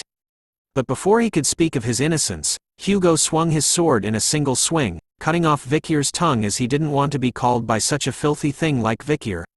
He even calls Vikir trash as his bloodhound eyes glowed fiercely red. But our boy didn't give up. His eyes were still filled with anger and hatred for Hugo even after having his tongue cut off, the man who turned him into a sinner and executed him in the end. But in our present time, the young Vikir who was still laying down on his bed, was wondering why he was starting to hesitate to take revenge. As he laid there, a voice spoke out, telling him that it was rare for her to see such a lethargic expression on his face. Cindy had appeared at his window once again, dressed like Catwoman. Looking at his current state, she wonders why he had called for her, only to be just laying in bed. Vikir could only ask her about the reason why she was here. Cindy took out another report, telling Vikir that she had brought him what he requested. She slams the report right onto Vikir's face, reminding him that he had asked her to investigate Seth le Baskerville. As she sat on his bed, Cindy questions Vikir about why he looked like he lost everything. But since she was busy, she was just going to give him the report. Even after being slammed with a report on his face, Vikir remained silent. Sensing that something was definitely off, Cindy reports that she had just done a detailed investigation on Set Le Baskerville. She found out that he has sponsored several orphanages under a fake identity. As a sponsor, it seems like he had taken responsibility for their adoption. But there was no information about the people who adopted the children. She couldn't even locate the children who were adopted too. Since Vikir mentioned that he was a demon, then the situation was bad. She knew the obvious reason behind why a demon would be kidnapping children. It was to use the children as sacrifices or food. She concluded that Set Le Baskerville might be connected to Underdog City's missing children's case. Looking and reading through the report, Vikir concluded that he had missed this information. The fact that the current Set is a demon means that the Set, whom Vikir had served in his previous life before his regression, was also a demon. Vikir also figured out that the person who gave the information that Hugo was going to frame and kill him with was this a-hole. A past memory of when Set was visiting Vikir in prison was seen. He hid his face behind his hand, calling Vikir pitiful. Because in order for Hugo to frame him for all of Baskerville's sins, he was going to hasten his execution. With a creepy smile across his face, Set lies about how he was so sad that he couldn't help him. Anger immediately arose in Vikir's face as he placed the pieces together from his previous life and now. He couldn't believe it. We now turn to a young boy, asking the sir beside him about where they were. The man holding the lantern introduces the place they were at as the young boy's new home, which startles the kid. He looked around all nervous, saying that the headmaster had mentioned that he had been adopted into a good family, but looking at what was in front of him was simply a cave. It turns out that the man was Set Le Baskerville, who tells the young boy that there seems to be a misunderstanding. As his appearance started to change, Set tells the young boy that the cave isn't the house he'll be staying in, but the place he will be going to. Set's appearance had completely changed as the young boy looked at him with fear in his eyes and confusion everywhere. Set's appearance had completely transformed into a demonic being, with a single eye in the center and sharp fangs all around with tentacles. Ew, just ew. The young boy could only stare and do nothing as tears filled his eyes. His last word was calling out for his mommy, as Set devoured him completely, leaving behind only blood and the shoes that the young boy wore previously. As he regains his human form, Set could only smile and mention that children sure are the tastiest. Set licks the blood off his face, smiling as though he was turned on by eating kids. After all, he couldn't help himself. It turns out that this was no longer Set Le Baskerville, but actually a being who was a part of the demon's 10 elite corpses, the 10th corpse, known as Andromalius. Back in the same cave from where the young orphan was last seen with Set. We now see a throne present, deep within the cave as a figure sits on it. Set was there, drinking a cup of wine. He talked about how it wasn't enough as a crow was present on the table beside him. He was thinking about how the human supply wasn't enough, making him question if he should foster humans like animals, turning them into livestock and creating an organization. This was no longer Set of the Baskerville clan, but instead was Andromalius, the 10th corpse who belonged to the demon's 10 elite corpses. Looking at the crow with multiple yellow-red eyes on the table beside him, he asks about what it thinks and calls the crow as 8. It turns out that the small crow, with its creepy eyes, was actually the 8th demon of the demon's 10 elite corpses. He tells Andromalius that he was against his idea, as he knew that if things escalate, then the possibility of humans learning about their existence will increase. The 8th demon could also see that Andromalius had only been eating children, so he warns him to be careful not to give off any scent since the Baskerville's hounds have a good sense of smell. It turns out that Andromalius had been eating a huge amount of children as tiny skulls and skeletons surrounded them in the cave. After hearing the 8th demon reply, Andromalius didn't like the nagging but assured him to not worry about that since he had casted a trap, so that they couldn't enter the cave. Andromalius then informs the 8th demon that at their current rate, in order to gather enough magic power to open the gate, he would need to suck human blood for 12.5 more years. Hearing the complaint, the 8th demon warns Andromalius not to stir up something that was worth noticing among the human beings. The 8th demon questions him on whether there was anything else going on within the Baskerville clan. Andromalius paused for a moment before reporting with a no. He told the 8th demon that he was going fine and that he just needed to do the same with the Morgue clan.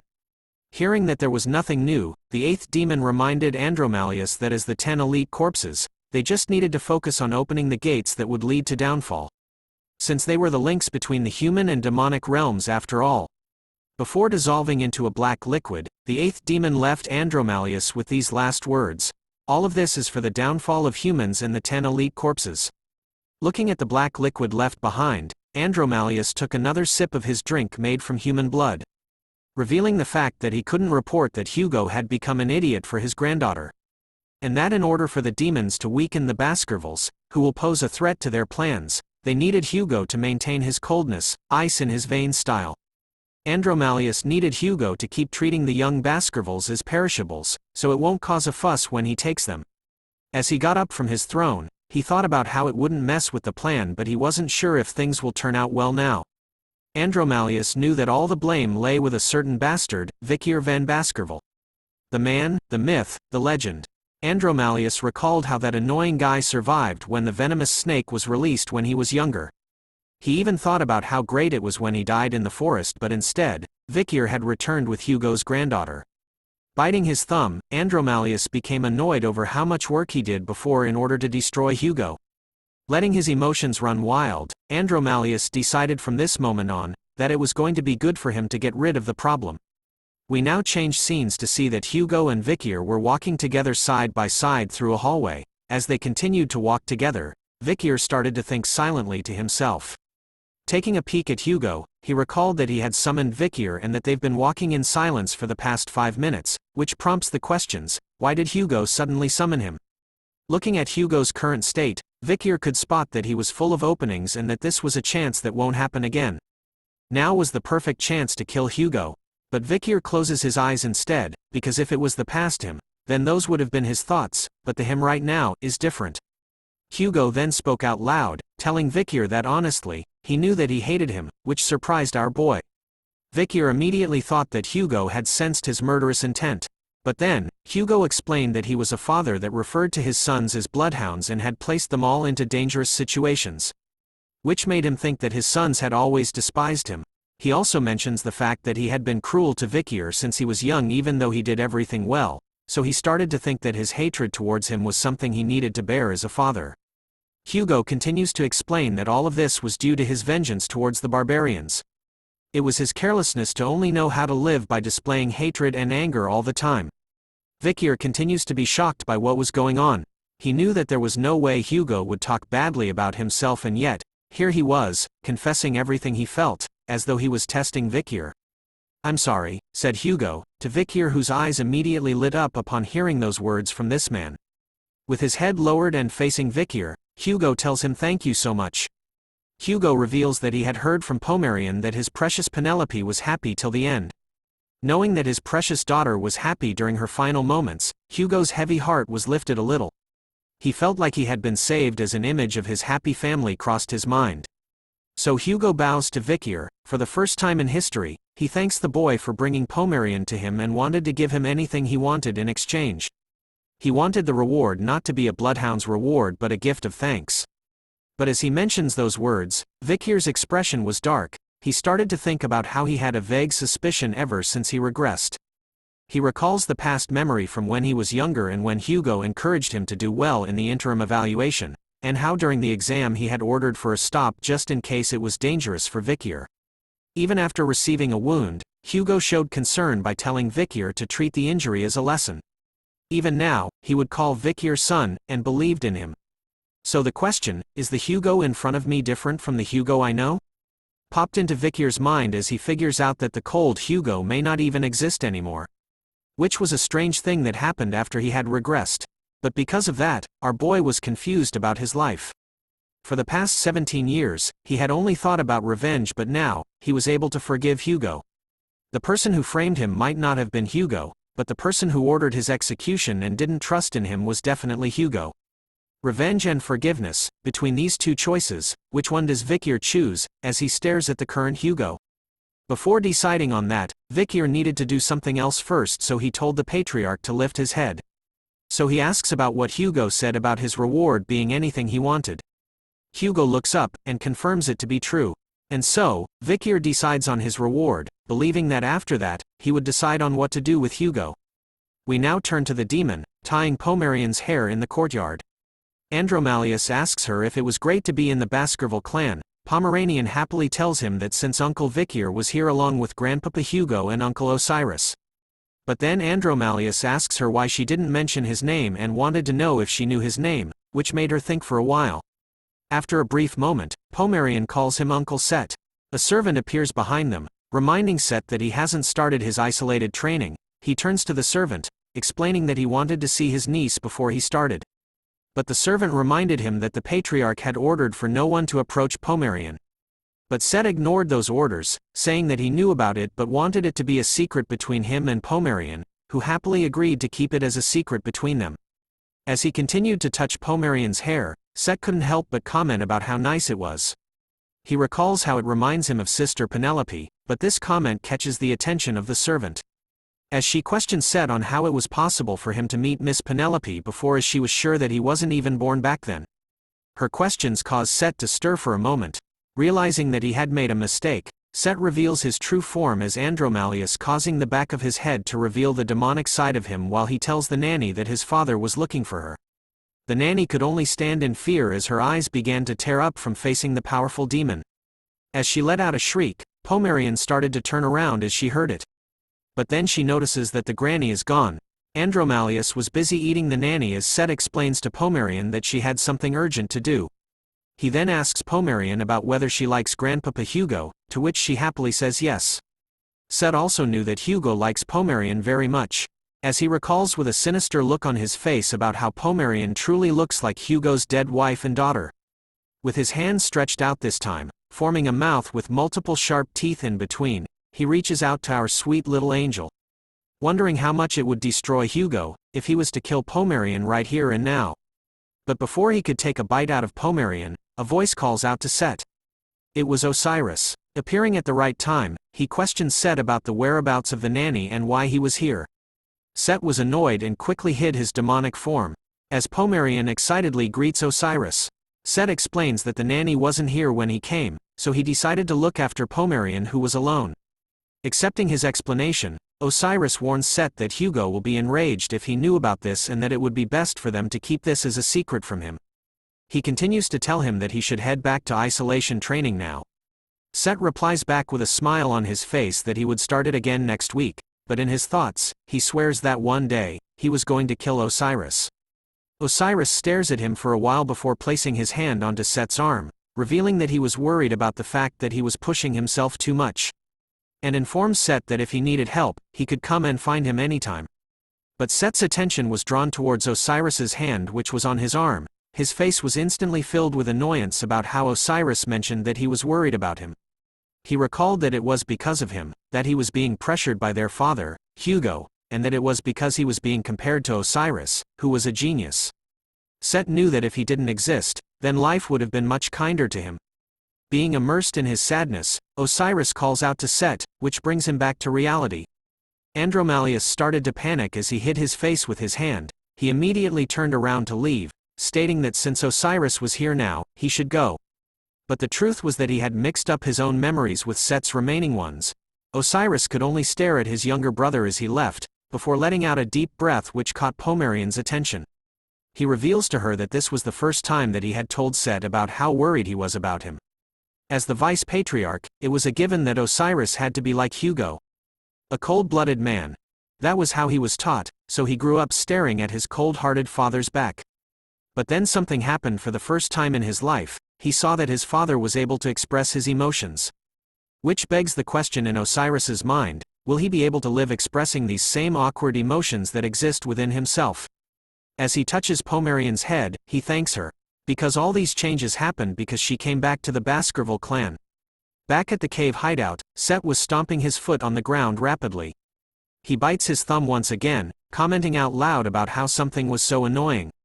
After that day, meeting with Pomerian and Osiris, Hugo hasn't left her side at all. Because of how he was being smitten by his granddaughter, he couldn't kill Pomerian. His demonic side started to appear in his eyes, frustrated over the fact that he missed his chance because of Osiris' sudden appearance. With a quick snap of his neck, Andromalius regained his composure. He knew that there was still a lot of time before the gate opened, so there was no need to rush. So it might be more effective for him to kill Pomerian when she becomes even more valuable to Hugo. When that time came, Andromalius wondered how he was going to kill Pomerian. He wonders if he should poison her like she did with Hugo's wife Roxana, and make it look like she died from an illness, or should he use the barbarians like before, like he did with Penelope? His demonic side was coming out, as he smiled sinisterly, knowing that he was going to kill Pomerian in a more harsher way than those two previously. But as he was immersed in his thoughts, a familiar figure stood in front of the cave entrance with his trusty sword summoned.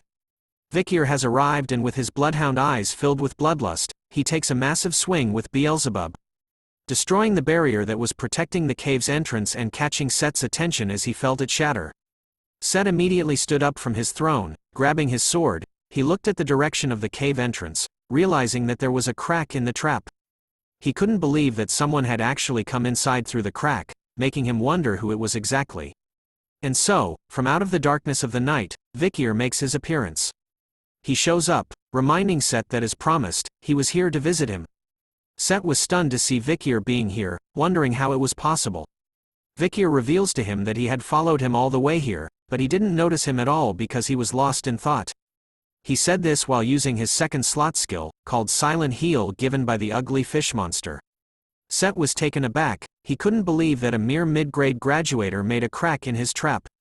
But what was more important to him was, since Vikir had followed him, does it mean that he knew his true identity?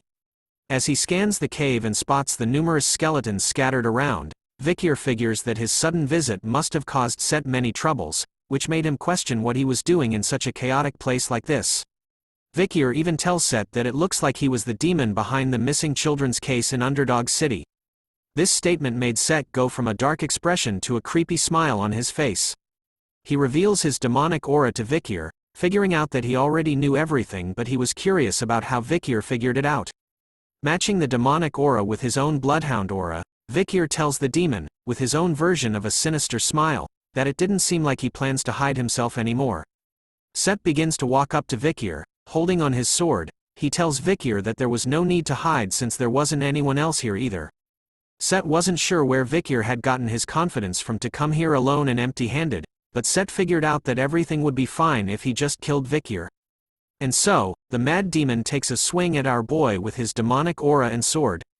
His attack seems to work as he manages to do a full swing towards Vikir, bringing a smile to the demon's face. Our boy's eyes were lifeless after the attack. But then something else happens. The sword Andromalius was using had landed far away from his body, while Vikir was still perfectly fine enough to ask him about why he was laughing. It turns out that the demon's arm had been sliced off so fast and in such a strong manner, that the attack was enough to cut even the Manhwa's panel in half. Andromalius immediately kneels down in pain while screaming as Vikir shows off Beelzebub. In that single moment, he had summoned his own blade and sliced off Andromalius's arm. The demon could only wonder why Vikir had taken out a weapon, and that the pain it was feeling felt as though his soul had been cut, which made him realize what weapon Vikir was using. Andromalius figures out that it was Beelzebub, the sword of gluttony.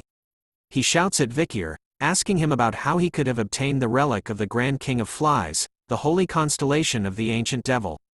Vikir expected such knowledge from the demons, as they truly know a lot when it comes to themselves, but as he calls out to Set, he reveals the true face of the man before him. Vikir knew that Andromalius was one of the 10 demons who came to the human world in order to open the gate to the demon world, a member of the 10 elite corpses. Hearing this, Andromalius could only shout in shock over how Vikir knew about such information. But as he continues to stare at Vikir with his demonic eyes, he realizes something else. The soul of Vikir. Andromalius could only wonder why his young soul smelled like the blood of their people, making him think that Vikir had gone to hell before. With his bloodhound eyes all lit up, Vikir could see that the being in front of him was the one who framed him in his previous life. As if following him into thinking he was his savior wasn't enough, Set was also the one who executed Vikir in the end too. "Wake up, demon," said Vikir in a heavy tone, causing Andromalius to sweat profusely.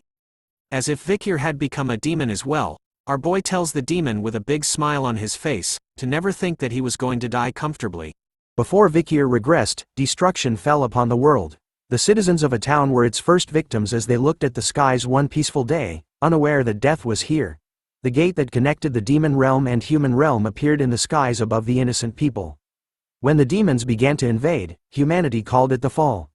The ones who opened the gate were the 10 high-ranked demons who first came to Earth. Known as the 10 elite corpses. During the long war against the demons, Vikir had the misfortune of meeting one of the 10 elite corpses on the battlefield. His first reaction upon facing the demonic creature was fear and shock. Because the outcome of his battle against it was simply miserable. Surrounded by his fallen comrades, Vikir could only cling onto his sword as he watched the one of the 10 elite corpses flex on top of the cliff. Out of the 671 people who joined the battle, 666 died. Out of the 5 survivors, 4 had lost their minds, so there was only one particular survivor. And the reason behind his survival was a simple one. According to the demons, they wanted the total number of humans they killed to match the number 666. What a flex! So the overwhelming power of the high-ranked demon of the 10 elite corpses was destruction itself. Back in the present, Vikir stares down at Andromalius, thinking that he couldn't believe that he was meeting one of those powerful 10 elite corpses right now. And approximately 10 years earlier. But something else was catching his attention. The endless amount of small skeletons, covered in blood, was everywhere in the cave. As he looks at them, Vikir wonders if Andromalius was devouring young children. But then the sudden laughter from Andromalius makes Vikir, whose bloodhound aura was running rampant, turn his attention back to the demon. Andromalius was snickering to himself as he could see how enraged Vikir was after seeing all the dead children's corpses. Using his hand, Andromalius shows off and reveals to Vikir that the children were still alive in his stomach. Which made him wonder if Vikir wanted him to bring them back to life. Using his hand to form the face of one of the dead children, Andromalius points it towards Vikir. Using the dead child's voice, Vikir could faintly hear the child, asking him to save him and that he misses his mommy. Seeing this disgusting act enrages Vikir even more as his eyes glowed more reddish. With another swing of Beelzebub, Vikir had sliced off Andromalius's remaining arm, causing him to scream in pain as he kneeled before Vikir even more. Our boy then tells him to stop talking as he knew that there was no way the dead could come back to life. Andromalius starts to panic over the sight of both his arms being missing, but then he smiles, revealing his completely regenerated hands and arms to Vikir. As he calmly stands back up, he tells Vikir about how he knew he had as many secrets as he did. Recalling that even Osiris, who was called a genius, only reached the level of a mid-rank graduator at the age of 30. And yet, here stood Vikir, who had reached the very same rank but at just the age of 17, signs of being an irregular. Andromalius's arm started to change form as he continues to state some facts, such as how Vikir possesses the devil's holy constellation known as Beelzebub. Which meant that there was a possibility that there was a big variable in the future.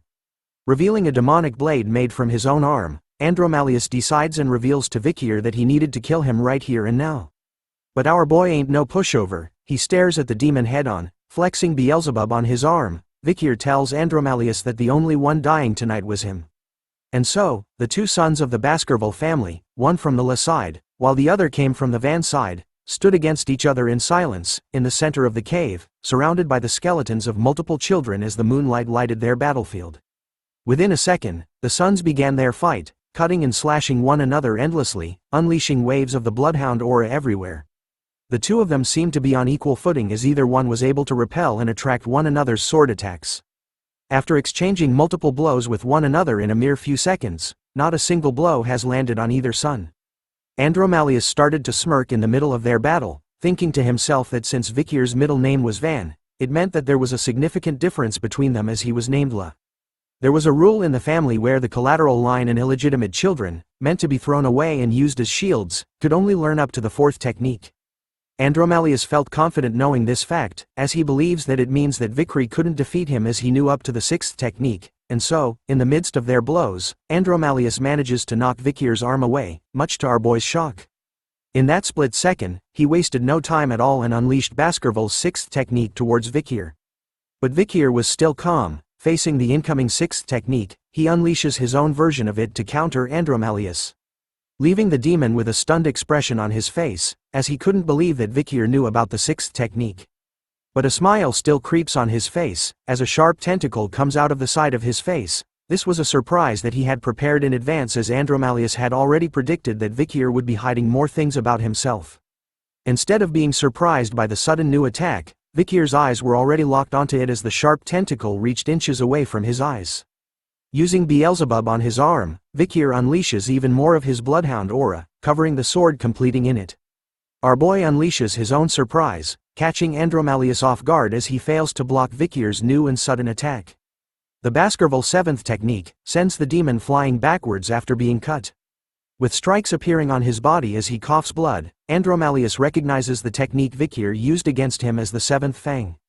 But as he wondered how it was possible for Vikir to know about the 7th technique when only the patriarch of the family is allowed to know, Vikir wasted no time at all and started to launch his other attack, with a fierce and deadly look in his eyes. This time, Vikir's attack lands successfully on the demon's body, destroying everything that was behind them. With Beelzebub plunged deep into Andromalius's chest, Vikir tells him about how demons always think that they were above humans and look down on them. But to Vikir, fooling such big-headed demons was a piece of cake. As Beelzebub is covered in the demon's blood, Vikir recalled that even the heroes who closed the gate and ended the fall couldn't find all the 10 elite corpses and punish them. But it's different right now. The fall hasn't yet started, and the 10 elite corpses lack power since they were all in hiding. So if it's now, then it might be possible. Using his riz, Vikir whispers the word hey into Andromalius's ear. He continues to whisper to the demon about how he knew that they were planning on connecting the human realm to the demon realm, and that by killing him right now along with his friends, it would eventually lead to their plan being ruined. Will I feel a little bit relieved? Asked Vikir with a murderous look and aura filling the cave as he stared right into Andromalius's face. For the first time in his demonic life, Andromalius started to experience a new dreadful feeling just as a question pops into his mind. A mere human is scaring me? Feeling anger over this fact, the demon bites hard, raging out and cursing at Vikir for making it experience such a thing. Soon enough, a shell made out of spikes and blood surrounds Andromalius, forcing Vikir to back off. Even after backing off, Vikir's eyes were still on the demon. Looking at the sudden change, he could see that Andromalius was inside something like a ball of thorns made out of blood. Ah, said the demon as the ball started to slowly disappear. Once it burst, instead of human feet appearing, a pair of animal-like hooves was shown instead. The demon couldn't believe that he, Andromalius, would show a mere human like Vikir his true form. Oh my word, Andromalius has completely shed Set's human form and revealed his real demonic side. Emitting a deadly purple aura now. Guess this guy never skips leg day, look at those thighs man. The demon continues to show off his new form, even telling Vikir that he acknowledges that the extent of his power was unexpected. Summoning snakes like Medusa, Andromalius ends the chit-chat with a sudden snack attack. Kind of reminds me of Orochimaru from Naruto. The snakes all locked onto their target, Vikir who simply stood still as they reached closer to him. Using a zigzag-like pattern, Vikir relentlessly cuts down the snakes that came close to him, but they were endless. Andromalius was enjoying this moment, telling Vikir to keep trying and slicing them. Vikir does as he says, leaping, doing backflips, in order to dodge the snakes while cutting and slicing them apart, making his way to Andromalius. But as he charges forward, Vikir is unaware of a single snake that manages to slip past his defenses. The snake manages to land a deep bite onto his shoulder, before Vikir slices off its head. Seeing this brought a smile to the demon's face, as he announced that with a single bite, it was all over for our boy. But Vikir simply looks at the bite marks on his jacket, telling Andromalius that he didn't know what he meant that it was over since he had just received a small injury. This time, a mouth with sharp fangs appears on Andromalius's palm within his hand. Endless blood absorption, said the demon as the blood from Vikir's body started to escape through the snake's bite from before. Andromalius was literally eating the blood inside of Vikir's body, controlling and pulling it to him using the mouth on his palm. He finally reveals his true ability, the ability to control blood. As long as he stood up against a living creature, Andromalius believes that his ability is undefeated. That is until he faced our main character, who is currently calmly looking at his blood leaving his blood at a fast rate. But still giving off chill vibes about it. Meanwhile, Andromalius was telling Vikir that if he loses all of his blood, then he was going to shrivel up and die. As he continues to take in Vikir's blood, Andromalius reveals that his ability, endless blood absorption, was the power of a half-immortal. As long as there are living organisms around him, who are injured, he will never die. Vikir was still calmly looking at his blood leaving his body. But then he starts to smile, before breaking into a laughter, angering Andromalius who shouts at Vikir about why he was laughing, wondering if he had lost his mind. Using his hand to hide his laughter, Vikir reveals that he finds it funny to see a demon enjoying himself when he doesn't even know what he was absorbing. It turns out to be true as the demon started to cough blood out all of a sudden. Andromalius kneels onto the ground in pain, wondering what was wrong with the blood after finding out that it wasn't ordinary. Seeing his reaction, Vikir asks the demon if he wants to see something cool. Using Beelzebub, Vikir makes a small cut across his wrist, letting it drip heavily onto the ground in front of Andromalius, who realizes that there was poison in Vikir's blood as it melts the ground the moment it touches it. But that wasn't the end to the magic show. Vikir shows off his fully regenerated wrist after he had cut himself. This sight leaves the demon stunned, as he couldn't believe that there was a human who has this level of regeneration of that level. Along with the poison that can harm demons, Andromalius only knew that the ones that possess such potent poisons are the cunning spider from the La Rouge et la Noire mountain, also known as Madame Eight Legs, and the nine-headed snake that lives in the land of the Titans, and finally, the huge jellyfish that lives at the bottom of the Black Sea. He still couldn't believe that a lowly human could possess such a potent poison. But still, the demon could only scream in pain while kneeling in front of that lowly human. Vikir continues to taunt Andromalius, who was busy screaming in pain, asking him if he wanted more of his blood. Curious about the taste, Vikir licks his finger with his blood on it. Believing that he was right about how the madam's poison would work on the 10 corpses. The madam inside Beelzebub started to growl, as it seemed like she was pissed about how Andromalius didn't die from her poison. But this interaction proves something to Vikir, with the Baskerville 7th technique and Beelzebub's abilities, who had also reached the rank of highest-ranking graduator, can definitely defeat the 10 elite corpses. Feeling that death was close after that last attack from Vikir, Andromalius realized that he was too strong to face him. Thinking about how the hell did a monster like Vikir become this strong? In his mind, the demon decided that his priority right now is to survive and tell the other corpses about Vikir. So he needed to recollect the mana he had dispersed all around.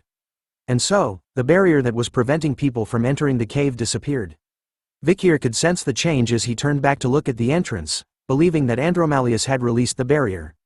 But as he looked back, the demon started to smile again. "Let water turn into blood," it said. Soon enough, massive amounts of water started to pool together, forming a ball in the air behind Vikir. As they formed a ball, the water started to turn red, as blood. Vikir looks at what was happening, figuring out that Andromalius also had the ability to turn water into blood too. Even though he doesn't have all his power, he figured that a high-ranking demon is still a high-ranking demon. Making a quick decision, Vikir cuts his wrist once again, and pours his blood into the pool of water. Reminding Andromalius that it didn't matter what he does with the blood now, as he wouldn't be able to absorb it like before. But the demon had a different plan in mind, revealing to Vikir that infusing his blood into the water so that he couldn't absorb it was useless. Because he didn't turn the water into blood to absorb it. Instead of being absorbed, the blood water started to float in the air, forming balls all around Vikir. "Arise, my blood knights," solo leveling reference anyone? After saying those words, the blob of blood water started to melt and dripped onto the cave grounds. Emerging out from it was a monster made of blood. Soon, Vikir was surrounded by the Blood Knights in every direction. With the appearance of the Blood Knights, Andromalius reveals to Vikir that they could use the Baskerville 6th technique, which he learned himself. The demon was confident that even though Vikir could use the 7th technique, he was sure that he couldn't go up against all the Blood Knights, who can use the 6th technique. I guess this demon has never heard of plot armor. With murder in his eyes, Andromalius was going full demon mode, promising Vikir that he was going to kill him and then kill everyone he loves one by one. Leaving our boy with these final words as he silently remains surrounded by all the Blood Knights. Regret going against the 10 corpses. Hearing that the Blood Knights could use the 6th technique, Vikir figured that things were getting slightly dangerous for him, so he started to look for something in his pocket. After all, he didn't exactly prepare for this kind of situation. In a flashback to the time he was walking with Hugo, Vikir was asking Hugo about the reward which was given to him, which was anything he wanted. Our boy takes out a whistle in his hand and looks at it. As he shows the whistle off to Andromalius, who becomes frightened upon seeing it, Vikir asks the demon if he knew about this particular whistle since he had lived in the Baskerville clan. The demon started to sweat even more as he realized that Vikir was going to blow on that very whistle in his hand. With a smirk on his face, Vikir didn't hesitate at all and took a deep breath in. Before blasting into the whistle with all his might, sending shockwaves throughout the cave and outside of it as well. A familiar but powerful figure was nearby, standing on the cliff as though waiting for Vikir to use the whistle. With a strong grip on his sword, the moment the whistle was blown, Andromalius was set into a full panic mode as he immediately ordered all the Blood Knights to kill Vikir quickly. As the Blood Knights obeyed the demon's command, Vikir reveals that the whistle he had just blown had the power to use the orders of the Baskerville clan, and that the black whistle also had another function. It allowed him to utilize the entire Baskerville clan force. As Vikir mentioned that function, A red line appears in the cave, and outside of the mountain as well, destroying everything in its path. Just the impact of that sudden attack was enough to blow every Blood Knight away from Vikir. Soon, more members of the Baskerville clan arrive with their swords ready. They unleashed a combination of the Baskerville techniques together towards the location of Vikir, exposing the cave. Andromalius could only look with horror and fear in his face as he realized what happened to his precious cave hideout. Half of the mountain had actually disappeared in the mix of those attacks from before. Hugo's voice could be heard clearly as he stood at the cliff. He was wondering why Vikir had asked to borrow the power to control all of Baskerville. It was so that he could hunt a demon. Hugo had appeared, along with Osiris and Boston who stood by his sides. Hugo was pleased with Vikir's actions as he expected this from his son. Vikir humbly bows his head towards Hugo with his hand across his chest as a sign of respect, whereas Andromalius was shocked to see this sight. He couldn't believe that the patriarch of the Baskerville clan was here, even the commanders and vice-patriarch Osiris were present as well. Looking at the endless shadowy figures standing on the cliff side by side, the demon slowly realized that the entire Baskerville clan was here right now. With his hand stretched out to call the attention of the entire Baskerville clan, Hugo announces to everyone present that for the next 6 hours, he hereby declares that Vikir van Baskerville, the possessor of the whistle, is to have full command over their entire force. Hearing that order, Vikir slowly opens his eyes, revealing his bright red bloodhound eyes. He slowly gives out his command, calling forth everyone, to rip Andromalius to shreds.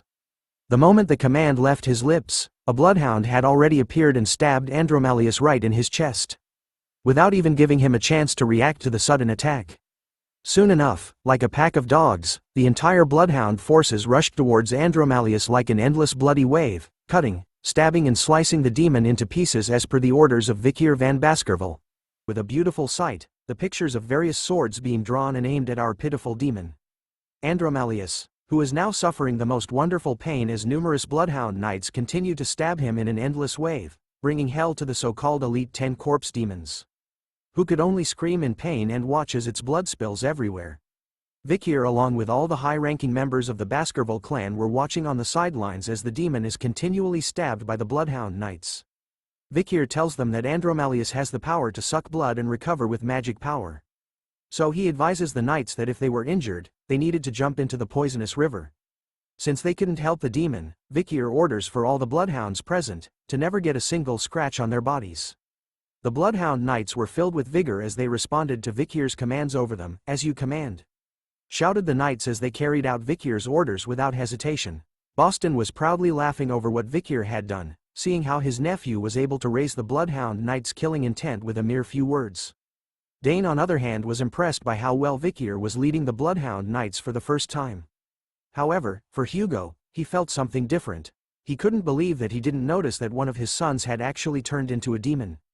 Looking at the scene unfolding before his very eyes, he wonders if this was the true reality of the Baskerville clan right now.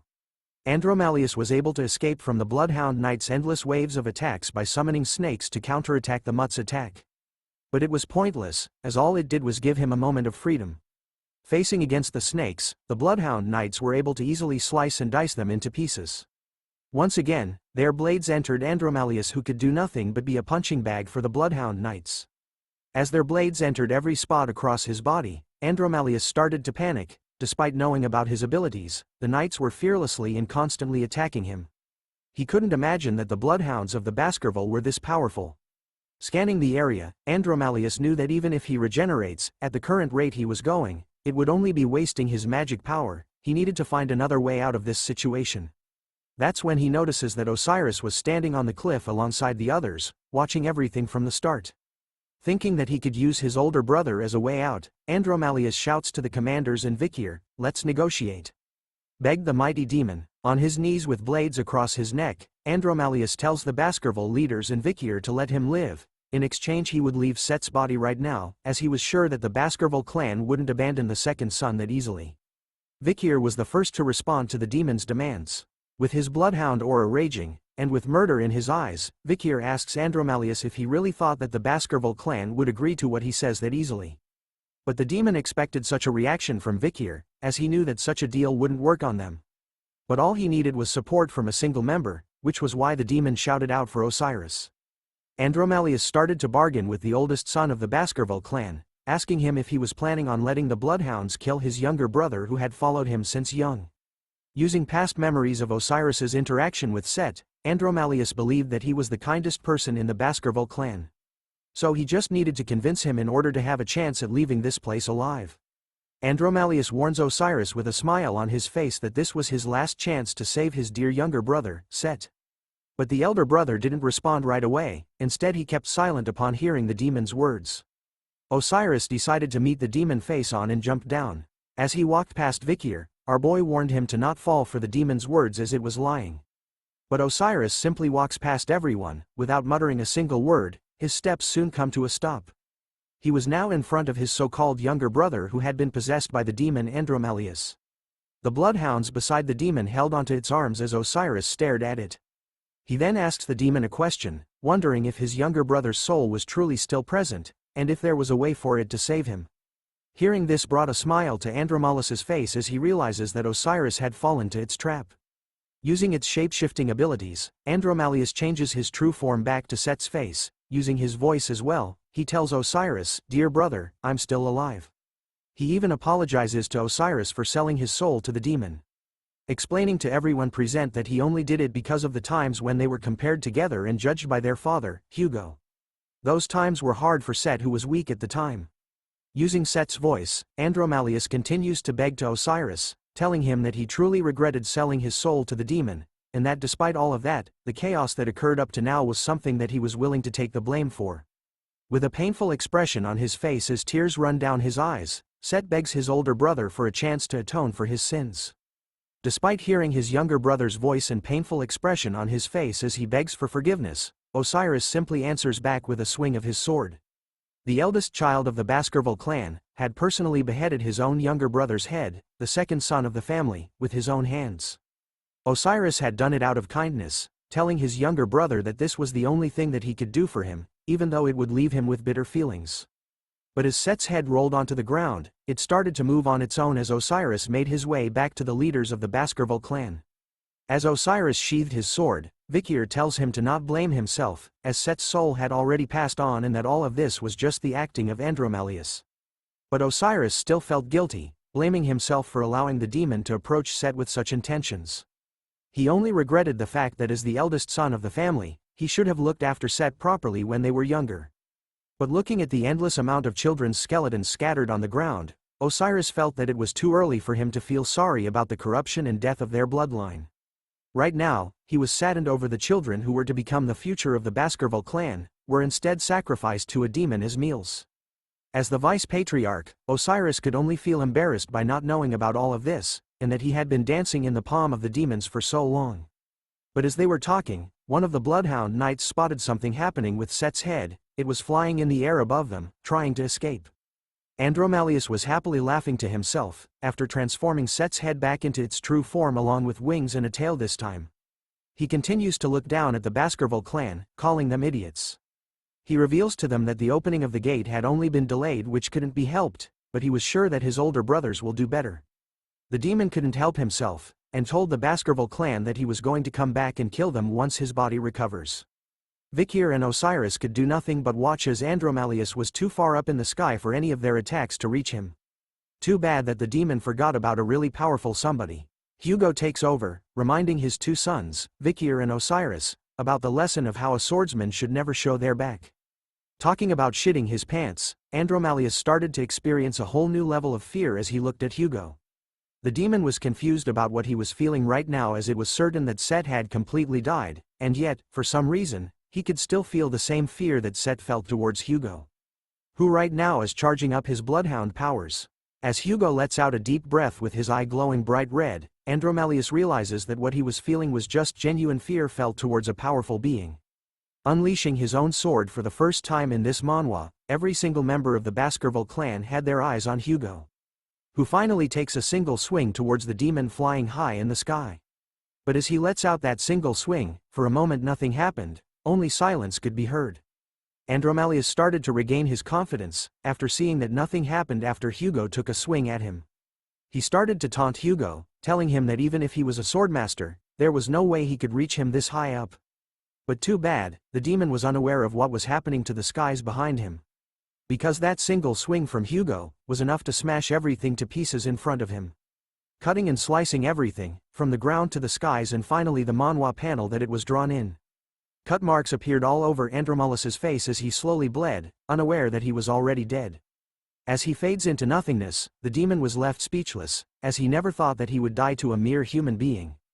Vikir was left feeling a bit nervous as he witnessed Hugo in his true form as the Sword Saint. Looking at the once dark skies, it was now shining brightly, as Hugo was powerful enough to rip the skies to shreds. This is the power of a swordmaster's sword. After a few days, a notice was posted in the squares of all the territories managed by the Baskerville family. The Baskerville family investigated the truth about the missing children's case and related serial incidents and started the process of compensation. This was the announcement of the investigation about missing children's case and compensation. Our goal is to disclose the truth about the missing children's incidents that occurred between the imperial calendar BC year 10 to AC year 19. And compensate accordingly, as per the special Vikir law, paragraph 1 clause 4. Because of this announcement, every citizen of the clan went into shock. Although the news about a Demon King ranked demon had come to Earth wasn't revealed, it was announced frankly that this horrific incident, regarding the missing children, was the doing of the Baskervilles family's second oldest son. Not long after that, the trial began for Set's mother, Newt. She was dragged through the streets of the city, handcuffed to her wardens and made to wear just a rag as her clothes. Including the charges of poisoning the children's rooms, poisoning the first wife, kidnapping the patriarch's eldest daughter and assisting Set to kidnap the young children, she was eventually sentenced to immediate execution for a total of 1642 charges. Newt had not been brainwashed by the demon, which was unexpected. But the weird thing was, that even right before her execution, she screamed, asking to see Set. After that, Set's henchmen were also executed. The person in charge of this case was the vice-patriarch, Osiris. Everything about the case was managed and controlled by him. But in reality, there was one more person who helped. A person that Osiris had temporarily handed over his authority to. It's our boy, the man, the myth, the legend, Vikir van Baskerville. Rumors started to spread about him being the bridge between the war against the barbarians, and him being the greatest contributor from this incident. The public opinion was filled with discontent, however it started to decrease as they started to worship Vikir. It didn't even take a week for Osiris and Vikir to finish things up in the clan. The fact that a high-ranking person within the Baskerville clan was executed, came as a great shock to many citizens. The Baskerville law was once again known to everyone, that even members of the Baskerville family were not exempt from them. After all the bloodshed and cleaning up, we returned to a peaceful moment with our sweet angel. Hugo had her sitting on his lap as he asked her about what had changed about Grandpa. Hearing his question, Pomerian couldn't help but think about it seriously. With her sharp eyes, she spotted what was different about Hugo this time. She shouted and pointed out that Grandpa's beard was gone. Hugo was happy to hear that, asking her what she thought about it. Pomerian couldn't help but giggle, saying his face looks so empty now. As Osiris and Vikir stood side by side near the doors, our boy couldn't help thinking about how chaotic it was in the Baskerville clan, but looking at Hugo and Pomerian now, it felt like nothing had ever happened. Well, since everyone and everything that's related to Set had almost been purged. Now the traces of the demon have vanished from the Baskerville territories. Vikir had also commissioned Cindy to get information about the other demons, so if he waited, he was sure to get results. But Cindy was kind of against finding the locations of the other Demon King ranked demons, since she only had one life to live. As the brothers continued to stand side by side, Osiris thanks Vikir for a job well done. He also reminded Vikir about how it looks like his entrance to the academy had been delayed due to the incident with Set, so he tells him to prepare for it soon. But Vikir was against it as he knew that the family was still in chaos. Osiris assures Vikir that he didn't have to worry about the family, as this was Hugo's decision as well. Hearing that, piques Vikir's attention, as he couldn't believe that Hugo was sending him to the academy in this current situation. He believed that using him to clean up things would be more effective, so Vikir could only wonder what Hugo was planning on doing. Osiris started to smile, revealing to Vikir that Hugo was probably worried about how he would be swept up in the battle for power. Osiris continues to tell Vikir that recently, he had felt like he had gotten to know his father. And that Hugo was just bad at expressing himself, but he was worried about Vikir. Once again, as the person closest to their father, Osiris assures Vikir that what he said was true and that he could be trusted. Hearing that, Vikir didn't reply and instead turned to look at Hugo, who was now braiding Pomerian's hair under the guidance of Barrymore. As he was done with the braiding, Pomerian couldn't help but smile and giggle over how well it was. Seeing them so close together, Vikir slowly realized that he had been looking through the lens of the past again. In his previous life, he had lived it with a collar around his neck. Watching Hugo's back closely from behind as he held his leash, following as he was led by the collar. Which was why, the Vikir back then, didn't know that Hugo also had a collar chained around his neck, and he too, was being led somewhere by something. The things Vikir knew were starting to change slowly. The experience he gained from meeting with the Morgs, barbarians and in the city, finally meeting with Pomerian. And the despair he saw, when Hugo found his missing granddaughter, and having to fight against a Demon King rank demon.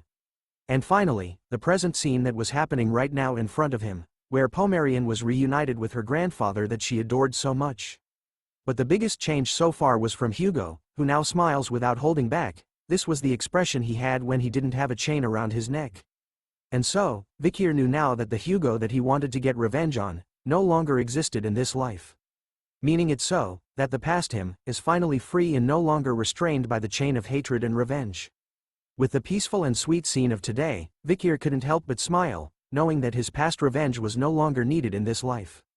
He announces to Osiris that he was going to the academy next, which was something he accepted as a good and wise decision. But even though his past hatred and need for revenge was gone, it wasn't over for Vikir. As he grabbed onto his leash once again, he knew that he couldn't just let go of it yet. Because the one who truly held the other end of the leash, the ones hiding in the darkness, were the demons of the other world. Wrapping his chains around his arm, Vikir was determined as he had a new goal in this life. Thus, his true revenge has only just begun. The scene changes to a town in the nighttime. Everything seems peaceful for a moment. Before the clock tower started to bang from the inside. Soon enough, a demonic human being smashes their way out of the clock tower, destroying it in the process, while chasing after a familiar hooded Assassin's Creed figure. As they both landed safely onto a nearby rooftop, the demon was confused by what was going on as it welded its massive arms made out of hands, asking the masked figure about who he was. The demonic human was confused on how the stranger was able to figure out that he had made a deal with the demon. The demonic human then charged towards the masked figure, who simply stood still, summoning Beelzebub onto his arm. "Who am I?" asked the masked figure to the demonic human as he unleashes a mad wave of cuts onto it, removing his arms and hands from the demonic human's body. As it suffers in the air, the masked figure leaps high above it in the night sky, before stomping its life out of existence, ending the fight by smashing the head of the demonic being to pieces.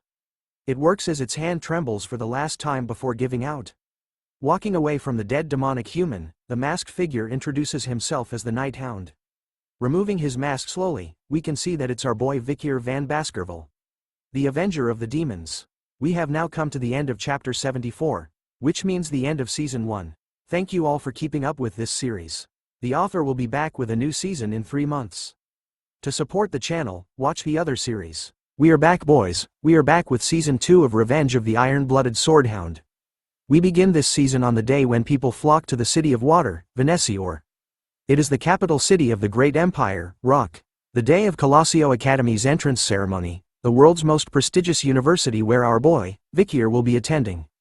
As usual, the first day is buzzing with the Academy's club recruitments. Freshmen and seniors of the school are all mixed together.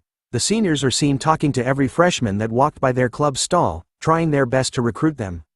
Even asking for a moment to fill surveys, and revealing that all they needed was to stamp their fingerprint and register their seals to join their recruitment form. The seniors were already feeling the heat as the freshman recruitment was more competitive than last year. Another senior reveals that the reason behind that was because of this year's freshmen for both the Fire Corps and Ice Corps, which were no joke at all. In this prestigious school, there are 2 classes in the academy.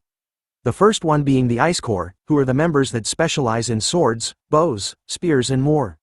Whereas, the Fire Corps were the members who specialize in magic. Comment below which side you would join if you were a part of the school. Me, personally, Ice Corps, because of our boy Vikir and the Fang techniques.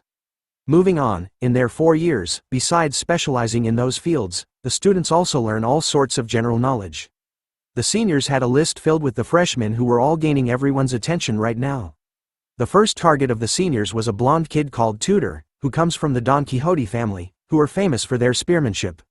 The second target amongst the freshmen was a purple-haired girl called Bianca, who came from the Usher family, not our Usher who sang Somebody to Love with Justin Bieber, but from a family that is famous for their bowmanship.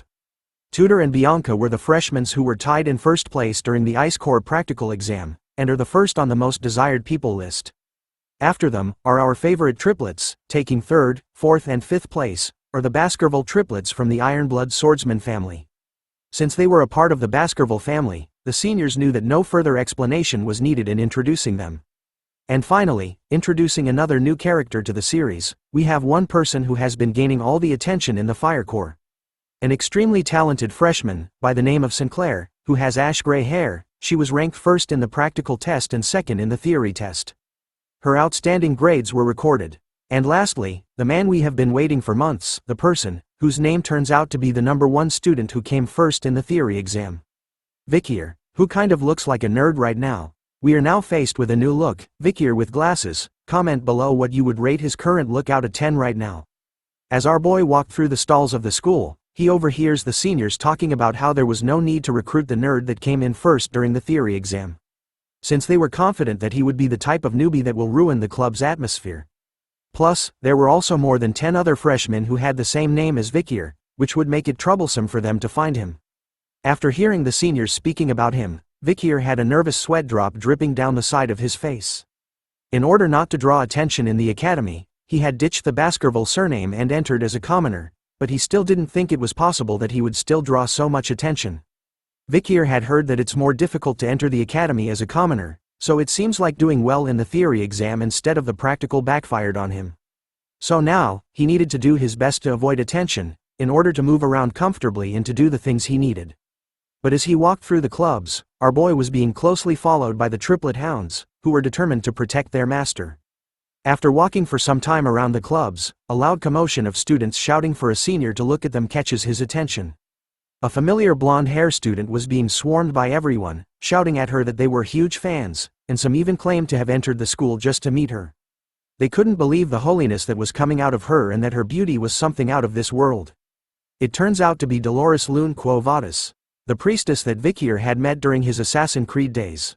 She was nervous, being surrounded by a huge crowd of students, so she politely told them to calm down. It turns out that she was school president and vice president of the newspaper club.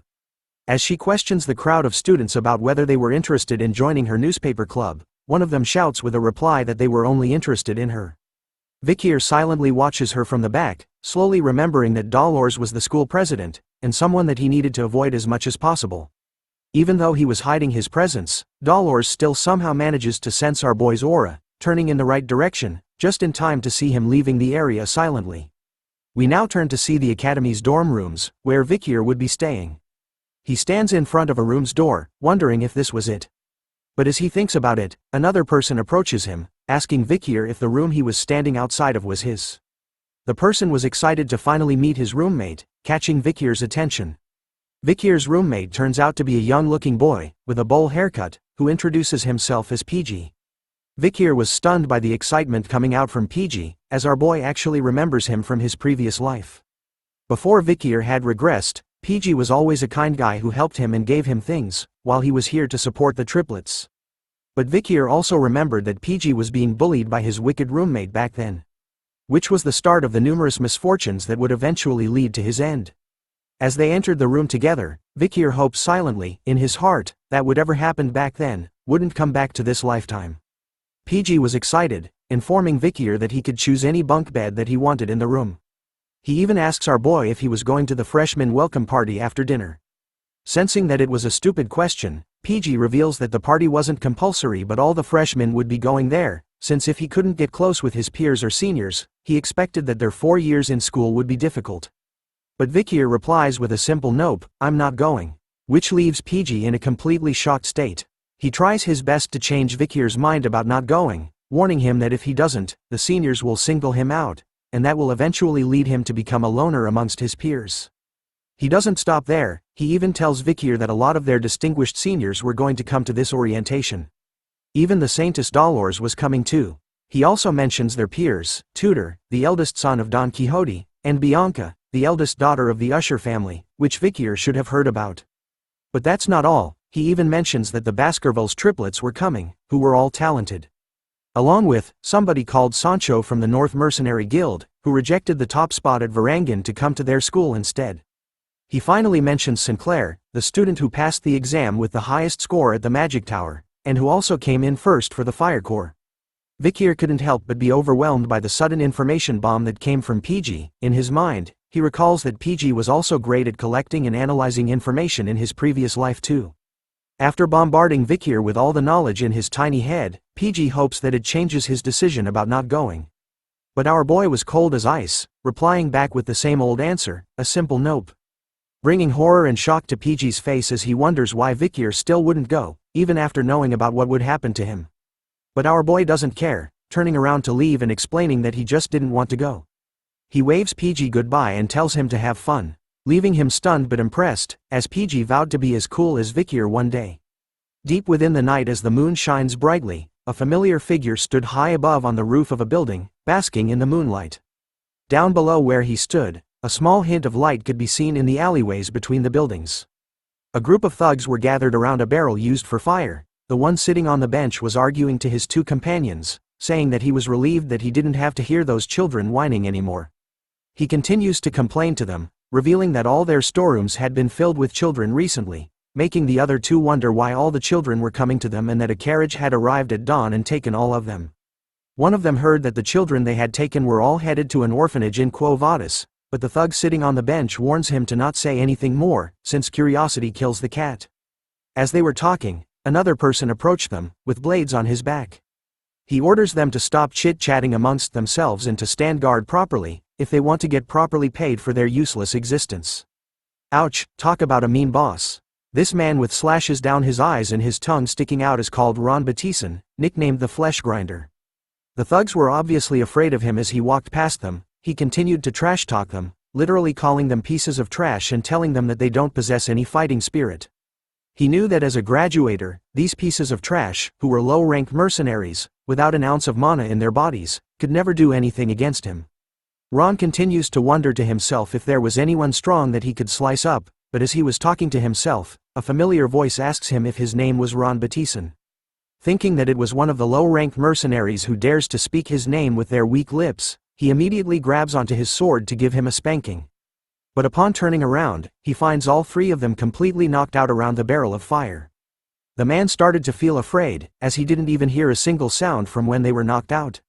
The voice continues to speak to him, revealing his full name to be Ron Humbert Batison.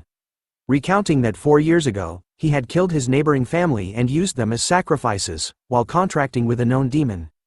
The voice continues to recall Ron's history, after sacrificing the family. He had joined the Northern Guild Association, and had gathered information to give to the demon he contracted with. As the final nail to the coffin, the voice reveals that Ron had extracted information from the Mankind Allied Forces. While he was on guard duty, he used a hand mirror and revealed the location of the platoon's camp. Even after hearing all the things he had done, Ron tells the voice to stop saying useless things and to show himself instead. Agreeing with his request, our boy finally makes his appearance in his Assassin's Creed outfit, right behind Ron. Revealing that because of Ron, the alley platoon was slaughtered.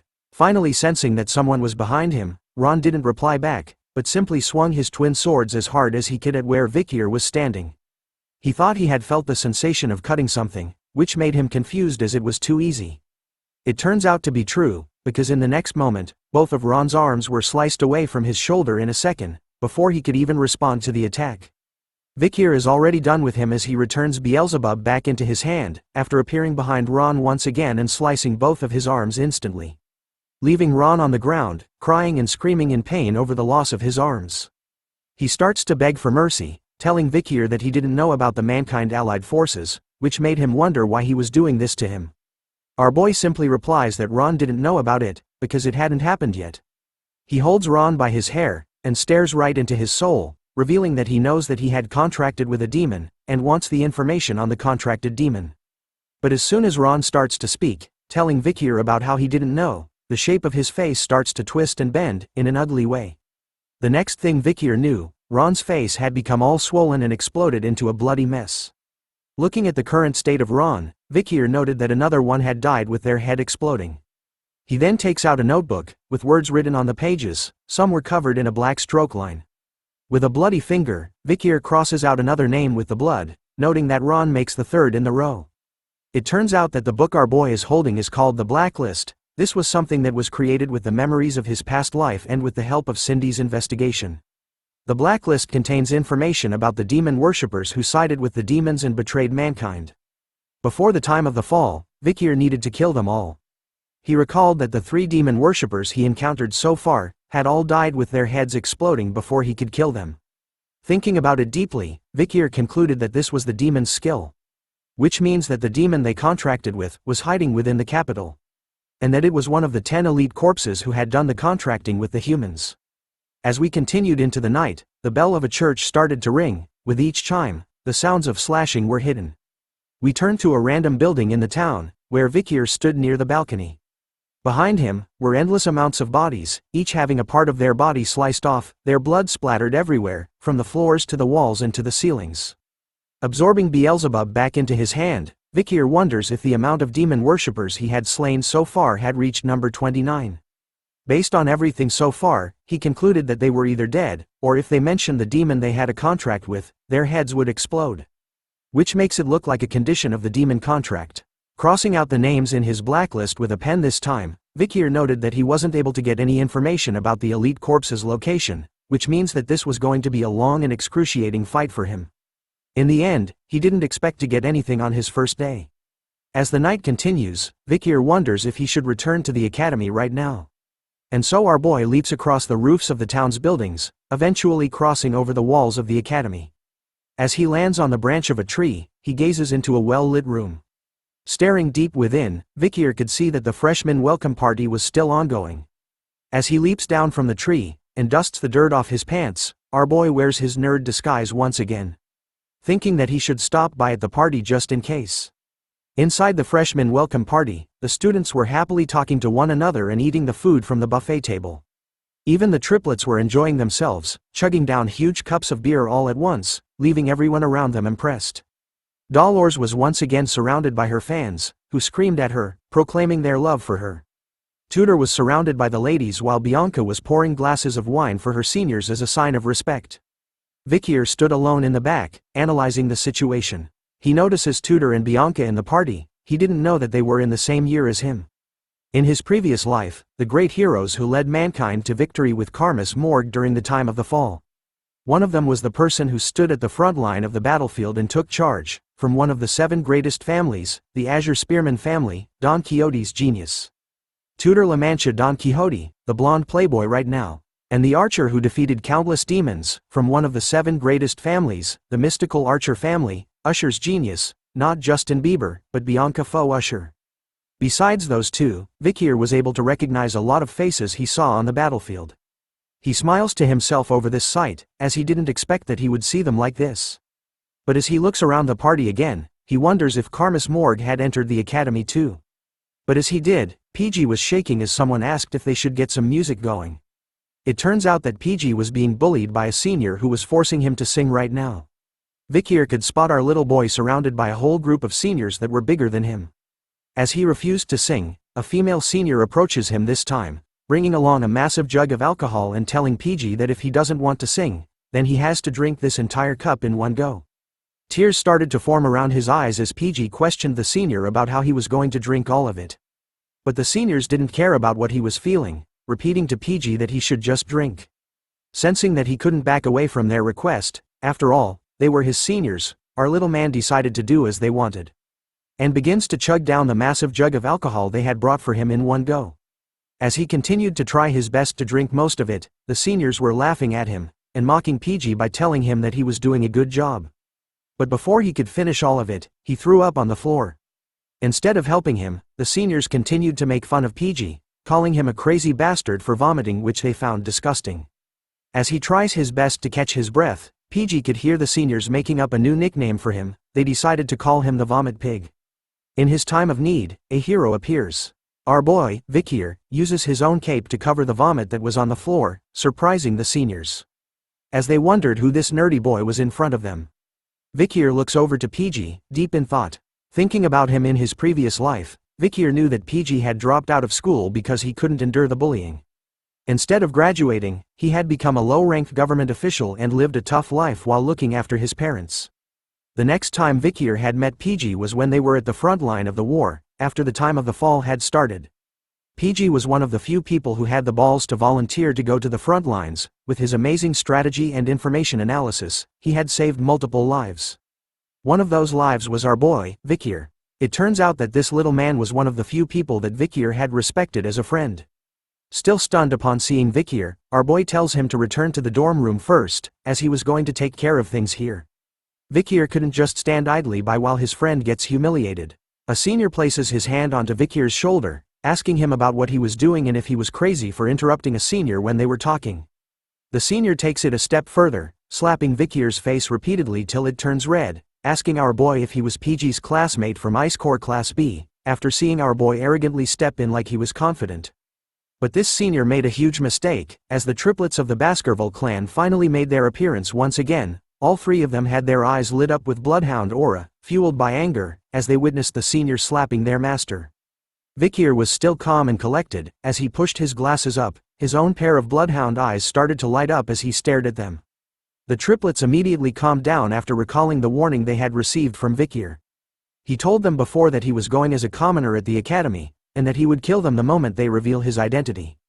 A female senior joins in, telling her friend that they shouldn't be rough on the freshmen and instead, they should treat them nicely as their seniors. She then comes up with a nice idea, saying that it would do the trick for them. She offers Vikir a chance. The seniors were willing to let both of them go, if he could drink all of the alcohol that was in the jug in front of them. Not wanting to pull our boy into his problems, PG tells Vikir that he was actually fine, but he ignores his words, and without hesitating, grabs onto the jug of alcohol. And started to pour it down his throat, surprising everyone around him. The female senior was giggling to herself, knowing that the jug was a mixed drink with high alcohol content, containing vodka and rum. So she was confident that there was no way a human could drink more than 1 liter of it at once.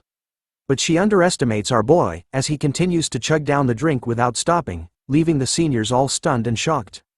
After some time, he slams the empty jug onto a nearby table, wiping off the remains on his mouth. Without wasting any more time, Vikir grabs onto PG and leaves with him, simply telling the seniors that were stunned by what they just saw, a single word, bye. But before they could leave peacefully, the same senior that was slapping Vikir's face grabs onto his shoulder, telling him to wait. The moment he does, Tudor and Bianca were the first to experience a horrifying and powerful feeling crushing them.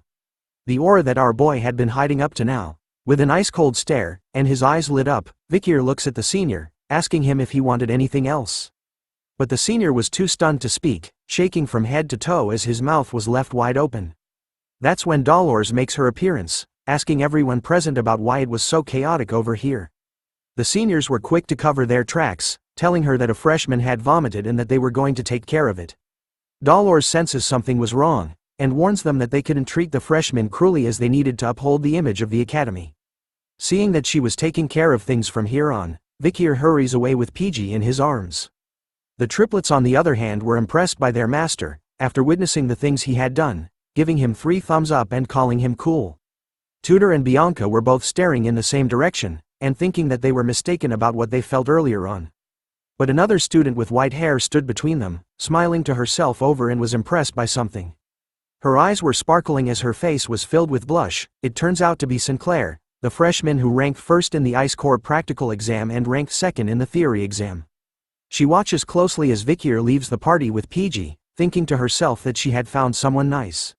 After the incident at the freshman welcome party, we come to the next day, where at the academy, the Ice and Fire Corps attend classes together.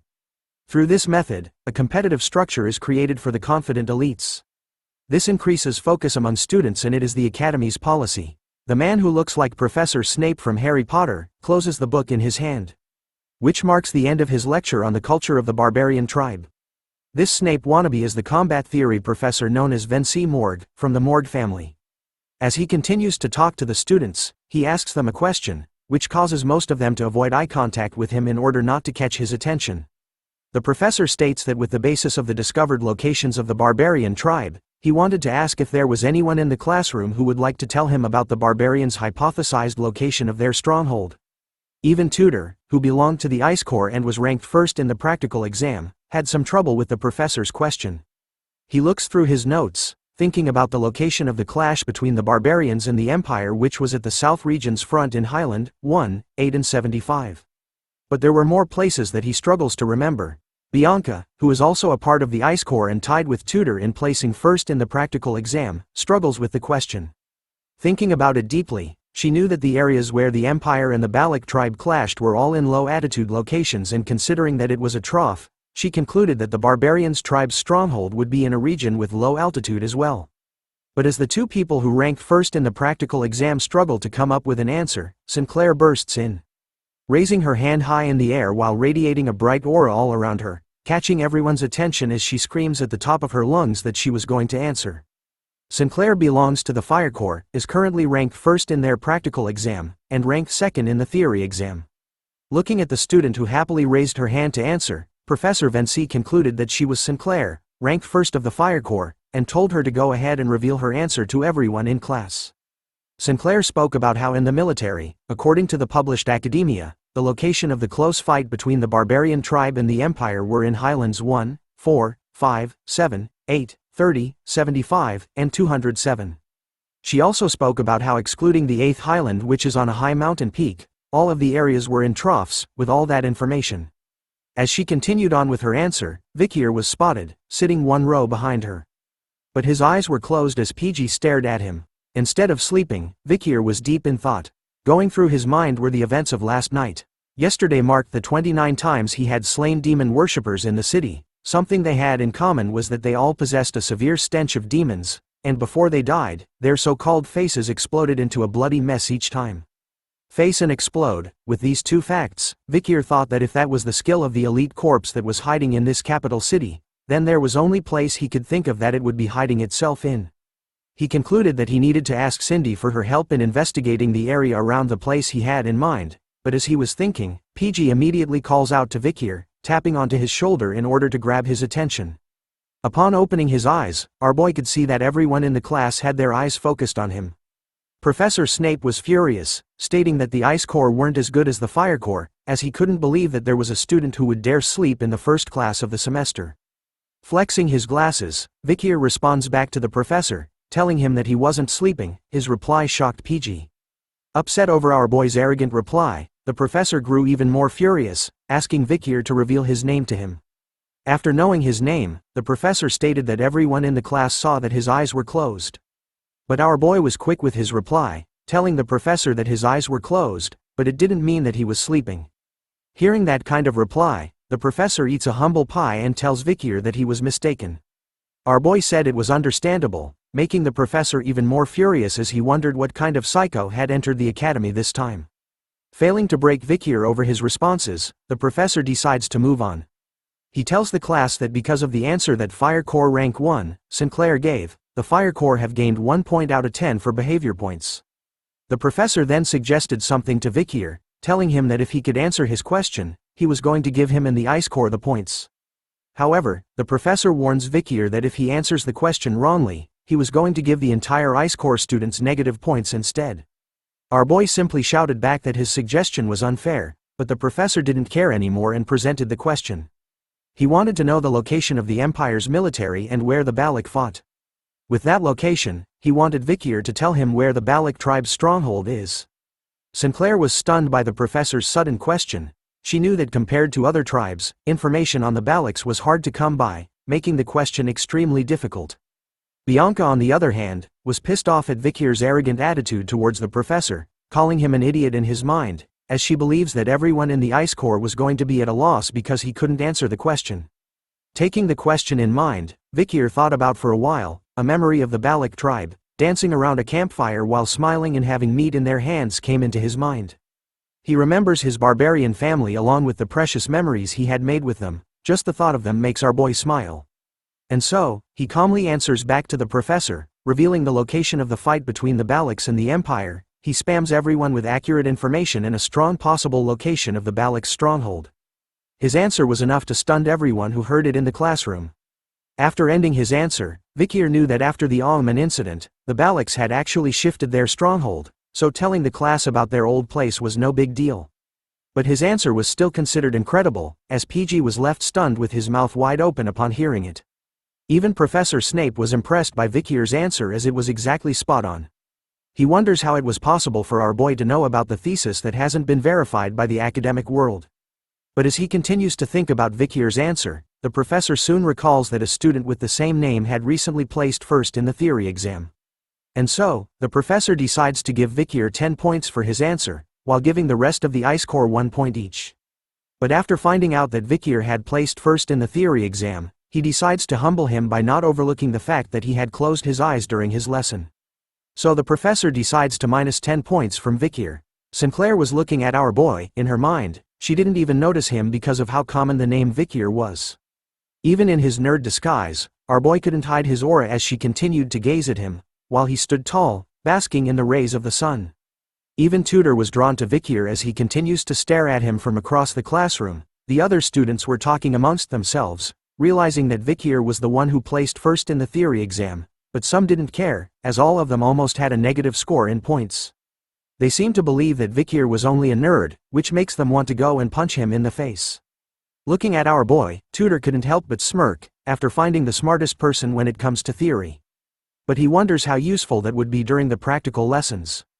We now change scenes to a large football-like field, where the students were playing a game called Run Flat, which uses a special type of ball and gloves. It's a sport with 20 people on each team. Points are acquired when the ball is in the other team's goal area. It's against the rules to use mana and weapons. Besides that, it is a game where any method can be used to score goals. The match starts off with a player stomping the ground hard. It turns out to be Tudor, who smashes through the defense line of the opposite team with ease. As he carries the ball to score, he declares to everyone that he was the best when it comes to run flat, and that this was his time to shine. The girls in the stand cheered him on, commenting about how hot he was, while Bianca was annoyed, calling the sport barbaric.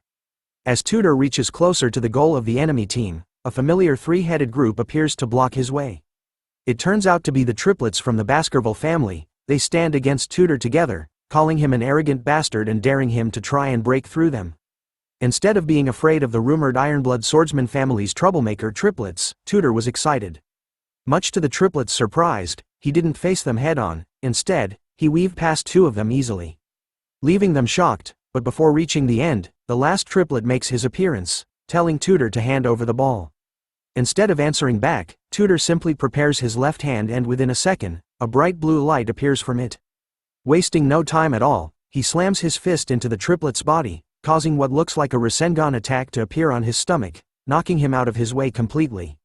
He tells the triplets that if he had decided to face them head-on, then he was going to lose it all. With only one person alive on the enemy team, Tudor makes a mad dash to the goalpost. After witnessing the powerful move he did, the other students were amazed by him as they could see how strong he was even without any mana or weapons. They had also heard rumors that he was Don Quixote's run-flat prodigy, which was expected of the Ice Corps ace. Running to the goal, Tudor was thinking to himself that there was no point in memorizing theories. As a true fighter, all he needed was the strength to win. But as he continues to run, he notices something in front of him.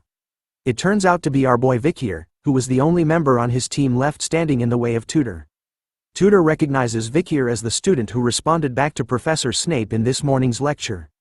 Our boy was actually annoyed by what was happening right now. He had told the triplets not to send Tudor on his way, and decided to step aside to let him score. But there's a twist. Instead of aiming for the goalpost, Tudor actually decides to mess with Vikir. Thinking that with this body slam, he was going to help Vikir focus more on training his body than studying. Unfazed by what was happening, Vikir showed no reaction at all to Tudor's sudden attack. Instead, he simply stood still, resulting in Tudor falling through the air after he crashed into Vikir. Like a car hitting a wall, it turns out that the impact from crashing into Vikir was enough to knock him out. His face was completely blurred, showing no signs of life. Even Bianca and Sinclair couldn't believe what was going on as they witnessed this sight from the stands. Vikir turns his head to look behind, only to see Tudor finally landing onto the ground with a heavy slam.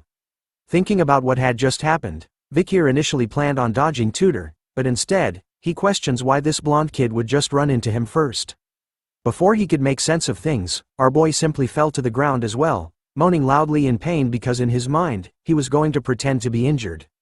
The sleeping blonde prince laid on the field completely flat on his back after the incident with Vikir, his face covered in sweat.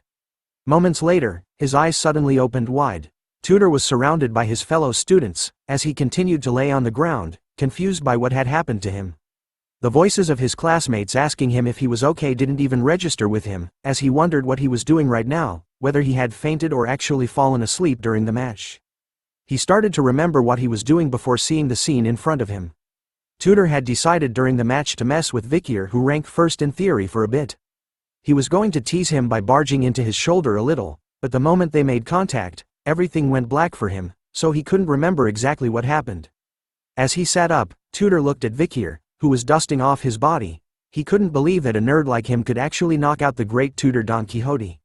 Seeing that there wasn't even a single scratch on our boy, Tudor was determined to test out what happened just now again. Once more, the game was about to begin with everyone getting into their positions at the start of the match. The ball was once again passed over to Tudor, who was thinking that something was wrong with the incident against Vikir, and so, he wanted to do it again to test his own theory. This time, the triplets of the Baskerville family immediately stood on guard against Tudor, while also acting like a shield for Vikir, who simply stood at the back of the field. But as soon as the match started, Bianca and Sinclair, who were watching from the stands, were confused by what was going on. Instead of going for the goal post, Tudor was aiming right for the triplets and Vikir, ignoring the words from his teammates as he charged towards them instead. Tudor confidently challenges the triplets and Vikir once more, which the triplets happily accept, replying to Tudor that he wasn't going to get past them this time round. Once again, the triplets failed at blocking and intercepting Tudor, who held the ball and got past them easily a second time. His eyes were completely focused on Vikir this round, charging towards our boy at full speed. Vikir watches closely as the blonde kid continues to run in his direction. He thinks about how he had ordered the triplets to keep Tudor away from him, but at the same time, he wonders why Tudor was so serious about coming towards him now. The genius spearman was revved up, his eyes were locked onto our boy, no longer seeing him as human but a target now. Tudor was serious, he knew that what happened to him was no mere coincidence. So he decides to use the Azure Spearman family's run-flat secret technique, Saint Spear Tackle. Yes, this powerful family actually created a killer move for a ballgame. An avatar of a knight with a powerful lance was summoned behind Tudor as his eyes turned completely blue, determined to smash into Vikir and send him flying in the air this time. Even though such a powerful force was coming straight to his face, Vikir was actually pretty calm, pretty demure. His glasses were showing no signs of fear at all. Soon enough, we cut to black once again. In the next moment, the same gray-hair scarred-faced student appears above Tudor, asking him if he was awake again. The blonde prince once again wakes up in his usual T-pose, completely wasted on the ground again. He immediately sat upright, questioning how it was possible for him to faint once more, but as he struggles to understand what was happening, the muscular guy beside him tells him to calm down. He reveals to Tudor that after he used his family's technique, which was hitting Vikir with a high-speed tackle, it simply resulted in him being bounced off our boy at that same high speed. Ladies and gentlemen, we have our next challenger. As the student who woke up Tudor tightens the headband on his head, he tells Tudor that he understands why he was so focused on Vikir, as our boy was clearly hiding something from them. This time, Sancho, the muscular student, was going to go against our boy. With the sun shining brightly on him, he heads over to the match. Telling Tudor that as a man and a friend, he couldn't just watch and do nothing after seeing him get beaten twice by Vikir. This is the transfer student who came from the Mercenary Guild Association in the north, Sancho Barataria. Due to his overwhelming physique, he is not considered eligible for his age group in his league, so he decided not to play run flat. Basically, this guy was too overpowered to play a ball game. But because of Vikir, he changes his mind. As he held onto the ball, Sancho talked about how in the frozen land of the north, newborns of the elderly who are on the verge of death, fight desperately. It means they're all warriors. It's round 3 for the triplets this time as they faced off against the giant. Determined and hyper-focused, the triplets weren't letting anyone pass them this round. Third time's the charm, right? Well, not in this world, because in the next second, instead of dodging and weaving past the triplets like Tudor did twice, Sancho just decides to do the wrestling move and clothesline all 3 of the hounds together. Sancho easily slams and flings the triplets into the air, pushing and making them fly away from Vikir, who simply stood his ground. As they flew past their master, our boy was pissed off this time. His eyes were glowing red behind his glasses, whispering to the triplets if they wanted to die. The triplets could only cry as they flew past their master once again, apologizing for their third failure in a row while in the air. Even after sending 3 people in the air, Sancho wasn't stopping his attack. He charges straight at Vikir like a bull. His face was filled with determination, just like how Tudor was from before, in order to reveal what Vikir was hiding from them. Our boy, on the other hand, was still emotionless even before a giant that was rampaging towards him. Just inches away from him this time, Sancho readies himself, telling Vikir that he was going to see if he could endure his full power this time. With his hand raised up high in the air, Sancho lands a full blow onto Vikir's stomach with all his might, causing a loud bang. But the moment he got into contact with our boy, all he could feel and sense was that he was hitting a huge mountain of stone. The feeling in his arm was shocking to Sancho, who was known for his powerful strength. His hand was shaking as he tried to move Vikir by a little bit. Even after being hit by Sancho's full strength, Vikir didn't feel anything at all. Instead, he was thinking that he should play along with what Sancho wanted. So he purposely jumped backwards with a bit of strength, pretending that Sancho's attack had actually done something to him. In order to make sure it was right, Vikir created skid marks on the field with his body, even crashing into the ground like the triplets did.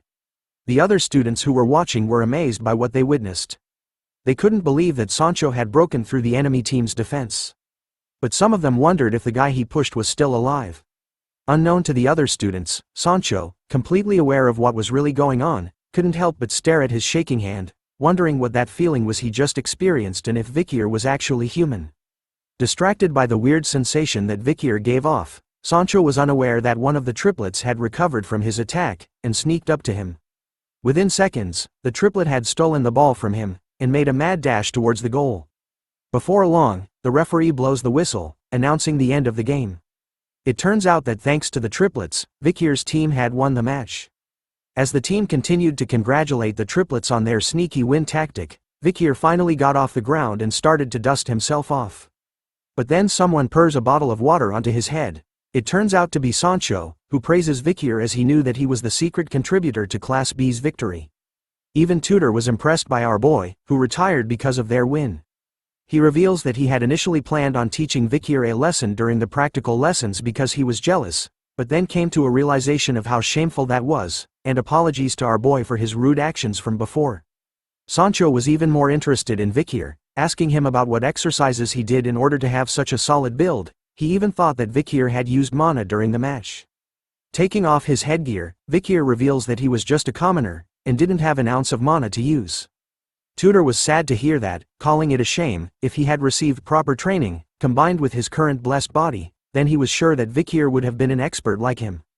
As the three of them chat, Tutor's cheerleading squad arrives, calling out to them to use the towel they brought to wipe their sweat. Once again, the ladies' man was doing his business while Sancho hands Vikir a towel to use. The Azure Spearman family's hero, Tutor, and the mercenary guild's ace, Sancho. One day, they will become heroes who will save mankind by hunting an endless number of demons during the time of the fall. As he took off his glasses, Vikir couldn't help but smile to himself. After all, he found it strange to see that these two gentlemen had a past like this. The moment he reveals his face, everyone around, from guys to girls, were all stunned by what they were looking at. Even Bianca and Sinclair were blushing hard, while watching from the stands. As our boy wipes the water from his head, basking in the rays of the sun. His toned body etched into his stretch, revealing the fine lines and curves. Everyone couldn't believe how handsome the nerd they knew was underneath the glasses he wore. Unknown to Vikir, he didn't know that from this point onwards, his days at the academy were going to become more troublesome. The scene changes to nighttime, where we chance upon a mansion. A man with a purple goatee was horrified by something, as Vikir's voice could be heard. Revealing that this man is Lloyd Dokeseller, 52 years old. Wearing his Assassin's Creed uniform, you guys know that it means it was demon hunting time. Multiple dead bodies surrounded the two of them, with the floor covered in blood as pieces of meat were flung everywhere. Vikir cornered the man to a statue, revealed as the leader of the information house and the headmaster of the orphanage. Vikir knew that Lloyd had conspired with the demon he was hunting, and sold children from high-ranked families. "Did you think you would go unnoticed?" questioned Vikir as he threatens him with Beelzebub. Lloyd was horrified to see the kind of aura that Vikir was showing off. Due to its solid nature, Lloyd thought that Vikir was a swordmaster. Hearing that, the man was almost right. Vikir's aura was pretty much in a solid state, but is still closer to liquid. To be specific, he was currently at the highest level for a graduator. Instead of slicing him into bits, Vikir offers the man a chance at redemption. Telling him to work with him in order to catch the demon, and if he does, Vikir was willing to compensate him accordingly. Even at death's door, Lloyd hesitates to help. As Vikir waited for a reply from the man, something happened. A huge piece of a building was flung in the air right above them. It soon crashes and destroys the very place they were at. Vikir was quick to dodge the impact of the building, and immediately looked up to see a shadowy figure, lighted by the moonlight, standing on the remains of the building that was thrown at them. A nasty green aura started to float around our boy. It turns out that this was the overwhelming energy that he had sensed from afar. Looking at the strange figure who wore a mask, while wielding a hammer made out of human faces. Vikir questions him, "Are you the elite corpse?" Even after being asked a question, the mysterious figure didn't say a single word to Vikir. Instead, he simply leapt off the rickety and broken building where he stood. Soaring across the sky, the figure raised his massive hammer, forged out of human face skin. He swiftly swung it down hard towards Vikir, who easily dodged it by moving to the side, but not before the forceful impact of the hammer obliterated the place he was at before. The figure, seeing that its first attack failed to kill our boy, quickly switched his stance on the way he handled his hammer. He grabbed it nearer to the head this time and went into a ferocious close swing at Vikir, who once again dodged by bending it backwards like Beckham. Now face to face with the disgusting hammer by a few inches, Vikir noticed that the figure was adopting a strange battle stance. With a twist at the handle of the hammer, the figure lunged it straight towards Vikir's head, almost decapitating him completely. But all the attacks couldn't land on our boy, as he simply bounced effortlessly away from him this time. Standing on guard, Vikir was able to quickly analyze the unique characteristics of the opponent he was fighting right now. He could sense the aura of a high-ranked graduator emanating from it and noticed that the figure uses the religiously holy Quo Vadis bludgeoning technique that was seen just moments ago. Combining all these facts together, Vikir realized that the mysterious figure in front of him was not the elite corpse he had been hunting for these past few days. This made him wonder, did a demon infiltrate the religiously holy nation? But knowing them, he knew about how they had their own corrupt sectors too. This made him think that the guy in front of him right now was simply a servant who works under the 10 elite corpses. Unsummoning Beelzebub back into his hand, Vikir tells the figure that if he kills him, then he might be able to meet the 10 elite corpses. Him coming here was perfect for our boy, since he was getting annoyed from having to constantly get rid of trash like before. But this time was different, he could actually let loose for a while. After saying that, the man with the hammer leapt gracefully into the air again, hoping to land a blow onto our boy. This time, there was an impact. The sound was loud enough to send shockwaves through the air. It turns out that instead of using his blade, Vikir was going in for close combat. He blocked the massive hammer strike by just using one of his legs, doing a horizontal leg split, Jean-Claude Van Damme style. Instead of your typical shouting of the word, "What?" the masked figure simply lets out a grunt noise, surprised that its attack was stopped by a single leg. But wait, there's more. Vikir was on the attack this time. He charged his arm with the blood-red aura of the Baskerville power. In just 1 second, he managed to land 5 Rasengan-like injuries onto the masked figure's body, before ending the attack with a powerful right hook to the side of its ribs. Sending it flying into the nearby abandoned building. As it enters the building, the masked figure seems to be able to withstand Vikir's powerful blows. Wasting no time at all, our boy also leaps into the building, following closely behind. As the masked figure tried to prepare another attack with a swing of his hammer, our boy was way faster. In an instant, he snapped the arm of the masked figure so fast that it couldn't even react to the attack. With only its right arm on the hammer, Vikir teleported behind it in an instant, with swift and deadly precision. He elbows and knees the masked figure's only remaining working arm, breaking it completely like its other arm. Even after breaking both of them, Vikir isn't done. He flips over, grabs its shirt, and flings it to the other side of the room.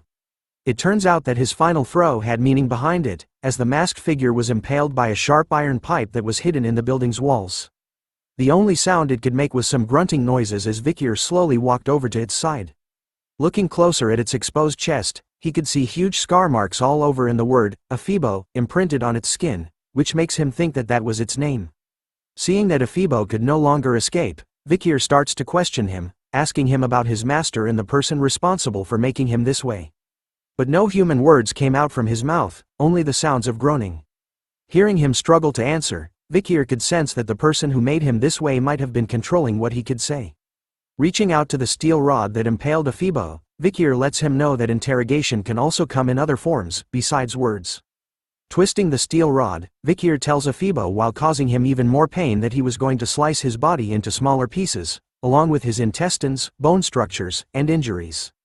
All the information he needed was in the freshness of the blood in his veins and the concentration of his mana. Those things would tell Vikir a lot of things. And so, as the night goes on, in this beautiful moonlight, Vikir tells Ephibo that the interrogation of his life was about to begin. After the interrogation went on for quite some time, Vikir could hear the sounds of someone calling for help coming from the rubble in the middle of the square from before. So he went to check out what it was. Upon lifting up the rocks, he saw that Lyad had actually somehow survived the attack from Ephibo, where he threw the building at them from the start.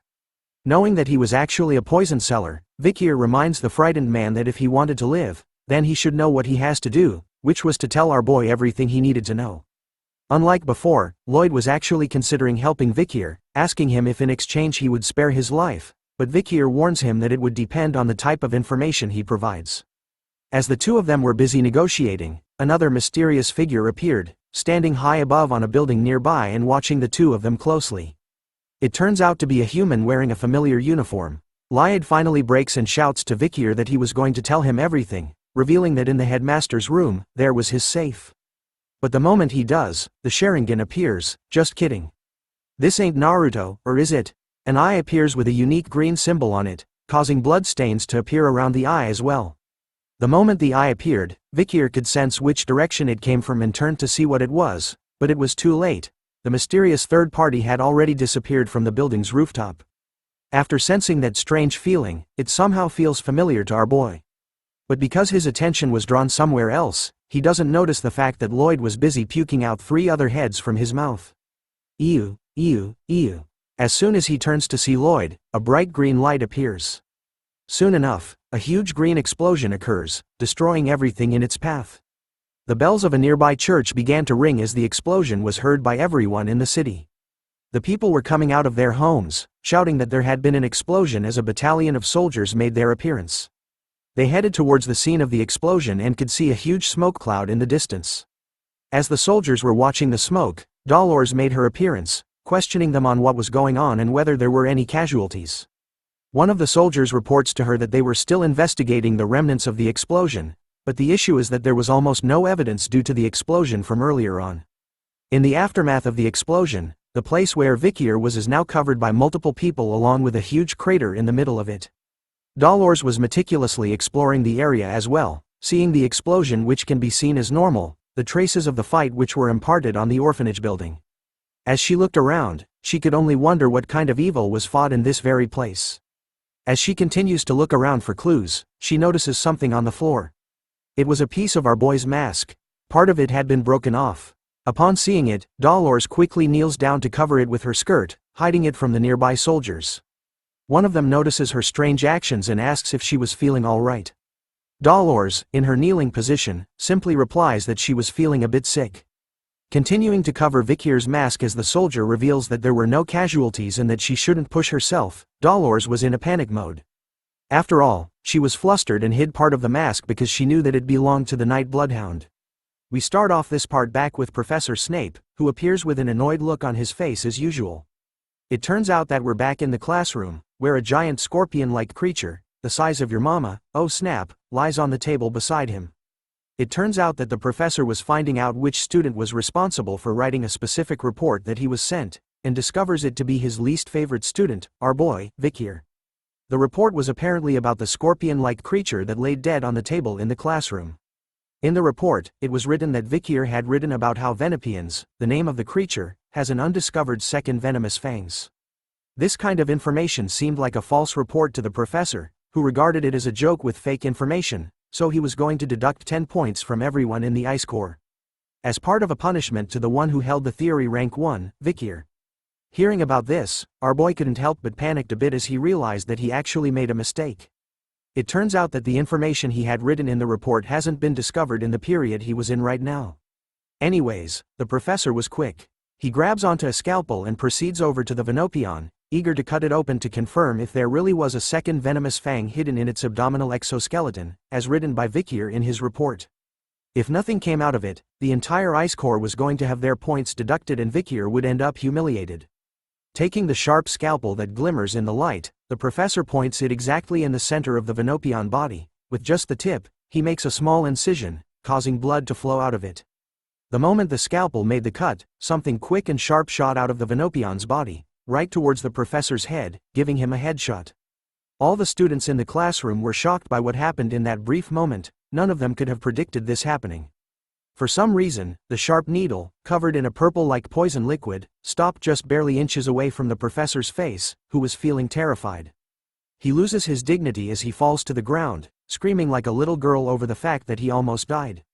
It turns out that Vikir had saved his life by using his book as a shield, blocking the second poisonous fang that he had written about in his report from reaching the professor's face.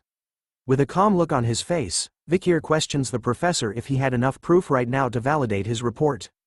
The professor was busy processing all the information in his head. He couldn't believe that there really was a second venomous fang. He also couldn't believe that a student saw a Venopion and made a big discovery that could solve the cases of the mysterious deaths that had been happening for some time now. In order to regain his dignity, the professor decides to give all the members of the Ice Corps one additional point. He even tells Vikri to come visit him in his research lab after class, in order to provide a more detailed explanation about his report. Hearing that there was no punishment, Vikir agrees to the professor's request. As he headed back to his seat at the back of the classroom, the students around him started to talk about Vikir, calling him amazing for knowing about the second venomous fang.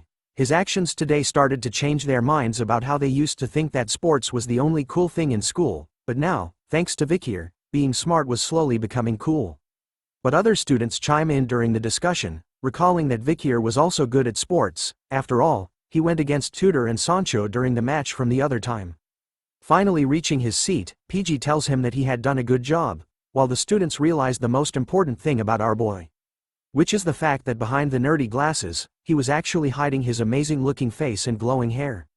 Ignoring the noise from his classmates, Vikir began to close his eyes once again, recalling the massive explosion from yesterday night, when he was out hunting the demons at the orphanage. He actually did take on massive damage. The explosion was strong enough to burn off his skin on his body, arms and face, revealing his raw muscles underneath. He even had his hand completely blown off.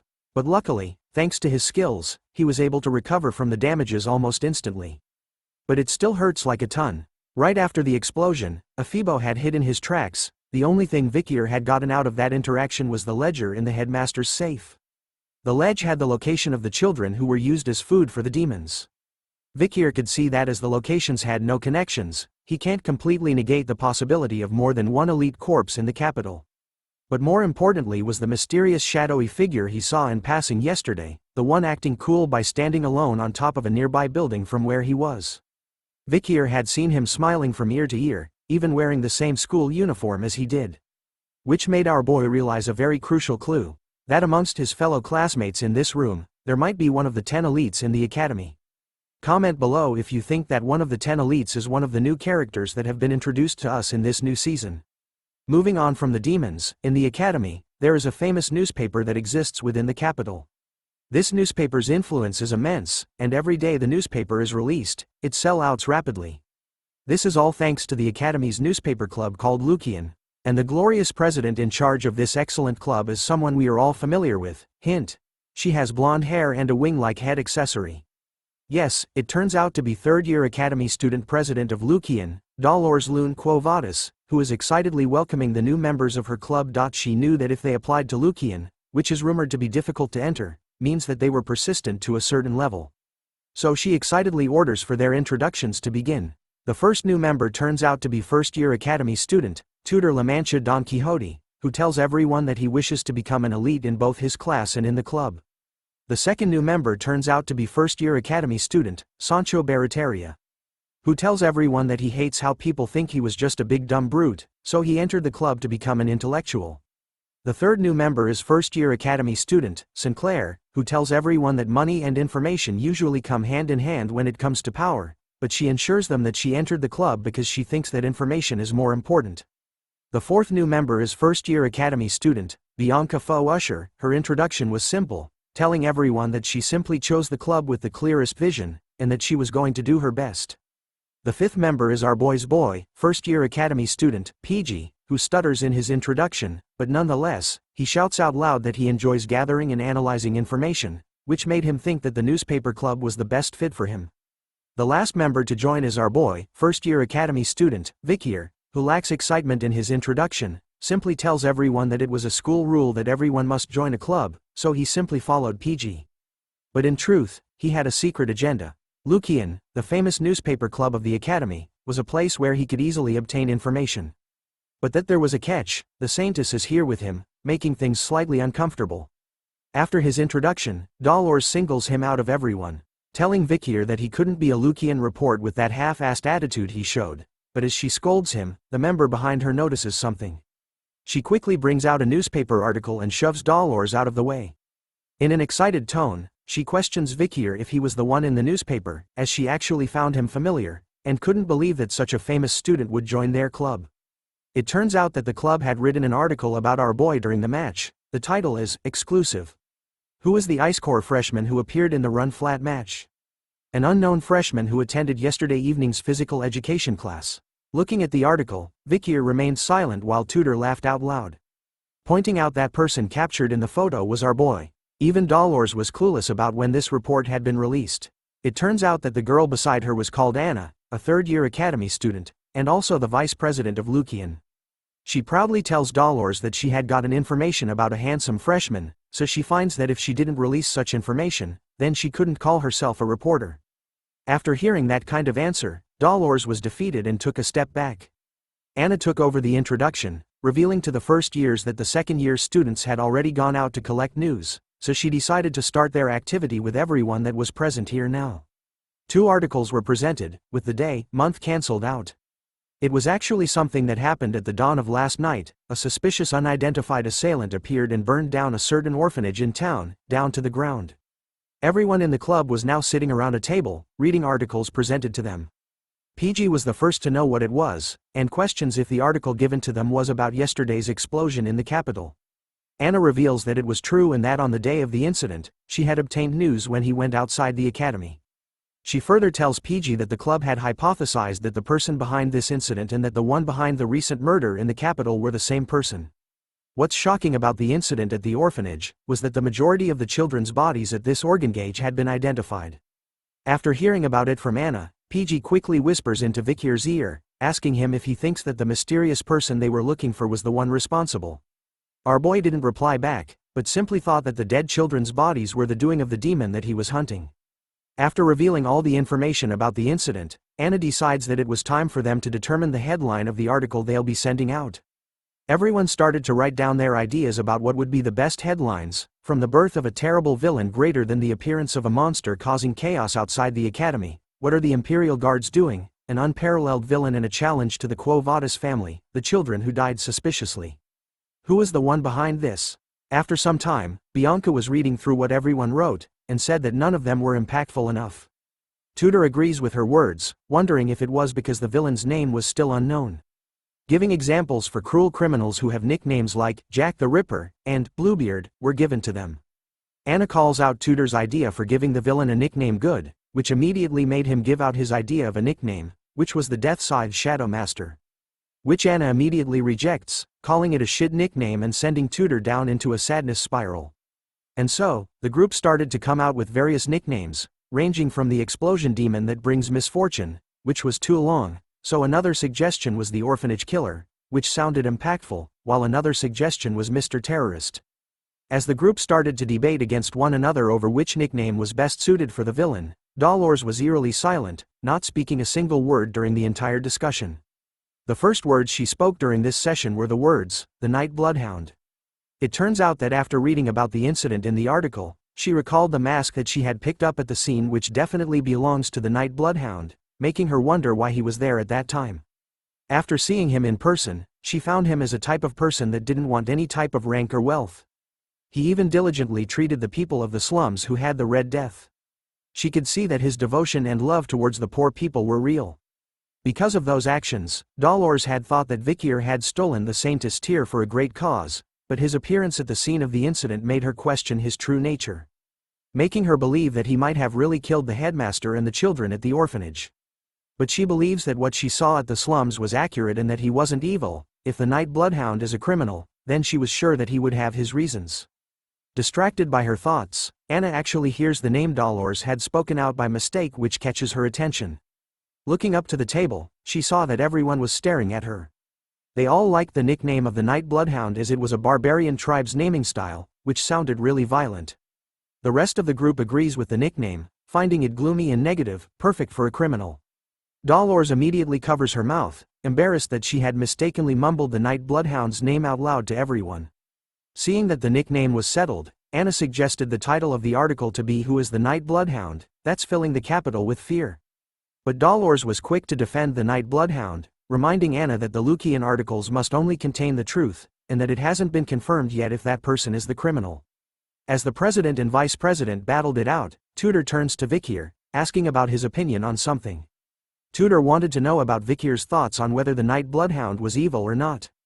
Our boy simply replied that he didn't care about that, but in his mind, he couldn't believe that he would hear the Saintess say the name of the Night Bloodhound out loud like that. Not accepting the answer that he didn't care, Tudor goes in for a hug, forcing Vikir to choose if he really had to. Seeing that Tudor wanted a real answer, Vikir thought about it seriously for a moment. So he changed his answer and spoke these words. "What I know for certain is that they're not virtuous, so they're evil." Just as Tudor was about to agree with Vikir's words, Dolores slams her hand heavily onto the table, catching their attention. She was standing upright, shocked by Vikir's words that the Night Bloodhound isn't virtuous. Her eyes were completely focused on our boy, asking him about how he was so sure about that. Seeing her reaction, Vikir was actually stunned and confused by what was going on. Even Tudor's hand was sweating heavily as he let go of Vikir's shoulder, sensing the danger that our boy might be in. We start this chapter once again with Dolores questioning Vikir on why he thinks that the Nightblood isn't a good guy. Her questioning was making everyone on Vikir's side nervous as they started to sweat over her words. Dolores's eyes were set on their target, showing us why it was drawn as a cross eye. She continues to question Vikir's on why he was so sure about his words.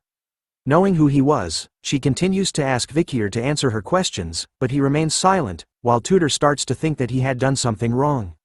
Seeing and hearing no attempts at a reply, Dolores addresses everyone in the club, claiming that they believed in something without any proof.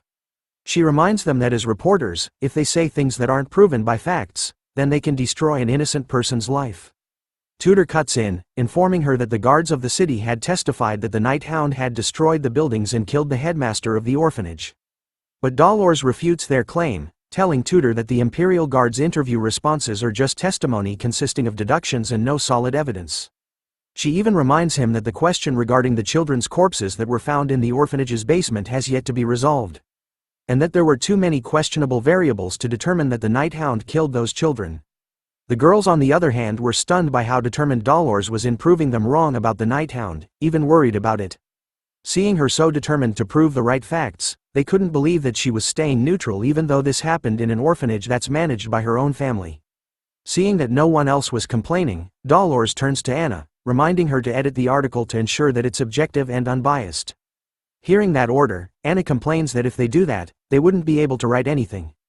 But Dolores insists on it, saying that it wasn't too late to release a critical report that it was the Night Hound after what they had found about the incident.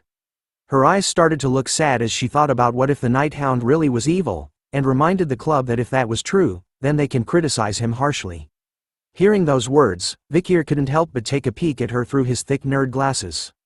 As the group starts to take in Dolores's words, another member of the club bursts into the room, shouting for the president's attention. The member reports to her that the club advisory was asking for her, stating that the reason was because he wanted her to re-edit the report and state that the Night Hound was a bad person. Hearing about the request, Dolores started to feel stressed, and replied back to the member that she was going to talk to the club advisor, since he likes making articles into headlines. After settling things in the room, Dolores left with the member to seek out the club advisor and his request. As she left, Tudor was impressed by their president, calling her a girl boss. Hearing that, Vikir couldn't help but reply that Dolores had been that way since a long time ago, which confuses Tudor. In Vikir's mind, Dolores looked the same as when she led the Holy Knights on the front lines of the battlefield during the fall before he had regressed. She wore mighty armor and her holiness radiated in a bright light all over. She could be seen on the battlefield, ushering new commands to the Holy Knights, ordering them to push forward as she blesses them with her holy light. She would often complain about the troops, a sign that people these days have weak faith. She even scolds them when she finds them messing around their breaks, telling them to save lives instead. She reminded them that back in her days, if a demon had appeared, then they would just jump in to help. Recalling his past memories of her, Vikir started to smile to himself. He had thought that she would deem his actions as wicked, but to him right now, it doesn't feel bad because someone's trying to tell the truth about him. In his heart, he quietly thanks the Saintess for her help, as she argues with the club advisor over his request, who turns out to be Professor Snape. Moving on, in the earlier mornings, a siren started to blare loudly. As it continues to ring, PG awakens from his beauty sleep in a groggy state. The moment he raises his body upright, Vikir greets him with a good morning. Vikir was already up and ready, dressed in his school's exercise clothes and stretching, while PG was still rubbing his eyes, greeting good morning back to our boy. In this academy, everyone has to wake up at 6 a.m. When the alarm sounds, the stupidest head to the training area in front of the dorms. The students then participate in the exercises, following the instructor who stands at the front to wake themselves up. They start off their day with a light jog. After their morning exercises, the students will go their separate ways. Some would catch up on their sleep, some would go and take a bath, and some head straight to the cafeteria. PG could start to feel the strain on his body after the morning exercises. He complains to Vikir that his brain would be more active if he had slept through the morning exercises, but our boy refutes that claim, reminding PG that moving his body helps to activate his brain. But that wasn't what PG wanted to hear. He didn't want to be proven incorrect. Tutor cuts into their conversation, telling Vikir that he wasn't going to be popular with the girls if he didn't act so empathetic, and suggests that he practices it by being empathetic to PG. But hearing that suggestion, PG humbly declines the idea. Tutor then comes up with a new suggestion, asking if everyone is free this weekend, as they should have fun by going into the city. PG likes the idea behind it as there was actually a book he needed to buy. Even Sancho chimed into the conversation, saying there was a restaurant that he wanted to try in the city too. Hearing that it was okay with the rest, Tutor turns to ask Vikir. Pausing for a moment, our boy declined the invitation, saying that he needed to volunteer on the weekends. The group was stunned to hear that Vikir needed to do volunteering. PG reveals that our boy had received too many deductions. Hearing about that, Tutor realized that it was probably from Professor Snape, who would pick on Vikir all the time, even if he didn't do anything wrong. Hearing them talk about him, Vikir couldn't help but remain silent. So he moves on from the group, telling them to go to the city without him this time. But the moment he left them, the group started to chase after our boy, changing their plans because all of a sudden, they found volunteering fun. PG calls out to Vikir, telling him that his friends, they couldn't let him do it all alone. Sancho even reminds them that the more, the merrier. But as they followed behind Vikir closely, Tutor started to realize something unusual, drawing Sancho's attention as well as asking what it was. Tutor tells him that when Vikir is around, he naturally gravitates towards him. It was as though Vikir had the aura of an older brother. Hearing that, Sancho adds in, saying that even though Vikir was a quiet boy, he has that Sigma Riz about him that simply exudes charisma. Back when he was a mercenary, Sancho felt that such people were natural leaders. Even PG understood what the boys were saying about our boy. He couldn't help but smile to himself. After all, he found Vikir amazing. Amazing people like Tutor, from the physically great Don Quixote family, and Sancho, the transfer student from the Northern Mercenary Guild, approached him first. Vikir was also kind. He had helped PG at the entrance party when he was having a difficult time, and he was perfect in his studies and training. PG felt that as long as he was with Vikir, then he had a feeling that everything he does in life would be possible. But as they walked along the corridors, Vikir's bloodhound bloodthirst leaked out. He looked to the side, eyes red and unleashing his murderous aura. Since he was standing right beside him, PG immediately started to feel afraid when he saw Vikir this way. Ignoring everyone else's presence, Vikir could sense the disgusting aura that the demons gave off, covering the entire walkway they were in. The stench of this horrible aura was coming from a group of a guy and two girls walking away from them. Vikir continues to monitor that group as they slowly walk away from him. Knowing that PG was basically a human dictionary, Vikir asks him if he knew about other students well, and if specially, he knew about the guy that walked past them just moments ago. Jolted by the sudden request, PG asks if Vikir was talking about the guy between the two female students a moment ago, as he knew that guy well. Apparently, he was the most handsome guy in this school, a sophomore called Bane Kodzak.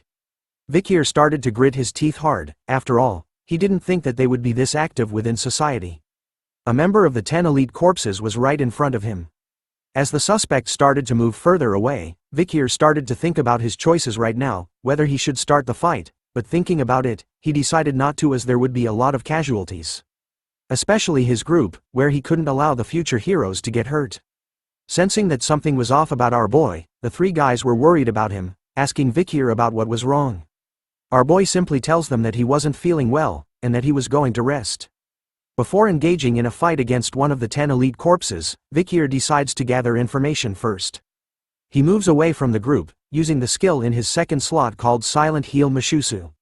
Like Superman removing his glasses to change clothes, our boy did the same, while thinking that he should follow Bane closely behind. But because he was distracted by his thoughts, he doesn't see Dolores coming down the stairs beside him, resulting in a clash between the future titans. A loud scream from Dolores catches the attention of the boys as they gasp in shock over what happened. They could all see that Dolores had fallen to the ground, hurt by something as she waves her hand in pain, while Vikir stood there, stunned by what had just happened. Tudor and the boys rushed over, asking Dolores if she was okay.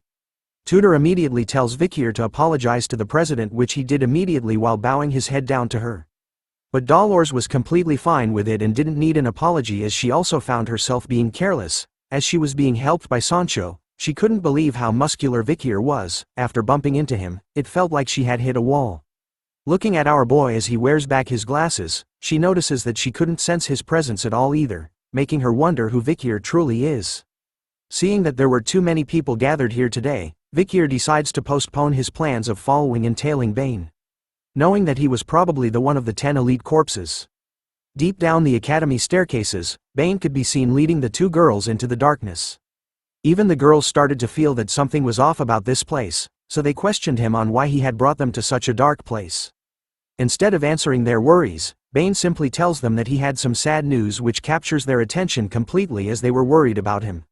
He starts to tell the girls a story, about how recently, a certain guy had showed up in the school, and since then, he had been messing with him, and because of him, he hasn't been able to eat properly. The girl on his left was quick to defend Bane after hearing the story, telling him that if he was being bullied then she wouldn't forgive the guy in his story. He continues on with his story. Knowing about that guy, Bane decided to go see who he was one day, but he was wearing his school uniform by mistake, so he ran away instead. So the guy might have seen that he was one of the academy students. The girl on his right side was even more determined, telling Bane that if the guy comes to the school, then they'll stop him, as the two girls were always on his side. Hearing about how good these girls were to him, Bane thanks them, telling the girls that their hearts were as beautiful as their faces, and that they would always be together. From now on, that is. The moment he said those words, Bane immediately grabbed onto the faces of the two girls with his bare hands at the same time. He started to recall the pandemic mask-wearing bastard. Bane knew that he had the skill of a high-ranked graduator, so he was sure that our boy didn't die from the explosion like that. He could also see the way Vikir was attacking the places that were connected to the location he had eaten people from before. Which made him realize that Vikir was a human that was able to sense the presence of a demon.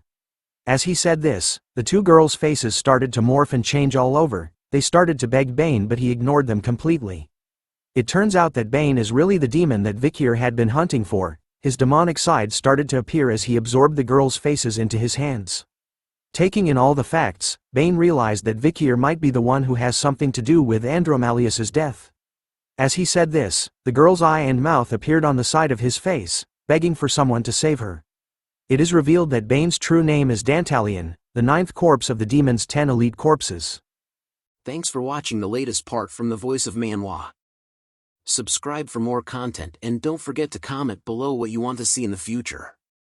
Like and share for more.